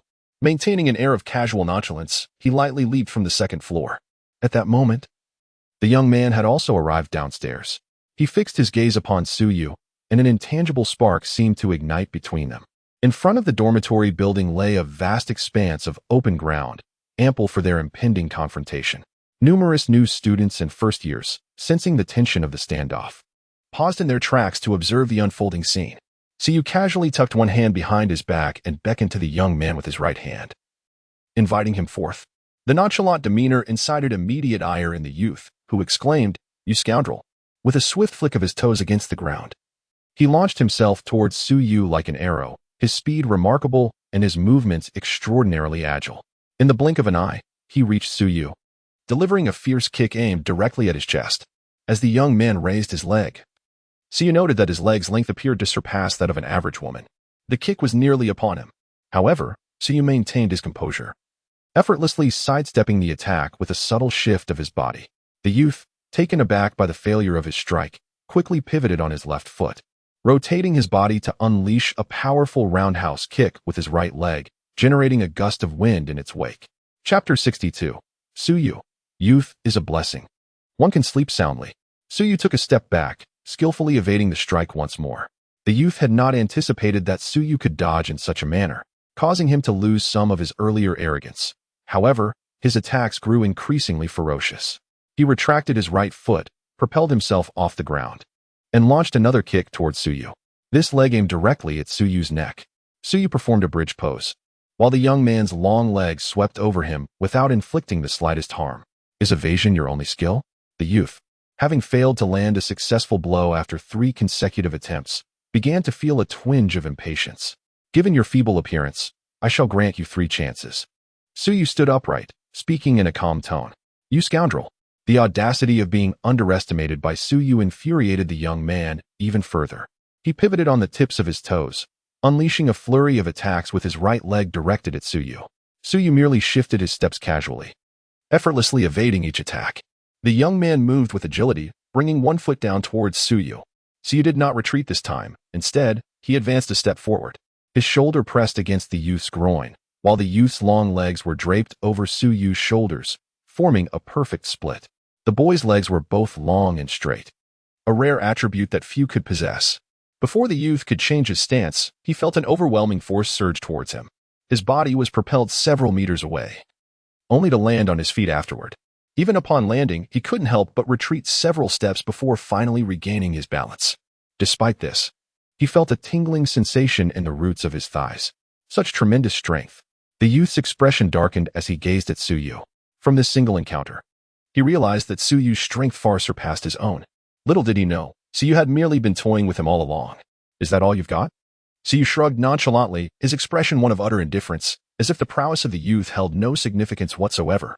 How infuriating. The young man, undeterred by the disdain, charged forward once more, his long whip-like legs exuding a fierce aura. Suyu shifted his body to evade the attack, swiftly reaching out with his right hand to grasp the youth's ankle. With a sudden motion, he hoisted the young man upside down, leaving him with a disorienting sensation of having his head weigh heavier than his feet. In that moment, embarrassment surged within the boy. Being held aloft in such a manner was utterly humiliating, especially with numerous spectators around. Let me go, you scoundrel! The youth protested vehemently, struggling fiercely against Suyu's grip. Yet, his hand was as unyielding as iron, remaining steadfast. After several fruitless attempts to break free, the boy, in a fit of desperation, delivered a powerful kick to Suyu's wrist with his other leg. The impact felt akin to striking an impenetrable barrier. Suyu displayed not a hint of expression, while the youth himself was on the verge of tears from the pain. How excruciating! How could this scoundrel be so unyielding? The youth was utterly astonished. Was this truly the form of a human body? How could one possibly endure this? Suyu held the youth aloft, his voice devoid of emotion. I refuse to accept this, the boy retorted defiantly. Captured in such a humiliating manner, his heart was consumed by a mix of shame and fury. He would not yield. He simply could not submit. Refuse to submit? Suyu's eyes darted around, and then he delivered a sharp slap to the boy's backside, producing a resounding crack. Are you convinced now? He taunted. You scoundrel, I shall end you.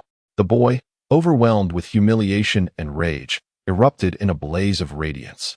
Behind him, a pair of azure butterfly wings unfurled in an instant, their colors shifting from deep blue to cerulean and light blue in a mesmerizing display.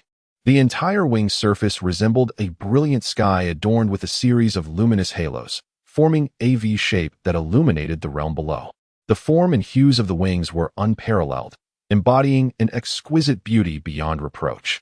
The sudden appearance of such resplendent wings evoked an overwhelming sense of awe among the onlookers, who could not contain their gasps of astonishment. These wings were breathtakingly beautiful, reminiscent of frothy, white waves cresting upon the vast azure sea. Their colors and patterns were spectacular, displaying shades of violet and blue, with the entire surface embellished by a sequence of radiant halos, alternating between deep blue, cerulean, and light blue. The white luminescent patterns on the wings sparkled like embedded jewels, captivating all who beheld them. Simultaneously, 2 soul rings, one yellow and one purple, ascended into view. The purple rings signified a millennium of power. Many spectators were taken aback at the sight of it, for they were in the first-year dormitory area, where students had seldom encountered anyone with a second soul ring of such ancient origin. Suddenly, the yellow soul ring before the boy glimmered brightly, and golden light enveloped his wings, rendering them incredibly sharp. The boy's wings sliced through the air, aimed directly at Suyu's hand. Suyu raised his brow slightly and finally released his grip. The young man's body plummeted, but in the next moment, his wings behind him flared out, and he soared into the air. Ascending to a height where he could look down upon Suyu, he thought, "You scoundrel, I shall teach you a lesson." Having endured Suyu's previous treatment, he had long harbored a deep-seated resentment. He was determined to make Suyu experience the same feelings of frustration. With a powerful flap of his wings, he dove downwards, his golden-edged wings slicing through the air as they aimed directly at Suyu. A faint smile graced the corners of Suyu's lips as he swiftly glided through the air, seemingly transformed into a gentle breeze. In an instant, he vanished from the youth's sight. The next moment, Suyu materialized behind the boy. The youth suddenly felt a chill run down his spine and hastily turned around, only to behold Suyu's visage. Before he could utter a word, Suyu's icy hand rested upon the nape of his neck. In the following heartbeat, a sudden cold enveloped him, and he lost consciousness, plummeting from the air. His martial spirit retracted entirely. Suyu's figure flickered as he extended his arms, cradling the young boy in his embrace before he touched the ground. Youth is a blessing. One can simply fall asleep at any moment, Suyu jestingly remarked as he embraced the youth, effortlessly leaping to the second floor. Upon entering the dormitory, he gently placed the youth upon his own bed. With such rudimentary skills, he dares to mimic the art of combat. Suyu shook his head with a smile. If he wished, he could effortlessly eliminate this fellow before he even realized what was happening.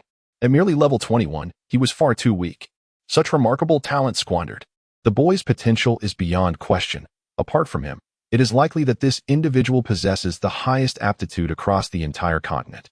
Alas, he is too enamored with play, and his spiritual energy is insufficient, creating a noticeable gap between him and his contemporaries. However, if this young man were to dedicate himself to rigorous training and strive earnestly, there would indeed be a chance for him to catch up. This exemplifies the unparalleled advantages of innate talent. A genius is a genius. Their brilliance cannot be compared to that of ordinary individuals. Suyu murmured softly, choosing not to elaborate further.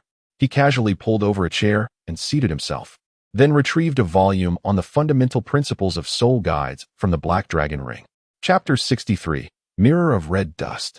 Please cease your altercations. His primary goal in cultivation, aside from enhancing his soul power, was to acquire knowledge about soul guides. The focus was on the cultivation of soul power, with the study of soul guides serving as a supplementary endeavor. Having arrived at the Royal Soul Master Academy of the Sun and Moon, it would indeed be a squandered opportunity to neglect the study of soul guides. It is worth noting that the Royal Soul Master Academy of the Sun and Moon stands as the most advanced institution for soul guides on the entire continent. Other academies, even the Shrek Academy, are not worthy to lace the shoes of the Royal Soul Master Academy of the Sun and Moon. In fact, even their soul masters, at the same rank, cannot be compared to those from the Royal Soul Master Academy of the Sun and Moon. When encountering the soul masters of the Royal Academy, they find themselves compelled to have their rank. The assessment standards for soul master ranks at the Royal Soul Master Academy of the Sun and Moon are far more stringent than those of the original 3 nations on the continent. Suyu casually flipped through the pages of a book, gradually becoming engrossed in it. Meanwhile, at a distance, Jing Hongqian withdrew his gaze. It seemed that the disciples of the Haotian sect were not as formidable as expected, easily subdued. Jing Hongqian clicked his tongue. Among such superpowers, the disparity was rather pronounced. However, the second soul ring acquired after a millennium was quite impressive, indicating that this disciple of the Haotian sect possessed significant talent, albeit somewhat indolent. Otherwise, he should have reached the Soul Master realm by now. As for Suyu, he remained an enigma, having resolved the matter without even utilizing his martial spirit. The only certainty was his ice attribute. Yet, this was hardly surprising, as he hailed from the Ice God Temple. Jing Hongqian shook his head. It appeared there wasn't much to gain from this encounter. Perhaps even Suyu himself was unaware that the incident had been orchestrated by this old fellow, Jing Hongqian. One from the Ice God Temple, and another from the Haotian sect? Both attending the Royal Soul Master Academy of the Sun and Moon? How delightful. The Hall Master decided to place them in the same class and dormitory. This unexpected facilitation aligned perfectly with the intentions of a certain divine king, who had originally planned to intervene himself but found assistance unexpectedly delightful. Nevertheless, time was on his side. There would be ample opportunities in the future. Jing Hongqian retracted his gaze, no longer paying attention. He was quite busy and could not afford to linger over the 2 youngsters. Just as he intended to depart, a sudden commotion captured his attention. In the air above the dormitory building, 2 silhouettes were locked in confrontation. Who are you to block my path? Step aside at once, Titan exclaimed, radiating a fierce aura. "I am Mu Wu, the Grand Guardian of the Ice God Temple. You must be from the Haotian sect?" Facing Titan was a middle-aged man with flowing white hair, clad in a blue robe intricately adorned with ice patterns. He stood like a pillar of the heavens, exuding an imposing presence infused with a chilling aura, as if he intended to freeze the very world around him. Gazing at the wildly aggressive Titan, he displayed no fear, only a tranquil demeanor akin to a deep abyss. "Ice God Temple? What brings you here?" Titan's expression grew serious upon hearing the name. The Ice God Temple was indeed a superpower on par with the Haotian sect, and especially the Grand Guardian, who was among the rarest of strong beings. "And what business does your Haotian sect have here? This is the Sun and Moon Empire, and if memory serves, you have little connection with it," Mu Wu replied coolly. "Why should I tell you?" Titan retorted disdainfully. "Then I have nothing more to say," Mu Wu countered immediately. "You insist on blocking my way." Titan's gaze turned hostile. "You were the one who sought to bully the weak," Mu Wu replied, his eyes calm. "Humph, that brat dared to bully my Xiaodong. What's wrong with teaching him a lesson? After all, who does Xiaodong represent?" Titan scoffed, clenching his fists. "It would be an honor for my young master to teach that insolent brat a lesson. What an esteemed identity my young master possesses," Mu Wu rebutted. "Your young master? That little rascal belongs to your Ice God Temple? No wonder you're blocking my way," Titan exclaimed, realization dawning upon him, only to be met with even greater fury directed at Mu Wu. "Old man, clean up your language. Who are you calling a rascal? Do you wish to die?" Mu Wu warned, his gaze turning sharp. "Who are you cursing at? Do you want to fight?" Titan's anger flared, unleashing an invisible force that surged toward Mu Wu like a tidal wave. "Let us fight if you wish. Who are you trying to intimidate? If your sect's grandmaster were here, I might show him some respect, but you are nothing." Mu Wu shot back, equally releasing a terrifying pressure. The temperature around them plummeted dramatically, and countless water vapors began to crystallize into ice. The two glared at each other, and in the next moment, they clashed. Above in the sky, the sounds of their fierce battle resonated like thunder, creating a reverberation that echoed. Within the Royal Soul Master Academy of the Sun and Moon, countless people looked up, hearing intermittent booming noises emanating from the clouds. In the dormitory, Suyu sensed the commotion, glanced up briefly, and then returned to his book, seemingly indifferent. Meanwhile, Jing Hongchun, sensing the eruption of battle, hurried over. Among the clouds, Mu Wu and Titan were engaged in a head-on clash, neither seemingly willing to evade the fight. Behind Titan loomed a massive ape, roaring skyward with an imposing aura that seemed to suppress the heavens. Titan's martial spirit was the Titan giant ape, a super soul beast of terrifying strength, without any apparent weaknesses. It was evident how formidable Titan's power was with such a soul beast as his martial spirit. Conversely, Mu Wu was equally impressive, his back adorned with an extraordinary soul beast, entirely white and exuding an icy chill. It bore the shape of a turtle but had a dragon's head, filled with sharp fangs and claws, cloaked in a thick ice armor, possessing the might to freeze all things. Mu Wu's martial spirit was known as the Ice River Overlord, a variant of the legendary Bishi, one of the dragon's 9 offspring, formidable and unmatched. The Ice River Overlord not only possessed the abilities of the Bishi, but also harbored an exceptionally potent icy power. Such a martial spirit was undoubtedly a super martial spirit, possibly even stronger than the Titan giant ape. Within Shrek Academy, Xuanzi's martial spirit was the gluttonous divine ox, already classified as a super martial spirit. However, even the gluttonous divine ox could not compare to the Ice River Overlord, unless one were a true gluttonous being, to stand on equal footing with the Overlord. Their frenzied exchange enveloped the vicinity in chaos for miles around. "Both of you cease this fighting."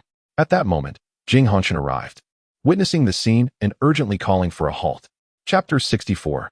Titan, Short Winter Melon, Mind Your Own Business. In the sky, the battle between Titan and Mu Wu raged fiercely. Their levels were similar, making it difficult to discern a victor. "These two are incredibly powerful," Jing Hongchun observed gravely. Watching the combatants, each of them was immensely strong. In the Sun and Moon Empire, barring the use of soul-guiding devices, hardly anyone could rival these two. Even with soul-guiding devices, perhaps only Elder Kong could contend with them. Even he himself would not dare claim victory. He could only confidently assert that he could momentarily hold one of them back. Such was the profound heritage of the Haotian sect and the Ice God Temple, indeed formidable. Jing Hongchun secretly marveled at the prowess of such a formidable warrior, a rarity on the continent, with only a handful of individuals possessing such strength. Moreover, it remained uncertain whether these two factions truly housed their most formidable champions, for who would deign to serve as a mere bodyguard? Even he, upon introspection, would not stoop to such a level. Shaking off these thoughts, Jing Hongshan understood that his immediate responsibility was to mediate the chaos unfolding below, as the academy had descended into utter disarray. Yet, it was evident that his pleas fell on deaf ears, with both parties feigning ignorance. Undeterred, Jing Hongshan implored once more, "Gentlemen, I beseech you to grant me this courtesy and cease hostilities." His words, imbued with the power of soul force, carried far and wide, reaching the combatants. Titan and Mu Wu, with clarity. While Mu Wu remained silent, Titan's face betrayed a flicker of impatience. He was relishing the fight and wondered what nonsense this fool was babbling about. Enough. This is the Royal Soul Master Academy of the Sun and Moon. Kindly cease your bickering, he growled, forcing Mu Wu back with a swift maneuver, glaring at Jing Hongshan. Mind your own business, or I shall include you in this skirmish. Jing Hongshan, standing at a mere 1.50 meters and possessing a round physique, was indeed short and stout. The saying goes, lies do no harm. But the truth is a cutting blade, and Titan's words struck at Jing Hongshan's very core. What did you call me? Jing Hongshan was momentarily taken aback, questioning whether he had misheard. Regaining composure, his expression darkened, his eyes ablaze with fury as he spat. Shorty, do you not comprehend human speech? Titan cast a dismissive glance at Jing Hongshan, clearly underestimating him.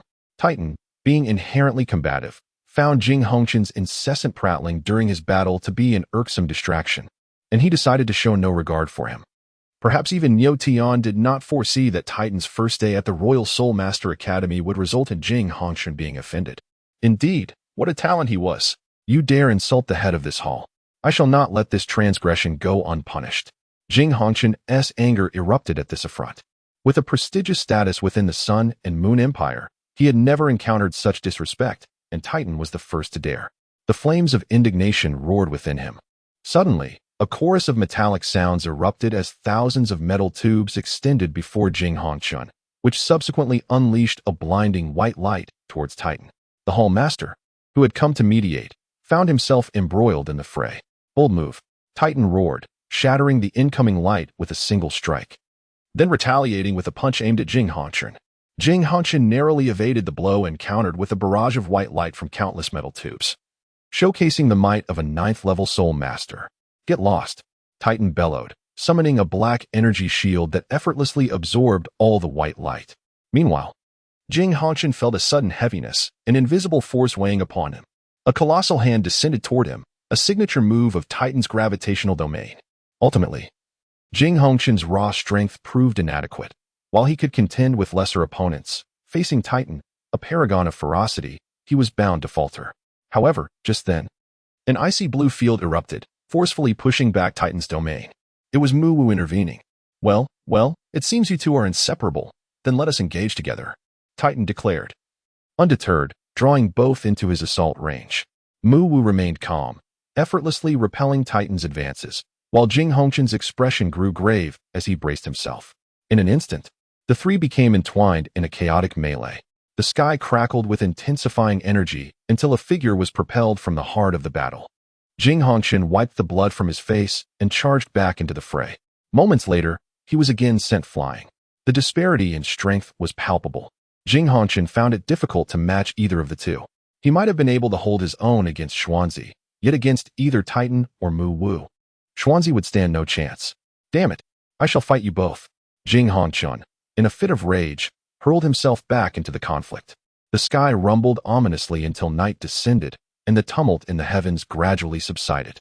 In a secluded corner of the Royal Soul Master Academy, a stout figure emerged. It was Jing Hongshan. However, at that moment, he bore the marks of battle, bruised and limping, tending to his aching back. He cautiously scanned his surroundings, relieved to find no one in sight, and let out a sigh of relief, grimacing with discomfort. Those two rascals hit hard. My poor back, Jing Hongshan grumbled, recalling how he had initially teamed up with Mu Wu against Titan, only for the battle to escalate into chaos where they fought independently. While the other two warriors exhibited remarkable strength with little effort, it was he who bore the brunt of the conflict. I shall remember this, you two scoundrels. Especially that old gorilla from Houghton sect. I will not let this slide. Jing Hongchen cursed, his teeth gritted in resentment toward Titan, whose fists had inflicted most of his injuries. Titan's strikes were nothing short of excruciating. Taking a few medicinal pills from his soul guide, Jing Hongchen felt a wave of relief wash over him. He needed to report to the palace, as such a fierce battle would surely attract the attention of the emperor. Those two old fools certainly know how to stir up trouble.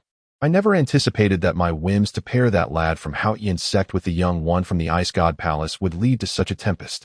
He muttered to himself as he ascended into the air, soaring toward the direction of the Sun and Moon Royal Palace. Chapter 65. Making 3 Agreements with Wang Dong.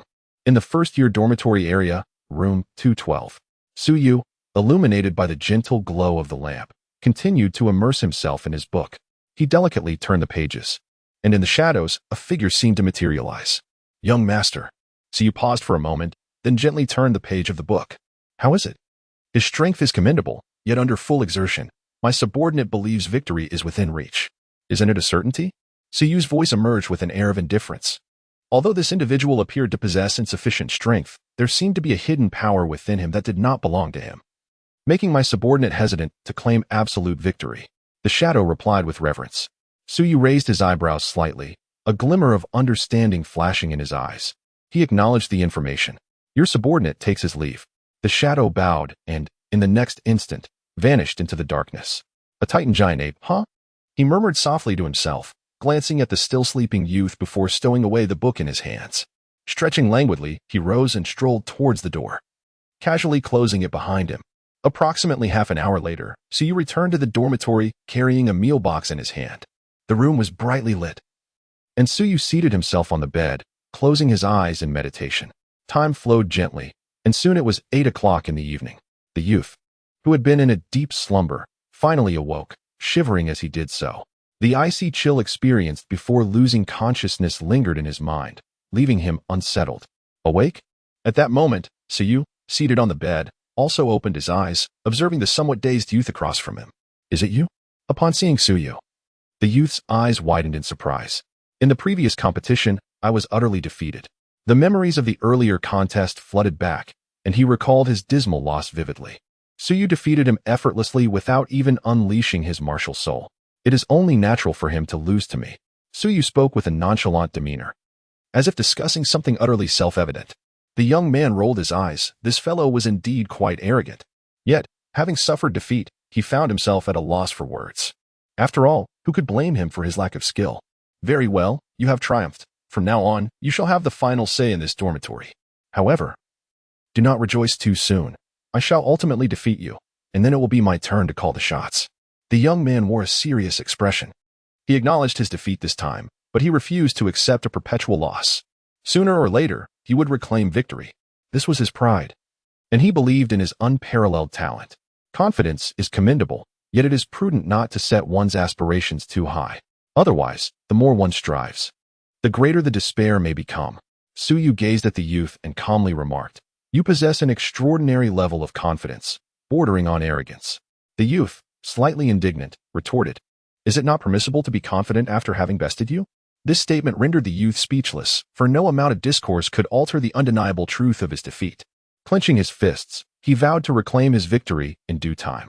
Losing to Su Yu had been an immense humiliation. Now, let us address matters of significance. Since we share a dormitory, it is prudent to clarify a few things. Allow me to introduce myself. My name is Su Yu, originally from the Dolua continent. Su Yu casually remarked. Upon hearing this, the young man was taken aback, his gaze towards Su Yu shifting. This fellow, it turns out, is not from the Sun and Moon continent. Wang Dong, hailing from the Dolua continent, specifically the Heavenly Soul Empire, introduced himself as well. Sharing the same origin brought a subtle sense of camaraderie between them. It seems we are indeed fellow countrymen. Su Yu smiled lightly, but soon his expression turned serene. Previously, you put forth 5 requests. Some I can acquiesce to, while others I cannot. Let us establish 3 rules. First, no one is permitted to go shirtless in the dormitory, as I have an aversion to exhibitionists. Upon hearing this, Wang Dong promptly nodded, for this was his greatest concern. Second, you may bring people back, but no men are allowed. Why? Wang Dong inquired, puzzled. Because I simply do not like it. Su Yu succinctly provided his reasoning. Wang Dong remarked, While my uncle and second uncle accuse me of being willful, you are the true embodiment of caprice. Su Yu's simple declaration of disinterest left Wang Dong at a loss for words. Yet, he found this sentiment agreeable, as he too harbored an aversion to unfamiliar men entering his quarters. The third, and perhaps most crucial point, was to refrain from posturing in my presence. Su Yu gazed at Wang Dong, his expression devoid of emotion. Wang Dong could not help but twitch the corner of his mouth. What does this mean? If you have something to say, then say it. Why are you staring at me? Have I ever pretended to be impressive in front of you? Have I? And if I were to act pretentiously before you, what then? Wang Dong asked, almost involuntarily. Then you should prepare to spend another day in bed. So you said softly. Wang Dong. Very well, very well. It is a threat of force, is it? I, Wang Dong, possess an unyielding spirit. Would I fear such intimidation? My aversion lies solely in pretentiousness, not in fear of threats. Humph. I have acquiesced to all three stipulations. But there remains one matter. What shall we do about the cleanliness of the dormitory? Wang Dong could not help but inquire. Is there any need to ask about that? Su Yu glanced at Wang Dong, the meaning unspoken. Hey, what do you mean by this? You can't possibly expect me to clean the dormitory, can you? Wang Dong was taken aback. Was this fellow truly addicted to bullying him? Is that not permissible? Su Yu fixed his gaze directly upon Wang Dong, inquiring who held authority in the dormitory. Wang Dong momentarily found himself at a loss for words, his expression betraying a hint of discomfort. You have the final say. I shall take care of the cleaning, he replied. Once words are spoken, they cannot be taken back. Wang Dong was not one to shy away from the challenge. Do ensure that you clean thoroughly, understood? Su Yu spoke softly, I understand. Wang Dong glared at Su Yu, gritting his teeth. All right, it's getting late. I've brought you some food. After you finish eating, make sure to rest well. Su Yu pointed to the counter beside Wang Dong and casually remarked. Wang Dong first glanced outside, and indeed, it was pitch black. Had he really slept for such an extended period? Subsequently, he turned his gaze towards the adjacent counter, where a food container was visibly placed. To his surprise, this fellow had even brought him a meal. Wang Dong was somewhat astonished. This person did not seem as indifferent as he appeared on the surface. Upon opening the food container, he discovered that the food was still warm. He retrieved the dishes within, 2 meat dishes and 1 vegetable dish, accompanied by a bowl of white rice, all of which were far from ordinary. One bowl held aromatic stewed meat. Although its exact nature was indiscernible, Wang Dong, coming from a prestigious background, could immediately identify it as the flesh of a soul beast over a century old. Another dish contained golden fried fish, its flesh resembling garlic cloves, which was undeniably appetizing. Wang Dong recognized it as the meat of a millennium-old deep-sea snowfish. Lastly, there was a plate of stir-fried seasonal vegetables, made from the tender core of a century-old vine, crisp and refreshing. The trio of dishes was certainly not inexpensive, each likely costing several hundred gold soul coins. The dishes that Su Yu brought were unexpectedly delightful. In an instant, Wang Dong's prior grievances towards Su Yu vanished without a trace, and his impression of him improved significantly. Chapter 66. Su Yu, you are lacking, little pup. Thank you. After a moment of hesitation, Wang Dong expressed his gratitude to Su Yu. Su Yu waved his hand casually. Wang Dong took a deep breath and then sat down. After sleeping for such a long duration, he indeed felt a pang of hunger. He picked up the chopsticks and reached for the rice placed beside him, taking small bites. The grains of rice were distinct and plump, glistening with a translucent sheen, emanating a fragrant aroma. Even this rice was not of ordinary quality. After a few bites, Wang Dong found himself increasingly tempted, unable to resist devouring it heartily. As Su Yu observed Wang Dong relishing his meal with delightful zeal, a faint smile flickered at the corners of his eyes. His adept strategy of wielding a stick in one hand while offering sweet dates with the other had effortlessly bridged the gap between them. Although Wang Dong hailed from a prestigious lineage, his innocent disposition required little effort on Su Yu's part. Yet, it is important to note that Su Yu harbored no intentions of exploiting Wang Dong. He sought neither to extract anything from him nor to bring him any harm. His impression of Wang Dong from the original narrative was rather favorable, particularly referring to the pure essence of Wang Donger. While the later amalgamation with Tang Wutong was best left aside, his sentiments towards Tang Wutong were non-existent. Primarily, he was performing for the gaze of a certain divine king. This divine king had already taken the initiative to present the leash, and if Su Yu could not elicit some form of response, would he not find himself cornered?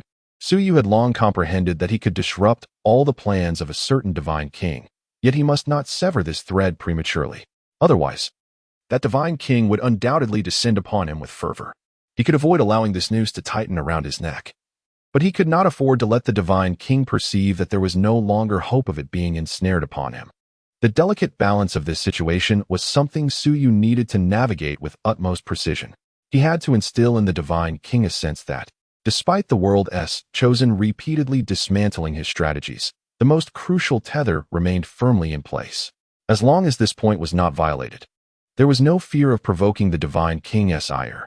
After all, as long as he did not push the divine king to desperation, the latter would prefer to maintain his facade of decorum. With these thoughts swirling in his mind, Suyu slowly closed his eyes and resumed his meditation. The following day, at dawn, Suyu rose early and commenced his morning run around the dormitory building. Being within the confines of the academy, he refrained from causing any undue commotion by not carrying the large cauldron. Instead, he donned a specially crafted suit of metal, serving as his weighted attire. This particular metal possessed an exceptionally high density, surpassing that of gold when compared at the same grade. The suit was notably substantial, perfectly suited to serve as a burden for Suyu's training. Furthermore, he adorned his arms, legs, and waist with strips of rare metals, all sharing the same characteristic, high density and considerable weight. Suyu, clad in a burdensome suit, jogged around the dormitory building, inevitably attracting the attention of several students. This fellow rises so early to engage in exercise? At that moment, Wang Dong had just awakened, upon seeing Suyu, adorned in metallic attire and diligently working out. A sudden sense of urgency welled up within him.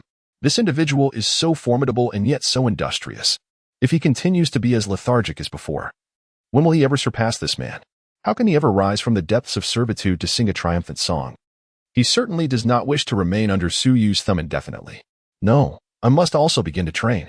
Wang Dong swiftly shut the door behind him, leaped from the second floor, and with a few agile strides, caught up to Suyu. At this moment, Suyu, donned in his metallic gear, resembled a knight cloaked in heavy armor. Hey, do you have an extra one? I'd like to have a piece as well. Wang Dong ran alongside Suyu, turning to him with his striking powder blue eyes. I'm not Hey, I am Suyu. Of course, you may call me boss if you prefer. Suyu's lips curled into a subtle smile as he remarked, we are no longer in the dormitory. Wang Dong scoffed. You still wish to be the leader after leaving the dorm? How naive of you. That is no longer the case. Suyu casually remarked. Wang Dong, all right. You think you can provoke me, don't you? Wang Dong clenched his fist, his resolve solidifying. If you won't give it, then so be it. I don't care for it anyway. With a scoff, Wang Dong quickened his pace, swiftly surpassing Suyu. Suyu chuckled softly and followed suit.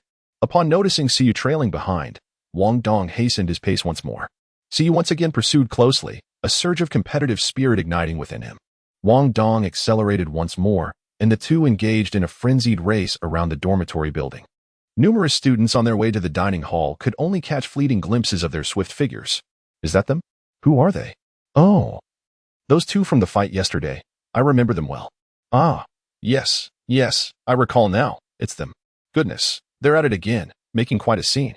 A group of students gathered, whispering amongst themselves as they observed the two racing. What a lively morning, causing such a ruckus here. I can hardly believe it. Despite several laps around the dormitory, no matter how much he accelerated, Wang Dong could not shake off Suyu. A sense of unwillingness welled up within Wang Dong. If I can't surpass Suyu in a fair fight, must I also be outpaced by him while he dons such heavy armor? Let's see who is truly the swifter. Suddenly, a pair of resplendent blue wings emerged from Wang Dong's back, propelling him to unprecedented speeds. So he has unleashed his martial spirit. Is that all it takes? A younger sibling shall forever remain just that. Suyu let out a light laugh, his form transforming into a gentle breeze as he swiftly pursued ahead. In a mere moment, he caught up with Wang Dong, effortlessly surpassing him. What? Wang Dong was taken aback, astonished by the swiftness, unwilling to concede. Wang Dong summoned every ounce of his strength to chase after him. Half an hour later, exhaustion overcame Wang Dong. His martial spirit dissipated and his legs weakened, causing him to nearly collapse to the ground. At the opportune moment, Suyu stepped forward to support him. Wang Dong leaned against Suyu, gasping for breath, his sweat and disheveled hair mingling in a chaotic manner. Struggling to lift his head, he gazed at Suyu, his powder blue eyes shimmering with disbelief. You pervert. Are you even human? Wang Dong panted, unable to grasp the reality. Clad in such heavy metallic armor, how could he move so swiftly? Even with his martial spirit activated, he couldn't catch up. This fellow had utterly drained his soul power. Now, gasping for air and utterly exhausted, He observed that Suyu only had a slight sheen of sweat on his forehead, yet his breath remained steady. What kind of monstrosity is this? You're too weak. You can't keep up, you little dog. Suyu jested. Who is the little dog? You are the little dog. Your entire family is composed of little dogs. Wang Dong retorted with sharp wit, asserting that while one may concede defeat in various aspects, their tongue shall never yield. You're getting anxious, aren't you? Suyu chuckled merrily. You. Wang Dong, filled with irritation, pushed Suyu, but stumbled and nearly lost her balance. Suyu grasped his arm, pulling him back. Enough of the commotion. You have exhausted yourself. Take a moment to rest. Suyu supported Wang Dong and spoke in a calm tone. Chapter 67. The Warning from Mu Wu. Isn't it all your fault? Wang Dong shot Suyu a glance, expressing his discontent. If it weren't for you, would my energy consumption be so high? Suyu retorted. I shall not bear this blame. Who told you not to lend me even a single piece of metal armor, you miser? As if I desire it from you. Wang Dong argued defiantly. He had thought that after last night, they would at least consider each other friends. It's not that I am stingy. This thing is simply too heavy for you to carry. Suyu explained. Really? I find that hard to believe. It's merely a piece of metal clothing. How heavy could it possibly be? Wang Dong expressed his skepticism, asserting that it appeared to weigh no more than 100 pounds at most. You'll understand once we return. A glimmer of amusement flickered in Suyu's eyes. Stubborn? This individual was adept at addressing all forms of defiance. Supporting Wang Dong. The two of them gradually made their way back to the dormitory. After a brief respite, Wang Dong eagerly urged Suyu to allow him to try on the metallic suit. He sought to challenge himself, curious about the true weight of this contraption. However, when Suyu handed the suit to him, Wang Dong stumbled, nearly falling to the ground. This object weighed far more than 100 pounds. It must have been at least 1,000. When it crashed onto the dormitory floor, it produced a resounding thud, causing the entire room to tremble. Wang Dong stared blankly at Suyu for a long moment, ultimately left with only the word freak to describe him. He was utterly convinced. How could someone wear such an immense metallic suit and still manage to exhaust him completely? Was this fellow even human? Even if Suyu referred to him as a thin dog, he would not dare to dispute it. In comparison to Suyu, he truly was a thin dog. Suyu was indeed an eccentric individual. Sweating profusely, feeling utterly uncomfortable, he decided to take a shower. After exchanging a brief greeting with Wang Dong, Suyu took his change of clothes and entered the bathroom. Moments later, the sound of rushing water echoed from within. Listening to the flowing water, Wang Dong suddenly felt a wave of embarrassment wash over him, although there was a door separating them. It was his first time being so close while hearing a man bathe. A flush crept across his cheeks, prompting him to hastily cover his ears. How dare this rascal take advantage of my little dong? I must teach him a lesson. In a secluded spot, Titan clenched his fists in frustration. How dare he? The old gorilla, make such irresponsible remarks. And if you dare to sneak a peek again, I swear I will teach you a lesson. Just then, a voice interrupted. As Mu Wu placed a hand on Titan's shoulder. Are you looking for a fight? Do you think I am afraid of you? Titan retorted, his eyes gleaming with combativeness. The previous scuffle had been exhilarating, especially with that short fellow serving as a punching bag. It was simply delightful. If only Jing Hanshin were aware of Titan's thoughts. She would surely be furious. Do you really wish to create a bigger ruckus? Aren't you afraid that girl will discover you trailing her? Mu Wu remarked with a sardonic smile. Titan paused, recalling the moment when Wang Dong had tugged at his beard, causing an involuntary shiver to run down his spine. Fine. I shall let it go this time, Titan conceded, his tone softening as he feigned indifference. Mu Wu, unfazed by Titan's attempt to salvage his pride, continued, as I said. When the young master is in the dormitory, we must not pry into their affairs. How can that be? What if that brat bullies little dong? My little dong is simply too charming, Titan protested. Enough. Regardless of my young master's taste, let us assume for a moment he might not be interested. He is not the type. Moreover, your incessant watching invades their personal space. Do you think that is acceptable? I am not negotiating with you. I am informing you. If you dare to intrude upon the young master's privacy again, do not blame me for being merciless. Mu Wu's gaze hardened, his voice icy as steel. This old gorilla was not only temperamental, but also lacked a fundamental understanding of human relationships. How could a person function without a modicum of personal space? Being watched all day long, what was that? The young master was no criminal. Why are you losing your mind? I want to peek, Titan retorted.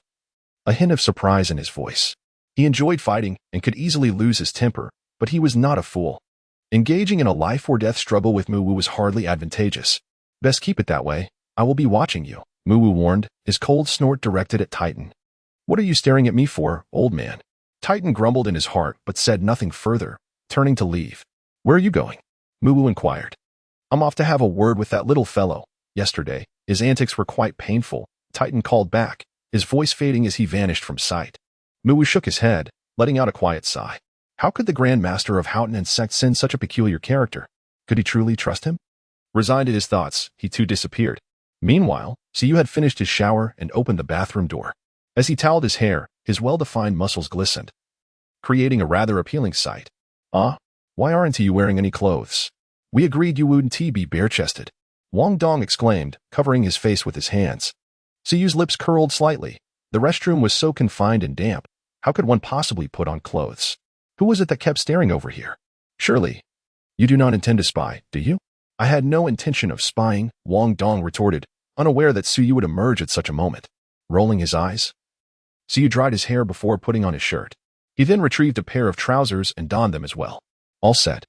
A gentle voice of Siyu resonated softly. Upon hearing the sound, Wang Dong parted his fingers slightly, peeking through the gap. Indeed, Siyu was already fully dressed. Wang Dong sighed in relief, feeling considerably more at ease. At that moment, Siyu was clad in a simple garment. His long white hair still retaining a hint of dampness, complemented by the snowflake mark upon his brow, exuding a unique aesthetic appeal. Wang Dong could not help but acknowledge that the individual before him was undeniably handsome, effortlessly striking without the need for embellishment. You finished washing. I shall bathe now. Please step outside, Wang Dong stated. His body was drenched in sweat, and he felt uncomfortable as it dried. He too longed for a refreshing shower. If one is to bathe, then so be it. It is but a trivial matter. Siyu curled his lips and ambled over to the chair, taking a seat. Could this fellow truly be worried about him stealing a glance? With such an ordinary appearance, what could possibly be captivating? Did he consider himself to be Ziji? If he were Ziji, with her alluring figure, perhaps he might spare a couple more looks. Leave, just leave. Wang Dong, with her striking cerulean eyes, fixated intently on Suyu, her expression earnest and her demeanor resolute, refusing to yield an inch. Chapter 68, The Art of Tempering. Siyu turned to glance at him, their eyes locking in a moment of connection. Wang Dong's stubborn and earnest expression was vividly reflected in his gaze. They maintained their stare for a brief moment before Suyu chose to avert his eyes. Fine, I shall take my leave. Suyu sighed. Taking into consideration Wang Dong's unique status, he ultimately chose to concede. After all, what could he do? He was simply not like those rugged men. As fortune would have it, he found himself feeling quite hungry. Perhaps he should head down to dine. What would you like to eat? Siyu glanced at Wang Dong. Just bring a little casually, Wang Dong murmured, tugging at the hem of his garment. All right then. Siyu responded with an acknowledgement, changed into his shoes, and then turned to walk towards the door. Suyu. Suddenly, Wang Dong called out to him. Siyu turned around, his eyes filled with confusion. Is there anything else? He inquired. Thank you. Wang Dong pressed her lips together, her voice barely above a whisper. Suyu was momentarily taken aback, but soon he broke into a faint smile, turning away and dismissively waving his hand. As he watched Suyu's departing figure, Wang Dong felt a sense of relief wash over him. He firmly closed and locked the dormitory door, then meticulously checked the windows on the other side. Once he confirmed they were all shut, he took his towel and toiletries and entered the bathroom. In no time, the sound of running water echoed once more. In the bathroom, a faint silhouette could be discerned, shrouded in a delicate veil of white. Meanwhile, Suyu had arrived at the cafeteria on the ground floor of the dormitory. He ordered a few steamed buns, a cup of soul beast milk, and 2 eggs from avian soul beasts. Suyu sat on a chair in the cafeteria, casually picking up a bun to savor. The bun appeared to be crafted from some type of lamb, though the specific breed was indiscernible. Nevertheless, the meat was exquisite and delectable, prompting Suyu to indulge in several buns. He then reached for a nearby soul beast milk, taking a sip. The rich aroma enveloped his senses, devoid of any fishy taste. It was evident that it had undergone special processing, yielding a remarkably delightful flavor. No wonder a certain mischievous child had an especial fondness for beast milk. It truly reflects a refined palate. Suyu consumed a bun with great speed. While peeling the eggshell, he simultaneously communicated with the system, completing his daily check-in. Check-in. Ding. The host has successfully checked in, and it has been detected that the host has checked in for 30 consecutive days, triggering the monthly check-in reward. Congratulations to the host for obtaining the 100 Refinements Method. 100 Refinements Method, a basic forging technique. This brief introduction piqued Suyu's interest. The 100 refinements method? Su Yusin murmured softly, tossing the peeled egg into her mouth. As the saying goes, 1,000 hammers and 100 refinements. The term 100 refinements itself implies a method of forging. Su Yu absorbed the information swirling in his mind and, after a moment, regained his composure. A glimmer of understanding flickering in his eyes. The 100 forging technique provided comprehensive details on refining, shaping, tempering, and polishing. Mastering this knowledge, even a novice could ascend to the ranks of a master forger. Furthermore, the technique contained numerous specialized skills, such as sword forging and weapon tempering, with over 10 variations of sword forging alone. This included methods like the Thunder Forge technique, Earth Fire Forge technique, and Spirit Sword cultivation technique, among others. Though these methods may appear rudimentary, they are, in fact, remarkably detailed. After all, a system-produced work is bound to be of exceptional quality. It would never present something beneath standards. It must be noted that the 100 forging technique arrived at an opportune moment. To learn about soul-guiding devices, one must first grasp the art of forging, a step that Su Yu can now bypass, thus saving considerable effort. Reflecting on the past, Su Yu had pursued hammer techniques. Anticipating the need to study soul-guiding devices, for heavy weaponry encompasses more than just hammers. It was merely a case of prudent foresight. With the acquisition of the 100 forging technique, Su Yu felt quite pleased. He finished his breakfast in a few bites and brought an additional portion for Wang Dong. Considering Wang Dong was not quite like him, a boy who might take longer in the shower, Su Yu leisurely strolled through the entertainment area outside the dormitory before making his way back to the dormitory. Upon arriving at the door of room 212 and inserting the key, he was surprised to find that the door would not yield. Su Yu had no choice but to knock on the door. After a brief pause, the sound of slippers shuffling across the floor could be heard, followed by the door of the dormitory being opened. Before Su Yu could react, a hand reached out from inside the door, pulling him in with a sudden force, followed by a resounding slam as the door closed shut. Su Yu gazed at Wang Dong, who was wrapped in a towel, with a perplexed expression. "Haven't you finished your bath yet? How long has it been?" "I just finished, and I still need to change clothes. By the way, no peeking." Wang Dong feigned a fierce demeanor, appearing adorably fierce. Su Yu couldn't help but chuckle lightly, assuring, "Don't worry, I won't peek. There's nothing worth seeing." Wang Dong rolled her eyes in indignation, eager to retort, but recollecting her current status, she restrained herself. With a playful huff directed at Su Yu, she then padded into the bathroom, her slippers making soft sounds. After changing her clothes inside, Wang Dong finally emerged. "You can change in the bathroom to avoid getting wet. Just bring your soul guide device. Next time, you must change in the bathroom, not outside," she said earnestly, her powder blue eyes fixed intently on him. Su Yu paid him no mind, engrossed in the knowledge inscribed within the Balian method. "Su Yu, I am speaking to you," Wang Dong said with a hint of dissatisfaction. "Mind your own business. Do not forget that I am the one in charge, and you are merely feeding off my efforts." Su Yu casually picked up the breakfast and handed it over. "Humph, how much is it?" Wang Dong scoffed, feeling utterly helpless against Su Yu. "You can just treat me at noon," Su Yu replied nonchalantly. "All right." Wang Dong pondered for a moment and decided not to inquire further about the cost. He brushed his powder blue hair and began to savor his meal. After finishing breakfast, Wang Dong cradled a cup of soul beast milk, took a sip, and turned to Su Yu, inquiring, "By the way, the teacher who registered us yesterday mentioned that we could check the class allocation at the bulletin board in front of the teaching building today. Did you take a look?" "No." "Then shall we go see it together shortly?" Wang Dong proposed. "Sure." Su Yu spoke in a calm and measured tone, choosing his words with great care.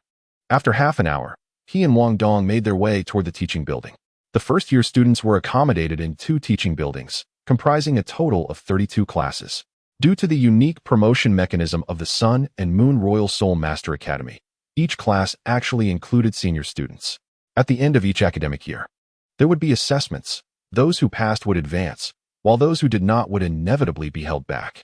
Of course, students could also voluntarily apply for early assessments, and if their skills were sufficient, they could be promoted. The academy prioritized ability over age, with everything measured by strength. To be honest, Su Yu found this promotion mechanism quite appealing. It was fair enough, devoid of any hierarchical biases. Upon reflection, it seemed that the Sun and Moon Royal Soul Master Academy had always been quite progressive. When it came to talent, they did not confine themselves to 1's origins, but instead selected individuals based on their abilities. As long as one proved capable, they could enjoy favorable treatment and occupy high positions. There was no favoritism. Any gifted student would receive quality training, regardless of their background. In contrast, the leading academy of a certain continent appeared to pale in comparison. In the original narrative, the operations of that top academy had greatly disgusted Suyu. When Suyu and Wang Dong arrived in front of the teaching building, they found a considerable crowd gathered there. Most of them were newcomers, as evidenced by the youthful naivety and unfamiliarity evident on their faces. Having traveled across the continent for some time, Suyu could easily discern certain things. So many people. Observing the throng surrounding the bulletin board, Wang Dong furrowed his brows slightly. It was natural for a large turnout on the first day. There was no need to rush, as the bulletin board would remain in place and the announcements would not disappear. Suyu offered words of comfort. Wang Dong nodded in agreement. After approximately a quarter of an hour, the two finally managed to push their way to the front. Suyu cast a sweeping glance, nearly encompassing the entirety of the bulletin board within his sight. Soon, he located his name. Class 8. Suyu murmured softly to himself. Meanwhile, Wang Dong was meticulously perusing the list when suddenly, his eyes lit up as he found his name. Suyu, I am in Class 8. What about you? Wang Dong inquired, glancing at Suyu. I am also in Class 8, and our homeroom teacher is named Ling Moshua. Suyu responded. Ling Moshua. It sounds like a woman's name. Wang Dong muttered. Regardless of whether it is male or female, it does not hinder the pursuit of knowledge. Suyu casually replied and walked towards the outside. Are you going back to daydream again? Wang Dong suddenly called out to him. What else? Suyu raised an eyebrow. Accompany me as I explore the academy. I haven't had a proper look around since I just arrived yesterday and was knocked down by you. As he spoke, a hint of melancholy flickered in Wang Dong's eyes. Who provoked me first? Suyu remained unfazed. Wang Dong pouted and asked, So, are you going to wander or not? Indeed. Wang Dong finally smiled with satisfaction, pulling Suyu along to meander about. Soon, the next day arrived, marking the beginning of classes. Their uniforms had been delivered, and Suyu, clad in his pristine attire, watched as Wang Dong fussed over his reflection in the mirror, unable to suppress a smirk. Enough already. You've been at it for ages. Are you not done yet? One might mistake you for a little girl. Wang Dong stiffened momentarily but quickly regained his composure. You're the little girl, your whole family is. He retorted fiercely, turning to face Suyu. Suyu rolled his eyes in disdain, choosing to ignore him. After tidying up his belongings, he prepared to make his escape. Wang Dong hastily gathered his things and followed closely behind Suyu. Within the dormitory building, numerous students clad in the same unappealing uniforms streamed out one after another. Observing the sea of uniformed figures, Wang Dong could not help but remark. Even if they are not particularly attractive, they are still better than the uniforms of Shrek Academy. Suyu casually remarked. Have you ever seen the uniform of Shrek Academy? Wang Dong gazed at Suyu in astonishment. Suyu nodded. What does Shrek's uniform look like? Wang Dong inquired with curiosity. As he was originally intending to attend Shrek Academy. It's quite complicated to explain. You'll understand when you see it in the future. By the way, you possess such remarkable abilities. Why not attend Shrek Academy? You are also from Doloa continent, aren't you? So why not? I have my reasons, Suyu replied. Well, I too have my reasons. Throughout the journey, Wang Dong chattered incessantly, persistently questioning Suyu about various matters, seemingly intrigued by everything around him.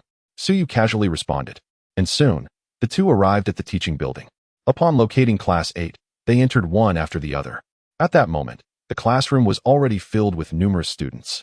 And upon noticing Suyu and Wang Dong, many curious gazes were directed their way. It was evident that both were unfamiliar faces in the eyes of the seasoned students. As the onlookers scrutinized their appearances, several female students were captivated, for both Suyu and Wang Dong possessed strikingly handsome features. On the surface, Suyu exudes an air of aloofness, a quality attributed to his martial spirit. In contrast, Wang Dong radiates a more sunny disposition, thanks to the influence of the goddess of light butterfly. While their temperaments differ, both possess striking beauty, making them particularly appealing to the opposite sex. In comparison, the male students maintain a more composed demeanor. Were two stunning beauties to arrive, perhaps this group of gentlemen would display a heightened sense of excitement. Suyu stood at the entrance, his gaze sweeping across the room, where many seats were already occupied. He identified an unoccupied spot and proceeded directly towards it. Wang Dong followed closely behind him. As newcomers, he was unfamiliar with anyone in the vicinity except for Suyu, and thus, he trailed after him. The two settled at a table where there were no other students on either side. In front of them sat two young ladies clad in school uniforms. Noticing that the two had taken seats behind them, the girls turned around to greet them. "Are you new here?" Suyu merely nodded, while Wang Dong remained silent. The two female students exchanged glances. They were not lacking in beauty, yet these two exuded an air of aloofness that discouraged any approach. Such an icy demeanor. With these thoughts lingering in their minds, the two female students turned away. As time passed slowly, the surrounding empty seats gradually filled with people. This class comprised a considerable number of students, likely over 100, with 32 classes, if each were of similar size. The first year alone would boast a staggering 3,200 students. The Royal Soul Master Academy of Sun and Moon is indeed quite populous. In the depths of Su Yu's thoughts, the sound of the class bell resonated, heralding the entrance of a graceful figure into the classroom. It was a woman who appeared to be around 25 years of age. She was adorned in a dark blue coat, beneath which she wore a cream-colored fitted top that accentuated her exquisite figure, with her fair collarbone exposed, revealing a beautiful curve. Her lower attire consisted of a form-fitting skirt that showcased her delicate, fair calves. With just a glance, Suyu could discern that this woman possessed remarkable allure. In terms of her physique, she boasted an enviable hourglass silhouette, a striking contrast that was quite exceptional among ordinary individuals. Her countenance was equally striking, with a petite heart-shaped face and a pair of large, luminous ebony eyes, complemented by a sleek black high ponytail. She embodied the vivacity of youth intertwined with the elegance of maturity. There was a term that came to mind. "Oh yes, young lady." One couldn't help but acknowledge that Mengdo indeed had an eye for beauty. "What are you staring at?" At that moment, Wang Dong leaned over and inquired. "Nothing," Suyu replied. Suyu casually remarked, casting his gaze towards the stage, where a young woman had now ascended. "Greetings, classmates. It is delightful to meet once more. This year, our class has welcomed many new students. I am your homeroom teacher, Ling Mo Shui, and on behalf of Class 8, I extend a warm welcome to all of you." As her words concluded, the classroom erupted in applause. Chapter 70. Wang Dong Faces Doubts. Suyu skillfully diffuses tension. Ling Mo Shui surveyed the numerous students below, a smile gracing her lips. "Now that you have joined Class 8, we are united as a collective. I hope that we can coexist harmoniously, support one another, foster camaraderie, and progress together. May each of you enjoy a fulfilling academic journey at the Royal Soul Mentor Academy." With her final words, another round of applause filled the room. With a smile gracing his lips, Suyu applauded. This was indeed the demeanor expected of a proper teacher. As for the institution that incited its students to mischief, possessing a skewed moral compass, Suyu could hardly muster the energy to critique it. One could only assert that without comparison, there is no pain. Once the applause subsided, Ling Ma Xue continued with a warm smile. "To the new students, as you may not be familiar with me, allow me to introduce myself. My name is Ling Ma Xue. I am 35 years old, a level 5 soul mentor, and a member of the Mingda Hall. I am responsible for imparting the theoretical knowledge of soul guiding devices to the students of Class 8, which encompasses shell manufacturing and core formations, among other topics. All theoretical instruction falls under my purview, while practical applications will be handled by other specialized instructors. Including myself, there are 5 teachers, one of whom specializes in combat training. You will learn more about each of your instructors in due course.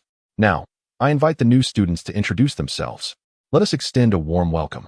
As she spoke, Ling Ma Xue initiated the applause, which resonated through the room. Starting from the front row, a shy male student rose to his feet.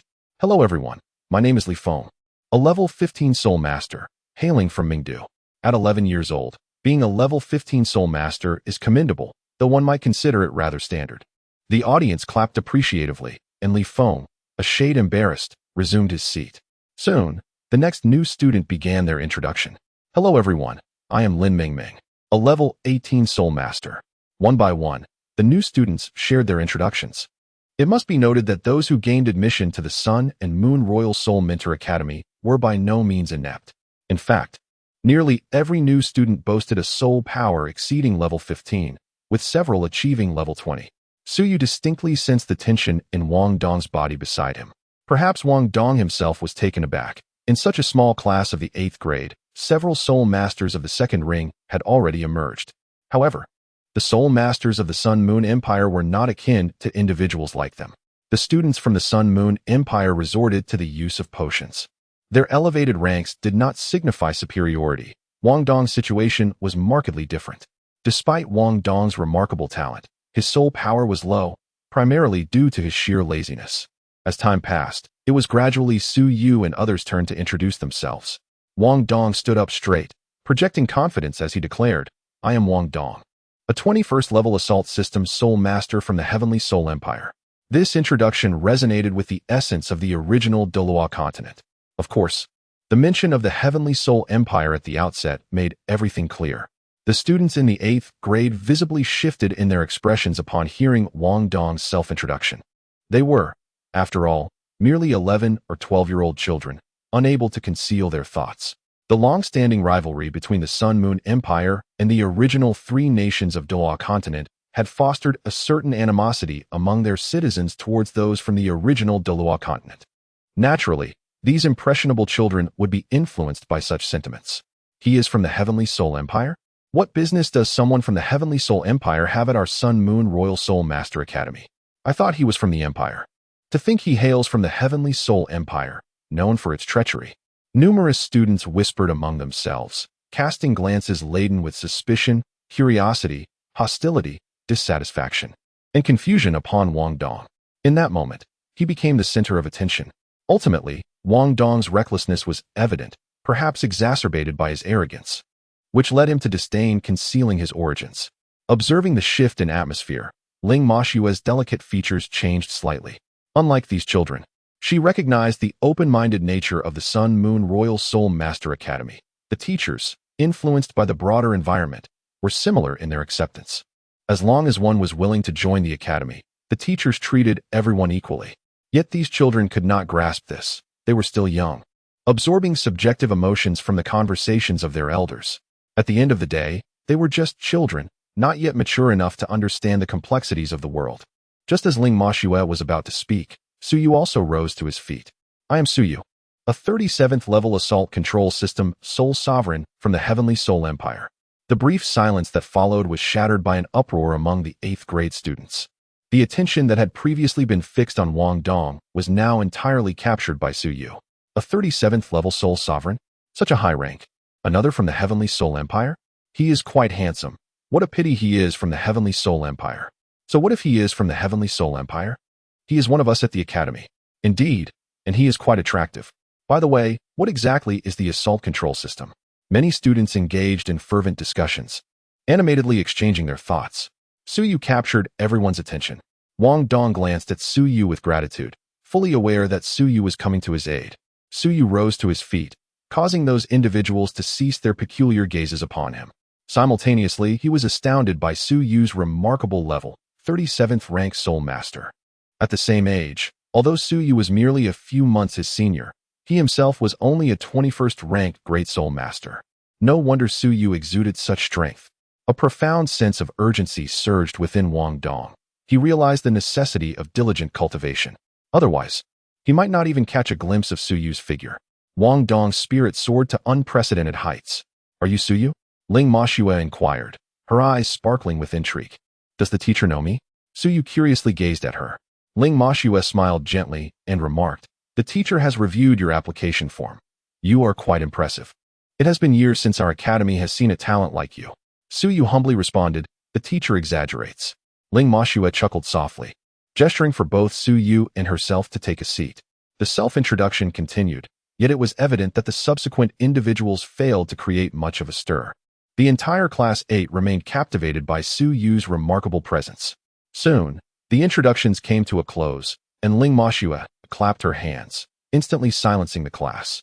"All right, everyone, please lend me your attention," she began, drawing the focus of the assembly. With the new students' introductions concluded, it was expected that everyone had gained some insight into the newcomers. Chapter 71. Class Leader Su Yu? Now, let us invite our senior students to introduce themselves as well.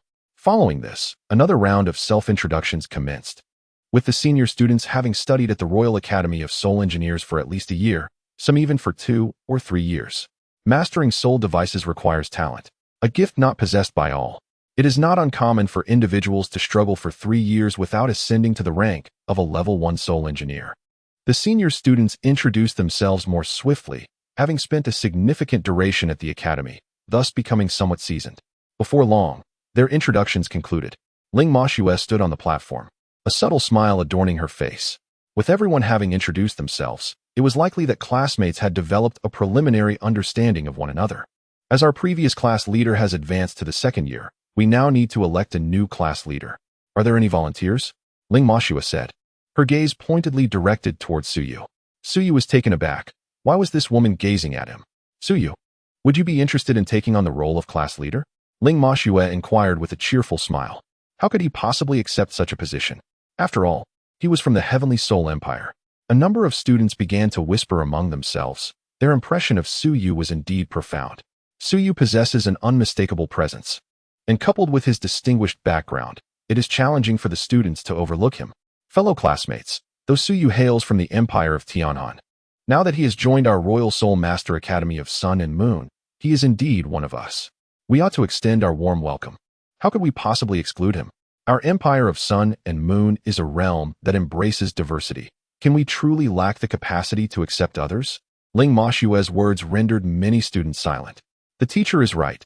Suyu is our peer, and we should not ostracize him. Indeed, since Suyu has chosen to join our academy, it signifies his admiration for our institution, and we should welcome him wholeheartedly. Precisely. Our Empire of Sun and Moon is renowned for its hospitality. We must not allow anyone to belittle us. Ling Moshue's remarks resonated with numerous individuals, and after a brief silence, many students expressed their welcome. Although some still harbored dissenting opinions, they could only suppress them in light of the shifting atmosphere. Suyu, would you be willing to take on the role of class monitor? Ling Moshue inquired, a gentle smile gracing her lips, exuding an aura of warmth and grace. Suyu narrowed his eyes. If the higher-ups had not conferred with Ling Moshue, he would find it utterly implausible. Just as Wang Dong unabashedly acknowledged his origins from the Heavenly Soul Empire, he too boldly declared his affiliation with the Ice God Palace on the registration form. The sole distinction lay in the fact that Wang Dong stirred the attention of the elite, while Suyu captivated the interest of these ordinary students. The upper echelon possesses a far-reaching vision, an insight that these youthful scholars could scarcely match. As thoughts swirled in his mind, a faint smile graced Suyu's lips. Teacher, since you have presented it thus, how could I possibly refuse? I am willing to assume the role of class monitor. What was there to fear in merely being a class monitor? Managing these youngsters would be a simple task. Very well, henceforth, Suyu shall be the monitor of our Class 8. Chung Xian, you will serve as the deputy monitor, assisting Suyu. With that, Ling Moshue turned her gaze towards a girl who exuded a gentle demeanor. While she may not have been striking at first glance, there was an enduring charm about her. Chung Xian responded timidly and nodded in Suyu's direction. Suyu nodded in acknowledgement. Upon the selection of the class leader, Ling Moshue appeared quite elated. Classmates, let us now commence our formal lesson. As you all are aware, we are at the Soul Mentor Academy, where we train soul mentors. Thus, our first order of business is to gain an understanding of soul guiding devices and soul mentors. In comparison to soul masters, soul mentors are primarily categorized into 10 levels, with level 1 being the lowest and level 10 the highest. Ling Moshue began to eloquently elaborate on the intricacies of soul guiding devices and soul mentors. In essence, the grade of the soul guiding device one can manufacture directly correlates to the level of the soul mentor. However, there are exceptions, should one lack sufficient soul power. Even if their craftsmanship reaches such heights, they will inevitably be branded as a counterfeit, failing to be deemed truly authentic. This phenomenon becomes increasingly prevalent at higher levels. There are those whose innate talent for researching soul-guiding devices is remarkable, yet their own soul power does not keep pace. Such individuals are not uncommon in the Sun-Moon Empire. Conversely, within the 3 nations of the original continent, the situation is somewhat reversed. While titled Duluos are abundant, 9th-level soul mentors are non-existent. All known 9th-level soul mentors hail from the Sun-Moon Empire. When compared to ordinary titled Duluos, the destructive capacity of a 9th-level soul mentor is vastly superior.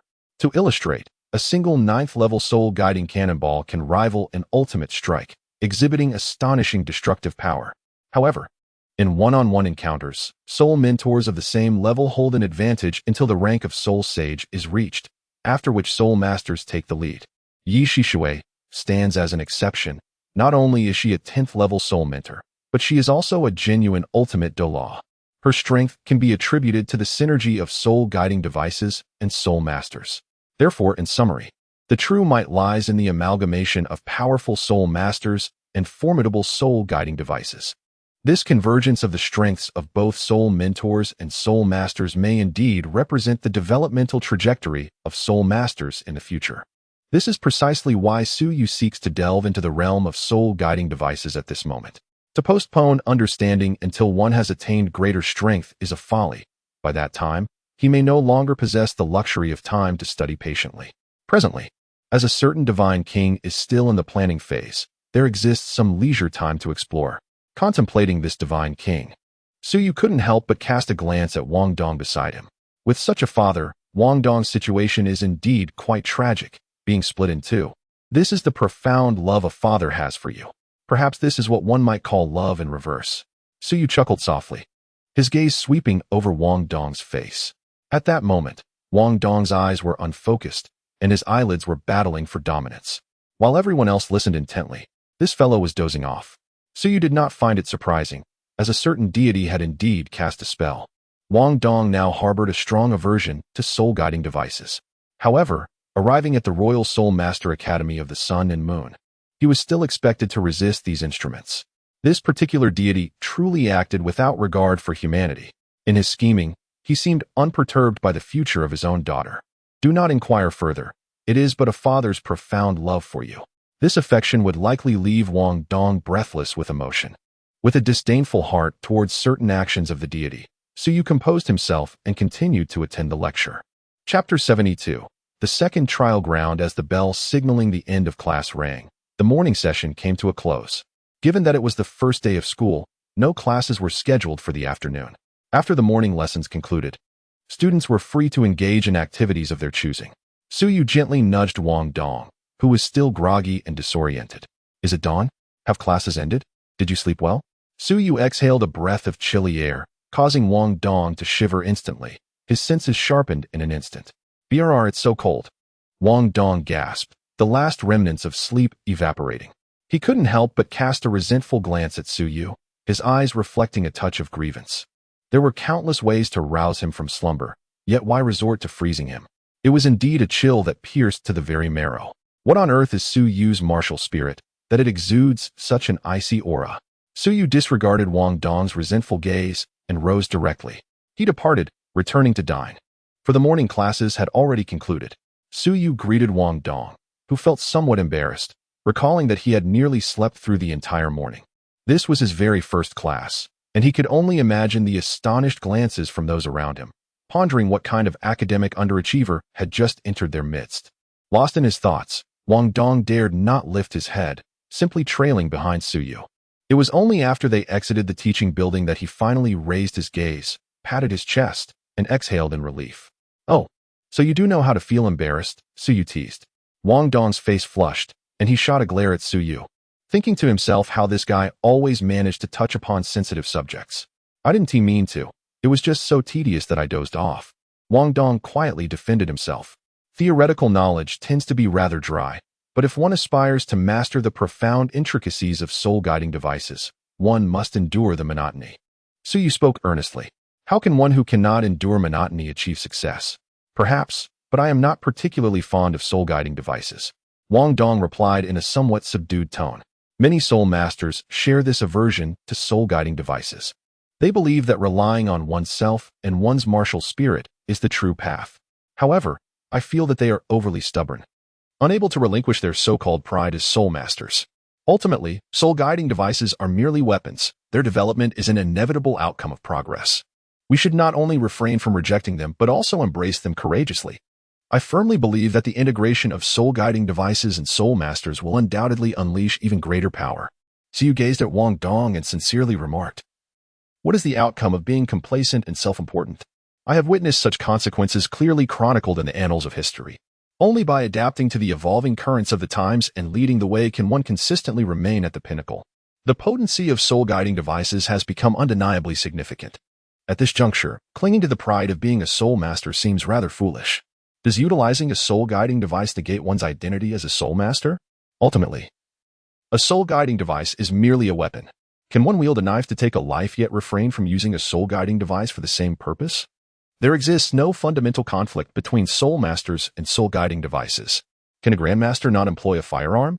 My dear friend, the times have changed. How can one aspire to be a grandmaster without embracing such tools? Perhaps you hold a valid perspective, yet I find it difficult to reconcile within myself. Wang Dong managed a forced smile before swiftly changing the subject. By the way, let us not dwell on this any longer. I appreciate your assistance with the previous matter. It was but a trifling issue. After all, we are roommates. Siyu waved his hand dismissively, seemingly indifferent. However, you must adjust your demeanor. This is the Royal Soul Master Academy of the Sun and Moon, not an institution from the three kingdoms of the original continent. After all, we hail from foreign lands. And it is unwise to be overly ostentatious here.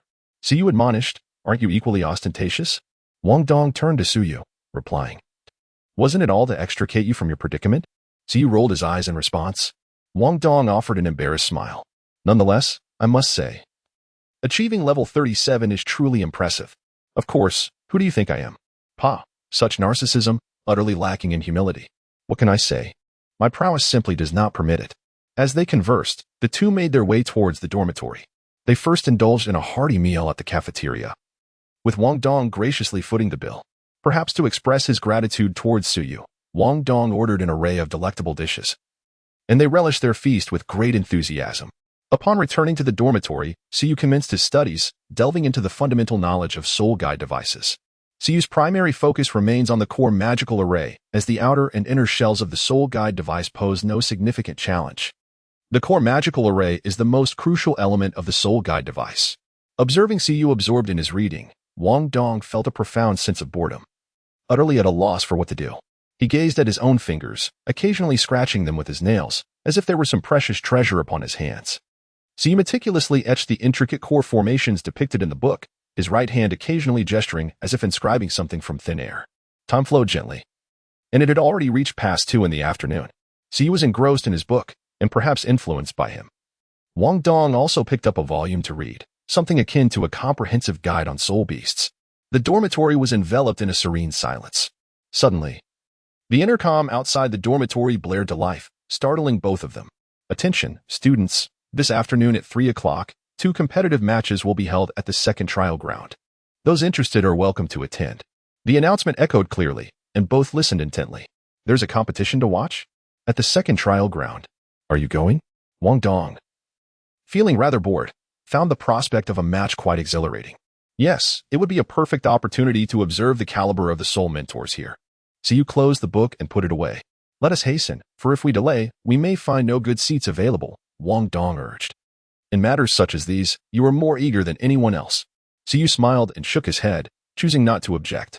The two exited the dormitory and closed the door behind them. At that moment, several students emerged from the dormitory, indicating that there were indeed quite a number of individuals interested in the competition. Siyu, having traversed the campus, was naturally aware of the location of the second trial arena. The two moved swiftly, hastening towards its direction. The second trial arena, the second largest testing ground of the Sun and Moon Royal Soul Master Academy, often serves as the venue for various competitions, soul guide experiments, and student assessments. This grand structure resembles a coliseum, featuring a spacious interior courtyard encircled by tiers of tables and chairs that ascend gracefully. Siyu and his companion moved swiftly upon arrival. The venue was not particularly crowded. Naturally, the front rows offered a superior vantage point for observing the proceedings. Siyu guided Wang Dong directly towards the foremost seats. Upon entering, Siyu immediately recognized some familiar faces. In the first row, a group of individuals resembling leaders was seated, presumably faculty members of the academy. Chapter 73, The Thief's Son, I have finally found you. Among them, a middle-aged man was accompanied by a striking pair, a man and a woman, who drew considerable attention. At a glance, Siyu recognized the duo as the siblings, Xiao Hongchen and Ming Hongchen, whom he had encountered before. Upon seeing them, he realized that today's contest was likely to transcend mere skirmishes among a few novice students. It was quite possible that the participants were members of the Mingda Hall, which explained the special announcement made over the broadcast. Just as Siyu made this observation, Ming Hongchen inadvertently cast a glance towards the entrance, her eyes instantly sparkling with excitement. Siyu stood out remarkably, with his striking white hair and blue eyes, leaving a lasting impression on all who beheld him. Ming Hongchen naturally recognized him at a glance. She turned to a middle-aged man beside her and exchanged a few words before striding towards Suyu and his companion. "It's been a while, Junior," she greeted, a gentle smile gracing her lips as her bright eyes appraised Suyu. "Indeed, Senior Ming," Suyu replied with a slight smile, nodding in acknowledgement. His impression of Ming Hongchen remained quite favorable. Standing beside Suyu, Wang Dong observed the pure and delicate beauty of Ming Hongchen with a discerning gaze. He looked at Suyu with a hint of curiosity, as if silently inquiring, "Do you know her?" Suyu smiled and said, "Wang Dong, this is Senior Ming Hongchen, a member of Mingda Hall. Senior Ming, this is my roommate Wang Dong, who is also a new student this year." "Hello, Wang Dong. It is a pleasure to meet you," Ming Hongchen greeted, her demeanor warm as she regarded the handsome Wang Dong. Though Suyu and Wang Dong exuded distinctly different charms, both were undeniably striking. Ming Hongchen, a true connoisseur of beauty, may not have swooned over Wang Dong as she would have in the original narrative. Yet the initial fondness was unmistakable. "Hello," Wang Dong replied, nodding with a smile, though his demeanor remained somewhat reserved, merely courteous on the surface. He appeared boyish, yet ultimately he was not. Thus, this was entirely natural. Ming Hongchen undoubtedly held great appeal for male students, but with Wang Dong, that allure was not as pronounced. She could sense the subtle distance beneath Wang Dong's polite exterior, yet she chose not to dwell on it. Her interest remained primarily focused on Suyu. The aloof demeanor of Suyu possesses a far greater allure for young ladies than one might anticipate. "Junior, I have yet to inquire about your name," she said, her delicate hand brushing aside a strand of hair from her temple, her eyes sparkling with a playful smile. Suyu displayed a look of vexation and remarked, "Indeed. It was my oversight. I neglected to inform you, senior sister. My name is Suyu." Ming Hongchen echoed his name thoughtfully, suddenly recalling something. "You must be the Suyu who ranks highest among the new students, am I correct?" she inquired, her expression shifting to one of realization. "It appears that you have taken the time to investigate me, senior sister." Suyu wore a smile that seemed to dance on the edge of mirth. Upon hearing his words, Ming Hongchen's delicate face flushed with color. There was no denying it. She had indeed scrutinized the list. "Oh, who is my sister conversing with?" Not far away, Xiao Hongchen, noticing that Ming Hongchen had yet to return and appeared to be engaged in an animated discussion, felt a surge of curiosity. He made his way toward the trio. As he drew nearer, peering through the veil of Ming Hongchen, the scene became crystal clear to him. Instantly, his gaze fixated intently on Suyu. "Thief," he seethed, finally having tracked down his quarry. Xiao Hongchen spat the words through clenched teeth, advancing menacingly towards Suyu and his companions. "Do you remember me?" he snarled, his teeth bared in a manner that suggested he was there to settle a score. His eyes gleaming with a dangerous light. "Brother?" Ming Hongchen exclaimed in surprise, hastily grasping Xiao Hongchen's arm. "What brings you here?" "I've come to confront this scoundrel." "Thief. You certainly know how to indulge yourself." Xiao Hongchen glared at Suyu, hands on hips, his demeanor reminiscent of a predator poised to pounce. "Do you know him?" Wang Dong furrowed his brow, directing his attention towards Suyu. Suyu curled his lips in disdain, declaring it irrelevant, claiming he had never seen such a thing. "Oh, so you refuse to acknowledge it, do you? Then do not blame me for being impolite," Xiao Hongchen remarked, preparing to roll up his sleeves and confront Suyu. Ming Hongchen hurriedly grasped Xiao Hongchen once more. "Ming, do not restrain me. I must teach this brat a lesson for daring to call me ugly." How could Xiao Hongchen endure such an insult? Was he truly ugly? Was not Suyu's statement a mere reflection of reality? Wang Dong observed Xiao Hongchen with a perplexed expression. "Isn't that simply the truth?" "You little rascal, what did you just say?" At this point, Xiao Hongchen's composure shattered. The scoundrel's words were one thing, but you dare to call me ugly as well? That rogue at least had the decency to beat around the bush. You are brazenly stating it to my face. Very well, if I do not teach you a lesson today, I shall no longer be called Xiao Hongchen. Ming, release me. I need to impart some wisdom about being human. At the very least, one should not speak without a conscience. Struggling, Xiao Hongchen broke free from Ming Hongchen's grasp. The next moment, his hand was reaching out towards Wang Dong. Suyu furrowed his brow and stepped forward to firmly grasp Xiao Hongchen's hand. With a gentle tug and a swift maneuver, he effortlessly brought Xiao Hongchen down to the ground. Xiao Hongchen was momentarily taken aback, but soon fury ignited within him, prompting an outburst of rage. Despite exerting all his strength, Suyu still managed to pin him down with a single hand, demonstrating immense physical prowess. Xiao Hongchen struggled for a while, but to no avail, his face turning a shade of green. Ming Hongchen was also taken aback. But recalling the information she had previously encountered, she suddenly understood. Suyu's physical prowess had reached the soul saint level. How could Xiao Hongchen possibly triumph over him in strength? "Let go," I command you to release me. Xiao Hanchen struggled with all her might. If I let you go simply because you ask, wouldn't I lose all dignity? Siyu replied casually. If you do not release me soon, I shall become truly angry. And when I am enraged, even I fear myself. Xiao Hanchen attempted to intimidate Siyu with her words. Oh, how frightened I am, he retorted. Do you even know who I am? Confucius said, education knows no boundaries. What does that mean? When I educate you, I do not concern myself with your identity. Siyu raised an eyebrow, his hand firmly pressing down on Xiao Hanchen's shoulder, pinning him to the ground. At such a close range, Xiao Hanchen was unable to activate his soul guide. This exemplified the inherent flaw of soul mentors. In melee combat, they fell significantly short compared to soul masters. Soul mentors required a certain distance to maximize their threat.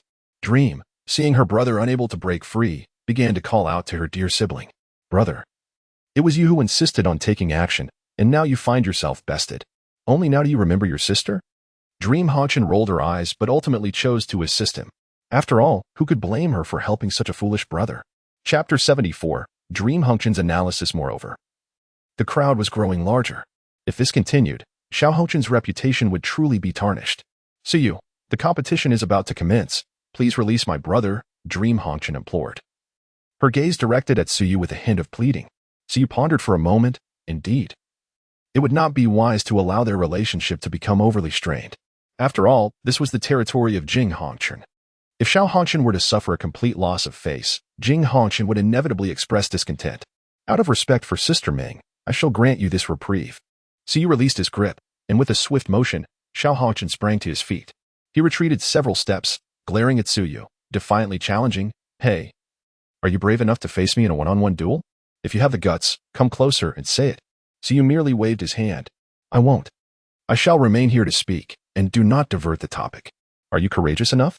I wish to challenge you, having suffered such humiliation once again. Xiao Hanchen was determined to reclaim his dignity. Brother, stop fooling around, or I shall inform grandfather. Ming Hanchen pouted, addressing her brother. Xiao Hanchen clutched his chest in agony. Ming, my dear sister, I am your elder brother. How could you side with an outsider? My heart is truly shattered. Clearly, it is you who is in the wrong. Brother, as a senior, how can you lead the way in bullying new recruits? If everyone were like you, the Academy's moral fabric would be tarnished. Ming Hanchen stated earnestly, her little face resolute. Who is bullying whom, Ming? You must be reasonable. It is he who mistreats me. They are the ones who torment me. Xiao Hanchen lamented, his eyes filled with sorrow, embodying the image of a victim. Ming Hanchen rolled her eyes elegantly. Brother, cease this nonsense. You have a competition today. And if you delay any longer, you shall be late. You wouldn't want Ma Rulong and the others to look down upon you, would you? Her remark effectively silenced Xiao Hanchen. Humph, consider yourselves fortunate today. Next time, you shall witness the true prowess of Xiao Hanchen. He declared ominously before striding away to prepare for his match. At that moment, Wang Dong leaned in close to Suyu's ear, whispering, Where did this peculiar fellow come from? To which Siyu replied, You'll get used to it. Siyu smiled and turned to Ming Hanchen. Please do not take offense. My brother tends to be rather dramatic, but he means no harm, Ming Hanchen said somewhat shyly. I understand. We did not take it to heart, Siyu reassured her. At this, Ming Hanchen beamed, her smile radiant as a blooming flower. Let us find a place to sit. The competition is about to commence. Indeed, Siyu nodded. Dreaming of the red dust walked ahead, with Siyu and the other following closely behind. Hey, do you know this sister well? Wang Dong poked Siyu, her powder blue eyes fixed on him. We've only met once. Siyu casually replied, Really?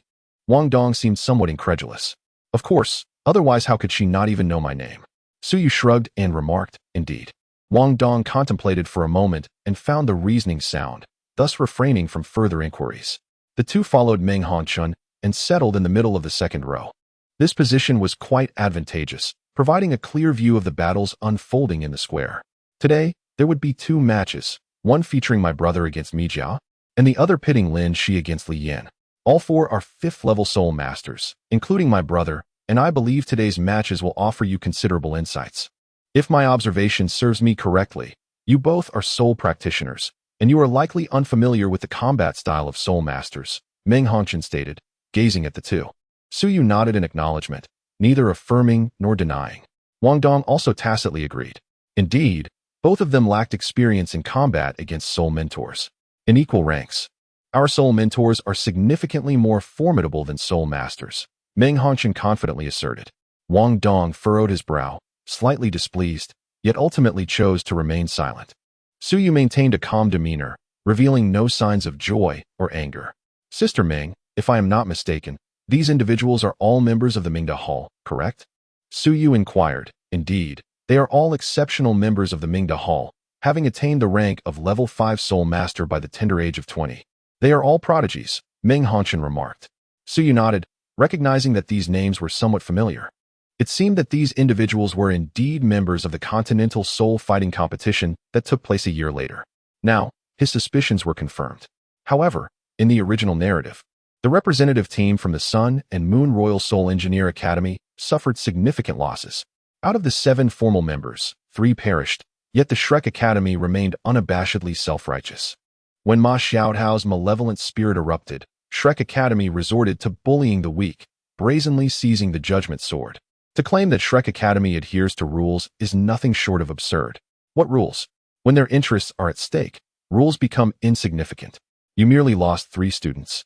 While we face the outburst of a student's malevolent spirit, it is no wonder that Jing Hongqian later maneuvered against Shrek Academy, allowing the Holy Spirit Church to abduct Ma Xiaotao. Ultimately, it was Shrek's own folly. Had he been part of the Sun and Moon Royal Soul Engineer Academy's representative team, and with their students sacrificed, would Shrek Academy expect to emerge unscathed? Such a notion is laughable. He would ensure that Shrek Academy suffered losses as well. If the Shrek Academy team could walk out of Star Luo City unscathed, it would be a testament to Su Yu's cowardice. Yet, that was merely a tale from the original narrative. This time around, he was present. Shrek Academy should brace itself for a beating. Just as Su Yu lost himself in thought, a transparent shield rose above the square, enveloping it entirely. This was a linked defensive system composed of multiple defensive soul devices, which could be controlled by a single individual. Such a feat was unattainable in the original Daloa continent's 3 kingdoms. As the shield ascended, 2 figures entered the square. One was quite familiar, Xiao Hongqian. The other appeared to be a gentle young man, presumably Mika. Sister Meng, who do you think will win between the 2? Su Yu cast a glance at his companion, Meng Hongqian. In certain respects, Meng Hongqian's prowess surpassed that of Xiao Hongqian. Her formidable poison was exceedingly troublesome, and her expertise in soul-guiding devices was on par with Xiao Hongqian's. It is difficult to ascertain. While my brother possesses a 5th-level mastery of soul-guiding devices, his cultivation is merely at the 49th rank of Soul Master. In contrast, Mijia is undeniably a 5th-level Soul Master, boasting cultivation at the level of a Soul King. Nevertheless, my brother has a unique talent in the realm of soul-guiding devices, making the outcome of this contest uncertain. Naturally, I harbor a personal inclination for my brother to emerge victorious. Chapter 75. The Combat Style of Soul Masters. As Su Yu listened to Meng Hongqian's words, he nodded in silent agreement. Xiao Hongqian's innate talent is indeed indisputable. Despite his penchant for consuming drugs, he possesses a natural gift for soul-guiding devices, a quality that Mijia cannot rival. However, Mijia is somewhat familiar to him. He was a significant figure in the Sun and Moon Royal Soul Master Academy's representative team. Mijia's demeanor is composed, and his wealth of combat experience marks him as an extraordinary individual. Even a Soul King from Shrek Academy might struggle to best him in a one-on-one confrontation. Mijia certainly qualifies as an elite among the disciples of Mingda Hall. As the 2 engaged in discussion, Mijia and Xiao Hongqian had already reached the center of the square. At the referee's command, Mijia underwent a transformation. Brilliant blue metal rapidly unfurled from his back, and a series of resonating metallic sounds erupted from his body. The metal enveloped his upper body, resembling a suit of armor, with similar transformations occurring at his waist and legs. Mijia's soul-guiding armor could undoubtedly be described as heavy armor. Once donned, he appeared to expand at least 3-fold. The radiant blue metal shimmered, with orbs of white light flickering at his chest and abdomen, clearly indicating the core formation of his soul-guiding device. This armor-type soul-guiding device is among the highest grade of melee soul-guiding devices, enhancing both offensive and defensive capabilities while also amplifying one's cultivation. Mijia is indeed an exceptional melee soul master, and he is equally adept in the techniques mastered by other soul masters. Meng Hongqian provided an introduction to Su Yu, exclaiming, "Battle armor." Su Yu murmured softly, "What?" Meng Hongqian, unable to hear clearly, inquired. It's nothing. Suyu shook his head, yet his gaze seemed somewhat distant.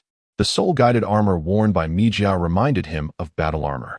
The enhancement that battle armor provided to a soul master's strength was revolutionary.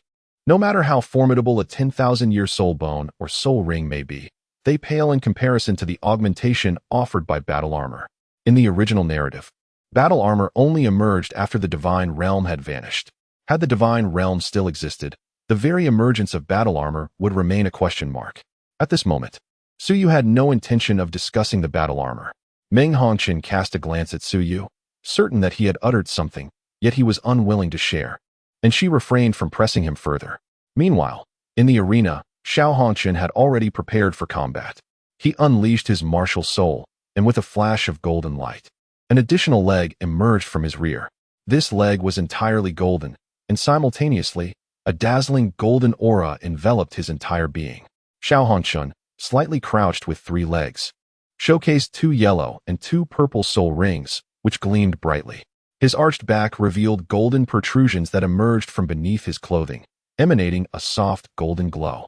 Suddenly, the first and third soul rings ignited simultaneously, and with a flourish of his arms, he released at least 100 metallic spheres into the air. These spheres astonishingly suspended themselves midair, encasing him entirely. An uncanny spectacle unfolded in the next instant. From the core of these metallic spheres, thick metal barrels began to sprout forth. Indeed, it felt as though they were growing, manifesting from nothing rather than being released by Xiao Hongqin. In the blink of an eye, he transformed into a formidable creature resembling a large porcupine.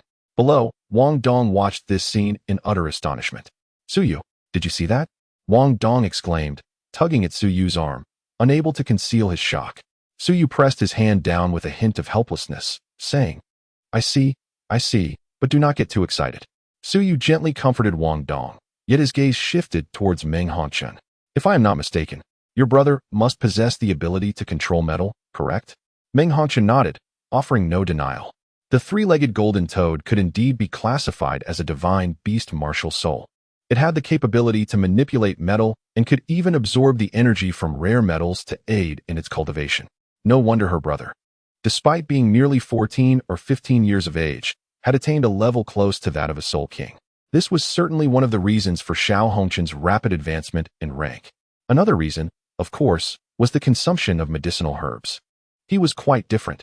His intake primarily consisted of extraordinary natural treasures that enhanced physical attributes and mental fortitude. He hardly relied on treasures that improved soul power. He placed great importance on foundational strength. Brother is a genius, Meng Hongqin softly remarked. But I believe you are the greater genius, Suyu replied, looking at her. Meng Hongqin's talent surpassed that of Xiao Hongqin. Upon hearing this, her cheeks flushed and her voice lowered, a hint of shyness evident as she cast her gaze downward, occasionally sneaking glances at Suyu. Why you flatter me, she murmured softly, her voice barely above a whisper. Suyu felt somewhat speechless. How could this girl be so easily embarrassed? Was she truly this innocent? However, recalling the character of Meng Hongqin from the original work, he found it less surprising. After all, she was a girl who could be lured away with just a casual remark from Wang Dong. If Wang Dong could do it, so could he. Suyu was somewhat aware of his own handsomeness. Shifting his thoughts, he refrained from saying more and instead turned his attention to the square. In the arena, Mijia and Xiao Hongqin had already commenced their battle. Xiao Hongqin epitomized the soul mentor, primarily focusing on ranged attacks that emphasized explosive power. Conversely, Mijia was a melee soul mentor. In many ways, this confrontation was quite captivating to behold. Mijia was continuously searching for opportunities to close the distance between himself and Xiao Hongqin. Yet, she denied him this chance, persistently applying pressure with her formidable firepower. Due to the unique nature of her martial soul, Xiao Hongqin's attacks were particularly fierce. In a moment, Mijia found himself unable to advance. Xiao Hongqin unleashed a barrage of firepower, forcing Mijia to retreat repeatedly.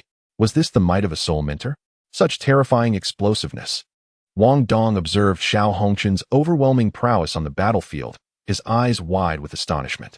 He seemed taken aback that the goofy girl possessed such formidable strength. Placing himself in Mijia's position, Wang Dong realized that, facing such firepower, he would likely be eliminated within 30 seconds. Though he could fly, The intensity and speed of Xiao Hongchen's attacks would make evasion increasingly difficult. Generally, soul mentors exhibit weakness in close combat. However, in one-on-one situations, if their speed is lacking or their defense is inadequate, it becomes exceedingly challenging to engage. Mijia was a case in point.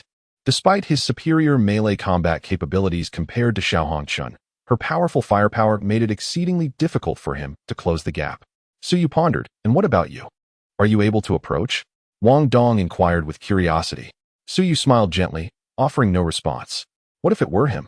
Chapter 76. The conclusion of the competition. Had he taken action, Xiao Hongchen would have scarcely had the opportunity to employ his soul guidance device. Even if Xiao Hongchen had utilized the device, with Suyu's speed, he would have merely trailed behind, reduced to mere folly. Indeed, Suyu, if it were you, what do you reckon your odds would be against my brother? Ming Hongchen inquired, drawn in by curiosity. She was well aware of Suyu's origins. Initially, she did not know his name, but now that she did, she could readily recall that his background was anything but ordinary.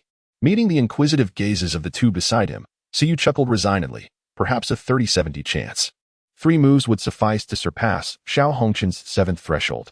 30-70. You are far too modest. Can that fellow truly surpass you? Wang Dong voiced his skepticism. Suyu was able to subdue him without utilizing his martial soul.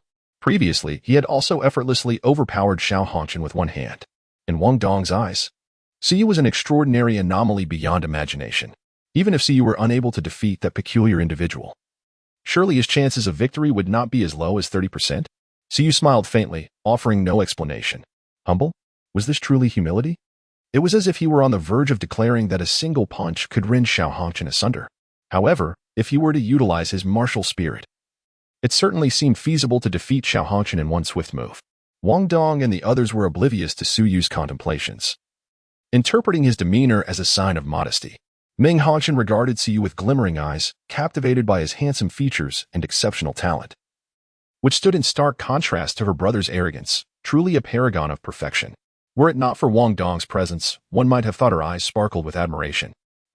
It appeared that Mijia was poised to launch a counterattack. Suyu gazed upon the arena, where Mijia, previously subdued by Xia Hongchen, began his counterattack. From his body emerged numerous metallic tubes, neutralizing Xia Hongchen's firepower. Concurrently, he wielded a colossal sword, propelled by his soul-guided thrusters, leaping forward to close the distance between them. With a sweeping motion, he swung the enormous blade towards Xia Hongchen, who swiftly evaded the strike. It was evident that Mijia's close-quarters combat skills had been honed through rigorous training, endowing him with substantial battle experience. Amidst the clash, Xia Hongchen found himself compelled to retreat, once again placing Mijia in the advantageous position. Close combat was undoubtedly the forte of a melee soul master. Mijia's grandiose swings of his sword left Xia Hongchen with no choice but to avoid direct confrontation. As he faced repeated constraints, Xia Hongchen's expression began to darken. In response, his 2nd and 4th soul rings illuminated simultaneously. The techniques of golden boiling and golden sacrifice were unleashed. The former significantly heightened the vitality of his metallic soul power, while the latter consumed the accumulated metallic elements, generating vast energy. As Mijia's colossal sword was forged from metal, Xia Hongchen could exert control over it. Although his influence was relatively feeble, he managed to momentarily hinder Mijia's strike at a critical juncture, allowing him to retreat several paces. Suddenly, he crouched down, and countless metallic elements surged forth, enveloping him without a single gap, forming an impregnable fortress. This was one of the Soul Master's signature strategies, the soul-guided artillery tactic. By employing this tactic, Xia Hongchen transformed into a living artillery, unleashing explosive firepower. The deployment of such a strategy signified his serious intent. A torrent of firepower rained down upon Mijia as the battle escalated to a fever pitch. Naturally, Mijia would not remain idle. He unleashed all his prowess in combat against Xia Hongchen. Yet, ultimately, Xia Hongchen's firepower proved superior, leading him to victory. His innate talent for soul-guiding devices was undeniably formidable. As the battle concluded, Xia Hongchen emerged triumphant. His complexion pale, yet his lips curled into a triumphant smile, reminiscent of a blooming lotus. He cast a proud glance towards Suyu in the audience, as if to flaunt his victory. Suyu was utterly indifferent to him, choosing to disregard him entirely. This infuriated Xiao Hongchen, who began to stomp in frustration. Following the bout between Xiao Hongchen and Mijia, the next duel featured Lin Shi and Li Yan. This confrontation held little suspense. Although both Lin Shi and Li Yin were 5th-level soul mentors, Lin Shi's prowess was evidently far superior to that of Li Yin. In their fiery exchange, Li Yin decisively succumbed to defeat. With this, the 2 rounds of competition came to a close. Having observed the matches, Su Yu gained a clearer understanding of the battles among soul mentors. It could be said that these soul mentors were excessively reliant on the soul-guiding devices in their possession. While their own capabilities were rather mediocre, Su Yu firmly believed that if he were to confront those soul mentors on the battlefield one day, they would undoubtedly be no match for him. All he needed to do was activate his domain, and those soul mentors would be rendered blind. Once they could not lock onto him, they would be virtually incapacitated. However, he did not underestimate the potency of soul guidance devices. The power of melee soul guidance devices was indeed formidable and quite suitable for use as weapons. Of course, there was also the most lethal weapon, the fixed soul guidance device. This particular device would not be discernible during the sparring sessions. When a real battle ensued, the power of the fixed soul guidance device would warrant caution. Overall, there were gains to be had. Wang Dong, let us depart. The competition has concluded, and there is no reason to linger. Su Yu, which dormitory do you reside in? I would love to visit and hang out sometime. Dream Hongxin called out to Su Yu, her eyes glistening with a radiant charm. We live in the first-year dormitory area, building 212. Su Yu had no qualms about disclosing his dormitory location to Dream Hongxin. After all, the young lady was indeed quite enchanting. Naturally, if it were a male, he would have refrained from sharing. His dormitory was not a welcoming place for any man. All right, I will remember that. Dream Hongxin's smile was sweet and endearing. Let us go, Wang Dong said, pouting slightly as he pulled Su Yu away. Su Yu turned around and smiled apologetically as he walked out of the second trial arena alongside Wang Dong. Meng Hongxin watched the 2 figures fade away before turning to the now approaching Xiao Hongchun. Wasn't my brother's performance just splendid? Meng Hongxin teased, raising his eyebrows. Indeed. It was exceptionally impressive, he replied with a hint of annoyance. Xiao Hongchun, filled with pride, chuckled as he glanced around, only to realize that Su Yu and Wang Dong were nowhere to be found. Where have those 2 little rascals gone? He inquired. They've already left, Meng Hongxin informed him. Did they leave in such haste? Surely they were intimidated by my brother's gallant display. Fear is futile. I shall eventually settle the score with them. Huh? Xiao Hongchun declared, hands on his hips, bursting into laughter. Meng Hongxun, at a loss for words, pulled along his somewhat eccentric brother as they walked in another direction. Chapter 77. 2 months. Level 1 Soul Mentor. Meanwhile, Su Yu and Wang Dong made their way back to their dormitory. Upon returning, Su Yu resumed his reading while Wang Dong began his training. Witnessing the recent battle instilled a profound sense of urgency in Wang Dong. Since arriving at the Sun Moon Royal Soul Mentor Academy, his confidence had been repeatedly shaken. Particularly after witnessing the astonishing destructive power of soul mentors, he felt increasingly powerless. His soul power was still too low. Facing someone like Xiao Hongxin or Mi Jia would leave him utterly defenseless. As night fell, Su Yu also commenced his meditation. Since awakening his martial soul, he had seldom slept, preferring meditation, which had nearly become a habit. Late that night, Su Yu felt a surge within him, breaking through his constraints and advancing to level 38 soul respect. He had been on the cusp of this level, and with a few days having passed, the breakthrough was as smooth as flowing water. The following day, Su Yu and Wang Dong prepared their belongings and attended classes as usual. Daytime was dedicated to lessons, while evenings were reserved for meditation, and time gradually slipped by. 2 months later, it had been 2 months since Su Yu enrolled. In this span, Wang Dong's soul power had ascended to level 22, with level 23 now within reach. When he dedicated himself, Wang Dong's training speed was truly remarkable. His innate talent was among the very best on the continent. Su Yu's soul power has reached the threshold of level 39. Even with the influence of an extraordinary martial soul, he has managed to elevate his level by 1 in nearly 2 months. Su Yu estimated that in about a week, he would ascend to the rank of a level 39 soul master. The realm of the soul sect seemed to be beckoning him. Of course, the past 2 months had yielded more than just soul power. He had also made significant progress in the realm of soul guiding devices. He had successfully carved all the standard level 1 core formations and independently crafted both the outer and inner shells, resulting in the creation of his very first soul guiding device. He had transformed from a complete novice, ignorant of soul guiding devices, into a bona fide level 1 soul mentor within a mere 2 months. This remarkable pace had shattered the records of the Sun and Moon Royal Soul Mentor Academy. Even Ling Mashue was astounded, proclaiming him a genius. After achieving the status of a Level 1 Soul Mentor, Suyu applied for an advancement assessment and passed with excellent results. He was now a second-year student assigned to Class 3 of the second year. In the Mingda Hall, Director Lin Jiai was reporting news to Jing Hongqin. Hall Master, the student named Suyu, whom you instructed us to pay attention to, possesses remarkable talent. In just 2 months, he has become a Level 1 Soul Mentor and has passed the advancement assessment. He is now a second-year student. Oh, Jing Hongqin exclaimed, somewhat surprised. It seems that this little fellow from the Ice God Palace has quite a talent for soul-guiding devices. Which class has he been assigned to? Class 3 of the second year, Lin Jiai replied. Ah, that class led by Mo Ran. That should be acceptable, Jing Hongqin remarked, taking a sip of tea. What about that girl from the Haotian sect? How has she been performing? Indeed, Wang Dong's true identity had been discerned by Jing Hongqin from the very first day of enrollment. Although Jing Hongqin was a soul mentor, he was far from lacking in insight.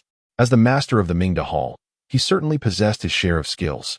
The girl from the Haotian sect is rather difficult to assess. She dozes off in every theoretical class, truly a lackluster student. The only subject she excels in is forging, where she performs significantly better than her peers. It seems she truly inherits the ancestral forging skills of the Haotian sect. Lin Jiai could not help but express his dissatisfaction. Without comparison, there can be no harm. In contrast to the genius Suyu, Wang Dong appears increasingly unimpressive, he added. That girl is clearly not cut out for studying soul-guiding devices. I realized this from the very first day. Such advanced tools are surely beyond the comprehension of those brutes from the Haotian sect. Recalling a certain dim-witted brute, Jing Hongqin's expression darkened. His previous impression of Titan had not been favorable. The incessant mockery, calling him Little Winter Melon, was infuriating. Were it not for the fact that they were in the Sun and Moon Royal Soul Mentor Academy, he would have insisted on a one-on-one rematch. That old gorilla was simply insufferable. However, we should not be overly harsh on the teachers regarding that girl. She does possess considerable talent. If I am not mistaken, she should be a twin martial soul, Jing Hongqin stated, a glimmer of wisdom shining in his eyes. A twin martial soul? Lin Jiai was taken aback, realizing the significance of such a rare talent. Could it be that our academy is about to welcome a student with a twin martial soul? Indeed, a twin martial soul with a second soul ring of a millennium.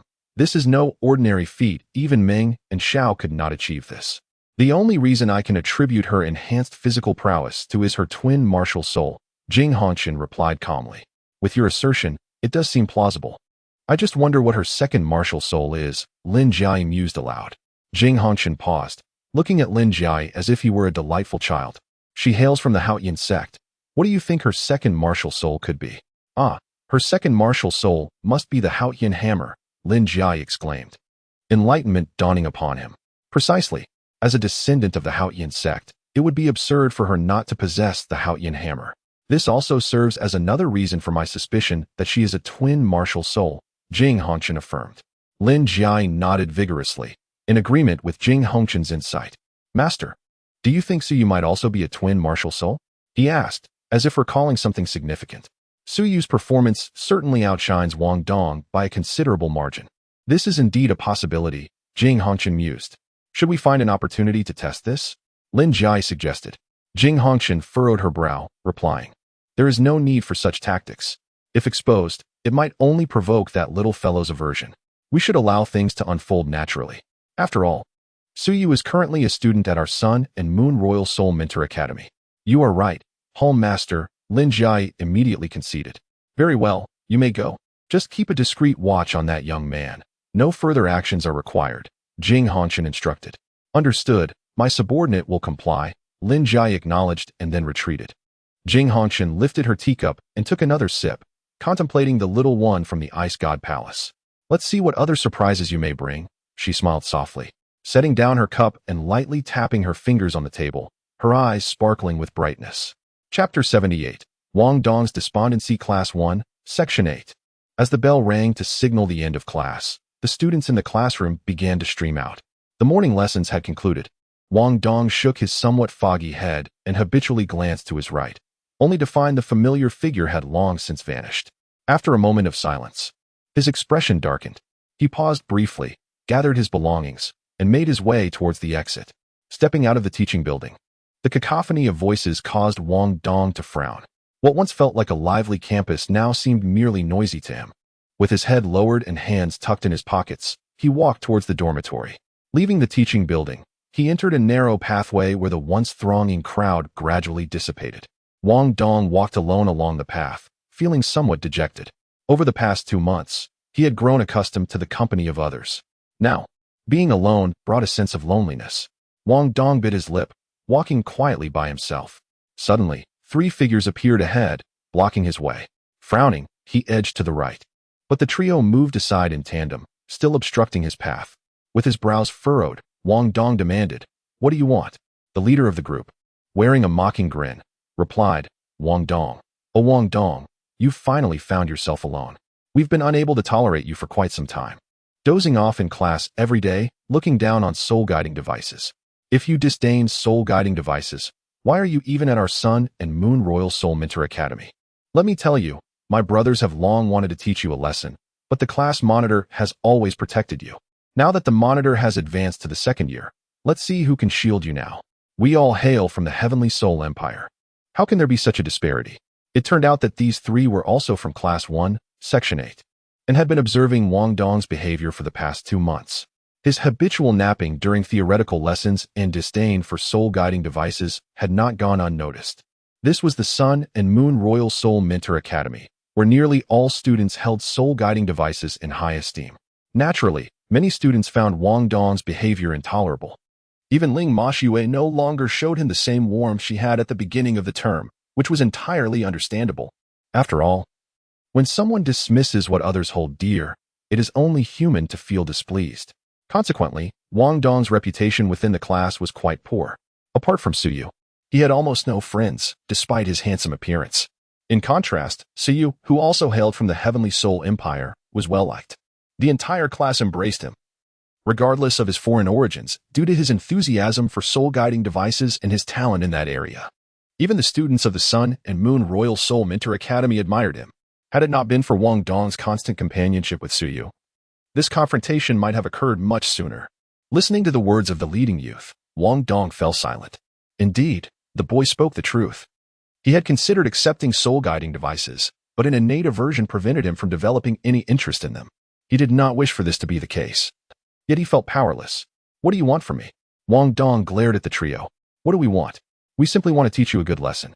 If you continue to look down on soul-guiding devices, we will confront you every time we see you," the leader replied, arms crossed. "Teach me a lesson? Let's see if you have the capability," Wang Dong scoffed, feeling irritable. Unexpectedly, someone had come to him willingly. "Let us get started." The leader signaled to his companions, and the 3 lunged at Wang Dong simultaneously. With a sharp gaze, Wang Dong's aura suddenly intensified. Moments later, he clapped his hands, signaling the end of the skirmish. The 3 boys lay sprawled on the ground, groaning in pain. "With such feeble skills, you thought to teach me a lesson?" Wang Dong raised his head with pride, an air of disdain surrounding him. Despite their arrogance, their abilities were far from impressive. Among first-year students, finding someone capable of defeating Wang Dong in a one-on-one challenge was no easy feat. "Wang Dong, don't get too cocky. We won let this slide." "Just you wait," one of the boys groaned from the ground. "Fine, I'll be waiting. Next time, make sure you bring some reliable backup." Wang Dong replied nonchalantly before striding away, leaving the 3 boys behind, still cursing. By the time Wang Dong returned to the dormitory, Suyu had already arrived. He held a piece of metal in his left hand and a finely crafted engraving knife in his right, meticulously carving patterns. He was attempting to engrave a secondary core formation. "Why are you back so late?" Suyu inquired without turning his head as he sensed the movement. "I was delayed on the way," Wang Dong replied, not wishing to elaborate. Changing the subject, he asked, "How's the new class life treating you?" "It's all right. Not much different from before," Suyu answered, his hands never ceasing their work. His knife glided across the metal like flowing water, creating elegant curves. Wang Dong paused for a moment before asking, "Have you had to change dormitories since moving up to the 2nd year?" Here lies the dormitory area for first-year students, while the 2nd-year dormitory is situated elsewhere. Generally speaking, an upgrade necessitates a change of dormitory. There exists a distinction between the dormitory areas designated for different grades. For instance, students in the 1st, 2nd, and 3rd grades are accommodated in double rooms, whereas those in the 4th, 5th, and 6th grades may apply for single rooms. The crafting of soul-guiding devices demands an exceptionally tranquil environment. The more advanced the soul-guiding device, the greater the need for silence. The Royal Academy of Soul Guides of the Sun and Moon has duly taken this into consideration. Although a teacher did notify me regarding this matter, I declined. As I have grown accustomed to residing here and have no desire to move about, I submitted a request to the Academy, which graciously consented to allow me to continue my stay in this dormitory. Siyu's gaze remained fixed on the metallic fragment as he casually replied, "I see." Wang Dong felt a wave of relief wash over him, and a broader smile graced his face. "Are you asking this because you wish to evict me from our dormitory, so you can enjoy solitude? From your tone, it seems you might be rather disappointed." Siyu jested, "Indeed, I am quite disappointed. It would be better if you left, thus sparing me from your daily torment in our dormitory." Wang Dong raised his head, a hint of pride in his tone. "Then I absolutely cannot move out. Since you accuse me of bullying, I shall truly make it a point to bully you." Chapter 79. Wang Dong, once again cornered otherwise. "Would I not be unjustly wronged by you? Wang Dong's little brother, have you not noticed how untidy our dormitory is? Should you not hasten to tidy up? Why is there such a lack of awareness?" Siyu exuded an air of authority, directing his underlings with ease. Wang Dong rolled his eyes, pursed his lips. Yet a subtle smile tugged at the corners of his mouth. "Humph, if sweeping the floor is all there is to it, wait until I surpass you. I shall have you sweeping daily." With a huff, Wang Dong picked up the broom resting against the door and began his task, observing Wang Dong engrossed in his work. A faint smile crept onto Suyu's lips. Moments later, he resumed his own duties. The next morning, the school bell rang. Wang Dong, with hands in pockets, strolled out of the classroom with an air of composure. Compared to the previous day, his spirits seemed considerably lifted, adorned with a radiant smile and his large, powder blue eyes sparkling with light. Around him, several students cast furtive glances, their whispers filling the air. However, Wang Dong remained unfazed, leisurely surveying his surroundings before embarking on his way home. As he stepped onto the familiar path, at the same time and place, he found himself once again cornered. "Ah, it's you three again. Haven't you had enough of being beaten?" Wang Dong remarked disdainfully upon recognizing the three familiar figures. Just a trio of defeated foes. Daring to trouble him again? "Wang Dong, do not get too cocky. Today, you are finished," declared the leader of the trio, his face still bearing bruises, yet radiating confidence. As his words lingered, two youths, appearing around 15 or 16, emerged from the shadows. Wang Dong maintained his prideful demeanor, realizing the source of their newfound confidence. Reinforcements had arrived. "Humph, there is no need for chivalry when dealing with someone like you." With a scoff, the leader turned to present a sycophantic smile. "Mo Ching, Lin Ling. It's him." He looks down on soul-guiding devices. He even claimed that we soul masters are nothing but worthless creatures, unworthy of recognition. The youth exaggerated, painting Wang Dong as a villain. Mo Ching frowned at Wang Dong, inquiring, "Is what Lin Dong said true? And what if it is? What if it isn't?" Wang Dong retorted, his pride too great to warrant an explanation. "Humph, to act so arrogantly in our Royal Academy of Soul Masters. You truly are a soul master from the original Dolua continent, utterly lacking in decorum." Lin Ling, standing beside Mo Chang, sneered, his eyes glinting with contempt. A staunch racist. He harbored hostility towards outsiders. This time, it was he who had persuaded Mo Ching to back Lin Dong, for otherwise, Mo Chang seldom engaged in such bullying. "And you soul masters, is it proper for you to bully the weak?" Wang Dong countered indignantly. These two youths were evidently upperclassmen, intercepting him, a lower classman. Yet they spoke of decorum?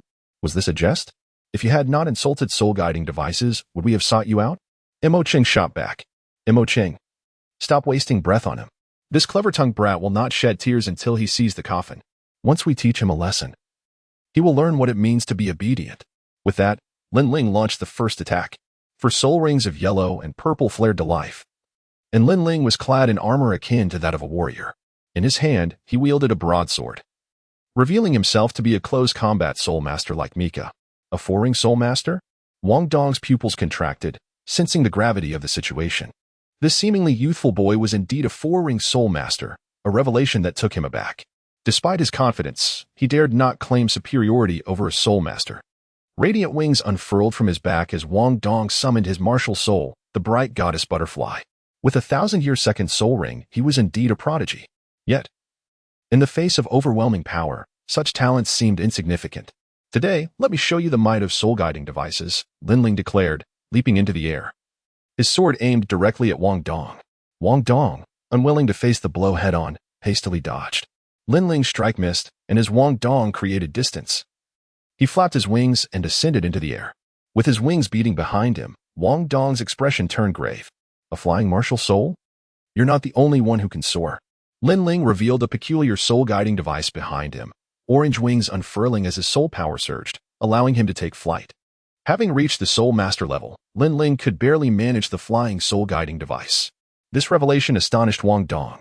Before he could fully comprehend, Lin Ling was upon him. Sword imbued with crimson flames poised to strike down. Wang Dong activated his first soul ring. The edges of his resplendent wings turned golden, ready to clash with the descending sword. It was Wang Dong's first soul skill, the wing guillotine. As the dazzling wings met the sword, a resonant clash echoed. In the next instant, a tremendous force struck him, sending Wang Dong hurtling downwards. Just as he was about to hit the ground, he desperately flapped his wings to regain altitude. At that moment, a figure dashed in like the wind, catching him in midair. Startled, Wang Dong turned to see a familiar face, exclaiming, "See you." He froze, instinctively ceasing his struggles. "Just after class, I sensed some commotion and came to see." "I didn't expect you to be ambushed," Siyu remarked. "Wang Dong, it's only been 2 days since I left, and you've already gotten yourself cornered?" Siyu deliberately teased Wang Dong, who rolled her eyes dramatically, signaling her disinterest in conversing with him. Siyu let out a hearty laugh, gently placing Wang Dong upon the ground. As his feet touched the earth, Wang Dong regained his balance, yet his hands remained resting on Suyu's neck. "Is everything all right?" Suyu inquired. "Is there anything wrong?" "It's nothing. I can still fight," Wang Dong replied, shaking his head, indicating his willingness to continue the battle. "Let it be. This is a level 4 soul master, someone you cannot contend with. Allow me to handle this," Siyu remarked as he released Wang Dong, stretching his hands before taking a few steps forward. What an eye-opener it is. 5th grade students bully 1st grade students here. What a display of arrogance. Is this truly the lesson the academy imparts about how to conduct oneself? Siyu sneered, his gaze tinged with a hint of malice. "And who might you be?" "Allow me to advise you to mind your own business." Lin Ling furrowed his brow, issuing a veiled threat towards Suyu. "Brother Lin Ling." "He is indeed the class monitor, Suyu," Lin Dong whispered from below. "So you are Suyu. You appear rather unremarkable," Lin Ling remarked disdainfully as he scrutinized Suyu. Chapter 80. The unsuccessful confrontation. He had anticipated that the so-called genius described by Lin Dong and others would be extraordinary. Yet upon closer inspection, he found nothing remarkable about him. "I'm merely an ordinary person," Siyu shrugged in response to Lin Ling's dismissive comment, seemingly unfazed. He cast a glance towards Lin Dong and his companions, causing them to tremble slightly in their stance and offer an awkward smile. "Class monitor, this matter is undoubtedly connected to the 3 of you, is it not? I shall deal with you shortly." Siyu cast a piercing glance at the 3 individuals, startling them momentarily. Over the past 2 months, he had firmly established his authority. Despite having only served as class monitor for a brief period, he commanded the respect of nearly everyone in Class 8. Had it not been for Suyu's advancement to the 2nd year, they would not have had the audacity to confront Wang Dong here. "Hey, you must be Suyu, right? I advise you to be sensible and leave at once. Otherwise, do not blame me for including you in the fray," Lin Ling remarked, his impatience evident. In his presence, Suyu dared to threaten Lin Dong and the others, which was a blatant disregard for Lin Ling himself. However, considering Suyu's remarkable talent with soul-guiding devices, which could potentially benefit the academy in the future, Lin Ling, despite his disdain for outsiders, was willing to extend one final opportunity to Suyu. "Leave? That is not something I will entertain. How about you put on a performance for us, senior?" Suyu smiled gently and said, "You seek your own demise." No longer hesitating, Lin Ling, propelled by the soul-guided thrusters behind him, wielded a massive crimson sword and struck directly at Suyu. Suyu moved gracefully, evading the strike with ease. Then, with a flick of his right hand, he struck the blade. Clang! A tremendous force surged forth, causing Lin Ling to feel a sudden release in her grip, and the massive sword slipped from her hold, plunging straight into the ground not far away. "What is the matter? Has the senior not eaten? How could he be so unable to steady his sword?" Suyu chuckled softly, his figure swiftly following. Lin Ling hastily retreated, soaring towards the heavens. Suyu gently leaped, grasping the wings behind Lin Ling. "Come down," he commanded, and with a forceful tug, Lin Ling was yanked from midair. Following that, Suyu delivered a light slap to Lin Ling's chest. This seemingly gentle strike, however, struck Lin Ling's armor with the force of a heavy blow, shattering it into fragments in an instant. Lin Ling's body was flung backwards, crashing to the ground and rolling several times, spitting out a mouthful of fresh blood. Lin Ling? Mo Cheng's expression shifted dramatically as he hurried to check on him. Lin Ling struggled, coughing up more blood, his face ashen. My spirit guide apparatus, he lamented, gazing mournfully at the torn remnants of his armor. It was all painstakingly crafted by his own hands, now utterly destroyed by Su Yu. Senior, your spirit guide apparatus seems rather fragile. Was it perhaps hastily constructed? Su Yu shook his hand, observing Lin Ling's expression resembling that of one who had lost a mother. He curled his lip and remarked, so fragile and delicate, yet you dare to venture out to learn the art of combat? Senior, it is now your turn to demonstrate the meaning of role. Su Yu's gaze was piercing, emanating an overwhelming sense of intimidation. Individuals like Lin Ling were not uncommon at the Royal Soul Mentor Academy of the Sun and Moon. While they were not ubiquitous, there were certainly a considerable number. Not everyone possesses an open mind. Extreme racists do exist. It can be said that such individuals are found in every nation, merely differing in quantity. He harbored neither fondness nor deep animosity towards such people. Whether Lin Ling harbored disdain for foreigners was of no concern to him, and he had no desire to engage with it. However, if such disdain were directed at him, the situation would be markedly different. In that case, he would not hesitate to teach this individual a lesson. Su Yu, exercise some restraint. Why must you be so aggressive? Mo Cheng glared at Su Yu, expressing his dissatisfaction. Oh, senior, are you feeling anxious? Is it permissible for you to bully the weak while we are not allowed to retaliate? Moreover, who do you think you are to instruct me on how to act? Su Yu spoke coldly. Behind him, Wang Dong observed silently. Although Su Yu's silhouette was not particularly imposing, it bestowed upon him an inexplicable sense of security. Indeed, the feeling of having someone to rely on was rather delightful. It seemed that this battle was inevitable. Mo Cheng rose to his feet, gazing at Su Yu, and calmly remarked, "You have all come to bully us. How can we possibly refrain from fighting?" Su Yu's gaze remained tranquil. He and Wang Dong shared a dormitory and hailed from the same Tianan Empire. As outsiders, their bond was inextricable. Thus, today was not merely an opportunity to extricate Wang Dong from his predicament. It was also a chance for Su Yu to establish his own authority. If this confrontation were not executed with sufficient flair, he would likely encounter troubles in the future. While today's events were indeed reckless on their part, Wang Dong's conduct was equally questionable. His disparagement of soul-guiding devices was intolerable to us, the soul mentors. Mo Cheng's words undeniably held merit. After all, they were all soul mentors and could hardly overlook Wang Dong's actions, regardless of whether Wang Dong truly belittled the soul-guiding devices. I would take it upon myself to correct him. It was not for others to intervene. Who among you dares to touch what belongs to me? Su Yu remained unmoved. He acknowledged his tendency to protect those close to him. So what if he did?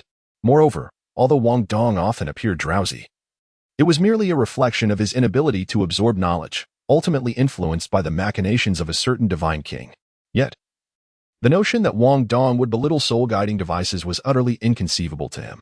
It was merely the work of meddlesome individuals stirring discord and embellishing tales. Wang Dong himself, however, held no desire to clarify matters, which only served to deepen the misunderstandings. While Su Yu understood the situation, he was equally disinclined to offer explanations or engage in disputes. Who do you think you are? Do I owe you an explanation? It must be noted that Su Yu's pride was no less than Wang Dong's. In the Stardow Forest, he had also been the center of attention. And everyone possesses a certain temperament. Had the conversation been conducted with civility, perhaps Su Yu would have been more inclined to elucidate. However, if confronted with aggressive questioning, was he the type to be intimidated? He was a person who thrived under gentle persuasion, not harsh demands. Quite impressive, indeed. To come from the same place and yet exude such fortitude. One could only wonder if your strength matched your bravado. It would be amusing if you were to tremble with rage. Both Su Yu and Wang Dong were indeed worthy soul masters, sharing an inherent pride. Feel free to put it to the test. Su Yu extended his hand, inviting a demonstration of strength. Then open your eyes wide and behold, he declared. Mo Cheng let out a low growl, and 4 soul rings, 2 yellow and 2 purple, rippled around him. Countless metallic tubes emerged from his body, transforming him into a veritable hedgehog, and soon the tubes began to emit white light. An overwhelming aura began to coalesce, saturating the atmosphere with intensity. Be careful, Mo Cheng warned, as the multitude of metallic tubes unleashed a torrent of white light towards Su Yu. Chapter 81. The transmigration of heaven and earth, a barrage of white light surged forth, the sheer force causing Wang Dong to pale. An involuntary worry for Suyu welled up within him. This was the formidable power of a soul master, before reaching the rank of soul sage. A soul master's output surpassed that of regular soul practitioners. In the absence of the martial soul's true form, it was exceedingly difficult for a soul practitioner to triumph over a well-trained soul master, a fact nearly universally acknowledged. Of course, exceptions existed. The exceptional talents among soul practitioners, even when contending with soul masters of the same rank, could achieve victory.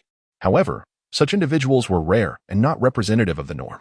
In Mo Cheng's perspective, Lin Ling's defeat stemmed from his classification as a melee soul master. While melee soul masters possessed formidable close combat capabilities, they could hardly rival a specialized assault-type soul practitioner. To overcome Suyu, one needed to leverage the strengths of a soul master. It was evident that Mo Cheng's reasoning was sound. Under different circumstances, he might have succeeded. Yet Suyu defied conventional understanding of soul practitioners. As the blinding white light rushed towards him, Suyu remained remarkably composed. Surrounding him was a swirling nebula-like vortex, distorting any white light that entered within a 2-meter radius. This vortex, in continuous motion, reflected the light back toward Mo Cheng. Alarm surged through Mo Cheng as he found himself in disarray. This nebula-like vortex was the manifestation of the second tier of the divine art, transmigration of heaven and earth. This ability allowed Suyu to masterfully manipulate soul power, physical strength, and vital energy to an extraordinary degree, while also redirecting the force of others' attacks. It could be said that it was precisely this trait that enabled Suyu to maintain control over his immense power. The earlier strike against Lin Ling was executed with unparalleled precision. A mere slap unleashed a force that struck the weak point of Lin Ling's armor, shattering it without inflicting serious harm. Despite Lin Ling spitting blood, not a single rib was broken. After all, they were within the esteemed Sun and Moon Royal Soul Master Academy, where one must exercise restraint. Otherwise, the force of Suyu's strike, exceeding 30,000 pounds, could have reduced Lin Ling's bones to fragments. What is this? Wang Dong inquired, observing the nebula vortex surrounding Suyu. The ability to reflect Mo Cheng's attack was truly extraordinary. Not only Wang Dong, but Mo Cheng was also astounded, questioning if he had misperceived the situation. What is this phenomenon? Mo Cheng pondered in disbelief. No comment. Now, it is my turn, Suyu replied. Suyu eagerly rubbed his fists, brimming with anticipation. Mo Cheng, feeling a surge of urgency within, unleashed countless beams of white light. Yet, those radiant beams were perpetually distorted by the swirling nebula surrounding Suyu, none of them managing to reach him. Suyu chuckled lightly, and in the next moment, his figure vanished like a swift gust of wind. Mo Cheng was taken aback, and the metallic tubes on his body unleashed a frenzied barrage of gunfire. Suyu moved with such agility that he left behind mere afterimages, while countless beams of white light failed to strike him. Suddenly, his figure materialized behind Mo Cheng. Before Mo Cheng could react, a foot landed squarely on his backside, sending him crashing to the ground, his mouth full of dirt. He quickly sprang to his feet and began firing wildly behind him. However, at that moment, Suyu had already drifted far away. His shots were in vain, echoing into silence. Mo Cheng was drenched in sweat. His soul guiding device could not lock onto Suyu, whose speed was simply extraordinary, so swift that his figure was barely discernible. In his frantic attempts to shoot, all he accomplished was the depletion of his soul power, yielding no results. Suddenly, a gust of wind struck from the side. Mo Cheng hurriedly turned, only to grasp at thin air. Unbeknownst to him, another foot came from behind, landing him once again in a face-first tumble. After several encounters, his body bore the marks of numerous footprints, lying on the ground, heaving heavily. Suyu had effectively drained his soul power? And he was oblivious to how many times he had been struck, yet he had not managed to touch even a single hair of Suyu. You were given a chance, yet you proved ineffectual. Perhaps a few more years of diligent training are in order. Suyu's figure materialized, his hands clasped behind his back, not a single bead of sweat gracing his forehead. Moments ago, he had merely employed the ethereal technique of the wind god leg, leaving Mo Cheng utterly bewildered.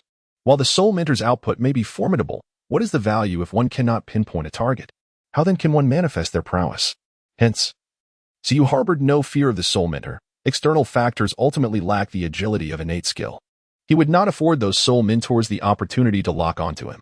Moreover, he had already shown restraint. Though Mo Cheng appeared disheveled, he had, in truth, sustained little harm. As the battle concluded, Wang Dong hastily approached Suyu, surveying him from left to right before giving a thumbs up. Impressive, Wang Dong exclaimed with genuine admiration. Suyu's speed was so swift that she could hardly discern it. Even now, she remained uncertain about the precise nature of Suyu's soul master classification. Suyu possesses an astonishing strength that resembles a fierce assault. Yet, his speed surpasses even that of agile attackers. However, Suyu consistently claims to be a control-type soul master. It is indeed perplexing to comprehend his situation. Nevertheless, one thing is certain, Suyu is undeniably powerful. After all, how could he possibly be your leader, Wang Dong's subordinate, if he were not formidable? Suyu gently ruffled Wang Dong's hair. Don't mess with my head. You're ruining my hair, Wang Dong said, seemingly disdainful as he swatted Suyu's hand away. Suyu chuckled softly, his gaze sweeping over the trembling Lin Dong and his companions who stood nearby. Why are you still standing there? Come here, Suyu commanded sternly. The three exchanged glances, each reluctant to make the first move, until, with a sigh, they approached Suyu. They collectively lowered their heads, appearing dejected and disheartened. Lift your heads up. You've all grown stronger, he urged. Suyu coldly exclaimed, causing the three individuals to tremble and raise their heads. Class leader, we acknowledge our mistakes. But we cannot bear the entire blame. Wang Dong is at fault as well. Indeed, Wang Dong looks down upon soul-guiding devices and dozes off in class every day. Even teacher Ling Moshue disapproves of him. The trio exchanged words, occasionally casting accusations at Wang Dong. His expression darkened, yet he remained silent. It was indeed true that he had been dozing off during lessons. Have I ever claimed that Wang Dong is without fault? Have I ever prohibited you from confronting him? Your error lies in targeting upperclassmen to bully your own classmates. Is there no sense of shame? This admonition left Lin Dong and the others blushing furiously. If you have the capability, confront him directly. What merit is there in seeking assistance from others? Don't tell me the three of you cannot handle Wang Dong alone. We truly cannot, Lin Dong muttered softly. At that moment, Wang Dong chuckled and recounted the events of the previous day. Suyu was rendered speechless. How could three individuals fail to defeat one and even be counterkilled? Do you even know how to play? Lin Dong and his companions felt so embarrassed that they wished to find a crack in the ground to hide in. All three of them were Grand Soul Masters, on par with Wang Dong. Yet, they were single-handedly defeated by him. Chapter 82, Suyu's Council. Indeed, this is a rather humiliating affair. To be bested by one when three are present, and still seek reinforcements, is truly a display of audacity. Suyu shot a displeased glare at Lin Dong and the other two. The trio exchanged awkward smiles, not daring to retort. Suyu rolled his eyes, clearly disinterested in engaging further. Practice more with the dishes. Whether you choose to provoke Wang Dong is not my concern. It's quite normal for classmates to have their scuffles. However, should you dare to summon upperclassmen to bully your own classmates again, do not expect me to hold back. At that point, I shall strip you of your trousers and hang you from a tree in the plaza of the teaching building. And we shall see if you still wish to linger in this academy. The mere utterance of his words sent shivers down the spines of the three, who hastily shook their heads in fear. The prospect of being humiliated in front of the entire grade was far more daunting than a mere beating. How could they possibly show their faces in the academy again after such disgrace? Humph, I am certain you wouldn't dare. Observing their trembling forms, Suyu finally spoke. Scram. The three, as if granted a reprieve, bolted away. Wait. They halted abruptly, turning back with stiffened postures. Class monitor, is there anything else? Lin Dong asked, his voice dripping with sycophancy. Take those two useless ones with you. They are an eyesore here. Yes, of course. Lin Dong signaled to the others, who promptly dragged Lin Ling and Mo Cheng away. They were unceremoniously pulled along the ground, leaving behind conspicuous marks. Lin Ling and Mo Cheng desperately protested against their treatment. But with Suyu's command, Lin Dong and his cohorts dared not disobey, and they continued to drag the two away. In the distance, the muffled sounds of their curses could be faintly heard. Thank you for this. Wang Dong approached Suyu with gratitude. Without Suyu's intervention, he might have faced a severe beating from a fourth-level soul master, a challenge far beyond his current capabilities, especially with two others on the opposing side. It was nothing, Suyu replied. But you really ought to amend your ways. Sleeping through every class? Were I in their position, I would consider it a blatant disrespect towards soul-guiding devices. Even the gentle teacher Ling Moshue has taken a disliking to you. Truly, what are you thinking? Suyu lightly tapped Wang Dong's forehead. Wang Dong, feeling both embarrassed and a tinge of frustration, admitted, I don't wish to do this, but the moment class begins, I find myself dozing off, unable to restrain myself. Wang Dong felt helpless. He understood that such behavior was impolite, yet he couldn't help it.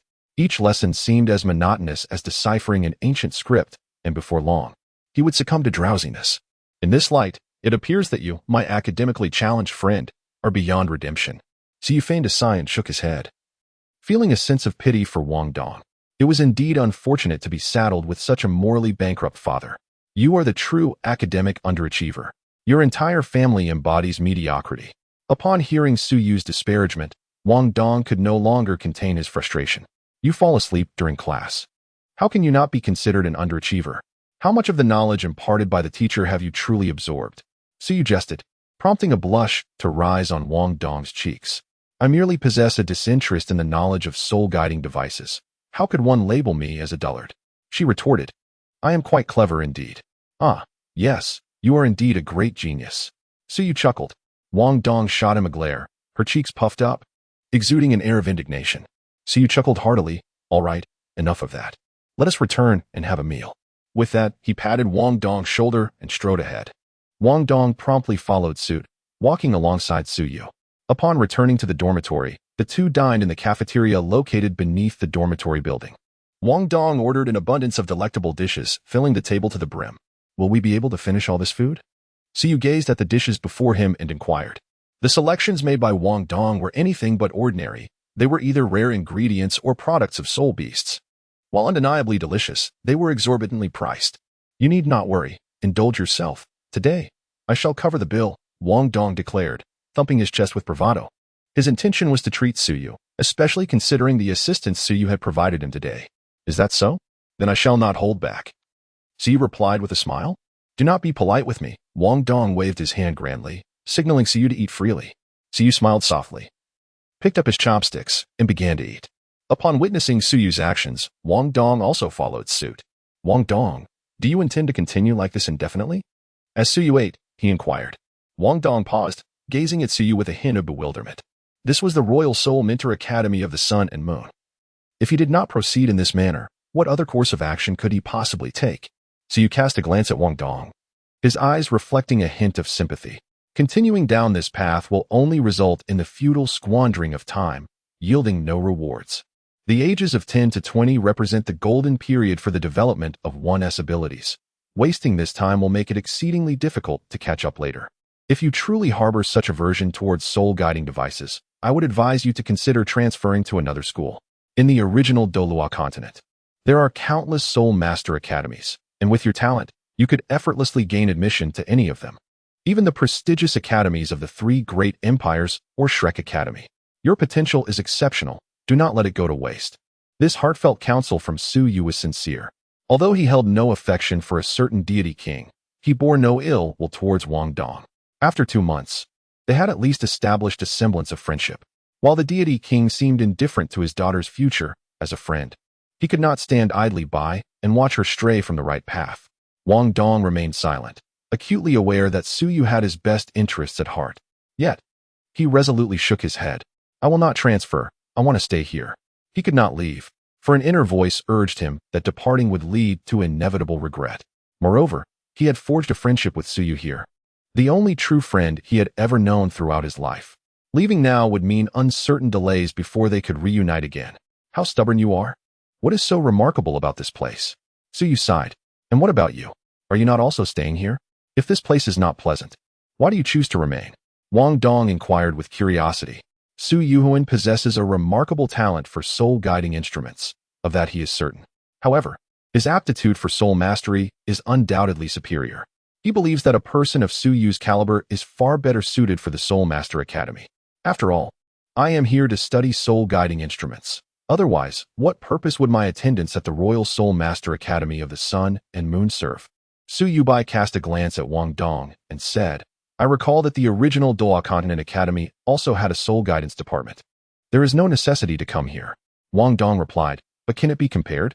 If one is to learn, one must naturally learn from the best. The other three nations are not even worthy to hold a candle to the Sun Moon Empire in terms of soul guidance technology. Chapter 83. Invitation to Jing Hongqian. Why settle for mediocrity when excellence is within reach? I am not foolish. Su Yu rolled his eyes. Indeed. Wang Dong pondered for a moment and realized that Su Yu's words held a certain truth. Furthermore, Su Yu's talent for soul-guiding devices was evident to all. Attending the Royal Soul Master Academy of the Sun and Moon was undoubtedly a commendable choice. I am perpetually occupied, with scarcely a moment to spare, aside from my training. I must dedicate my time to studying soul-guiding devices. Unlike you, who enjoys a leisurely pace each day. Did you not claim that you would catch up to me and surpass my strength in the future? At your current state, the prospect of catching up to me appears utterly unattainable in this lifetime. So you spoke softly. Wang Dong bit his lip, refraining from retorting. Having attended the Sun and Moon Royal Soul Engineer Academy for quite some time, he felt he had gained nothing aside from the art of forging. In contrast, Suyu had achieved significant progress. If this continued, the gap between them would inevitably widen. What should I do? Wang Dong gazed at Suyu in confusion, unable to discern a solution. Have you heard of the Practical Control Soul Engineering Department? Suyu inquired. The Practical Control Soul Engineering Department? What is that? Wang Dong responded, looking utterly perplexed. It was evident that he had never heard of such a thing. The Practical Control Soul Engineering Department is a newly emerging type of soul engineer within the Sun and Moon Royal Soul Engineer Academy. In recent years, there have been numerous overt and covert conflicts between the Sun and Moon Empire and the three nations of the original Dulua continent, during which they have learned much from one another. The original Dulua continent invested considerable effort into soul engineering, leading to the rise of this discipline. The Sun and Moon Empire, having witnessed the formidable power of soul masters, also placed significant emphasis on their cultivation. Thus, the Practical Control Soul Engineer emerged. In simple terms, Practical Control Soul Engineers are unique battle soul masters who enhance their strength through soul tools. While they do not possess the ability to create soul tools, they are adept at utilizing various soul tools to augment their combat prowess and survival capability. The combat effectiveness of the Practical Control Soul Engineering Department lies in the synergy between soul tools and their innate martial soul abilities, offering a distinct advantage over traditional soul engineers and soul masters. This makes it the most suitable type of soul engineer for you at the Sun and Moon Royal Soul Engineer Academy. If you dislike traditional soul engineers, then you should enroll in the Practical Control Soul Engineering Department, which does not require you to learn how to create soul tools. Suyu provided an explanation regarding the Practical Control Soul Guiding System, which indeed represents the most suitable path for Wang Dong. This system never overlooks the significance of martial souls. Its purpose is to harmonize martial souls with soul-guiding devices in order to unleash greater combat strength. Frankly speaking, Suyu believes that the initiative taken by the Royal Academy of Soul Masters of the Sun and Moon is commendable. Jing Hongqian is undoubtedly a person of foresight. Do not tell me that you harbor an aversion to using soul-guiding devices. If that is the case, it is best for you to depart sooner rather than later. To reject soul-guiding devices here will inevitably invite disdain from countless individuals. Surely, you do not wish to remain an outsider in the eyes of others, do you? This statement was directed not only at Wang Dong, but also at a certain divine ruler above. He could assure that this divine ruler is subtly observing the situation. With the leash at his side, how could the divine ruler not pay closer attention? In order to prevent the leash from being ostracized, Suyu believes that the divine ruler will likely ease some of the constraints imposed. The divine ruler's animosity towards soul-guiding devices stems from the fact that they have rendered hidden weapons obsolete. However, to be candid, hidden weapons were never truly esteemed, especially considering that the divine ruler himself has secretly retained a portion of them. Is it not rather natural for the Tang sect to decline? To now blame soul-guiding devices is rather unjust. One must admit, the divine ruler lacks a broader perspective. Listening to Suyu's words, Wang Dong fell into a contemplative silence. After a moment of reflection, he finally offered Suyu a stiff smile, saying, "Thank you, but I still need to ponder this." "Then take your time to think it over," Suyu replied. Suyu held no objections. He had already offered his counsel. Having fulfilled his obligations to the bonds of friendship, he felt no remorse. Should Wang Dong remain unable to accept the soul guide device, there was little more he could do. "Come on, eat up," he urged. "Someone might come looking for us soon." "Huh," Wang Dong replied, gazing at Suyu with a look of confusion, somewhat perplexed. Suyu offered no explanation. They had been enrolled for 2 months at the Sun and Moon Royal Soul Master Academy, which had also been observing them for the same duration. Today, yet another incident occurred, leading Suyu to surmise that perhaps the moment to meet Jing Hongqian was finally at hand. Indeed, as he anticipated, less than 15 minutes after they had finished their meal and returned to their dormitory, someone came seeking them. It was a middle-aged man, whose intelligence was evidently quite profound, for otherwise he would not have reached such a pinnacle of wisdom. Teacher, whom are you looking for? Su opened the door and beheld a stranger, inquiring curiously. Beside him, Wang Dong also peered out from behind the door. You must be Su Yu and Wang Dong, correct? I am Lin Jiai, the director of the academy. The man introduced himself. Upon realizing it was Director Lin, Wang Dong immediately expressed his respect, while Su Yu's gaze sharpened with focus. The director of the Royal Soul Mentor Academy? This individual was undoubtedly a formidable Soul Dolua, at the very least. The rank of a Soul Mentor must be no less than level 8. For only someone of such caliber could attain the esteemed position of director, a role reserved for the most exceptional individuals. May I inquire if there is something you require us to attend to, Director Lin? Su Yu asked. Su Yu inquired calmly, although somewhat surprised by Lin Jiai's identity. Su Yu remained composed. He had encountered numerous formidable individuals before. Beside him, Wang Dong shared a similar demeanor, though his expression reflected a degree of respect. He exhibited no signs of anxiety. The Hall Master wishes to meet with you both for a discussion, Lin Jiai remarked with a smile.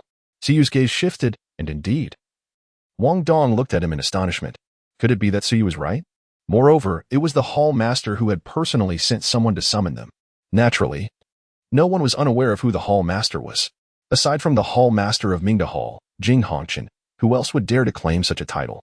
The Hall Master of Mingda Hall is a figure of significant stature on the continent. Even Wang Dong felt a sense of shock stirring within him. Is there something the Hall Master wishes to discuss with us? Su Yu inquired deliberately. I cannot say, but you will find out once you meet the Hall Master. Observing Su Yu's calm demeanor, despite knowing it was Jing Hongqian seeking him, Wang Dong couldn't help but silently commend him, putting aside everything else. This child's composure far surpassed that of an ordinary child. Understood. Shall we proceed to Mingda Hall then? Su Yu inquired. Harboring a deep curiosity about the enigmatic inner workings of Mingda Hall, he was eager to ascertain whether it was possible to complete a check-in task within its hallowed confines. However, Lin Jiai's response left Su Yu feeling disenchanted. Chapter 84. The meeting with Jing Hongqian. No, not at all. The Hall Master is situated in the principal's office of the 6th grade teaching building within the campus. There is no need to venture into Mingda Hall. Lin Jiai remarked with a light chuckle. Only 6th grade students are afforded the opportunity to enter Mingda Hall on a weekly basis. Yet, given your exceptional talents, I am certain that you will soon have the chance to join the ranks of Mingda Hall. Su Yu's thoughts were clear. Lin Jiai, being astute and seasoned, could not possibly be oblivious to them. However, he found no peculiarity in this. For the Mingda Hall was inherently a sacred place of the Sun and Moon Royal Soul Mentor Academy. Much like the standing of the inner courtyard within Shrek Academy, it naturally attracted countless students aspiring to enter the Mingda Hall. Su Yu is now a Soul Mentor, and it is entirely natural for him to wish to enter the Mingda Hall. However, the Mingda Hall has its own set of regulations, and currently, Su Yu and his companion have not yet met the necessary criteria. In response to Lin Jiai's words, Wang Dong exhibited no particular reaction. Su Yu felt a twinge of regret. For the time being, he could not venture to Mingda Hall to collect rewards. Well then, my dear classmates, it is time for us to depart. The Hall Master is still awaiting our arrival. Lin Jiai clapped his hands and spoke.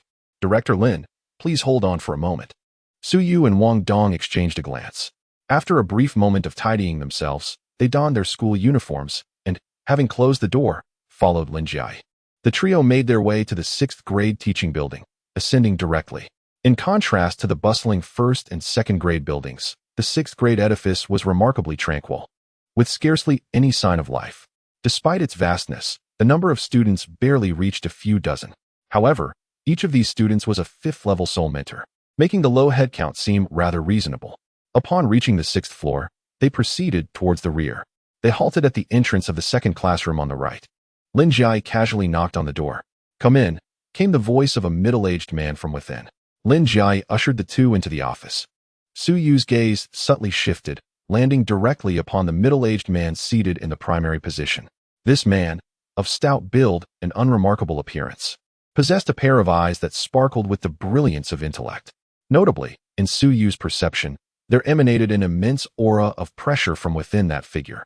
Though it did not rival that of formidable beasts, it remained equally lethal in his regard. Su Yu understood the implications of the situation. It signified that this middle-aged man was a title de law. Speaking of title de law, the most renowned figure from the Sun Moon Royal Soul Master Academy was none other than the esteemed head of the Mingda Hall, Jing Hongqian.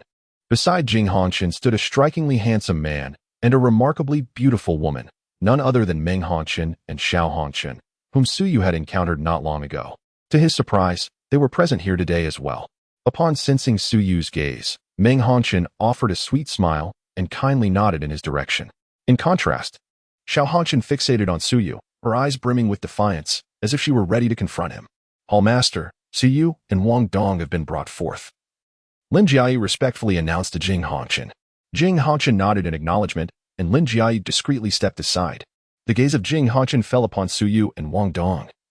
Though it appeared merely a glance, it exuded an extraordinary pressure. Wang Dong's body began to weaken under the weight of that gaze, but Suyu swiftly grasped his hand, maintaining an air of composure, standing tall and unwavering. With Suyu's support, Wang Dong managed to regain his poise and avoided any display of weakness. After a brief moment, the invisible pressure dissipated entirely. Wang Dong exhaled in relief, offering Suyu a grateful look. Indeed, Jing Hongqian remarked, observing the two. You flatter me, Hall Master. Suyu embraced his fists.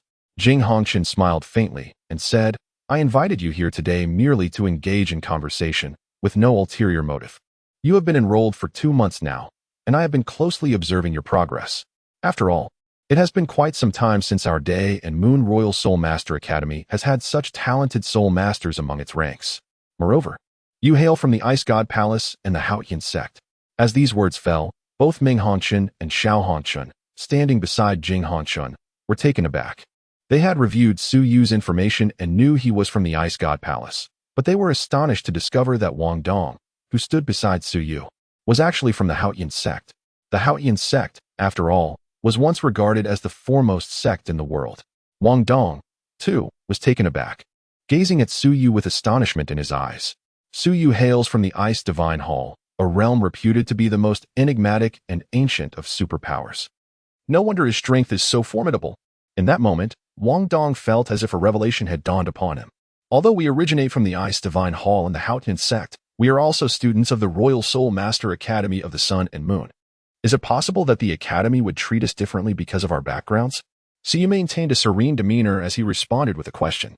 Jing Hongqian fixed his gaze upon Suyu, and the two engaged in an unwavering stare, neither yielding an inch. Jing Hongqian's piercing eyes, however, failed to elicit even the slightest tremor from Suyu. After a brief moment, Jing Hongqian suddenly smiled, dissipating the previously tense atmosphere entirely. What remarkable courage! Truly deserving of being a disciple of the Ice God Palace, he remarked with a chuckle. However, you may be overthinking this. Our Royal Soul Master Academy cares little for the backgrounds of our students, nor do we treat them differently based on their origins. I am here today merely to discuss a few matters, as I am quite curious myself. The Ice God Palace and the Haotian sect are both ancient soul master sects. Why have you chosen to come to our academy? Logically, it would make more sense for disciples from such venerable soul master lineages to seek their education at Shrek Academy, especially considering the deep connections between Haotian sect and Shrek Academy. Jing Hongqian scrutinized the two with an expression of curiosity and intrigue. This indeed was a perplexing matter for him. Did the Hall Master wish to uncover the reason? The truth is, the explanation is rather simple.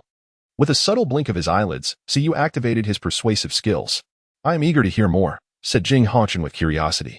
Even Meng Hongqian fixated her beautiful gaze upon Suyu, attentively listening. Firstly, it is due to the formidable power of soul guidance devices. Their might is evident to all. Is there anything wrong with aspiring to become a powerful soul master? Absolutely not, Jing Hongqian replied with a smile. Secondly, the rapid advancement of soul guidance technology cannot be overlooked, regardless of the aversion that soul masters may have towards these devices. It is undeniable that their extensive utilization is an inevitable trend of the future, a tide that none can resist. As the saying goes, those who do not progress will fall behind, and falling behind will lead to being overpowered.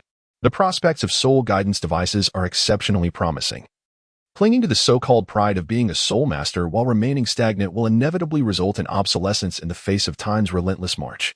Only by keeping pace with the evolution of the era can one truly attain strength. Therefore, I firmly believe that the utilization of soul guidance devices by soul masters is an unavoidable trend of future development, which is precisely why I am here. Chapter 85, Jing Hongqian, what more do you desire? Well said. Is there anything else? Jing Hongqian smiled, her gaze towards Suyu imbued with admiration. Suyu's words struck a deep chord within him. The proliferation of soul-guiding devices is an inevitable trend, beyond any doubt. To my surprise, you possess some insight. The prospects of our soul mentors are incomparable to those of soul masters, Xiao Hongchen proudly declared. Besides Suyu, Wang Dong's expression immediately shifted to one of discontent. My dear brother, your words are quite misguided. Suyu shook his head, expressing a differing opinion. Oh, what insight do you possess? Xiao Hongchen cast a sidelong glance at Suyu, crossing his arms with an air of arrogance. Brother Xiao asserts that the prospects of soul mentors cannot be compared to those of soul masters. This assertion is utterly erroneous. I have consistently spoken of the unparalleled potential of soul guiding devices, not of soul mentors surpassing soul masters. On the contrary, I believe the promotion of soul guiding devices will not diminish the status of soul masters, but rather empower them further. The antiquated soul masters of the original Dolua Three Kingdoms foolishly perceive soul mentors and soul guiding devices as adversarial, completely severing the connection between the two. This is a profoundly misguided understanding. Soul guiding devices and soul masters are not in conflict. What are soul guiding devices? They are merely weapons. Can a soul mentor, who relies entirely on soul guiding devices, truly compare to a soul master wielding the same? The physical prowess of soul masters generally exceeds that of soul mentors. Do you disagree with this, Brother Xiao? Humph. Xiao Hongchen let out a hum, unable to refute the claim. The soul power of soul mentors is primarily derived, rendering their physical attributes significantly inferior when compared to soul masters of the same rank.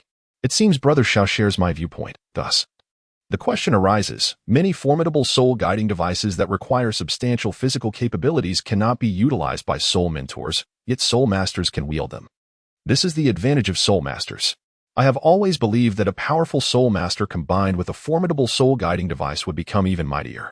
I trust the Hall Master is already aware of this. Otherwise, the existence of a practical soul-guiding department would not have emerged, would it? Having spoken, Suyu turned his gaze towards Jing Hongchen. Jing Hongchen quietly regarded Suyu and then began to applaud. Well said. I find myself quite fortunate that you are a student of the Royal Soul Mentor Academy of the Sun and Moon. If such a genius were to arise in the original Three Kingdoms, I fear I would be unable to rest easy. Jing Hongchen lamented. In his view, what was more fearsome than Suyu's talent was his profound understanding. If the original Three Kingdoms were to truly alter their ideology and place greater emphasis on soul-guiding devices, paired with their already formidable soul master factions, the threat to the Sun and Moon Empire would be immense. However, it is fortunate that the old powers of the original Three Kingdoms are so overwhelming that even the soul-guiding department of Shrek Academy is suppressed by the martial spirit department. This is precisely what he wished to see. The less the original Three Kingdoms value soul-guiding devices, the happier he becomes. The Hall Master exaggerates. I am but an ordinary person. Suyu is remarkably humble. He considers himself merely an ordinary individual. However, if you are indeed an ordinary person, then there are scarcely any geniuses left in this world. Jing Hongchen chuckled softly and continued, Are there any other reasons? If I must articulate a third reason, it would be my belief that the Shrek Academy cannot impart much knowledge to me. Can the esteemed Shrek Academy truly comprehend ice better than my Ice God Palace? Haha. In this world, undoubtedly no one understands ice better than your Ice God Palace. Jing Hongchen laughed heartily, feeling completely at ease.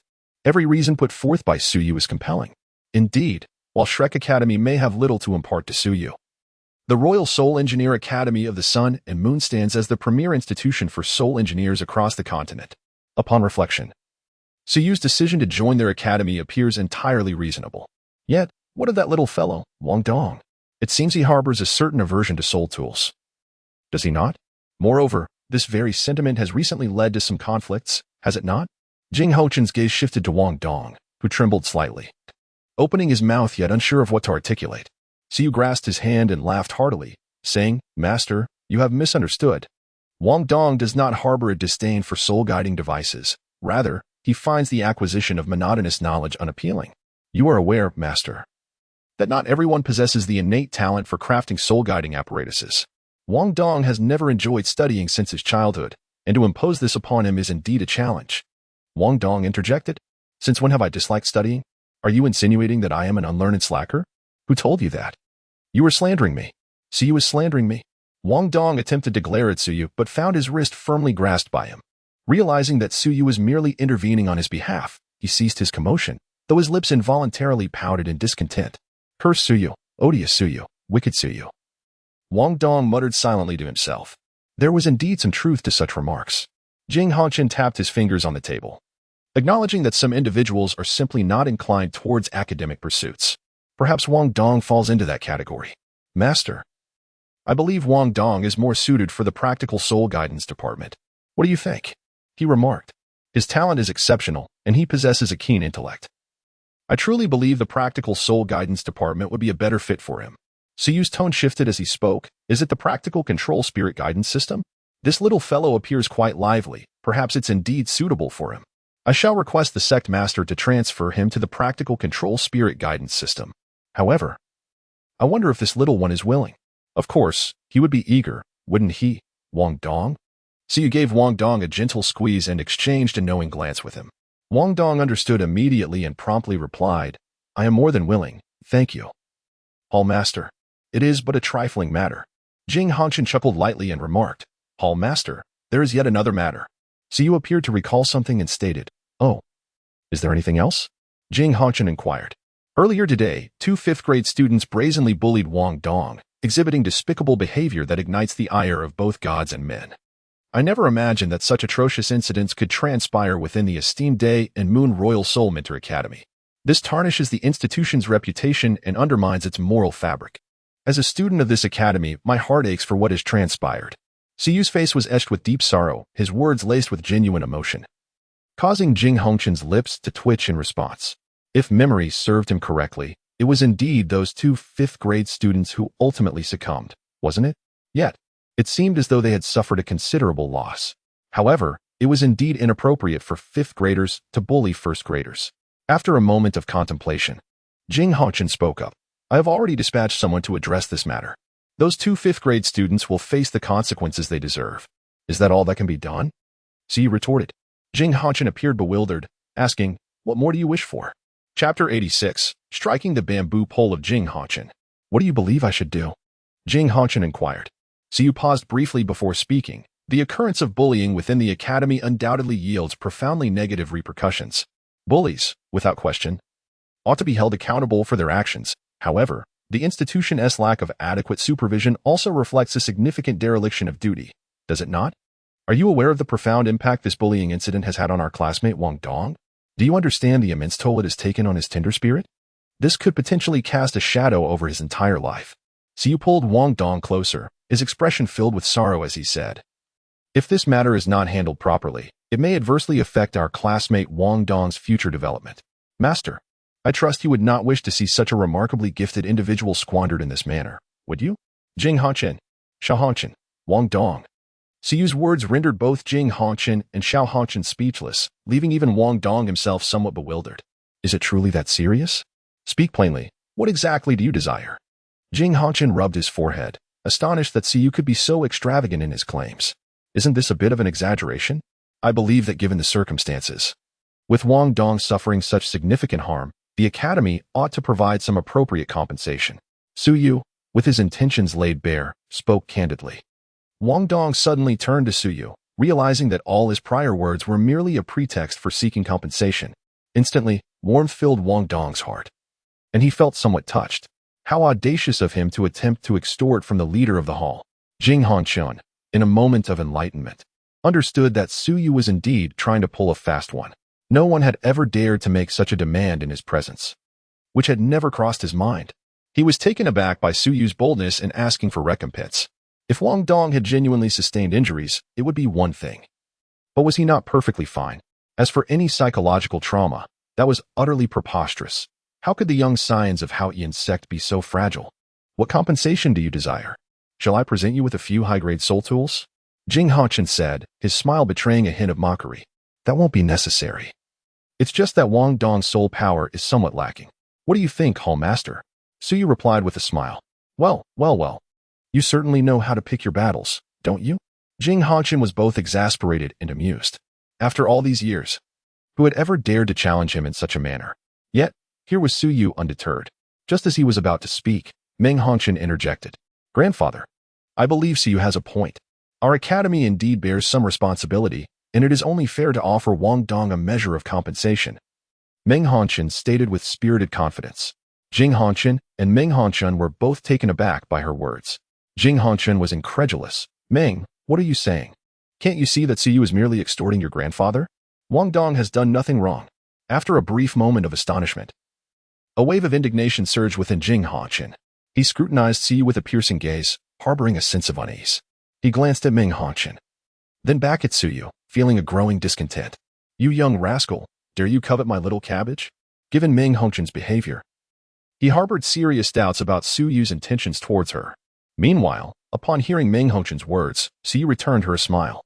Ming Hongqin's cheeks flushed slightly as she lowered her head, her bashful demeanor igniting a fire in Jing Hongqin's eyes.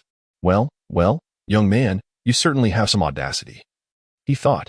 The prodigy he once admired had now transformed in his eyes into a wild boar seeking to devour his cherished cabbage. The glare he cast upon Siyu grew ever more ferocious. Siyu's brow twitched, his gaze filled with perplexity. Master, why do you look at me in such a manner? Have I perhaps misspoken? Indeed, you were quite right. Jing Hongqin forced out a few words through clenched teeth, then revealed a rather unsightly smile. Wang Dong, your misfortune today is a failure on the part of the academy.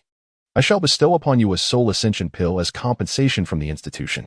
Although Suyu's previous remarks had been exaggerated, the Daylight Royal Soul Master Academy undeniably bore some responsibility in this matter. Jing Hongqin was not one to be stingy over such a trifling gift. What harm was there in offering a bit of recompense to Wang Dong? What infuriated him more was Suyu's apparent intentions towards his prized cabbage. Wang Dong stood in a daze, and Suyu nudged him lightly on the shoulder, prompting him to regain his focus and step forward to accept the soul ascension pill. Thank you, Master, Wang Dong expressed politely before returning to Suyu's side. Jing Hongqin, however, seemed indifferent to this exchange. He turned his gaze towards Siyu, reminiscent of a father scrutinizing his daughter's suitor. Siyu, may I call you Xiaosu? Of course, Siyu replied, somewhat bewildered. Xiaosu, when did you first meet Ming? Jing Hongqin's tone was exceedingly amiable, yet Suyu sensed an undercurrent of coldness. He glanced at Jing Hongqin and then at Ming Hongqin, a thought abruptly striking him. Good heavens, does Jing Hongqin suspect that I am pursuing Ming Hongqin? After all, Ming had defended him previously. Could it be that Jing Hongqin had misconstrued the situation? Observing Ming's bashful demeanor, Siyu realized that Jing Hongqin's thoughts were likely skewed. I only became acquainted with Miss Ming 2 months ago, and we have scarcely met on a few occasions. Siyu spoke earnestly. Oh? Jing Hongqin was taken aback, realizing that Suyu's words did not seem to be mere falsehoods. Moreover, Suyu's demeanor towards Ming Hongqin appeared less familiar than he had initially presumed. In contrast, Ming Hongqin seemed to harbor some interest in Suyu. Damn it, could it be that he had misjudged the situation? Perhaps it was not Siyu who was coveting his prized possession, but rather his prized possession that sought to be given freely? A chill ran down Jing Hongqin's spine as this possibility loomed large. Contemplating this, the discontent in his heart visibly dissipated. If Ming were indeed offering herself freely, how could he confront Suyu? That would leave him somewhat lacking in confidence. Jing Hongqin resolved to clarify matters before proceeding further. So, is that how it is? Is it true, Ming? Yes, grandfather, Ming Hongqin replied softly. Jing Hongqin felt a sense of relief wash over him. It was a comfort to know that Siyu did not covet his prized possession. Yet, upon further reflection, the notion of his prized possession willingly offering herself seemed even more troubling. A sudden pang of anxiety gripped Jing Hongqin's heart. Shaking his head, he temporarily set aside these thoughts and turned to Suyu, inquiring, Little Su, I have long been curious about the nature of your martial soul. Would you mind sharing it with us? Of course, if you're unwilling, I shall not press the matter. With this query, Jing Hongqin finally broached a topic that had piqued his curiosity for some time. Chapter 87, What an Oddity. As Jing Hongqin's words fell, Xiao Hongqin, Ming Hongqin, and Wang Dong, who stood beside Suyu, all turned their gazes toward him. They were all eager to discover the true nature of Suyu's martial soul. After 2 months of enrollment, Siyu had yet to unleash his martial soul. Nevertheless, he effortlessly triumphed over Wang Dong and 2 4th-level soul mentors. This recent display has only heightened their curiosity regarding Suyu's martial soul. In truth, there was nothing that could not be shared. Since the master wished to see it, Siyu would naturally comply. Siyu wore a faint smile, neither accepting nor declining. It was not as if he possessed the Dragon God seal. Exposure was inevitable. Given the current extent of his revelations, the Ice God Palace behind him could still provide adequate protection. Moreover, he could not possibly forego the use of his martial soul for eternity. As he spoke, Siyu unleashed his martial soul, the Ice Emperor. A cerulean radiance enveloped him within a 2-meter radius, emanating an aura of extreme cold. Wang Dong hastily retreated, his gaze towards Siyu filled with trepidation. In that fleeting moment, he sensed a chill potent enough to freeze the very essence of one's soul. The icy azure light radiated outward, causing the temperature within the entire office to plummet rapidly. Within a 3-meter sphere centered on Suyu, frost quickly formed. Jing Hongqian raised an eyebrow. Merely releasing a martial soul had such a profound impact, indicating that this martial soul was anything but ordinary. Subsequently, the cerulean light coalesced, and a figure gradually materialized behind Suyu. Clad in an ice-blue imperial robe and adorned with a crown, an aura of supreme frost enveloped the space. At this moment, even Ming Hongqian and Xiao Hongqian frowned. The biting cold permeated several meters away, compelling them to utilize their soul power for resistance. Beneath Suyu, 3 soul rings slowly emerged, black, purple, and white. Upon witnessing this peculiar configuration of soul rings, a wave of astonishment swept through everyone in the office, their expressions vacant with disbelief. Jing Hongqian nearly spat out her drink, her gaze towards Suyu filled with bewilderment. Black, purple, white? What manner of soul ring configuration was this? What an oddity! Typically, one's soul rings increase in strength progressively, yet this individual S rings appeared to diminish in power. Was this consistent with logic? Furthermore, the colors of the soul rings were perplexing. The first soul ring was 10,000 years, the second was 1,000 years. And the third, astonishingly, was merely 10 years? Jing Hongqian could not fathom why Suyu's first soul ring was 10,000 years. Yet if he could endure such a formidable ring, why opt for a mere 10 years for the third? Was this a feat achievable by an ordinary person? Jing Hongqian was truly baffled. He could not comprehend it at all. Suyu was utterly bewildered by the soul ring configuration. Suyu, Yuangdong opened his mouth, at a loss for words. He believed his own soul ring configuration was already extraordinary, considering he possessed a second ring of a millennium, yet in comparison to Suyu, it truly paled in significance. The first soul ring of Suyu is indeed a 10,000-year soul ring, a notion that he finds utterly astonishing. However, the subsequent 10-year soul ring leaves him perplexed. If one can absorb a 10,000-year soul ring, why then resort to a mere 10-year soul ring? His understanding falters. Suyu, is your soul ring configuration authentic? Ming Hongqian inquires, her gaze fixed upon his soul ring, unable to contain her curiosity. It is undoubtedly genuine. Suyu replies with a smile. Then how have you achieved this? She presses on. Are you referring to the first soul ring, the 10,000-year one? Suyu responds with a grin. Ming Hongqian nods in affirmation. Suyu smiled gently and elucidated, the first spirit ring, lasting for 10,000 years, was not achieved through my own means, but rather enhanced by a unique ability. As you are aware, ancient sects such as ours possess certain extraordinary methods to extend the lifespan of spirit rings. It is not only us. The body sect also possesses secret techniques in this regard. Suyu cited the body sect as an example. There was no alternative but to explain it this way. He could hardly claim that his first soul ring could evolve infinitely, as that would be far too exaggerated. Is that truly the case, grandfather? Ming Hongqian inquired, casting a glance at Jing Hongqian. Indeed, it is true, Jing Hongqian affirmed with a nod, acknowledging his awareness of the matter. Setting aside the body sect, even the Holy Spirit sect, which maintains a close relationship with the Empire, employs somewhat analogous methods. However, the approach of the Holy Spirit sect tends to lean towards the malevolent side. I see. Upon hearing Suyu's explanation, Ming Hongqian and Wang Dong found it considerably easier to accept. But won't your third soul ring, being 10 years old, adversely affect your potential? Ming Hongqian inquired, her brow furrowed with concern. After all, a 10-year soul ring was rather subpar. Haha, thank you for your concern, but it won't, Suyu reassured her. I chose this 10-year soul ring because it grants a particularly unique soul skill. Overall, it is quite worthwhile. Suyu chuckled and remarked, what soul technique? Ming Hongqian, filled with curiosity, immediately covered her mouth, realizing her indiscretion. How could she inquire about another's soul technique? It is well known that soul techniques are the secrets of soul masters. Ah, you shall have the opportunity to discover it in due time. Suyu remained unconcerned, letting out a light laugh. Jing Hongqian fixed her gaze intently on the martial soul behind Suyu, narrowing her eyes. Such intense chill, my dear Su. What is the name of your martial soul? My martial soul is known as the Ice Emperor. The Ice Emperor? The ultimate ice? Jing Hongqian inquired with unwavering certainty. Indeed. Suyu nodded slightly. Ultimate ice? Ultimate martial soul? At this moment, Wang Dong and the others were utterly astonished. Suyu was actually an ultimate martial soul?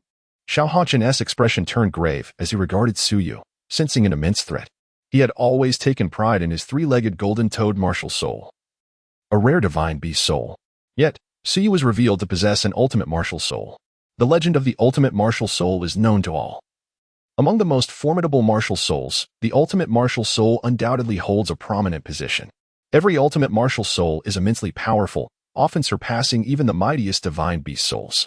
In contrast, his three-legged golden toad was not considered a truly powerful divine beast soul. Was Suyu truly destined to overshadow him in terms of martial souls? The revelation of Suyu's ultimate martial soul and his rapid cultivation was simply astonishing. Wang Dong's expression was one of sheer disbelief. He was not an ultimate martial soul either, and at merely level 22, Suyu had already reached level 38 with his ultimate martial soul. Was there any point of comparison? Wang Dong suddenly felt a pang of regret for his past laziness. Had he been more diligent? He would at least be a soul sovereign by now. An ultimate martial soul? What extraordinary talent! Meng Hongqian gazed at Suyu in a daze. Her heart filled with awe. She had heard of the renown of ultimate martial souls but had never encountered one before. Today, she was witnessing the true essence of an ultimate martial soul. No wonder. Just the release of his martial soul could emanate a chilling aura that forced them to summon their soul power for protection. So, it was ultimate ice. No wonder it was so domineering. Chapter 88. The Council of Mirror Hongqian. Good, good, good. What an extraordinary ultimate ice. Mirror Hongqian laughed heartily, his gaze towards Suyu burning with unprecedented fervor. Why had Shrek Academy consistently held an advantage over the Sun Moon Royal Soul Master Academy? It was simply because Shrek Academy boasted a multitude of powerful soul masters. Although the soul masters of the Sun Moon Empire were formidable, they paled in comparison to Shrek Academy when it came to top-tier strength. However, an opportunity had now arisen. A genius with an ultimate ice martial soul. If nurtured to the level of tidal Dolua, combined with the might of ultimate ice and the power of soul-guided devices, who in the entire Dolua continent could rival him? Mirror Hongqian immediately recognized the tremendous potential embodied by Suyu. He was a prodigy with exceptional talents in both Soul Master and Soul Engineer domains. If such a genius were not cultivated, who else could be? He finally understood why Suyu was the heir of the Ice God Palace, why he garnered so much support from this ancient force, and why he had a powerful Super Dolua for protection. It turned out he was indeed ultimate ice. Thus, everything fell into place. The Ice God Palace's reverence for ice was naturally the most fervent in the entire Soul Master community of the continent. And ultimate ice was the pinnacle of that reverence. Suyu possessed an unparalleled mastery of ice. And how could the denizens of the Ice Temple not regard him as a treasure? Not just the Ice Temple, but even he himself had begun to alter his perspective at this moment, glancing at the ever-watchful Jing Hongqian, who sighed at the fleeting nature of youth. A flicker of thought stirred within her. If dreams were to manifest, perhaps it wouldn't be impossible. This young man truly had remarkable potential, she mused silently. The thought flitted past her mind, and with a hearty laugh, Jing Hongqian exclaimed, I never imagined our academy would welcome a disciple with such an extraordinary martial spirit. Little Su, you must apply yourself diligently and bring glory to our institution. That is only natural, Suyu replied with a light chuckle. Indeed. Very well. Jing Hongqian laughed again. Let us conclude our meeting for today. You two may return for now. In your spare time. It would be delightful for you to spend more moments with Xiaoxiao and Ming. As young individuals, I am certain you will find common ground. You are the pillars of our academy, and its future relies upon your endeavors. Jing Hongqian surveyed the four young individuals with a countenance full of satisfaction. They were the most promising talents in his eyes. Suyu and Wang Dong need no introduction. Their extraordinary talents and boundless prospects speak for themselves. Although Ming Hongqian and Xiao Hongqian may not be quite on the same level, they are still his grandchildren, and naturally, he holds them in high regard. After a century has passed, will this academy not still belong to Xiao Hongqian and the others? At present, he is merely preparing for Xiao Hongqian's future. With Suyu's support, Xiao Hongqian's grasp over the Royal Soul Mentor Academy will undoubtedly strengthen. Currently, he is merely nurturing the bonds of friendship between them.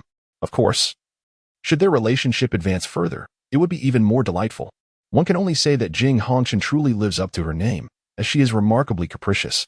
Initially, she appeared to be quite wary of Suyu, fearing that he might take advantage of her, yet now she has adopted an entirely different approach.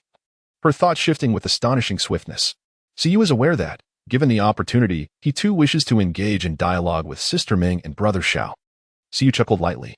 Ming Hongqian's delicate face flushed with a hint of bashfulness, while Xiao Hongqian held his head high, exuding an air of arrogance. I am indeed curious to witness the formidable power of your ultimate ice. Unyielding as ever, Xiao Hongqian, even upon realizing that Suyu wielded the ultimate ice, still yearned for a confrontation. There shall be an opportunity, for I too am eager to experience the might of your three-legged golden-toed martial soul, brother Xiao. Siyu smiled faintly, casting a glance at Wang Dong beside him.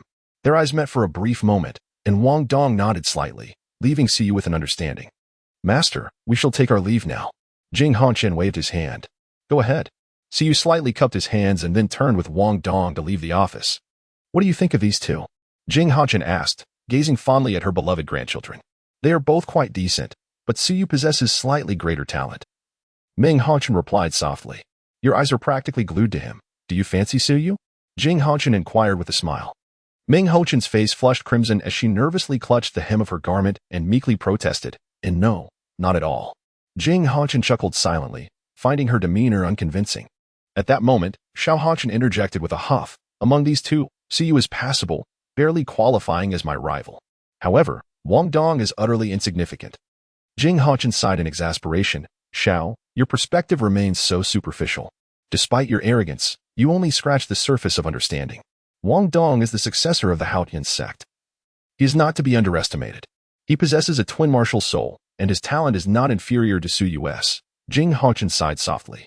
A twin supreme martial soul can indeed rival the ultimate martial soul of Suyu, assuming there are no hidden factors at play. She always felt that Suyu. This young lad was more complex than he appeared. A twin martial soul? Ming Hongchen gasped, momentarily forgetting her embarrassment, while Xiao Hongchen wore a look of astonishment. Wang Dong possesses a twin martial soul? How can that be? Xiao Hongchen questioned, his disbelief evident. To him, Wang Dong seemed utterly ordinary. Merely a 22nd level soul master without any talent for soul engineering, hardly worthy of his attention. Compared to Suyu, Wang Dong appeared drastically inferior.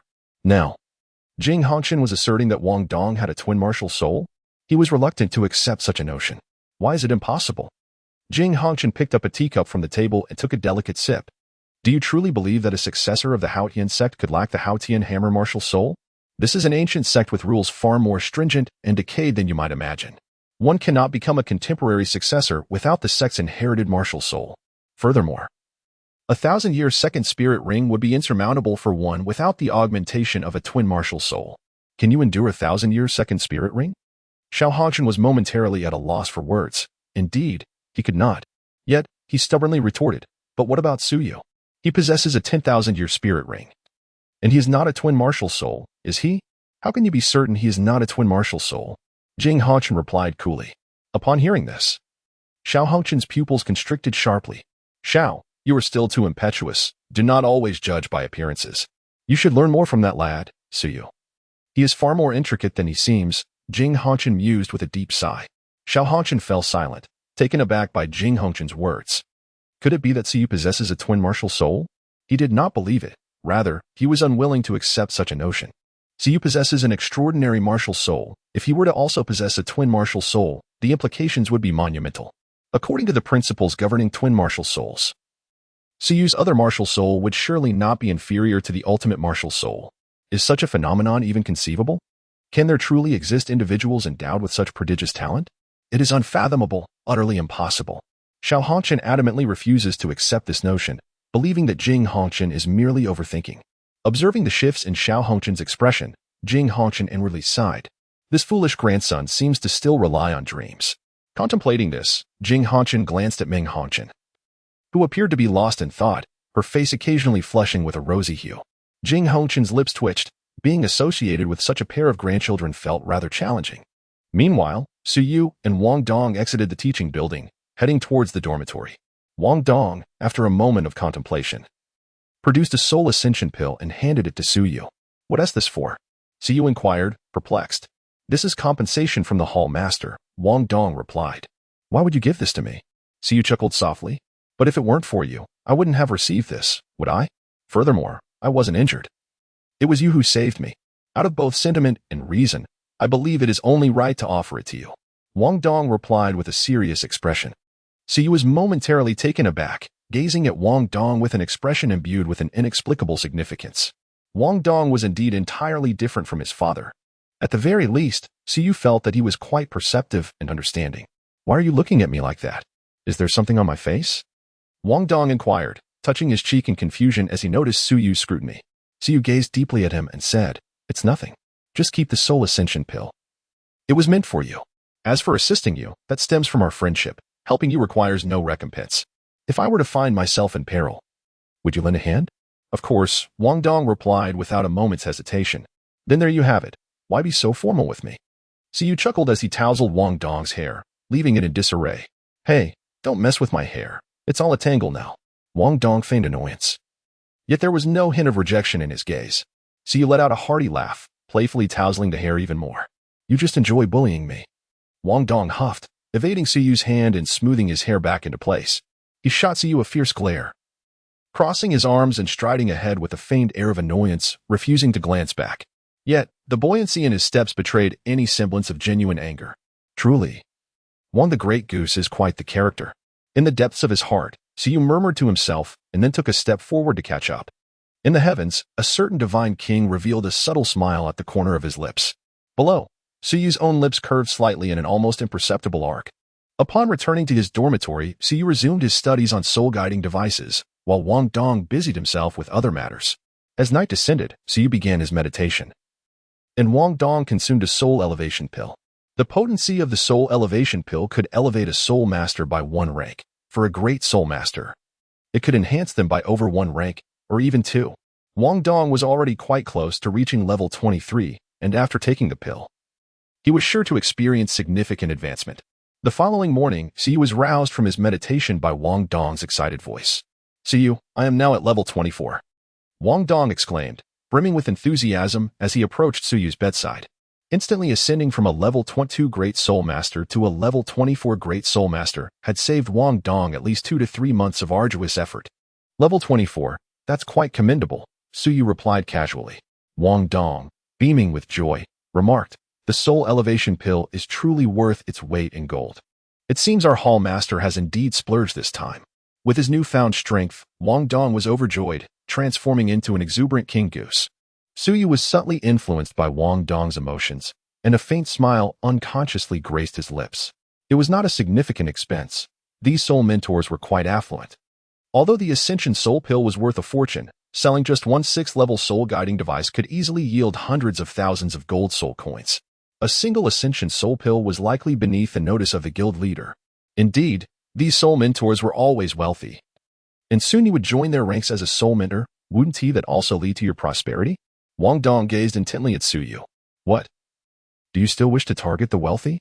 Siyu chuckled. Hiki, I'm just going after you, the wealthy one. Wang Dong giggled in response.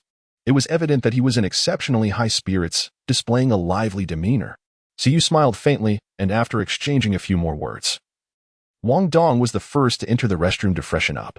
Siyu stretched lazily and habitually uttered in his mind, check-in. Ding. Congratulations to the host for completing the check-in. Upon calculation, the host has accumulated 5 years of check-ins, and a 5-year check-in gift package is now being awarded. Suddenly, Siyu felt a jolt throughout his body. The 5-year anniversary gift bag must contain extraordinary items. Ding. The 5-year anniversary check-in gift bag has been distributed. Would you like to open the gift bag? Yes. Ding. Opening the gift bag. Congratulations, host. You have received 1 rib from the Golden Dragon King. Congratulations, host. You have obtained an ancient azure dragon hornbone. Congratulations, host. You have acquired a mature transformation herb. Congratulations, host. You have received a designated electric shock card. The rib of the Golden Dragon King is one of the remaining 48 ribs, remarkably sturdy, possessing immense penetrating power and the ability to absorb vitality and share it. The ancient azure dragon hornbone, sourced from a pure-blooded ancient azure dragon, wields tremendous destructive power. The mature transformation herb, hailing from the Dopa world, can aid beasts in transforming, granting them the cultivation speed of humans. The designated electric shock card allows the user to select a target at will.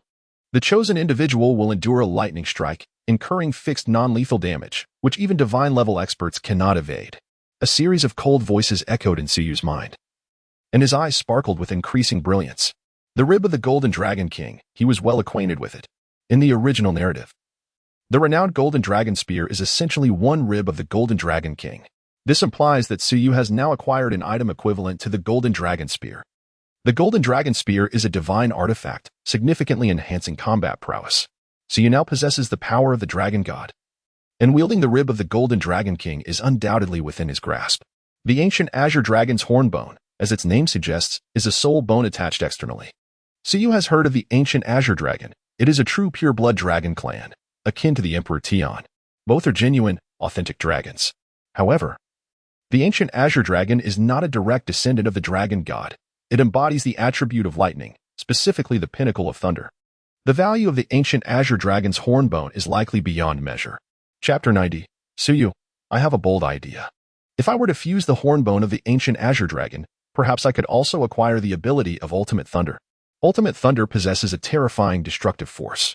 Merely in terms of lethality, Ultimate Thunder may surpass even Ultimate Ice. With this hornbone, Suyu gain a skill capable of standing on its own in terms of offensive power. This is undoubtedly a soul bone that surpasses even the right claw bone of the dark golden claw bear in terms of ferocity. Suyu felt a surge of excitement as he turned his gaze toward the next reward, a fully matured transformative herb. Suyu stroked his chin with his right hand. Appearing contemplative, he was certainly familiar with the transforming herb, which is renowned in the world of Dopa. Its allure to beasts and magical creatures is unparalleled. It aids metamorphosis for magical beasts below the 7th rank, allowing them to attain the cultivation speed of humans. In the realm of Doluo, it should similarly assist any soul beast in taking human form, maintaining their original cultivation level while granting them human-like potential for advancement. This would be more precious to soul beasts in this world than anything else. One can only imagine the terror if a soul beast could possess the cultivation speed of a human while enjoying the longevity of a soul beast. Suyu furrowed his brow, comprehending the gravity of the situation. It appeared that one must carefully deliberate upon to whom this matter should be entrusted. Suyu pondered quietly to himself. Even if he were to give it away, it must be to a soul beast that was undeniably allied with him. He had no intention of aiding the enemy. As for the designated electric shock card, Suyu cast a glance at it, a subtle smirk playing on his lips. Fixed non-lethal damage, one that even a deity could not evade. Cackling with delight, he had already determined who would receive this item. His smile broadened, and at that moment, Suyu felt an overwhelming sense of satisfaction. After comprehending the rewards, he collected them one by one. Instantly, all rewards appeared within the confines of the system's space. Suyu glanced over, his gaze momentarily pausing. Within the confines of the system space, a slender golden rib emerged, approximately 3 meters in length. It shimmered with a radiant golden hue, neither resembling metal nor wood, but rather an extraordinary material. Both ends were sharp and elongated, tapering into a shape akin to 2 finely pointed javelins. Suyu gazed intently, noticing that there appeared to be golden blood coursing along the rib. A sudden jolt struck his mind, prompting him to urgently inquire within his thoughts. System, from whence did this rib originate, and why does it still bear blood? The system promptly replied, it was freshly plucked from the Golden Dragon King, still warm to the touch. Rest assured, host, it is entirely fresh for your use. Suyu was taken aback by the system's response. Did you extract it directly from the Golden Dragon King? Suyu was taken aback. Was it truly this brutal? No wonder even Pangu was drained by your group of systems. You are indeed remarkable. At this moment, the Golden Dragon King was frantically assaulting the seal. The voice of the system resounded. Suyu rolled his eyes, remarking that after having one's ribs so ruthlessly plucked, could anyone remain sane? Although the Golden Dragon King might be perceived as a brainless fool, it still possessed instinctual awareness, albeit not overtly intelligent. It certainly felt pain. However, the system's actions would likely lead the not-so-bright Golden Dragon King to attribute all blame to the divine realm. Now, as the Golden Dragon King fervently assaulted its seal, Tang San would surely find himself in a dire predicament. Wait, Tang San in a predicament? Indeed, with the Golden Dragon King's relentless assault on the seal. As the current central authority of the divine realm, Tang San would be compelled to investigate. At this moment, he had no opportunity to divert his attention to the lower realms. By the time Tang San resolved the issues concerning the Golden Dragon King, the lower realms would have experienced an indeterminate passage of time. After all, a day in the divine realm equates to a year in the mortal realm. Furthermore, he possessed an electric shock card, which would afford Tang San a little extra time to rest. Reflecting on this, Suyu's spirits lifted even further. Observing the golden blood entwined around the ribs, Suyu's eyes sparkled as he addressed the system. I have a bold idea. The system, perplexed, remained silent. Suyu licked his lips and said, the Golden Dragon King commands the physical prowess of the dragon god. Its body is so formidable that even super divine artifacts find it challenging to penetrate its defenses. Its blood must surely enhance physical attributes. Do you think I could feed it all this blood? The system replied, your notion is indeed audacious. Upon calculation, there is little peril in your absorption of this blood. However, the system remains merely a system, providing a straightforward analysis of the outcome. Upon hearing this, Suyu's eyes sparkled with excitement. The blood of the Golden Dragon King. Even that which drips from its ribs, though scant, is of exceptional quality. Within it lies a destructive will that ordinary beings cannot withstand. Have you not seen how a mere wisp of the consciousness from the original Alex rendered the dreaming ice silkworm powerless? This illustrates the disparity in quality. If the blood from the ribs were the essence of the Golden Dragon King, so you could only lament and despair. Yet, if it were merely ordinary blood, he felt confident that he could handle it. The energy contained within this blood is not overwhelmingly abundant, but it possesses high quality. With the power of the dragon god coursing through him, he is assured that even the will of the Golden Dragon King can be subdued. Such is his audacity. As he contemplated, Wang Dong had already completed his grooming. "Suyu, it's your turn," he said, towel in hand, drying his light blue hair. It was evident that he had also taken the opportunity to wash his hair. Suyu stretched lazily and climbed out of bed. Upon reaching Wang Dong's side, he playfully pinched his cheek. Wang Dong rolled his eyes and retorted, "Oh, come on, stop pinching my face. I'm not a child." Suyu chuckled heartily and turned to enter the bathroom. Casually shutting the door behind him, he retrieved a large medicine barrel, which nearly filled the entire space of the restroom. Suyu began to release water, pouring out nearly half a bucket. After much contemplation, he ultimately resolved to employ the method of a medicinal bath. The power of the Golden Dragon King was exceedingly ferocious, even with the strength of the dragon god. He felt that consuming it directly was somewhat perilous. Casually, Suyu retrieved a rib from the Golden Dragon King, measuring around 3 meters in length. It was comparable to the Golden Dragon Spear. Held in his grasp, it emanated a warm sensation, with golden blood trickling down the rib. Suyu directly plunged the gun's muzzle into the barrel, swirling it a few times. Some blood was then washed into the barrel. Afterward, Suyu switched to another end and continued his operation. It was only when not a trace of blood remained on the rib that he finally put it away. Suyu estimated that the total amount of blood, when combined, would barely equate to the size of 2 thumbs.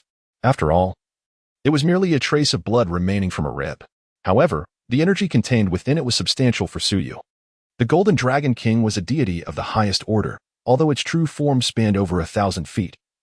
This minuscule amount of blood was but a drop in the ocean, utterly insignificant. Yet for Suyu, it was precisely what he needed. Chapter 91. Dragon Blood Body Refinement. If there were any more, he would find himself overwhelmed. The chasm between a god king and a soul sovereign was immeasurable. Suyu extended his hand into the barrel. At this moment, influenced by the blood of the Golden Dragon King, the water within had transformed into a shimmering golden hue. Suyu reached in, only to be met with an unexpectedly searing sensation. Within it lay an incomprehensible ferocity, a fervor that rendered the once formidable power contained within the dark golden terror claw bear's soul bone utterly trivial by comparison.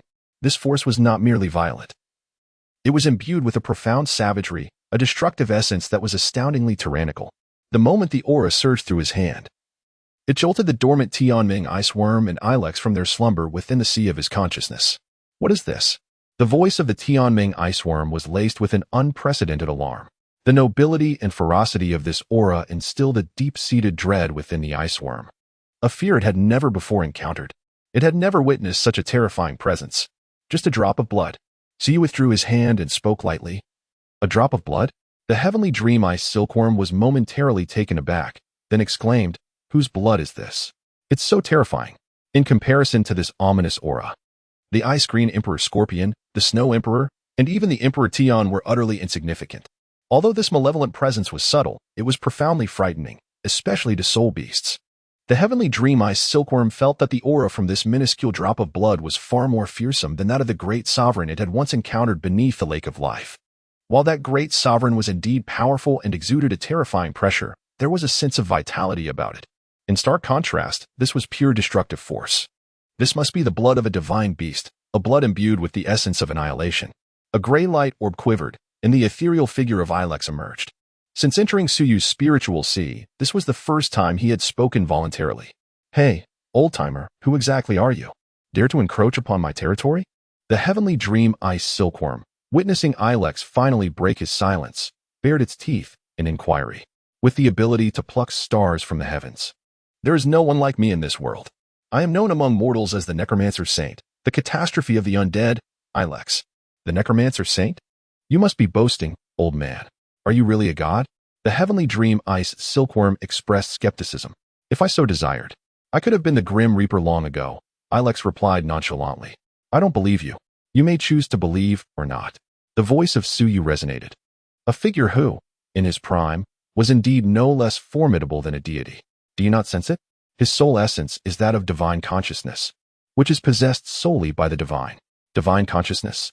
Tianming Iceworm was momentarily taken aback, unable to access its origin and finding its insight considerably diminished. However, the quality of Ilex's soul appeared to surpass its own. Woe is me, how pitiable, it lamented, feeling the weight of its own weakness. Originally, it had hoped to find someone to intimidate, only to discover that the jester was still itself.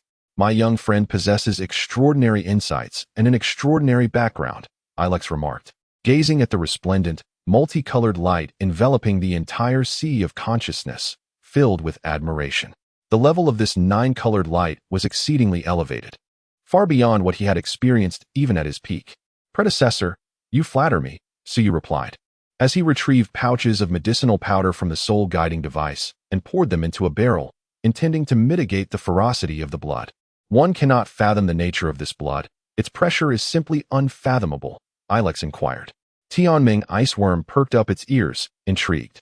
This is the blood of the Golden Dragon King, Suyu revealed candidly while continuing to pour the powder.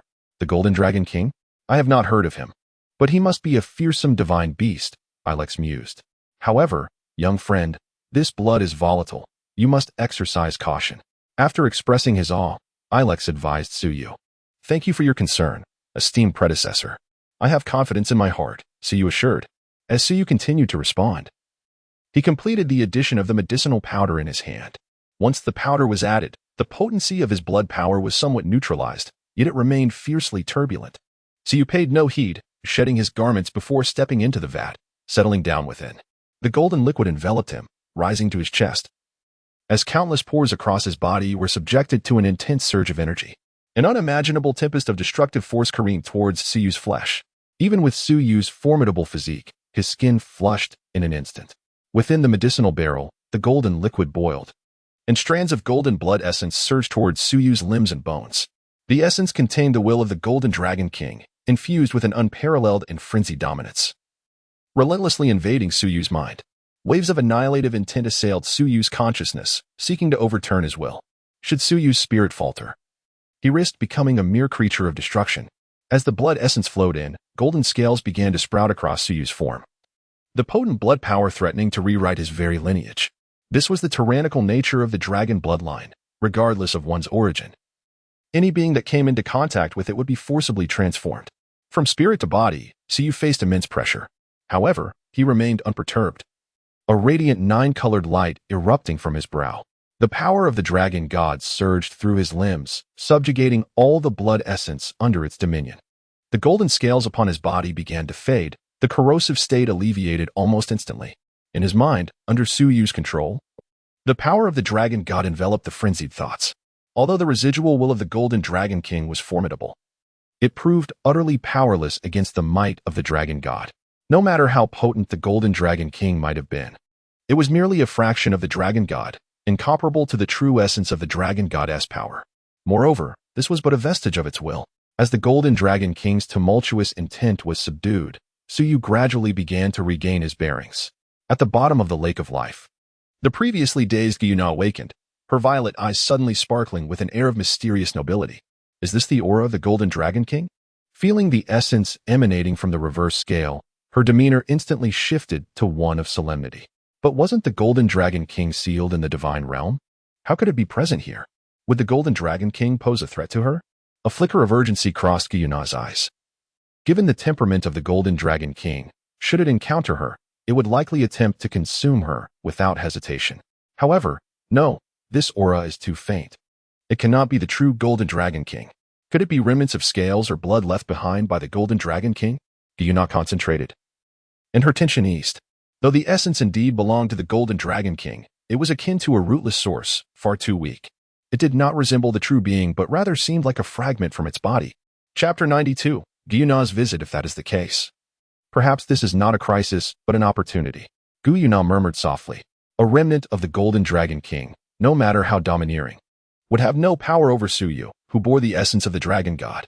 Although Suyu's dragon god power was still in its nascent stage, it was formidable in its own right. For both her and the Golden Dragon King, it possessed complete suppressive capability. However, it was prudent to verify further. Gyuna thought, utilizing the positioning from the reverse scale, a spiritual form descended directly. In the bathroom, accompanied by a tremor in the space, a somewhat ethereal figure materialized suddenly. She gazed at Suyu before her, relief washing over her. The golden liquid in the barrel rippled, exuding a familiar scent. Indeed. Is this the blood of the Golden Dragon King? Where could he have acquired it? Gyuna furrowed her brows, perplexed. The Golden Dragon King had been sealed in the divine realm for quite some time. How could its blood still linger in Dolua continent? Did it perhaps fall during the chaos and remain preserved until now? Gyuna speculated, her beautiful eyes reflecting uncertainty. This individual is truly enigmatic. Upon observing Suyu closely, she could even discern the concealed forms of Tianming and Ilex within Suyu's spiritual sea, a foreign consciousness of exceptionally high quality, rivaling that of a first-level deity, yet merely a remnant soul. Gyuna's eyes flickered as she contemplated whether this consciousness posed any threat to Suyu. If so, she would not hesitate to eliminate it immediately. Regardless of whose consciousness it was, she harbored no fondness for human deities. A hint of fear coursed through her. She dreaded that Suyu might be led astray by these human deities. With this thought, a glint of resolve flashed in her beautiful eyes. Within the spiritual sea, Tianming Bingkan had already curled into a tight ball, trembling fiercely. Ilex, too, regarded Gyuna's spiritual energy with grave concern. As if confronted with an unprecedented enemy, he recognized the presence of a true deity. Moreover, its spiritual power was exceedingly rare, likely among the highest echelons even among deities. As Ilex pondered, he felt compelled to reveal himself. Uncertain of the visitor's intentions, he recognized that he could not remain hidden any longer. They were all residing within Suyu's spiritual sea. Should anything happen to him, none would escape unscathed. Hey, what do you intend to do? Tianming Bingkan inquired, gazing at Ilex's fading silhouette. I intend to step out to meet her, Ilex replied nonchalantly. Tianming Bingkan's expression turned grim. Old man, are you seeking death? Do you comprehend her might? You would just walk out there? I have never feared anyone in my life. Even if a true deity descends, I would not shy away. Ilex's demeanor remained composed. A deity? That term does not intimidate me. Indeed, you are formidable, you are the Reaper, but let's leave this to our leader. It is not an enemy, Tianming Bingkan retorted. Not an enemy? Ilex paused, retreating once more. If it is not an enemy, then there is no cause for concern. Those who know their own affairs are best suited to handle them, as a mere fragment of a soul. He would surely be outmatched. Previously, he had assumed the presence was hostile, but since it was not, the onus was not on him to intervene. Let's see you handle it. With this resolution, he quickly reached out to Suyu.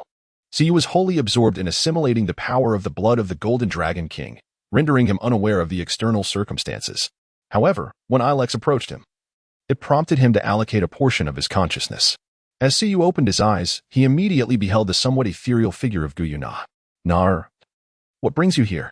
He inquired, a hint of surprise illuminating his gaze. I came to see if you were still alive, Gyuna replied coldly, her eyes reflecting a complex blend of emotions. There was a trace of indignation, softened by a flicker of concern, and her gaze carried a touch of melancholy, wistfulness, and an elusive sentiment that was difficult to pinpoint. Ever since that fateful kiss, Suyu had become distinctly different in her heart, setting him apart from all others. Hee. I know you care for me, and that brings me great joy. Suyu chuckled, his face beaming with a radiant smile. Were it not for her concern for him, Gyuna would not have traversed countless miles to manifest her spirit. It is crucial to note that Gyuna is a primary target of pursuit within the divine realm. Her appearance carries the risk of exposure to the celestial eyes. Yet, despite such peril, she still chose to reveal herself. What does this signify? It requires no further contemplation. Nevertheless, Suyu felt a sense of relief. Had it not been for the current commotion caused by the Golden Dragon King, Tang San would have been preoccupied with addressing it. In that case, Gyuna might truly have risked exposure. Concern for you, indeed. Gyuna shot him a glare, her voice icy as she declared, if you possess the ability, do not return, otherwise you shall witness how this sovereign will discipline you. Suyu, however, wore a beaming smile. Then I must return. How can I see you otherwise? As for teaching me a lesson, you may do as you wish, for you are destined to be my future wife, and having you oversee me is hardly a burden. Gyuna huffed, do not think you can charm me so easily. I am not one to be easily deceived. How do you know I can charm? He retorted. Have you experienced it? Ah, indeed, you have. Su glanced at Gu Yuna's crimson lips, a mischievous smile spreading across his face.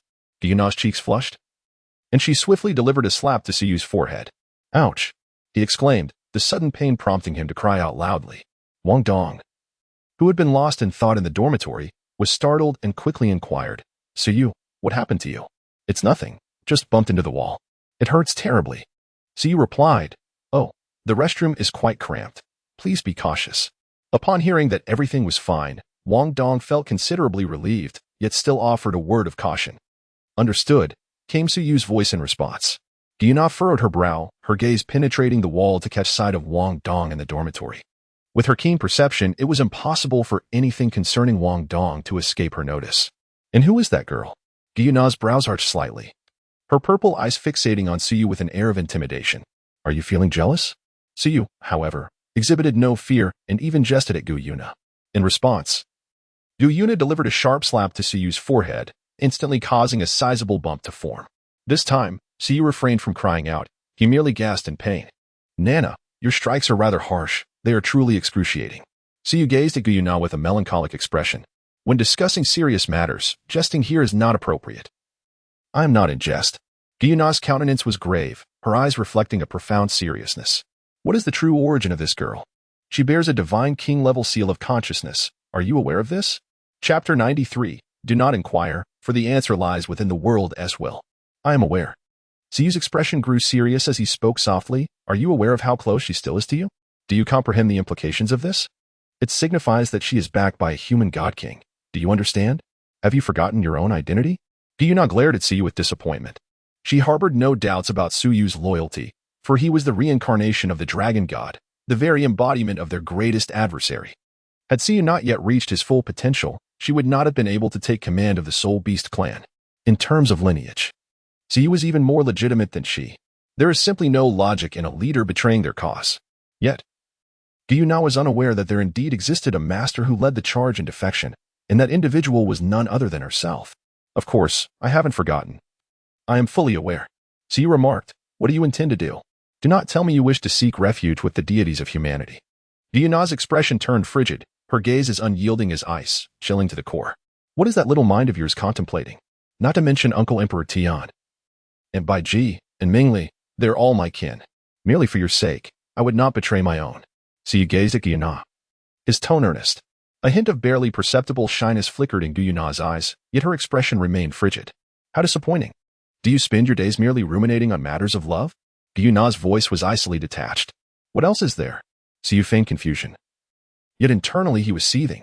You, with your romantic musings, dare to speak so? Securing your affections would be one of my greatest triumphs. One must first achieve inner peace before confronting external threats. Gu Yuna trembled with indignation. Once you become invincible, what is it that you cannot attain? Her gaze filled with disappointment as she cast a glance at Suyu before turning to leave. Suyu quickly reached out to grasp her hand. I was merely jesting. Just joking. Suyu gently reassured Gu Yuna, playfully teasing her, unaware that she took his words to heart. Naturally, he had not forgotten his mission and responsibilities. Nar, please always remember that we are on the same front.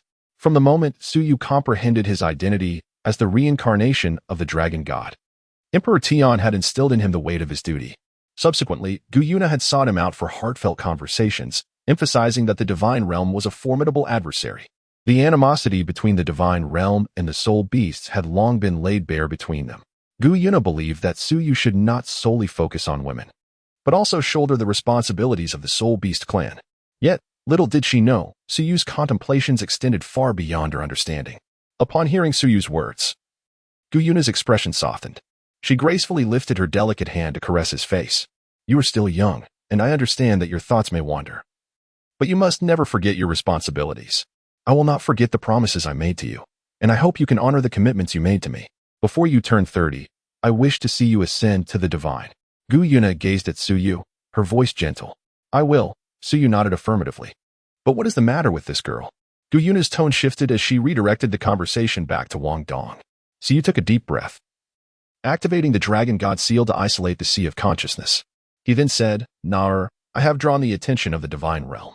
This girl is sent by a certain deity from the divine realm to be by my side. What? Gu Yuna was taken aback, her expression paling. The divine realm has discovered your identity? Not exactly, he replied. However, they have uncovered my identity as the child of the world.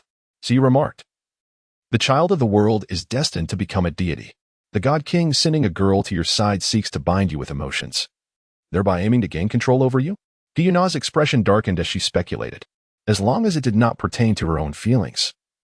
Guyuna remained remarkably lucid. See, this is a case of intellect prevailing, isn't it? Perhaps that particular God King harbors such intentions. Siyu raised his hands and declared, I have slain her. In Guyuna's eyes, a fierce glimmer ignited. How could she endure a scheme that threatened the future of their soul beast clan? No, if you take action, it will reveal our intentions, and at that point, the entire divine realm will descend upon us in pursuit. Suyu shook his head in rebuttal. What do you intend to do then? Guyuna inquired, her emotions reluctantly settling. I suppose we must proceed cautiously and observe as we go. I remain vigilant, aware that he seeks to ensnare me. Yet it will not be so straightforward. However, Nar, it would be prudent for you to refrain from seeking me out in the future. It poses considerable danger. Should I wish to meet, I shall seek you at the Star Doe. It is advisable for us to exercise caution, lest we inadvertently reveal ourselves. Suyu's gaze grew somber as he cautioned her. Fortunately, this time it was manageable. However, if Guyuna were to appear so abruptly by his side again, it would inevitably draw Tang San's scrutiny. I understand, Guyuna replied, her expression somewhat grim. She had not anticipated that. Due to his identity as the child of the world, Suyu would find himself ensnared in such a predicament. Do not let this king discover your true identity. Otherwise, when the time comes to assault the divine realm, I shall ensure your demise. Guyuna's eyes narrowed with fierce determination. Her teeth clenched in animosity toward that certain divine king. To dare scheme against the future of their soul beasts was to court death. By the way, how did you become aware that the divine king had taken notice of you? Guyuna suddenly realized. How can Suyu be so feeble, yet possess such extensive knowledge? Suyu blinked and remarked, it is the world will that has imparted this knowledge to me. When faced with uncertainty, one must heed the world will. Do not inquire further. To question is to accept its decree. What? You doubt it? Then possess the capability to consult the world will yourself. Does it truly hold you in such high regard? Guyuna was taken aback. The world will seem to place an inordinate amount of importance on Suyu. Was this the intrinsic value of the child of the world? Could it be that the hope for the elevation of the entire plane rested upon Suyu's shoulders? Did the Dolua continent aspire to break free from the divine realm and establish its own divine star? Guyuna pondered, her thoughts not entirely devoid of merit. The divine realm reaped the beliefs of the lower realms, impeding the progress of the plane. How could the world will not desire to extricate itself from such a situation?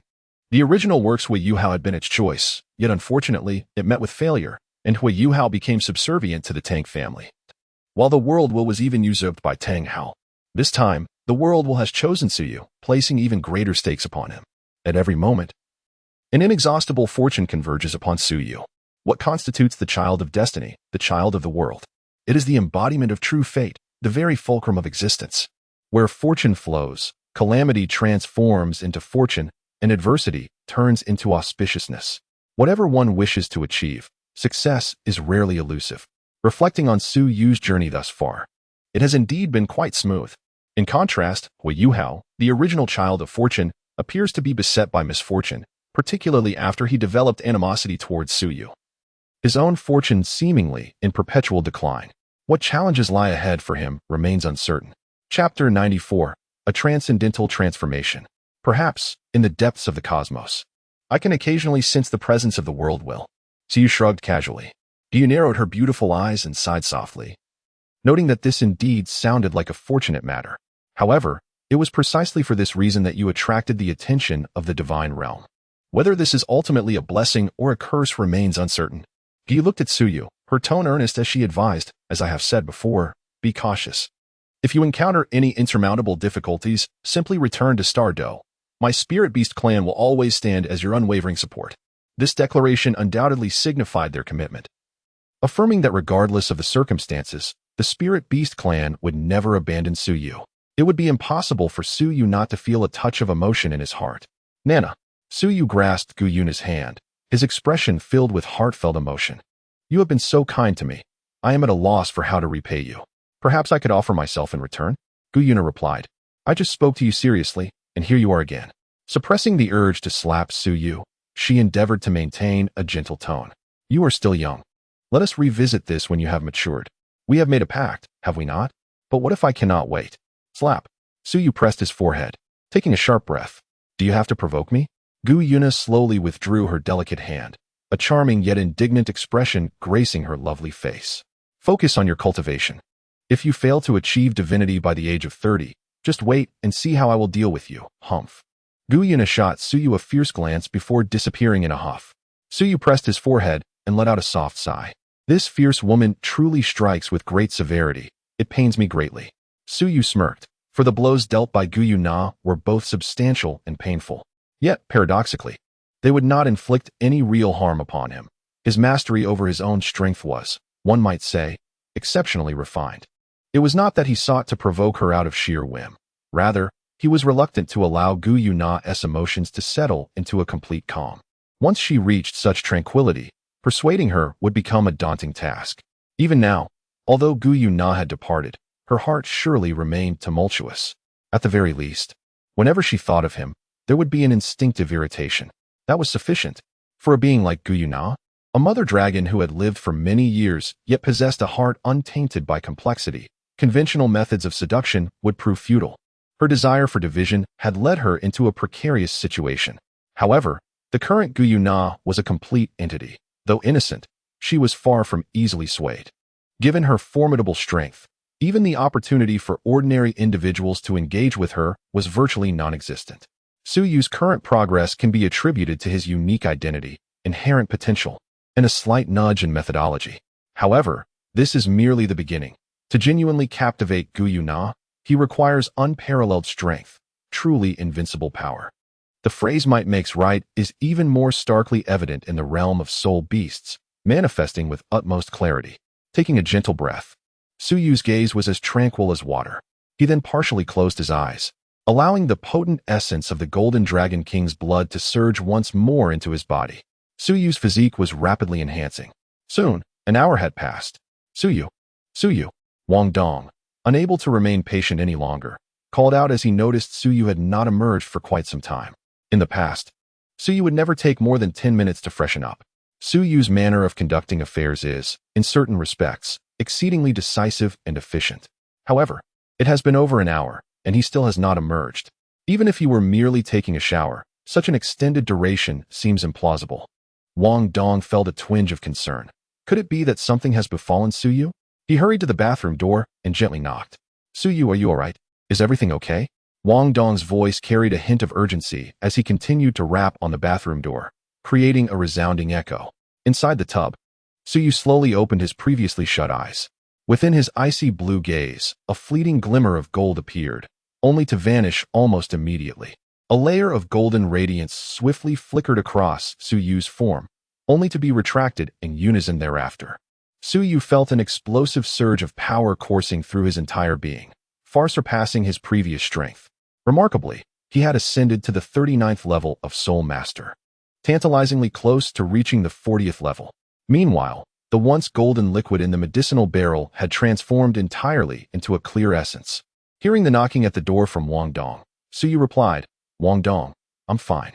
Wang Dong seemed to relax considerably, the urgency in his voice dissipating. Why are you taking so long to come out? I took a bath and inadvertently fell asleep, Suyu explained. Oh, I see. Hurry up and get ready. Let us go have breakfast together. If we delay any longer, the cafeteria might run out of food. Wang Dong's gentle voice floated in from outside. All right, I understand. Suyu replied and rose from the medicinal barrel. After pouring out the water, he stored the barrel in the soul guide device. After a swift wash, Suyu donned a set of clean attire and exited the bathroom. Wang Dong sat on a chair, her powder blue eyes glimmering slightly as she scrutinized Suyu.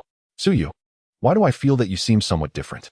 Wang Dong remarked, glancing at Suyu from various angles, her expression one of curiosity. In what way am I different? Suyu chuckled as he made his way to his seat. You appear to exude a bit more presence, Wang Dong mused, lightly tapping her chin. Is that so? Suyu smiled, secretly admiring Wang Dong's keen observation as she effortlessly discerned his change. After undergoing this trial, Suyu's physique has been significantly enhanced, imparting an unmatched aura of dominance. Even his height has increased by several centimeters, now approaching an impressive 1 meter 80. Although the changes may not be immediately perceptible to the naked eye, the shift in his presence is undeniably profound. Have you made further progress? Wang Dong inquired, gazing at Su Yu. Perhaps. I've just broken through to the 39th level of Soul Master. Was it during your bath? Yes, Su Yu nodded. Incredible. Wang Dong's lips twitched, left speechless. Su Yu has once again achieved a breakthrough, reaching an extraordinary level of martial soul. Is such an accomplishment truly so facile? Sharing a dormitory with this individual fills him with immense pressure. He realizes that he must exert himself even further. Wang Dong clenched his fist, silently encouraging himself. Let us proceed to the cafeteria for a meal, Su Yu called out to Wang Dong as he laced up his shoes. The two departed their dormitory together in search of sustenance. After finishing breakfast, Su Yu contemplated finding a suitable location to test his burgeoning strength. The effects of the Dragon King's blood on his physique had been remarkably beneficial, leading to significant advancements in his physical capabilities. He was eager to ascertain the extent of his current strength.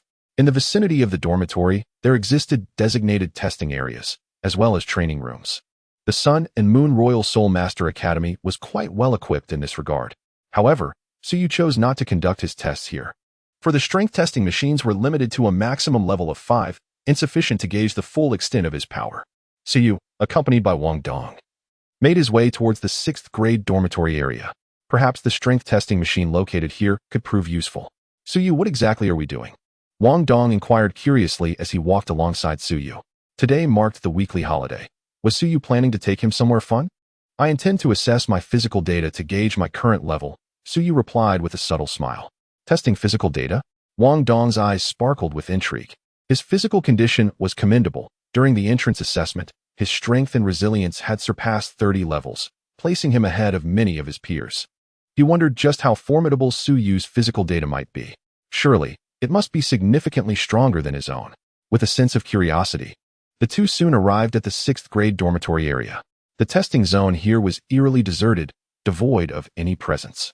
Su Yu secretly nodded, recognizing that no one would be better suited for the task, as any disturbance would be unwelcome. After a brief conversation with the supervising teacher, Su Yu and his companions smoothly entered the testing area.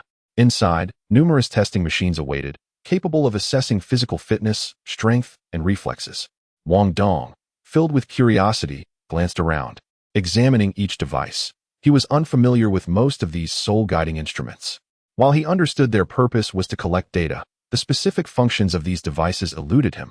Initially, he had little interest in such instruments, but now, his aversion seemed to have diminished significantly.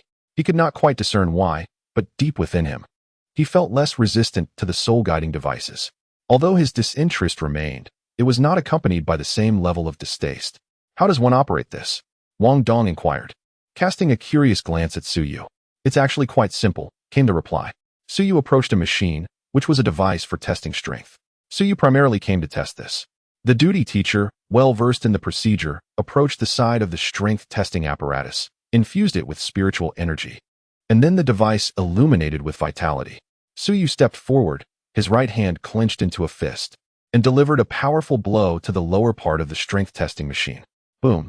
The punch, propelled by a fierce gust of wind, struck the device with tremendous force, producing a resounding thud. The entire strength tester shuddered, and the screen above began to flicker wildly. Numbers danced erratically, dazzling the onlookers. As the values escalated rapidly, they reached a crescendo before abruptly halting, causing the entire screen to plunge into darkness. Tendrils of black smoke began to emanate from within the machine. What on earth is happening? Wang Dong inquired, perplexed. The supervising teacher's lips twitched, his gaze peculiar. The force is too great. It has surpassed the machine's limits, rendering it broken. Student, which grade are you in? This strength tester can measure up to 50,000 pounds. Are you certain you are not from Mingda Hall? The teacher was astonished. A machine capable of measuring such immense force had been rendered inoperable by a single punch. How much? 50,000 pounds? Wang Dong regarded Su Yu as if he were a creature of myth. A device designed to withstand 50,000 pounds could not register his strength and had malfunctioned due to excessive force. Just how strong are you? Are you even human? Wang Dong stared at Su Yu, seriously doubting that he was standing before a mere mortal, but rather a humanoid beast of immense power. Cough, cough, I am indeed human. I merely possess extraordinary strength by nature, Su Yu replied. Su Yu cleared his throat, feeling somewhat embarrassed as he spoke. He was aware that his strength had significantly increased. Yet he had not anticipated that it would surpass 50,000 pounds. What does this imply? Generally, a soul master of the combat soul category might not even possess such strength. Only those specializing in powerful offensive techniques could potentially wield such force. Although battles for soul masters primarily rely on skills and explosive power, sheer strength serves as a formidable weapon as well. Just consider this. Who would dare engage in close combat? A single punch could indeed be fatal. Really? I don't believe it. You're a freak, Wang Dong remarked, utterly astounded. No wonder Suyu could seize him as easily as one might grasp a chick. Could such strength truly belong to a mere human? It seemed rather absurd. Did it not? If you doubt me, there is little I can do, Suyu shrugged and replied. Classmate, I think your primary concern right now should not be the extent of your strength, but rather the costs you might incur. The supervising teacher approached, remarking casually. It was the first time in many years that he had witnessed someone break the strength testing device with a single punch. With a twitch at the corner of his mouth, Suyu found himself at a loss. Not only had he failed to ascertain the precise extent of his power, but he was also compelled to incur a financial loss. Eventually, he acquiesced and compensated, leading him to return to the dormitory with Wang Dong.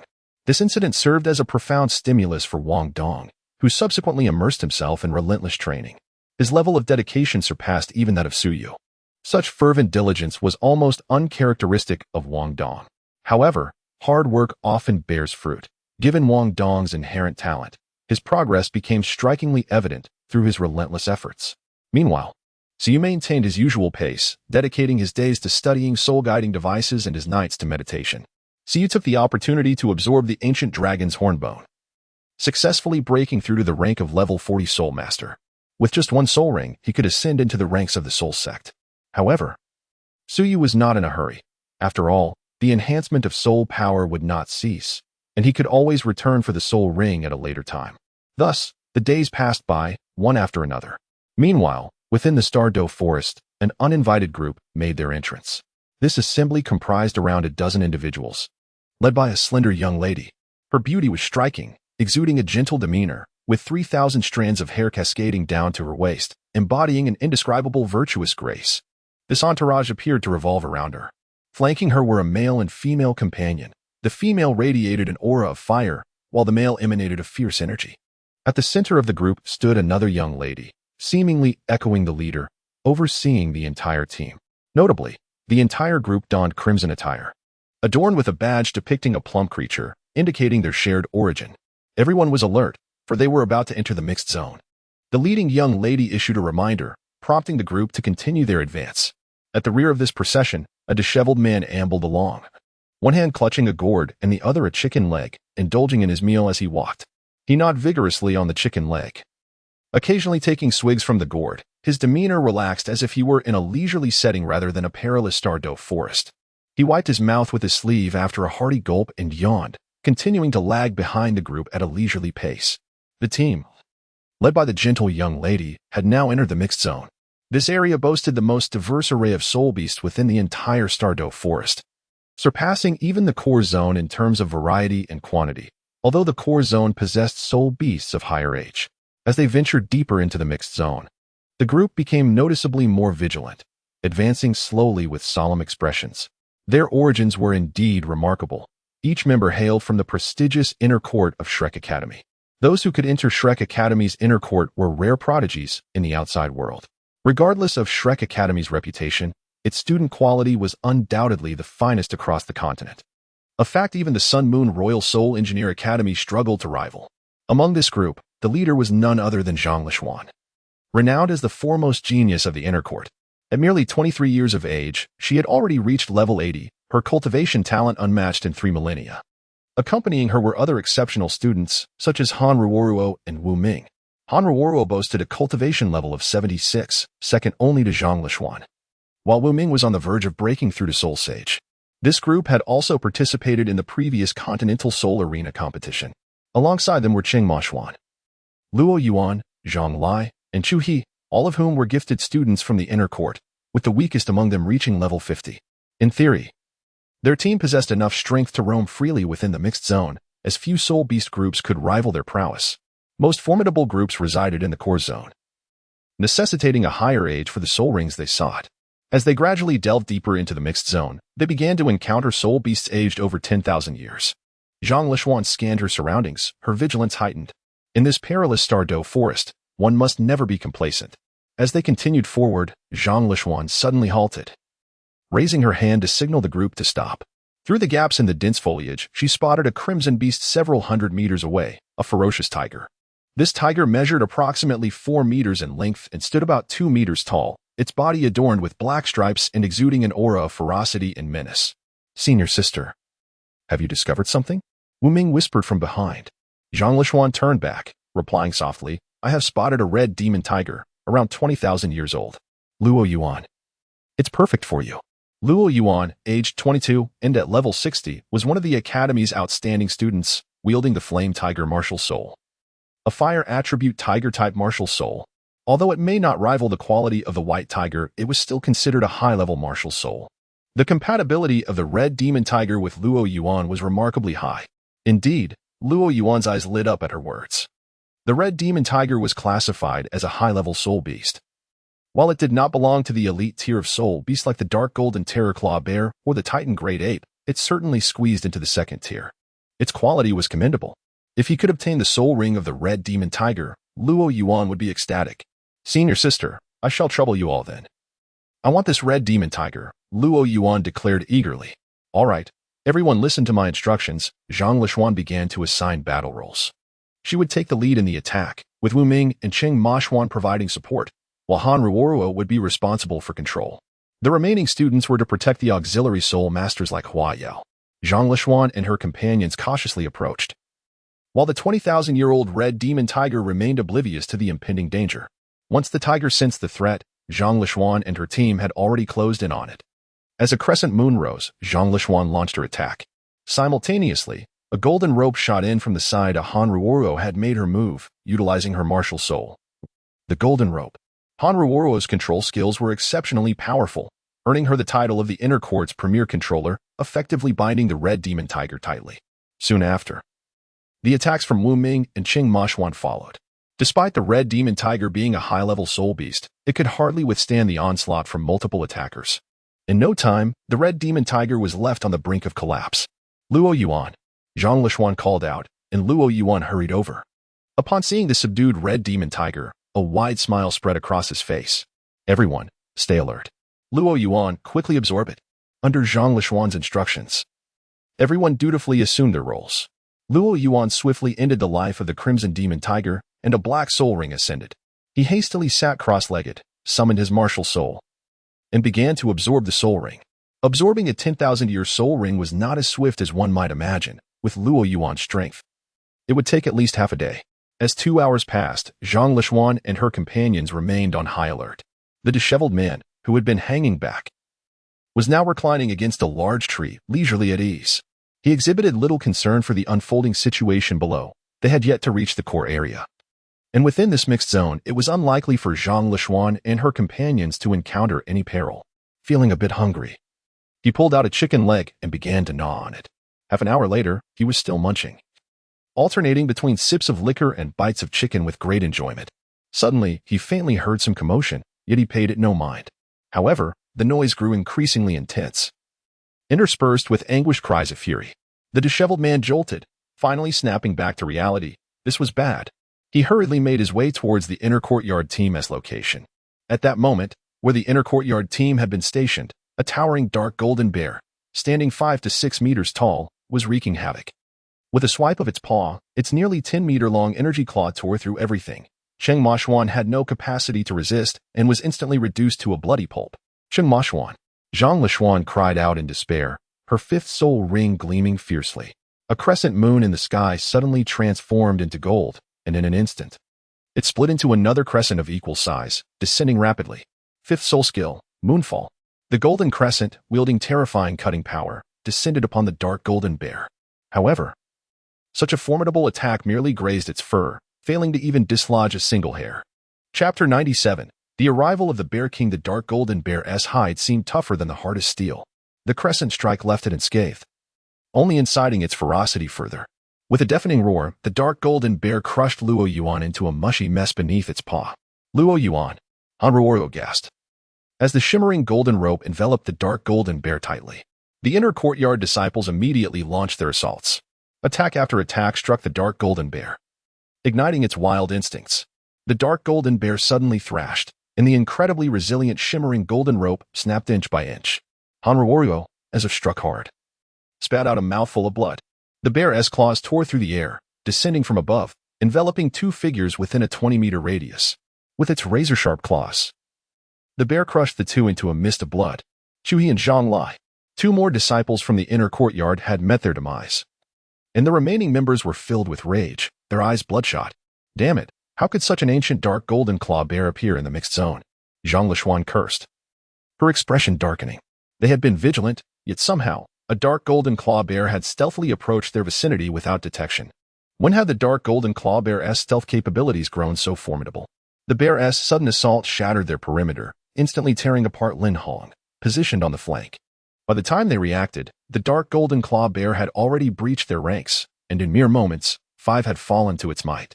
This dark golden claw bear was far more powerful than they had anticipated. Its age must be at least 10,000 years. In terms of strength, even an ordinary title Dolaw might struggle against it. Although each of them was exceptionally talented, it was still premature to confront a creature of such ancient stature. After tearing apart Chuhi and Zhang Lai, the dark golden claw bear lunged directly at Hanruoruo. The bear's speed was astounding, its ferocity unstoppable. Hanruoruo unleashed her martial soul's true form, the shimmering golden rope twisting like a dragon, attempting to restrain the dark golden claw bear. At that moment, Zhang Lishuan was completely stirred. Hanruo was her closest sister in Shrek Academy. Without hesitation, Zhang Lishuan activated her 7th soul skill, Silver Moon True Form. She radiated silver moonlight, merging with its essence. The endless silver moonlight illuminated the dark golden claw bear. Both women simultaneously unleashed their martial soul true forms, risking everything. Yet, how terrifying was a dark golden claw bear that had surpassed 10,000 years? It withstood the onslaught of their 2 martial soul true forms, relentlessly pursuing Hanruoruo. Its astonishingly formidable defense absorbed most of the attacks. Its claws, sharp enough to sever space itself, could not be breached by even Hanruoruo's shimmering golden form. Failing to control the bear, the dark golden claw bear disregarded all obstacles, locking onto Hanruoruo with a lethal paw strike. No, Zhang Lishuan exclaimed, panic-stricken. Simultaneously, a voice laden with suppressed fury erupted from the heavens. Beast, how dare you? The disheveled man finally arrived, unleashing a powerful wave of energy that sent the dark golden claw bear flying several dozen meters. Xian Lao. Upon seeing the newcomer, Zhang Lishuan breathed a sigh of relief, her expression finally easing. Xian Lao had arrived. They were safe.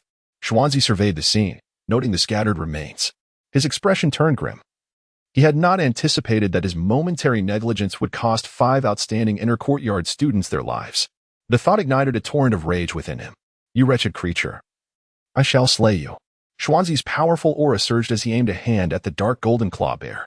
Being a 98th level Super Dolawa, Xuanzi had the upper hand over the dark golden claw bear, which had yet to reach 20,000 years of cultivation. Despite the bear's formidable might, it was ultimately no match for Xuanzi's strike. The dark golden claw bear lay prostrate, surrounded by a massive crater. At this moment, it was gravely injured. Its once impenetrable hide now stained with blood, its nostrils streaming with crimson. The bear let out a mournful wail, a sound that seemed to echo through the heavens. You vile beast, today you have slain several of my academy's finest students, then let your soul ring pay the price. Xuanzi shouted furiously, preparing to unleash another devastating blow. If this strike landed, the dark golden claw bear would surely be on the brink of death. You dare. At the moment when Xuanzi's palm was about to descend, an incomprehensibly terrifying aura suddenly erupted from deep within the Stardow forest. A violent and ferocious pressure, accompanied by a roar, swept across the sky. Soon after, a colossal claw surged towards Xuanzi's direction. Xuanzi's expression changed drastically, and he hastily retracted his attack, shimmering with a yellowish light as a gigantic ferocious beast materialized behind him. 9 soul rings of yellow, purple, black, and red appeared beneath him. He leapt into the air, his soul power surging, and fiercely pushed against the giant claw. Boom! A tremendous explosion resonated in the sky, and the energy waves cascaded outward, sending the inner courtyard students tumbling in all directions. The towering trees were all snapped by the explosive force.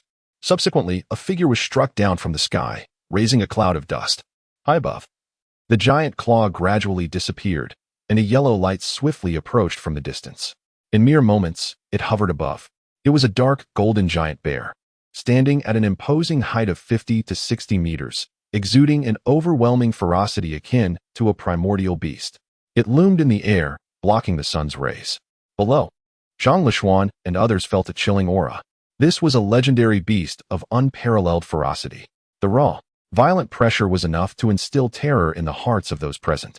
The dark golden giant bear, upon seeing the severely injured dark golden claw bear in the pit below, had its lantern-like orange eyes filled with a surge of wrath. This dark golden claw bear had been commanded to search the area. In fact, there were dozens of such dark golden claw bears scattered throughout the Stardow forest, all waiting for a specific individual. It seemed that it had finally encountered the target it had been waiting for. With this realization, the dark golden giant bear's eyes glimmered with excitement and a profound intent to kill. Chapter 98. Bear King. My rules are rules. With a soft thud, stones shattered, and clouds of dust were dispersed.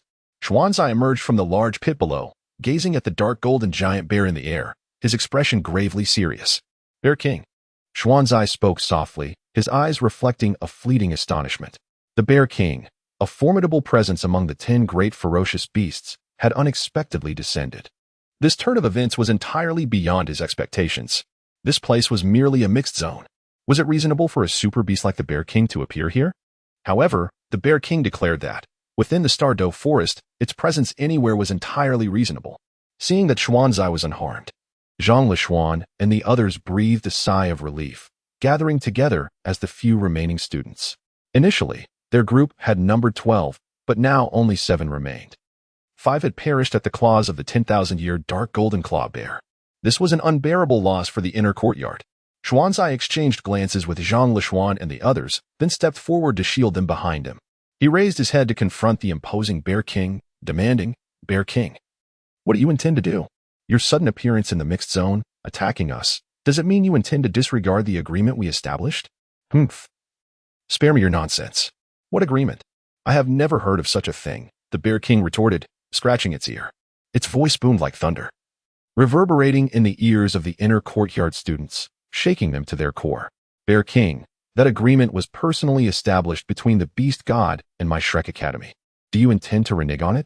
Xuanzai invoked the name of Emperor Tian, hoping to exert pressure on the Bear King. Yet, the Bear King merely scoffed. If it was established by Emperor Tian, then go seek him out. I am not beholden to his whims. Even the young master has declared that I, the Bear King, am the backbone of the Stardow forest, a pivotal figure for the future of the Soul Beast clan. Do I need to fear Emperor Tian? That insignificant Emperor Tian is laughable. I am the future beast god of the Stardow forest, the foremost beast beneath the young master and above all others. You old fool dare to use Emperor Tian to intimidate me? Utterly brainless. You. Xuanzai choked, his expression turning sour. He had not anticipated that the Bear King would dismiss Emperor Tian so easily. Bear King, do you not fear the beast god seeking retribution for your words? I shall say whatever I wish and do as I please. What do you intend to teach me, old man? The Bear King glared at Xuanzai, exuding an aura that suggested an imminent eruption. The ferocity of its presence pressed heavily on Zhang Lishuan and the others below, causing them to break out in cold sweat. Before Xuanzai could respond, the Bear King struck again, daring to hunt my dark golden claw bear clan within the Stardow forest. It seems you are tired of living. At this moment, the Bear King was truly enraged. Everything aligned perfectly with what the young master had indicated. This old fool was indeed targeting their clan. Furthermore, this old man dared to claim it was weak and easy to defeat. Today, he would make the old man aware of his might. Bear King, you are being utterly unreasonable. This dark golden claw bear was the one who first attacked the students of Shrek Academy. We have sacrificed 5 outstanding students for this. That dark golden claw bear deserves to pay with its life. Xuanzai declared with righteous indignation. As a veteran of Shrek Academy, Xuanzai undoubtedly embodied the institution's exemplary ethos. This dark golden claw bear had already sealed its fate. Upon hearing this, the Bear King let out a cold laugh. If it weren't for your kind coming to the Stardow forest to hunt soul beasts, how would my kin have attacked you? Since you have entered the Stardow forest with the intent to hunt soul beasts, you deserve to die. Xuanzai found himself momentarily at a loss for words. However, he was Xuanzai, not one to be easily silenced. It is only natural for soul masters to hunt soul beasts.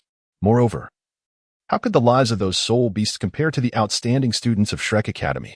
Xuanzai argued vehemently, is it not perfectly reasonable for me to eliminate you now? Saying this, the Bear King radiated an endless dark golden light, nearly engulfing the sky. Below, Xuanzai was taken aback as he shone with a yellowish light, striving to resist. Bear King, are you truly serious? Humph, do you think I jest with you? The Bear King coldly retorted. Bear King, as the sovereign of the Stardow Forest. To act recklessly, do you not heed the rules? Xuanzai scolded angrily. You old fool dares to bully the weak, so why should I adhere to any rules? Besides, my rules are the rules. With a thunderous roar, Xiangjun exuded an overwhelming presence. In days past, he had heard this phrase from Suyu and had kept it in mind ever since. Today, as he uttered it, it indeed resonated with an air of dominance befitting his identity. Xiangjun declared battle without hesitation, unleashing a formidable pressure upon Xuanzi. Xuanzi's expression shifted, his gaze turning grave as he let out a long howl. A brilliant yellow light erupted from him, showcasing the sudden release of his immense power. Li Xian, led them away quickly. Xuanzi understood that his confrontation with Xiangjun would be exceedingly fierce. The mere energy fluctuations from their clash could inflict lethal harm upon Zhang Li Xian and the others. Upon hearing Xuanzi's words, Zhang Li Xian acted without hesitation, hastily retreating with the remaining individuals. They were in no position to intervene in the duel between Xuanzi and Xiangjun. Remaining would only serve as a burden. As Zhang Li Xian and the others withdrew, the yellow light surrounding Xuanzi intensified. He leaped into the air, enveloped in a fierce yellow radiance. And a deep rumble echoed through the atmosphere. When the yellow light reached its zenith, Xuanzi transformed into a different form entirely. A creature emerged, possessing the body of a goat with eyes beneath its arms, tiger-like teeth, human-like claws, and enormous bull horns. This monstrous entity, exceeding 30 meters in length, radiated a potent yellow light, with 9 soul rings swirling between its 5-meter-long horns. It was the Taodai Divine Ox, Xuanzi's martial soul, a manifestation of his formidable bloodline. At that moment, Xuanzi summoned his martial soul's true form, demonstrating the gravity of his confrontation with Xiangjun. Yet, Xiangjun regarded him with disdain. While Xuanzi's strength might intimidate the likes of Qi Wang and Ziji, against him, Xiangjun's reputation was not to be taken lightly. With a furious roar, Xiangjun lunged forward, his razor-sharp claws aimed directly at Xuanzi. The claws were extraordinarily sharp, and even the Taotai Divine Ox did not underestimate them. It unleashed its full power and charged, the yellow light crashing towards Xiangjun like a colossal wave. In a cacophony of sounds, the two titanic figures collided. Chapter 99, The Killing Intent of the Beast Kings in the Starry Forest. A resounding boom reverberated through the sky. An oppressive force descended from above, dissipating only when it neared the ground. The turbulent pressure flattened clouds within a 100-mile radius. One was the unparalleled super dark gold claw bear, Xiangjun, while the other, despite any embellishments, was a genuine level 98 super Dolaw. The clash between these two beings would surely be monumental. With another explosive sound, the Taotai Divine Ox was sent hurtling back. The dark gold bear let out a triumphant laugh and charged once more. Behind the Taotai Divine Ox, numerous yellow light orbs rapidly formed and hurled themselves at the dark gold bear. The bear, with a roar directed towards the heavens, tore apart every light orb with a single swipe of its paw, forcing its way toward the Taotai Divine Ox. In the next instant, the two massive creatures collided with wild ferocity, appearing as two colossal spheres of light engaged in a violent confrontation. In the distance, Tian stood with his arms crossed, calmly observing the battle in the sky. Behind him, numerous beast kings had gathered. What has Xiangjun consumed to provoke a fight with that old fellow from Shrek Academy? Ziji mused, twirling a strand of purple hair, her enchanting face reflecting a hint of confusion. Indeed, isn't he usually asleep? What has sparked this sudden interest? Wan Yao Wang chimed in, unable to refrain from agreeing. They knew Xiangjun all too well, aside from Tian. He was the strongest beast king in the Starry Forest. Engaging Tian was a fool's errand, and none of the others could rival him. Thus, Xiangjun spent most of his time slumbering. Today's events certainly caught them off guard. This has something to do with the young master. Bai Ji remarked at an opportune moment. The young master? Could this be orchestrated by him? The beast kings, including Ziji, became intrigued. Does the young master harbor grievances against Shrek Academy? Or has Shrek Academy offended him in some manner? A flurry of speculation ensued among the beast kings. Since this is the young master's intent, should we not assist Xiangjun in dispatching that old fellow? As she spoke, ZG traced her hand across her neck, her beautiful eyes glinting with murderous intent. Initially, she had little interest in intervening, merely intending to watch the spectacle. However, if this was indeed the young master's directive, she would not remain idle. Anyone the young master disapproves of must be eliminated. ZG's sentiment resonated with Qi Wang, who added, I found that old fellow irksome for quite some time. We might as well seize this opportunity to rid ourselves of him. The three-headed Qi Wang glimmered with a ghostly light, his killing intent palpable. Shrek Academy was already notorious, and within it, this old fellow was the most detestable. Seizing this opportunity, he would not mind collaborating with Xiong Jun to eliminate him. Do not speak so recklessly. If we truly kill him, Shrek Academy will not take it lightly. Bai Ji interjected with a hint of amusement. Let them be agitated. It is merely Shrek Academy. Besides, that so-called dragon god Dolua. Would he dare set foot in my starry forest? He relies on a golden ancient tree for his bravado. Without it, what is he worth? His self-proclaimed title of dragon god is utterly ludicrous. He deserves to perish for such arrogance. The murderous intent in ZG's eyes deepened, her charming visage now suffused with a deadly aura. Is he even worthy of bearing the title of dragon god? Only the young master can truly uphold such a title. Enough of this. Do not concern yourselves with the matter, Detian commanded. Detian. ZG feigned anger, her discontent towards him surfacing for the first time. Unfazed, Detian replied calmly, do not disrupt the young master's plans. His words prompted the other beast kings to regain their composure. What exactly is the young master's plan? Wan Yao Wang inquired, exhibiting a steadiness and cleverness that surpassed the impulsive Qi Wang and others. Renowned for its cunning in the starry forest, Wan Yao Wang remained level-headed. We do not know what the young master's intent is. That is precisely why we are to refrain from acting rashly. Bai Ji stated with a hint of a wry smile. The young master has merely provoked Xiong Jun and nothing more. Upon hearing this, the beast kings fell silent for a moment. It is because we are unaware of the young master's intentions that we must not act recklessly. Since the young master has set Xiong Jun in motion, let him proceed, Detian asserted. But Xiong Jun may not be capable of defeating that old fellow. Qi Wang expressed his discontent. Is it possible that the young master never intended for that old fellow to be defeated so easily? Wan Yao Wang proposed suddenly. Oh, that is indeed a thought worth considering. The others mused, contemplating the possibility. ZG blinked her beautiful eyes and reflected on Suyu's character, realizing that this possibility held considerable weight. Suyu, this little fellow, is not as honest as he appears on the surface. Is it necessary to kill and also to torment the heart? Is one time insufficient, requiring several attempts? Suyu, you truly understand people. Observing the various beast kings lost in thought, Bai Ji smiled faintly, then turned her gaze towards Detian. Detian, will the reckless action of Bear Lord have any adverse repercussions? For instance, could it affect the relationship between our spirit beast clan and the human race? A mere Xuanzi cannot represent humanity, and besides, the contract we initially established stipulated that humans are not to hunt 10,000-year spirit beasts freely within my Stardow forest. And we shall not arbitrarily unleash beast tides either. But have they adhered to this agreement? In our Stardow forest, 10,000-year spirit beasts continue to be secretly hunted. As the young master seeks to rectify the Xuanzi, we might as well seize this opportunity to intimidate humanity. These humans seem to have grown accustomed to betrayal. Detian huffed in discontent, his silence not indicative of a lack of opinion. While our spirit beasts have honored the pact, those humans have utterly disregarded it. This time, let Bear Lord make them aware that the Stardow forest harbors its own wrath. And naturally, Xuanzi is the chosen target. You do raise a valid point. Bai Ji nodded slightly, acknowledging that humanity has indeed repeatedly violated the agreement. Therefore, they should not blame us for retaliating. Detian wished to say more, but suddenly furrowed his brow. Bai Ji noticed this and promptly inquired, what is it? That little girl is in danger. Which little girl? Bai Ji queried, perplexed. Who else could it be? Detian replied. Could it be her? Yes, the people she is with have encountered another spirit beast group. And it seems casualties are again occurring, Detian stated. After all, they are merely humans. If they perish, so be it, Qi Wang interjected casually. You know nothing. Detian shot a glare at Qi Wang, whose authoritative gaze silenced him instantly. This little girl shares a profound bond with the young master. She is the sole concern he harbors in the human realm.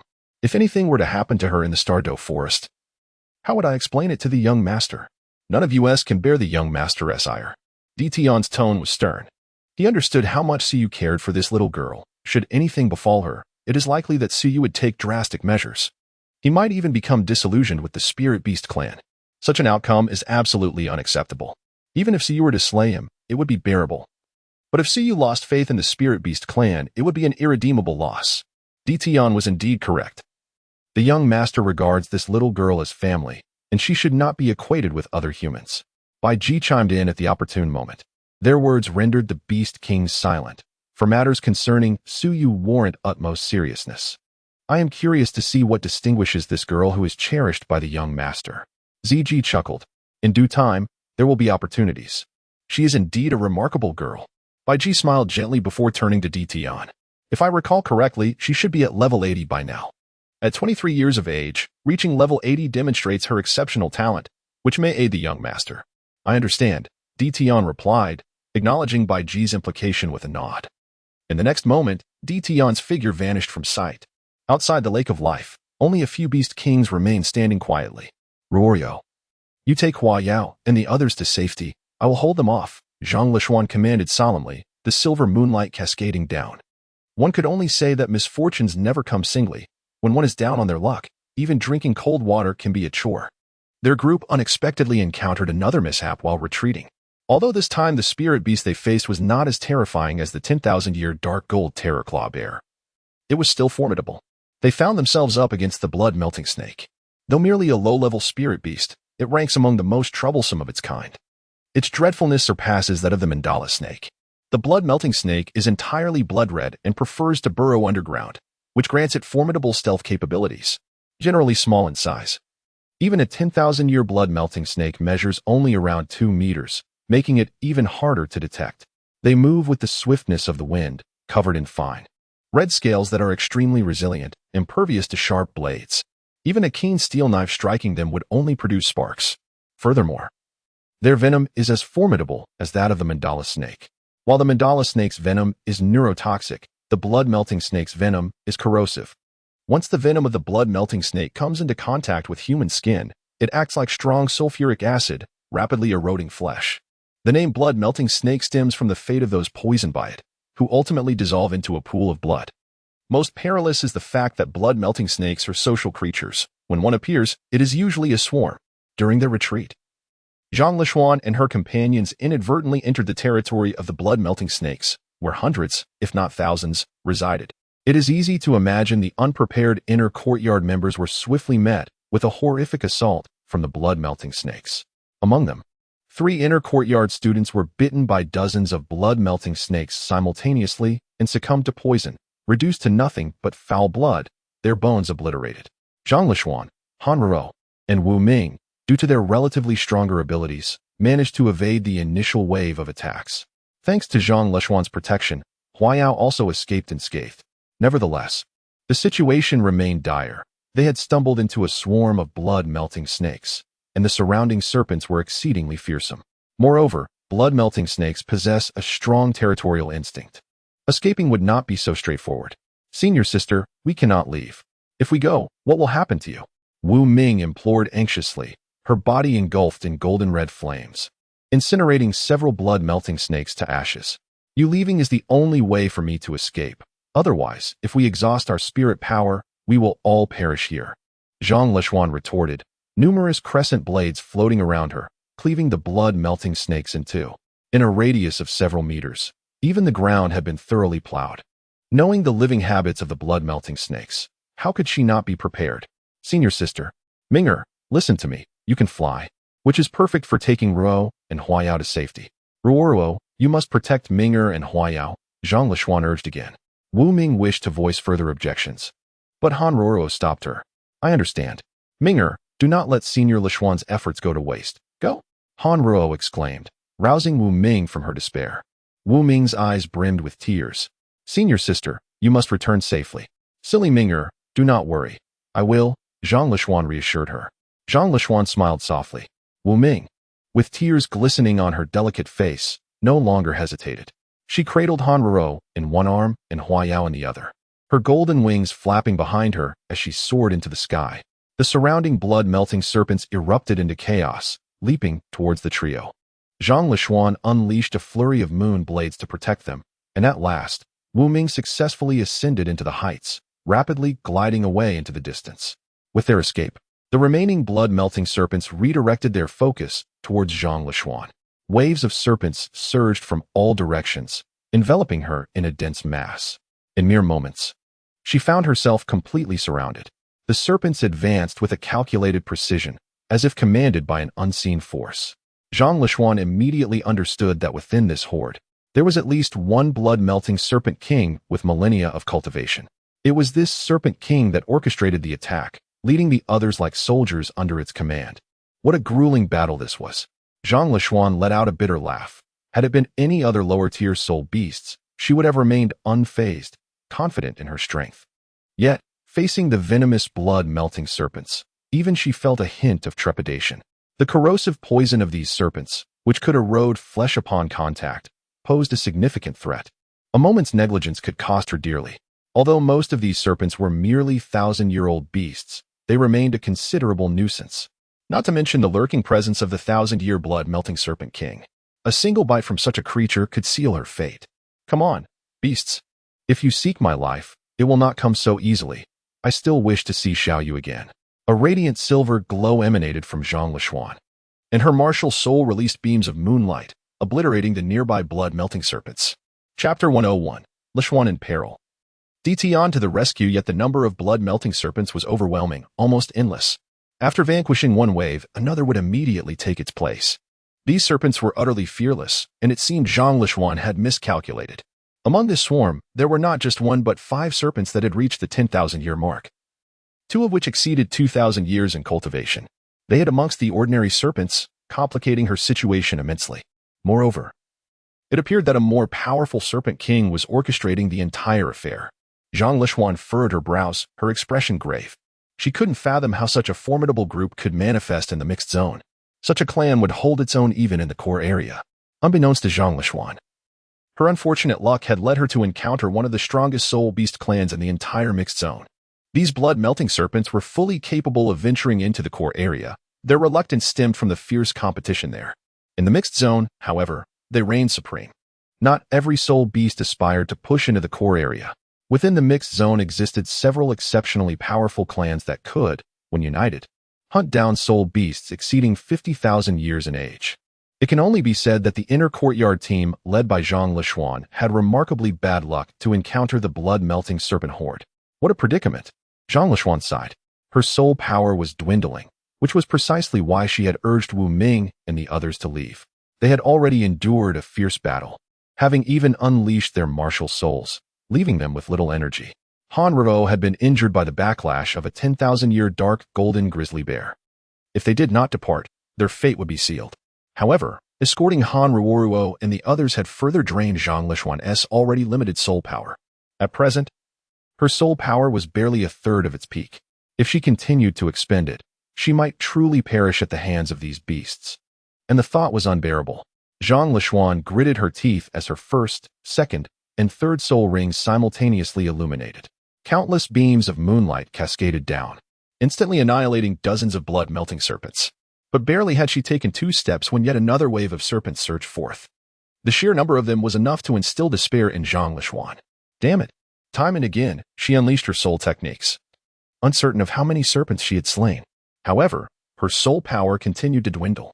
Was this truly where her journey would end? Feeling her soul power drop to below 20%, her complexion turned ashen. Clenching her teeth, she fought fiercely against the blood-melting serpents. A thick layer of serpent corpses, numbering in the hundreds, had already accumulated around her. Yet the serpents behind her remained relentless, seemingly unafraid of death. The few 10,000-year blood-melting serpents would occasionally strike, only to retreat immediately, using the ordinary 1,000-year serpents to sap Zhang Lishuan's strength. Gradually, her soul power diminished, and her pallor intensified, just as victory seemed within reach. The serpents began to emit excited hissing sounds. The Serpent King, which had been hiding, finally revealed itself. It was nearly 5 meters long, its body adorned with blood-red scales, and a small crest protruded from its forehead. This was a serpent on the cusp of becoming a dragon. Its cultivation neared 50,000 years. Such a soul beast would be a formidable opponent, even for Zhang Lishuan at her peak. However, now that she was far from her prime, it chose to expend the lives of countless blood-melting serpents to wear her down. Only when Zhang Lishuan was on the brink of exhaustion did it make its entrance. Its high intelligence, cunning nature, and ruthless disposition were evident. Upon seeing the blood-melting Serpent King, Zhang Lishuan's pupils constricted. Even after attempting to overestimate the Serpent King's strength, the reality was still shocking. This was no mere blood-melting serpent. It could almost be deemed a blood-melting dragon. Such formidable power, yet it chose to hide among the thousand-year blood-melting serpents, demonstrating its caution and restraint. It seemed today would be her last, and she would never see Xiaoyu again. A bittersweet smile graced Zhang Lishuan's face, her eyes reflecting regret and a hint of unwillingness. Yet, at that moment, a pressure descended from the heavens. The once ferocious blood-melting serpents began to tremble in fear.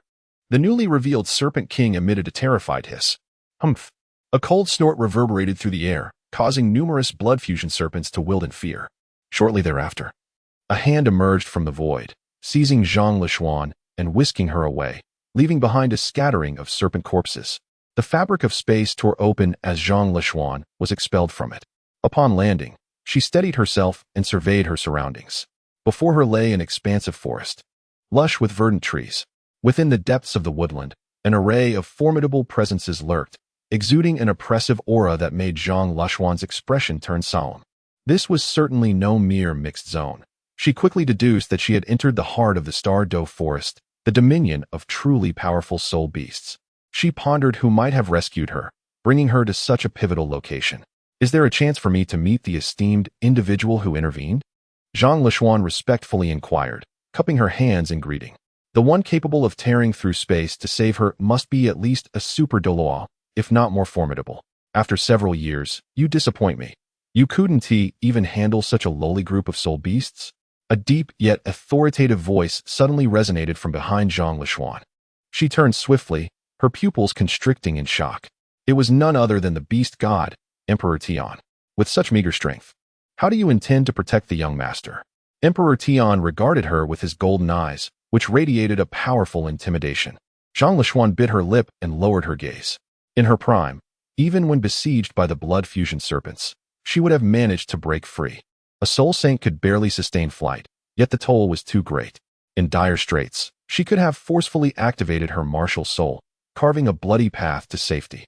However, after her recent battle with the 10,000-year dark golden Terraclaw bear, and while safeguarding others in the inner courtyard, her soul power had dwindled significantly. Thus, she found herself in this awkward predicament. Yet, she would not offer excuses. The events had transpired as they had. I acknowledge my errors and humbly request your judgment. Zhang Lishuan said softly, her head bowed. You need not address me as my lord. Your sole responsibility is towards the young master. Emperor Tian replied coolly. Hearing the term young master again, Zhang Lishuan finally grasped its significance. She raised her head, confusion etched across her face. The young master? The young master is Suyu. Emperor Tian clarified. Little you? A flicker of joy crossed Zhang Lishuan's eyes, her lips curving into a small smile. Emperor Tian observed her reaction and let out a slight huff. The young master treats you with utmost kindness, considering you one of his closest allies. Yet your conduct is somewhat disappointing. You haven't forgotten your mission, have you? You should be well aware of why you were saved. Moreover, you once swore an oath. As long as we were willing to assist you in avenging your grievances, you would devote your life to protecting the young master and remain loyal to him. No one has coerced you. Indeed, we have not imposed any conditions. All of this was your own declaration. Should you wish to retract your vow, the repercussions may be more than you can bear. I shall never waver from my oath. Zhang Lishuan declared earnestly, meeting Emperor Tian's gaze. I will dedicate my life solely to little you. Should he find me worthy, I shall marry him and become his wife. If he does not, I will still watch over him from the shadows, for all eternity. Humph, you dream quite grandly, imagining you could wed the young master. Emperor Tian scoffed. Is that not possible? After a moment of silence, he replied, whether it is possible depends on the young master's wishes. As Suyu's subordinate, Emperor Tian was cautious about overstepping in such matters. That was precisely my intent. Zhang Lishuan blinked in surprise. Little Yu's status seemed even more elevated than she had anticipated.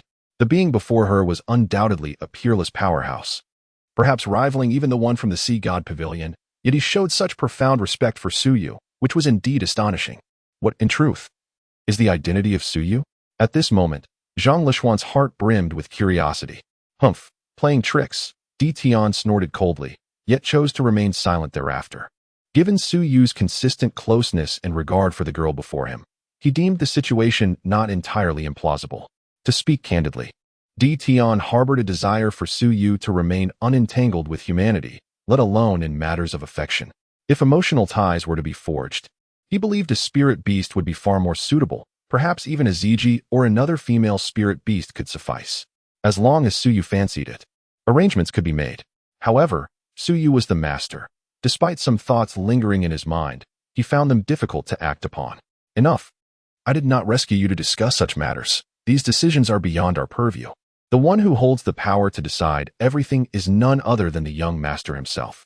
May I inquire where Xiao Yu currently resides? It has been over a year since I last saw him, and I miss him dearly, Zhang Lishuan asked, gazing at Di Tian. The last encounter with Su Yu was indeed more than a year ago. To be honest, attending Shrek Academy presented numerous inconveniences. At the very least, the time spent with Su Yu had diminished significantly. She often pondered whether it would have been better to stay by Su Yu's side, growing up together. Yet, the thought of needing to become stronger to assist him better made her endure all of this. Her current strength was, after all, still woefully inadequate. The whereabouts of the young master are of little consequence. When the time comes for you to meet, you shall. Do you not perceive your own weakness? With your present abilities, do you truly believe you deserve to see the young master? His side does not require someone of your frailty, Di Tian remarked sternly, his gaze unwavering. Upon hearing his words, Zhang Lishuan bit her lip, falling into contemplative silence. Among the students at Shrek Academy, she had already distinguished herself. Yet, when compared to Di Tian and his ilk, she was acutely aware of her own limitations. I humbly request your guidance, senior. Zhang Lishuan clasped her hands respectfully. At least you are not entirely foolish. You have reached level 80, have you not? Di Tian inquired. Zhang Lishuan nodded, confirming she had attained the bottleneck of level 80, and had come in search of her 8th spirit ring. You have received the same resources as the young master from a young age. It can be said that we have invested considerable effort in your cultivation. Regarding the 8th spirit ring, how many years of spirit rings do you believe you can endure? Di Tian fixed his gaze on Zhang Lishuan. With determination in her eyes, Zhang Lishuan responded, 100,000-year spirit ring would suffice. Very well, may your wish be fulfilled. Di Tian acknowledged, and in an instant, his figure vanished. Moments later, he reappeared, casting a spirit beast nearly 70 to 80 meters long onto the ground. This spirit beast was adorned with glistening silver scales, possessing 4 limbs with 3 toes each.